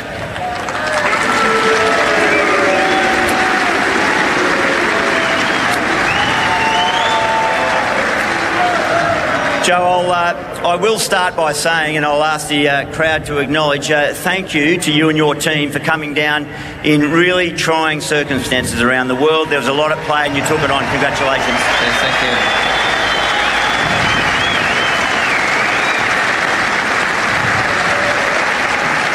I seem to have been in this position a couple of times with you where at the start of a day and during the day there was a victory on the table, but it was quickly taken away. How do you reflect on that? I know it's just happened, but it's happened a few times on the tour. Yeah, it's been a frustration throughout. It's been a really tough tour for us. We've played good cricket in parts. We've just not managed to string a whole game together. And it's something that we have to learn from as a group. We have to keep looking to get better, learn from these experiences, not go away from here and keep making the same mistakes. So that's a challenge for the group moving forward. It won't be long before we're back playing Test cricket again, so there will be opportunities to turn that around. Yeah, I'm sure there will be questions asked. Are you aware in your mind yet what they may be and how you'll respond to them? What areas of the team setup that you might need to change or improve on? Well, I think it's pretty obvious we need to be putting some more runs on the board as a batting group. Too often we've not given our bowlers enough to work with, and I think just in all areas in general, I do think we've been outplayed, and credit to Australia for that. They've deserved to win this series, and sometimes you've got to hold your hands up and respect that a team outplays you.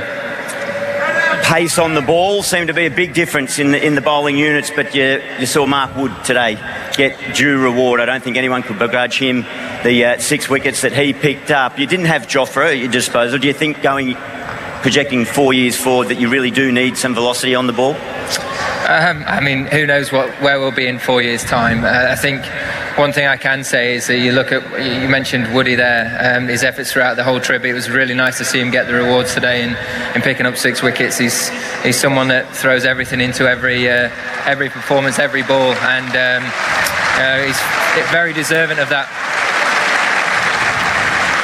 I think he's won a nation over from the fans' point of view.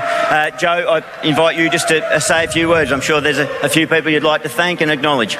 Yeah, I'd say a massive thank you for having us here on this tour. I know the circumstances have been trying at times, but we really appreciate the opportunity to come and tour here. It's a huge occasion, a huge series, and we're very grateful for the hospitality. So and credit to Australia. Congratulations, Pat and your team. Well done on this win. So, cheers. All right, you. Thank you, Joe. Thank you very much. Well, that's Joe Root talking to Adam Gilchrist. Not a hint of a smile from Mark Wood when he was acknowledged. Now invite Australia captain Pat Cummins to the stage. And Pat Cummins will come up and join Adam Gilchrist to the applause, the cheers of the crowd here in Hobart. Evening, Pat. Hey, Gilly. Like Joe, I guess I seem to have been in a familiar position here with you a few times where it's a big smile on your face, job done. Is it childhood dream stuff? Yeah, it really is. It's pretty crazy. Even as a professional cricketer, these are the series you have in your diary a couple of years out. So to be at the end of a 5 test match series with so many positives, obviously, winning 4-0, it's just huge. So really pumped. When you look at the stats, you look down the series, it's been a real team effort. It must be amazing to look around at a bowling change where a decision's made to have the artillery at your disposal, and you didn't even need to use Nathan Lyon in the whole test match. Yeah, I was going to say, I'm really happy as a captain. I'm not sure Nathan Lyon agrees with me. But yeah, I think that's been a highlight as well. Not only I guess, the 11 guys playing, but I think we've had about 15 players used in this series, and some really tough calls to leave out some high-quality players. So, yeah, it feels like we're really building to something big. To have someone like Cam Green in his second year to grow, both as a batter and bowler.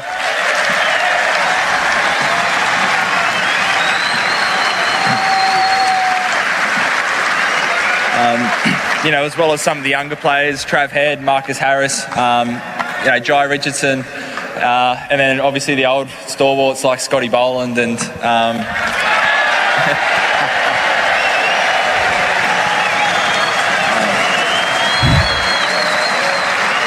and all the old pros just continue on their form. It's just brilliant.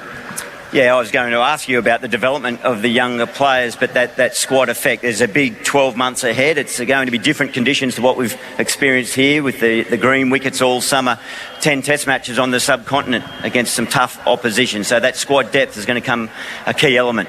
Yeah, it really is. I'm super excited for that. With the pandemic, one thing we haven't played a lot of is Test cricket overseas. So, yeah, can't wait to, show our wares overseas, really judge ourselves in all conditions. So that's the next big focus for this team. And I'll allow you an opportunity if there's any people you'd like to thank. Yeah, I think firstly just to the ECB and Cricket Australia for putting on this in the middle of unprecedented times. It's just huge, so much effort. I mean, a few weeks ago we didn't even know where this game's going to be played, so huge thanks for all the efforts. To Joe, to Chris, to all the players, all your families. Just can't thank you enough. It's unprecedented times, what you've been through. A lot of you straight from the IPL World Cup. You're nigh on 6 months here on the road, so we do really appreciate it. No, it's not easy. Thank you.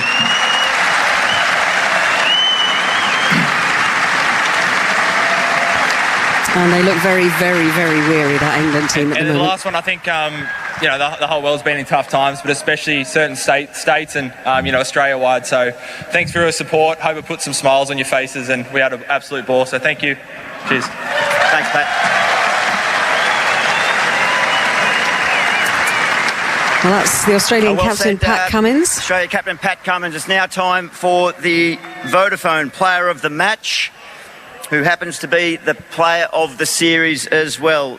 With 357 runs at an average of 59 and 2 centuries, Travis Head.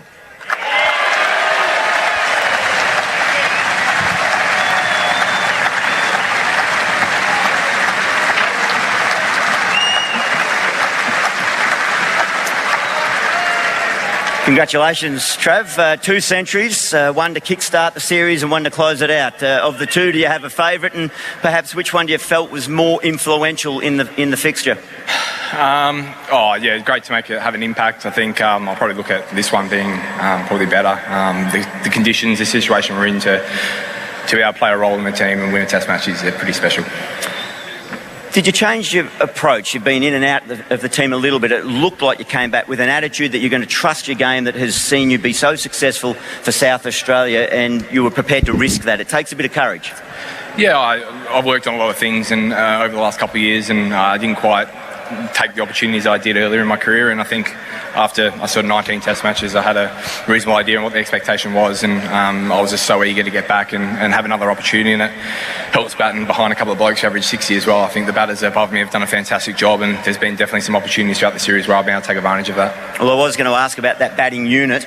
I do know what it's like to come behind a settled top 6, and it's nice to have some continuity and familiarity around the group. It looks like it really gelled together well. Yeah, and like Pat said, the bench has also been fantastic to have sort of 15 blokes, and that batting group was one of them, to have guys come in like Uzi did. Everyone's been in form. We knew that coming into the series. It was obviously tight for selection. I didn't know what way it was going to fall, and just show that class. And I think as a squad whole, bowlers and batters is extremely strong at the moment.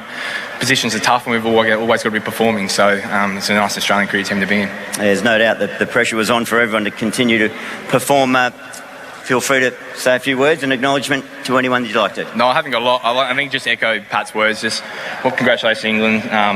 It's tough in the situation, but I'll thank you for everyone, and I can't wait for tonight and the next few days, and I'm going to absolutely enjoy it. So thank you. So the player of the series wins the Compton Miller Medal. Travis. He's forgotten his medal. Miller Medal for Ashes Player of the Series. Congratulations, and the Vodafone Player of the Match. Well done. Travis Head, ladies and gentlemen.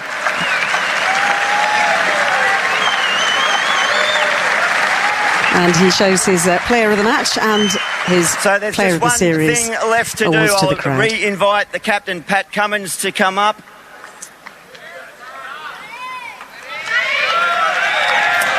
And this will be the presentation of the trophy. Get your team ready, Pat. Congratulations. And Ashes winning captain. 4-0 victors, Australia.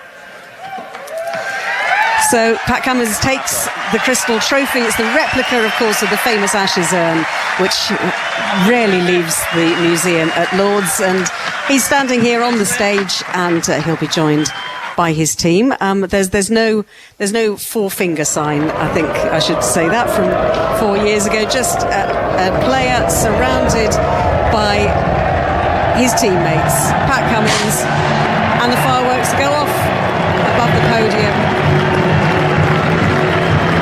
And there's some champagne being poured over Scott Boland's head, and Pat Cummins is bagging green as well. So I think they're all going to get a soaking. But I mean, what an absolutely dominant performance by Australia over the last 6 weeks. And just to think that when we arrived here 6-7 weeks ago, Pat Cummins wasn't the Australian captain. He was in the ranks. Tim Payne would have been up there on his home ground holding the urn, the replica of the urn, and it was completely, in the end, not unexpected. I think, England had a chance. They gave themselves a chance in this final test match, but it ended up with a dominant Australian bowling performance, a brilliant Australian bowling performance, and another England batting collapse. And just seeing shots of Justin Langer down there as well with a big smile on his face. We'll maybe talk about his future in the next few minutes as well here on Test Match Special. We'll also hear from Jonathan Agnew. He's going to be getting some interviews for us. But just to sum the day up, if you're just joining us, well, the day started with 17 wickets still to fall, potentially, and just as on day 2, 17 wickets fell in the day. Australia were, overnight, they were 152 ahead on 37 for 3, but then brilliant bowling by Mark Wood, who just rattled through, took 6 for 37, his best ever bowling performance in a test match. And Australia all out for 155, so that lead of 270, I mean, it looked substantial enough, but 271 looked chaseable when England was 68 without loss. But then Rory Burns fell first just on the stroke of tea, and the other 9 wickets fell in just a rush as we went through into the evening session. Zach Crawley out for 36. He was the top scorer. David Malan, 10. Joe Root, 11. Stokes, 5. Pope, 5. Billings, 1. Wokes, 5. Mark Wood, 11. And Ollie Robinson out for a duck, was the last victim of Pat Cummins. Jeff Lemon has joined us here in the TMS commentary box. What are your thoughts watching these celebrations in Hobart? Well, it's you need to get your breath after watching that test match. It was a whole match in fast forward from the opening exchanges, the 12 for 3, a runner ball 100 from Travis Head, rain at the end of the first day. I mean, we forget that. We lost 2 or 3 hours to rain on day 1, and we're still done by the third evening.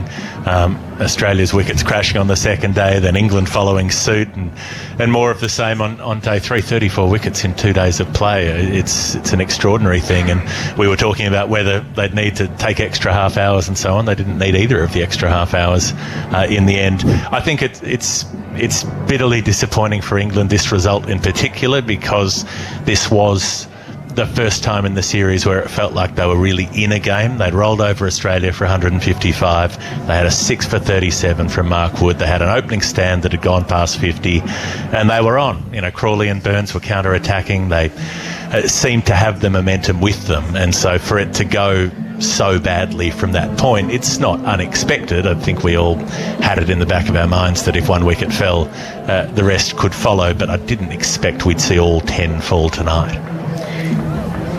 Penny. No, well, I know you. I was thinking, well, I think there is a sense of shell shock, isn't there, around everybody? I think you could see it in the faces of the players at the presentation.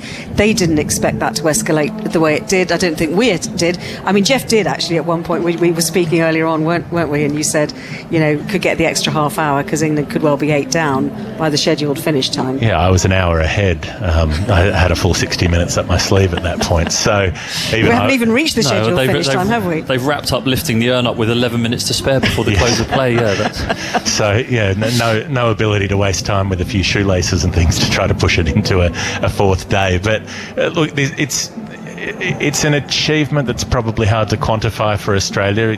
They've got a great scoreline. They've won 4-0. What does that really tell us about this Australian team, given the level of opposition they've been up against? Does it mean that they're a great side? I don't think it does. But what they've done is they've produced a side where everybody has contributed at some point, and that's not just in an 11, that's across a whole squad. So if you'd said to England before the series, Steve Smith will average 30-odd and not make 100, David Warner will do the same, Marnus Labuschagne will make 100, not a very big one, and will average sort of similarly. Josh Hazlewood will miss 4 test matches. You'd think England would be in with a pretty good shout at that point, but it's been the next rank down who've done the damage. Travis Head, player of the series, Usman Khawaja coming in and dominating for 1 test match, Scott Boland coming in, Jai Richardson coming in, Michael Neser coming in. Everybody who's done that has been effective. Even Alex Carey, who didn't have a great series up until this match, was much more influential in the final test. And they've had that breadth of contribution across the ranks, and England have had the complete opposite. They had Joe Root and David Milan in the first couple of tests. They had Mark Wood trying his heart out, Broad and Anderson at times, but aside from that, it's been pretty slim pickings. I think it's maybe a stupid question to ask, Stephen, bearing in mind the faces of the England players. We could kind of tell how they were feeling, but what does that feel like?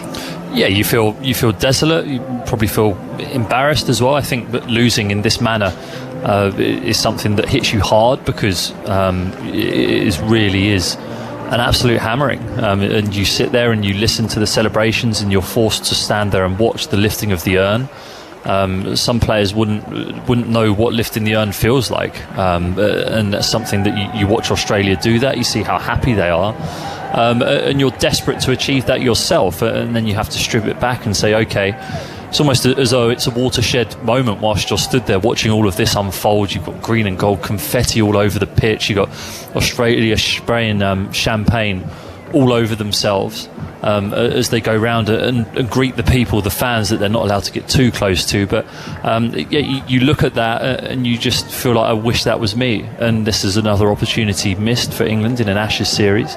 Was it ever an opportunity in the first place? That's up for debate for a number of reasons. I think this Australia team are better than people give them credit for. Jeff's very much right that those guys in and around the main players have been the ones who've actually made the big difference in this series, but they've got the makings, especially with someone like Cameron Green. And I know he didn't take a 5 and didn't score 100 in the series, but you find those guys who are like glue for your team, who produce or provide so many different facets of the game that then mean that other people can maybe slightly underperform or go under the radar, or other people can come to the fore, like Scott Boland, because they don't have to bowl a ridiculous amount of overs, because Cameron Green can do can do a job for the team the entire time. So, and what he did today, being the destroyer at the top, he took the first 3 wickets to fall when they had a good opening stand going. Green was the one to break it, to get those players out. So that wasn't just chipping in the middle with the wicket, that was being the most influential player when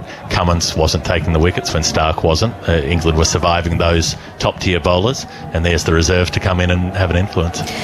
How much of a motivating factor will it be for the players? You know, because it may well be that the majority of the players who are out there today won't make it down under in 4 years' time. I mean, you know, obviously Broad and Anderson we won't expect to see back. Joe Root, I think, it kind of left that very much open, didn't he, when in the interview with Adam Gilchrist, whether he would be back or not. But possibly Ollie Pope, possibly Sam, well, maybe not Sam Billings, you know, he's 30, but Zach Crawley, Hasib Hamid, maybe in 4 years' time. They've got the experience. They have been forged in the fire, if you like, potentially of an Ashes humiliation. Well, yeah, it goes one of two ways, doesn't it? This either provides great motivation for you to go away and having first-hand experience the challenges of playing here in Australia, what you have to go and work on and what you have to master in order to be successful here. From a batting perspective, it's discipline, not playing at balls that are too short, not playing at balls that are wide and unnecessary outside the off stump, because the edges almost always carry. That's A1 of batting in Australia, and that's something that the Australian batters who got in and got runs did magnificently well through the series, was wore the England bowlers down. And from a bowling perspective, Mark Wood acquitted himself fantastically bowling with his pace.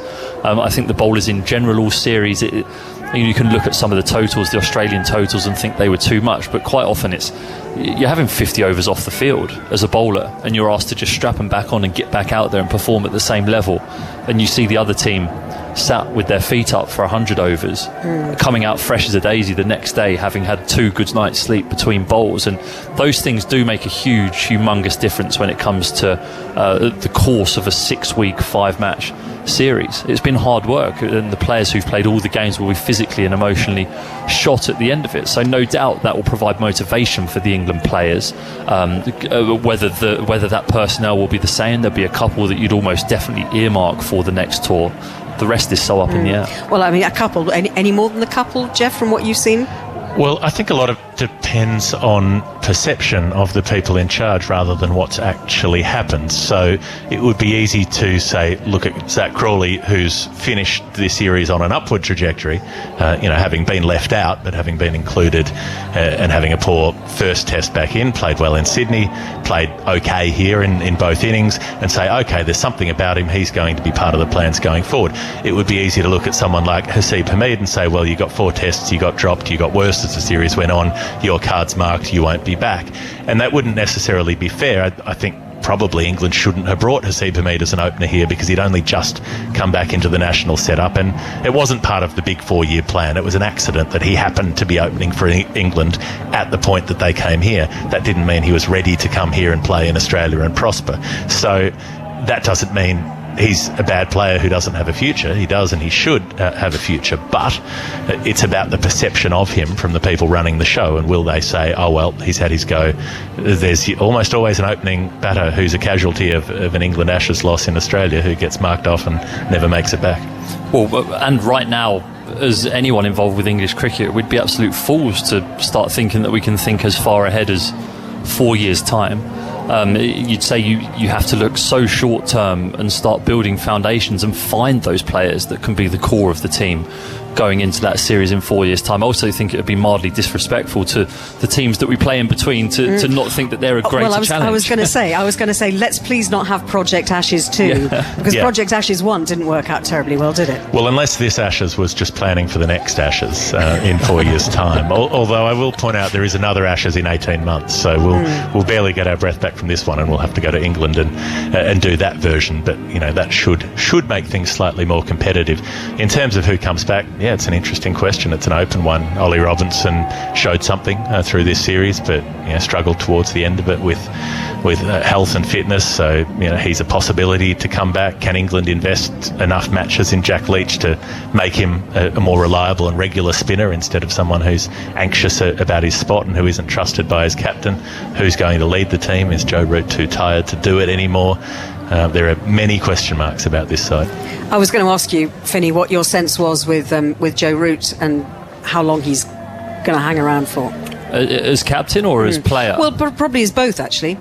Oh, he's still a relatively young man. What is he, 31? I know we saw Alistair Cook retire young after having played a very high number of test matches. I still see a driven man who's one of the best 5 or 6 players in the world, and again, I know he's not necessarily shown that, but it's hard to, in a team that's getting rolled for 150 to 200 in quite a few innings in a series, for someone to stand up and average 50 in a team like that is very, very difficult. So look, I think that there are definitely questions to be asked. Whether Joe Root will be captain, I see no obvious alternative to him at the moment. I think it's going to be purely up to whether he decides he wants to do it and whether he wants that burden on his batting and himself, because he's carried that burden for a long time now as the England captain.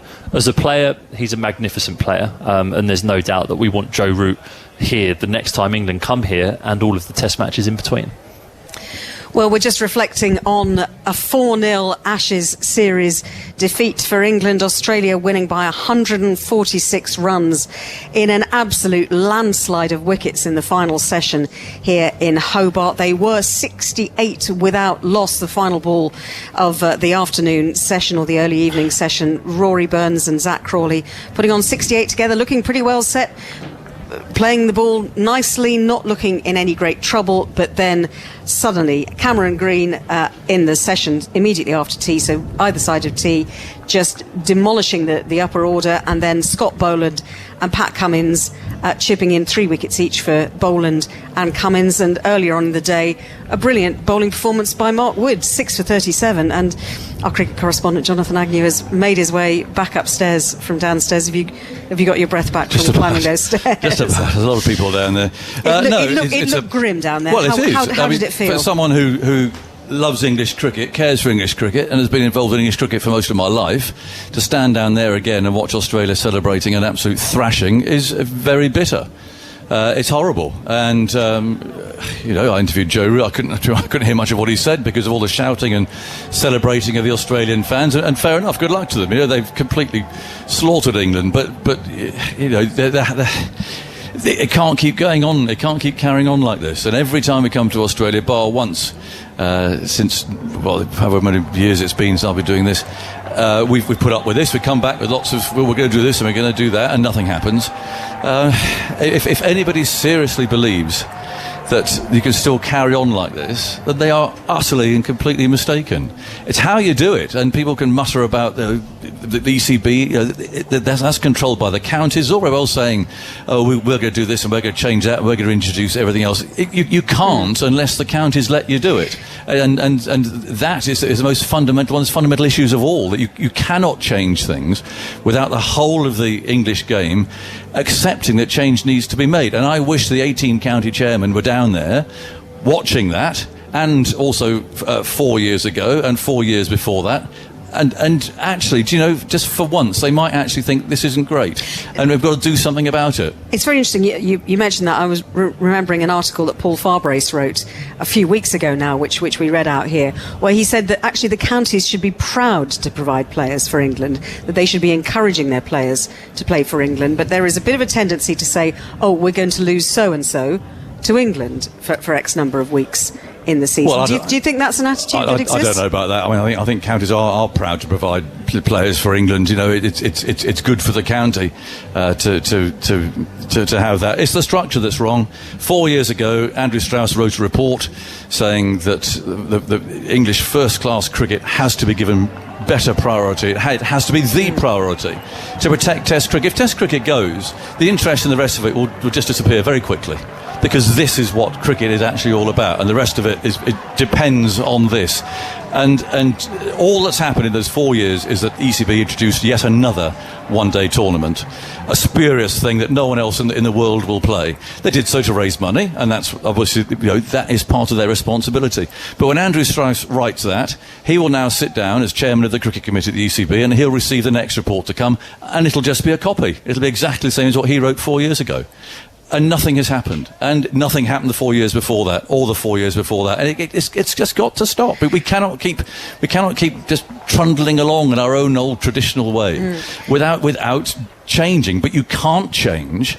You can't just put a line through stuff, say, right, we're changing everybody, without the counties agreeing to it, and that's the problem. What's your perception, Finney, as somebody who's spent your whole career up to this point at Middlesex and now going to Sussex? Do you think that the counties are invested in the success of this England team? Yeah, I think they're certainly proud to provide players that go and play for England, but also they want to win games themselves.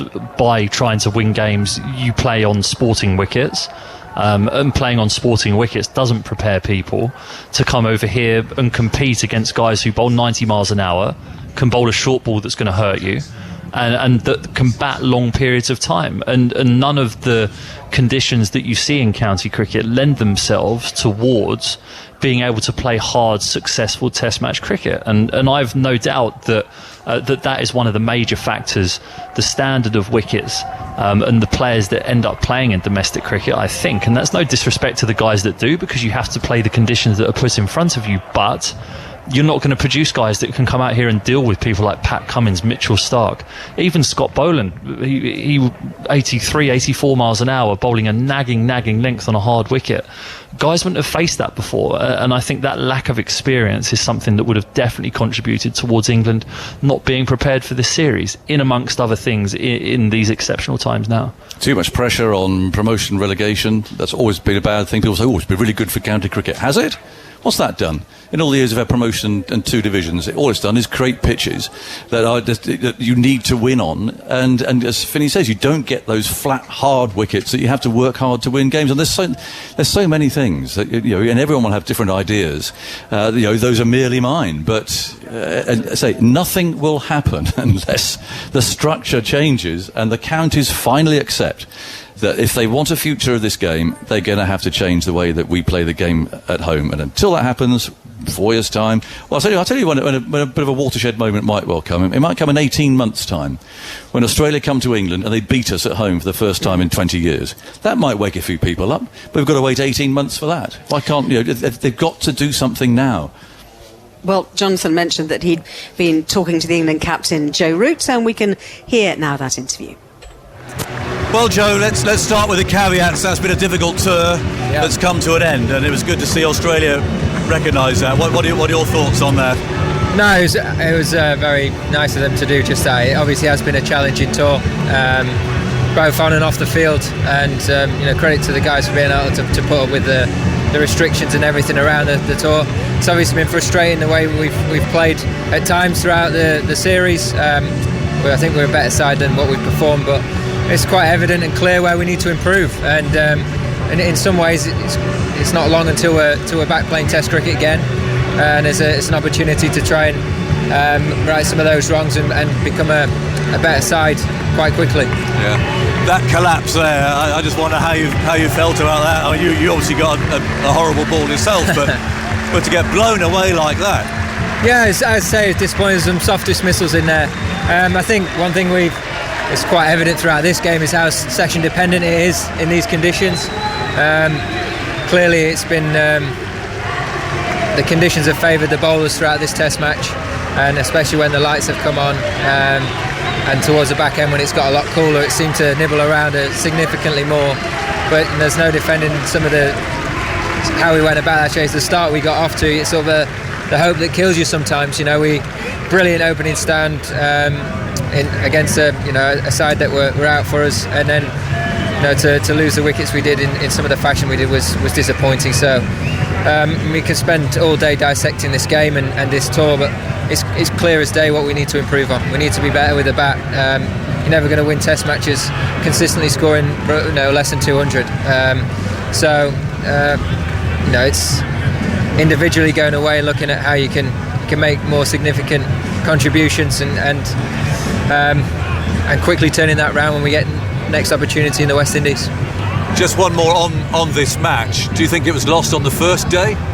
I think it certainly had a part to play. The way we started the game, where we exploited the conditions brilliantly. Having what felt like a difficult toss at the time, felt was proved very quickly, and I thought the way we started was fantastic, but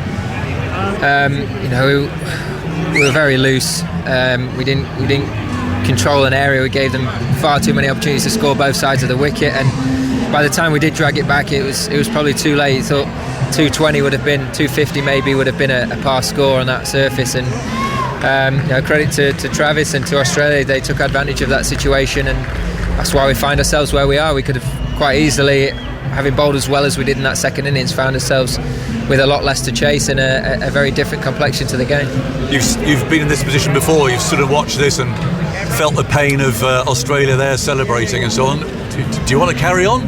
Do you feel hungry to do it? Yeah, I mean, it's difficult standing there, as a captain. And actually, I had a chat with a couple of the young lads, saying, just remember how you feel right now, because it can be something that really hardens you as a player and as a person, and these sort of experiences can have a real influence on your career if you know how to deal with it well, and if you have a right way of managing it and bouncing back from it. So from a personal point of view, I don't think now's the time to go into to detail. I'm sure there's a lot to discuss at the end of this series. So, but you know, you know how much I care about this team. You know how much I care about being captain of this country and playing for England. I'm extremely proud to be in the position I am. Yeah, that's all I've got to say for now. Yeah, it doesn't sound as if you're massively hungry to carry on, though. I think that's unfair. You know, as I say, you can fish all you like, Aggers. I don't think now's the time to go into this conversation. But yeah, I think just more than anything, I need to digest what's just happened here. Yeah, you talked about what needs to change. You particularly pick about the batting and so on. Again, it might not be the time to do it, but the whole question of how much of this sort of cricket, championship cricket, first class cricket, is played at home and when it's played, surely that has to be addressed now, doesn't it? There's certainly things that need to be addressed. I think one thing that's been evident, you look at the amount of young guys that are coming into this team and having to learn to play in situations that they should have experienced before. It's always challenging, and I really feel for them in that respect. You know, yes, we have to be better, and I'm not going to make excuses for a batting display like that. But what I will say is that there's been a number of occasions where guys are learning in the harshest and hardest environments, whether it be in India and Asia at the start of the year, whether it be out here against two of the three best teams in the world right now. It's very difficult to expect them to just all of a sudden be able to turn it on and figure it out like that when you've not had the experience coming into it. So more than happy to go into more depth on it probably at another time, but I'm sure there's things that can be changed and should be changed if we're serious about making Test cricket and keeping Test cricket a priority. Find something positive for me that you're going to take home from this trip. I thought Mark Wood's efforts throughout the whole series were absolutely phenomenal. It was really nice to see him get some reward for the way he's gone about his cricket this trip today. A wholehearted performance. Every ball he's bowled, he's thrown everything into every delivery. And it was really pleasing to see that pay off. And for him to do it, with back-to-back games and to be able to, from a fitness point of view, trust his body, which has always been a worry for him personally. I think he'll gain so much and grow so much from this tour. I think Zach, as a batter in the last two Test matches, has proven to himself that in these conditions and against a high-quality attack like that, he's got the game to survive at the top of the order. Of course, there's things to work on and develop in that respect, but that's just a couple of things that we can definitely take from this. It's how we respond to this. I think it's going to be the really important thing. There's a number of guys that, of course, will be feeling extremely disappointed and low right now. But it's how you respond, how you react, and how you use it as a motivator and an opportunity to become a stronger and better player from it. A couple of guys have done it in the past. Let's see if a couple of these youngsters can do the same thing. Well, that was Joe Root talking to Jonathan Agnew. Let's just talk about Joe for a minute or two. You can say a lot of things about Joe Root, can't you? That his batting, he's carried the England team throughout the last 12 months, really. He is a thoroughly decent human being. You watch him in the nets, you watch the way he interacts with people, the way he interacts with fans. But should he just do himself a favour and step back now? Well, it'll be down to him. I mean, as England captains very rarely get sacked. I think there have been mistakes that he will have been involved in. I think they've picked the wrong team, you could argue, for almost every game. Most critically, the first match in Brisbane, when they chose Jack Leach and for some extraordinary reason didn't play Stuart Broad. Never understand why that happened. He must have been involved in that decision. So he has to, I'm afraid, be involved with some of that. I know Chris Silverwood is, kind of the man who's in overall charge, but the captain's involved in those sort of decisions. He was very emotional there. I couldn't hear a lot of what he was saying at the time, but you just saw a really gaunt, very emotional man talking about his love of the team, and that is what he is. I mean, he does wear his heart on his sleeve. Will he carry on? Well, that's up to him. I mean, the one thing that you can say is that his batting hasn't really suffered. He's not had a great series here, but his batting generally has not suffered as a result of trying to drag this team along behind him. And it's hard to find too many faults in route. I mean, there are issues with captaincy, but again, that's people's own personal points of view. I don't think they can quibble about the criticism they've had about the teams, because they weren't done in hindsight. There were comments that were made before the coin was even spun, a sort of disbelief about the news that you were getting that was filtered through about the teams that they were choosing. Well, I can remember that feeling at the Gabba. You know, we were watching on in Sydney, weren't we? And saying, are they serious? Are they seriously not going to play? It was Broad. It was an absolutely extraordinary decision, and I'm afraid Root has to be held responsible for that as much as Silverwood is. So it's only very rarely that England captains go at a moment like this. One or two have done. Alistair Cook did, and Mike Atherton did, for instance. But generally, I would think that Root would want to carry on. I think he would want to carry on. But you've got to dig pretty deep after that experience again that he's now been through twice here to actually want to carry on, and whether they think that there should be a change anyway. You know, if English cricket is going to wake up to the fact that certainly as far as their Test cricket's concerned they're facing a crisis, then maybe they do need a change of everything. The leadership needs to change. It's very difficult to see an alternative to Root, but that's no reason not to change the captain. You know, someone will step up. And to say he's a nice guy is all very well. Chris Silverwood is a thoroughly nice guy as well, but I mean, should he still be coach? Well, I don't think there should be that position, and I've always felt that you should not have one person in overall control. You need more voices, you need more input. If there had been more input, would that team been put out at the Gabba? I mean, I would hope not, but clearly it was just two people who had in mind that was the team that they should play. I mean, I would like to think that actually, say if there were two others, like Australia have four people.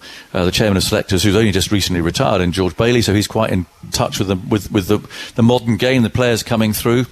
Trevor Hones, about my age, has been in the game for a long time, offers a bit more of sort of experience, if you like, to it. He's been a chairman of selectors himself. You've got Justin Langer, the coach, and you've got the captain. So from that, you've got a much broader range of opinion and ideas and views, and you come to a consensus.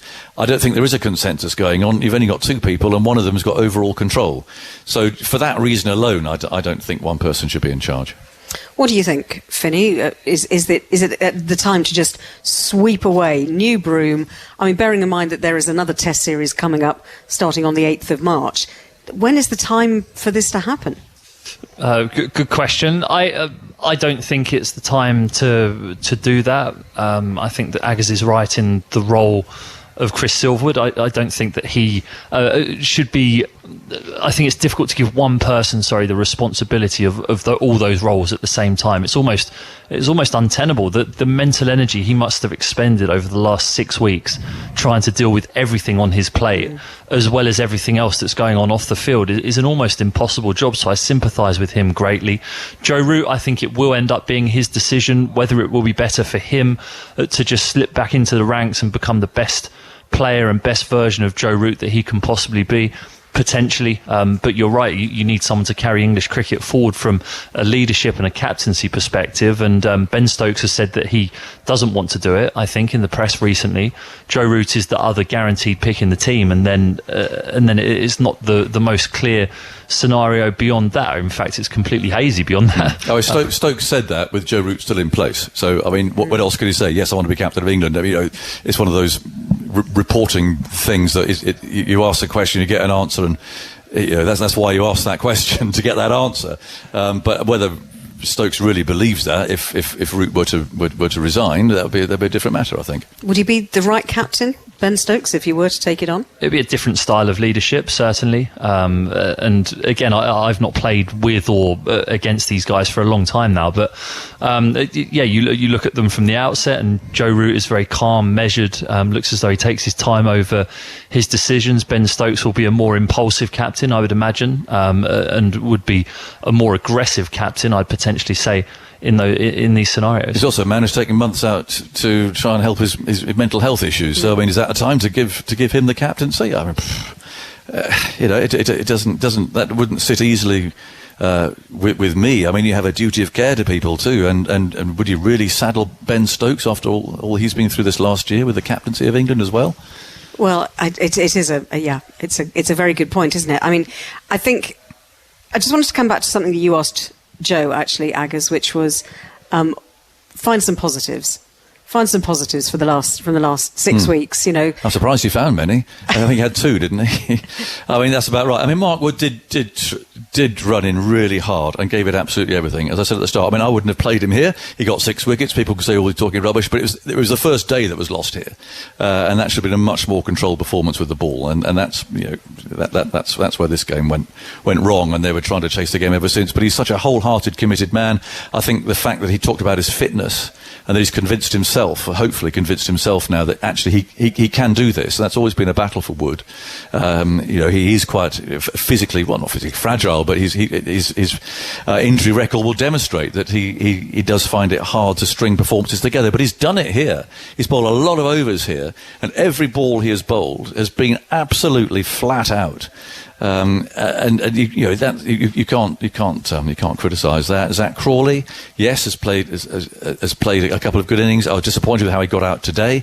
That was a bit of the old Zach Crawley that got dropped last summer. Just a loose drive when he was in. He was batting well, and that's part of being an opening batsman. And again, we go back to the whole issue of how they're prepared in county cricket. You shouldn't be batting in county cricket as if the next ball's got your name on it. You might occasionally come up on a pitch like this, and we've seen some very positive batting, largely because of that. But England's batsmen, and their openers particularly, have to be used to playing on good pitches in which they get in and they bat a long time. I'm not going to sound like Geoffrey Boycott here, but that is what opening batsmen do. It's what successful opening batsmen do. And I was just disappointed with how he got out today, because that was an English county cricketer opening batsman's shot. And he got out to it, and it was a nice innings. He played well up to then, but he rather gave it away. So he's just got to tighten his game up. But I mean, I think there's no doubt that he will start opening the batting in the West Indies. But who is with, goodness knows. We should say that Joe Root's been doing his interviews with the written press since you spoke to him, and he has emphasised that he does want to stay on. He's not planning on going anywhere at the moment. So that's just a kind of breaking news, as it were. Finney, so some positives from you, from an England point of view, on this series, if you can find some. Thinking hard. No, I'm only playing. I think Ags is right. Zach Crawley looked like a test match batsman in the 2 innings that he played of significance in this series, but still comes through it with an average of 27 in the series. So read into that what you will, but I thought that at times in this series he looked like a test match player, which I think bodes well for England into the future, and with the experiences that Joe Root spoke of to learn from. He seems like the type of man who wants to learn from tough experiences such as this, and I hope he does. I really hope he does, because you watch him bat and the way that he dominated some good bowlers when he did play some of the shots that he played across the 2 innings, and you think that's someone who can bat properly in test match cricket. Mark Wood, obviously, Joe Root and David Malan in those first few test matches, although they were the lone resistance, I thought they played very well in those first 2 test matches. Johnny Bairstow's 100 at the SCG was fantastic, counter-punching, typical Johnny Bairstow style. Unfortunately, he got wrapped on the thumb and missed this test match, and it was good to see Ben Stokes score twin half centuries in that match too. But I think on the whole, generally, broadly over the course of the series, it's difficult to find too many positives outside of Mark Wood. Well, the Bairstow innings is interesting, because when they consider wicket keeping and so on, I mean, it struck me that they've been trying to get Johnny Bairstow almost out of the side for the last year or so, and whenever he comes back, or like an instance like that the other day, he loves proving them wrong, and how can you not have him in the side batting like that and showing the character that he did in Sydney? I mean, there are things that have happened on this tour that England simply did not want to happen. They didn't want to be dropping so many players as they have. They got Pope back in the side for this, but I mean, how on earth he got out today was an horrendous. What was that all about? So unfortunately, even those who they might have thought, look, they'll go to Australia, they'll come back better players, and they'll kick on and benefit from the experience. It's going to be tough, and we probably won't win. But if they've got the character and the ability to do it, then they'll take that away with them. But you look at that dismissal again today of Pope, who probably is our most promising young player in the country. And you say, really? Hamid showed signs at times of being a good opening batsman, showed good judgment. He's gone. Burns, well, he even took his hair bun out and let his hair hang loose to try and change his luck. Well, it did briefly. Well, it did briefly until he got out. So I mean, there's so many question marks, and we go back to the very first point again. Such a small pool to choose from, because if you look around the county system, there are not people queuing up to come in and take these places, and that's the big problem that English cricket has got. Just a line from Alistair Cook, our colleague, former England captain, of course, who's been on BT today, saying, "I'll be very surprised if England go to the West Indies with the same structure in place. I'm not saying Joe Root won't be captain, but we've had the same setup for 18 months now, and I've not seen any improvement. You have to ask questions of Graham Thorpe, the batting coach, and the others. If they lose in the West Indies, their positions will be untenable, and there has to be change." Well, that's what we're saying, isn't it? Yeah. I mean, Cook, he agrees, and he was one of those captains who did get to the end in India. It was just so that's it. I've got to go, and yeah, it's interesting. I don't think. I mean, I'll be honest. I said that question to Root about you don't sound as if you sound very hungry. Again, like I said about the Ben Stokes, because you ask questions to get an answer sometimes. And actually, I think generally he did look like he wants to carry on. But unless you ask a question, you don't get an answer. So I think everyone's agreed. Everyone who is not actually having that power in their hands, as these ECB chairmen do. Everyone else would agree that enough is enough. This is a line in the sand, and we can't just keep going back home from being hammered in Australia and saying things have got to change, you've got to do this, and doing nothing about it, and introducing another one-day tournament thrown into the mix. That's all that's happened since the last time he got thrashed here. Well, let's hear from the player of the series, man of the match in this game as well, Travis Head. He's been talking to the ABC team. Congratulations on a tremendous series for yourself. Put this into words. How does it feel? Yeah, it feels awesome, obviously. Obviously getting into the tea break there was we had some work to do, and what an amazing session. You can't quite believe what's happened, but the series has gone up and down, and we've had moments like that throughout the whole lot. So it's going to be great tonight it's going to be awesome. We spoke to you at Stumps on day one, another superb 100 for yourself. What did you see today from, I guess, the likes of Cameron Green and what he was doing with the ball? Yeah, like I said, someone needed to stand up, and they're three crucial wickets, one before the break and then the two to start. So, he's been awesome throughout the series. He's been stand up with the ball throughout, and then he's had moments with the bat. And I think it's, the world's his oyster at the moment. He's going to be unbelievable in years to come. Going on from here, what are you going to be... Fast forward 12 months from now, what are going to be your reflections that you think will be special out of this series from a personal perspective? I think just the confidence I had in myself coming in, the work that I'd done, and then just to read the situations as they play themselves, and I guess the calm, relaxed nature, I think it all sort of flowed out. So it's nice. I think as a batter, you want to have those moments and then you also got to take advantage of that. So something I'll look back on the hard work that I've done, and it doesn't stop now. I've got like I said, there's a lot of test matches away from home now. It's going to be even more challenging. I've got to do the work over the next little period to make sure I hold myself in good stead to try and do the same stuff. What sort of work? Give us an idea of the type of work that you're going to do from here before you go to Pakistan. I'll get home. I think we've got a couple of days now, and then let's fingers crossed the Strikers sneak into the finals, and I may roll out into that, which will be nice. They've worked extremely hard, so. And then whatever entails the next sort of month before Pakistan, but sort of sit home with my coaches. I'll talk to Diz and Tim Nilsson, the people close to me, JL, utilise as many resources as I can and understand that and have a blueprint to work over that over the next month. It's been a big series for you. There was a fair bit of talk coming into it. Do you feel settled now, or do you feel like you're never, ever going to feel that in this Australian team? No, I don't think you will. I don't think you ever. I've spoken about that before, being in this position. You look at someone like Uzu's come in and done that.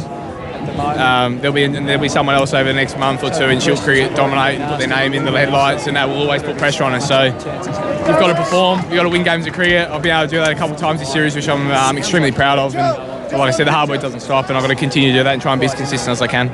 Pat Cummins' first series as captain, how do you reflect on his leadership? Yeah, I think we got what we expected to come into. I think his relaxed, calm nature, a great cricket brain, and uses his resources well, uses the people around him well, communicates really well. There was no surprises in how he went about it. Well, that was Travis Head with our colleagues at the ABC. Agus, final word?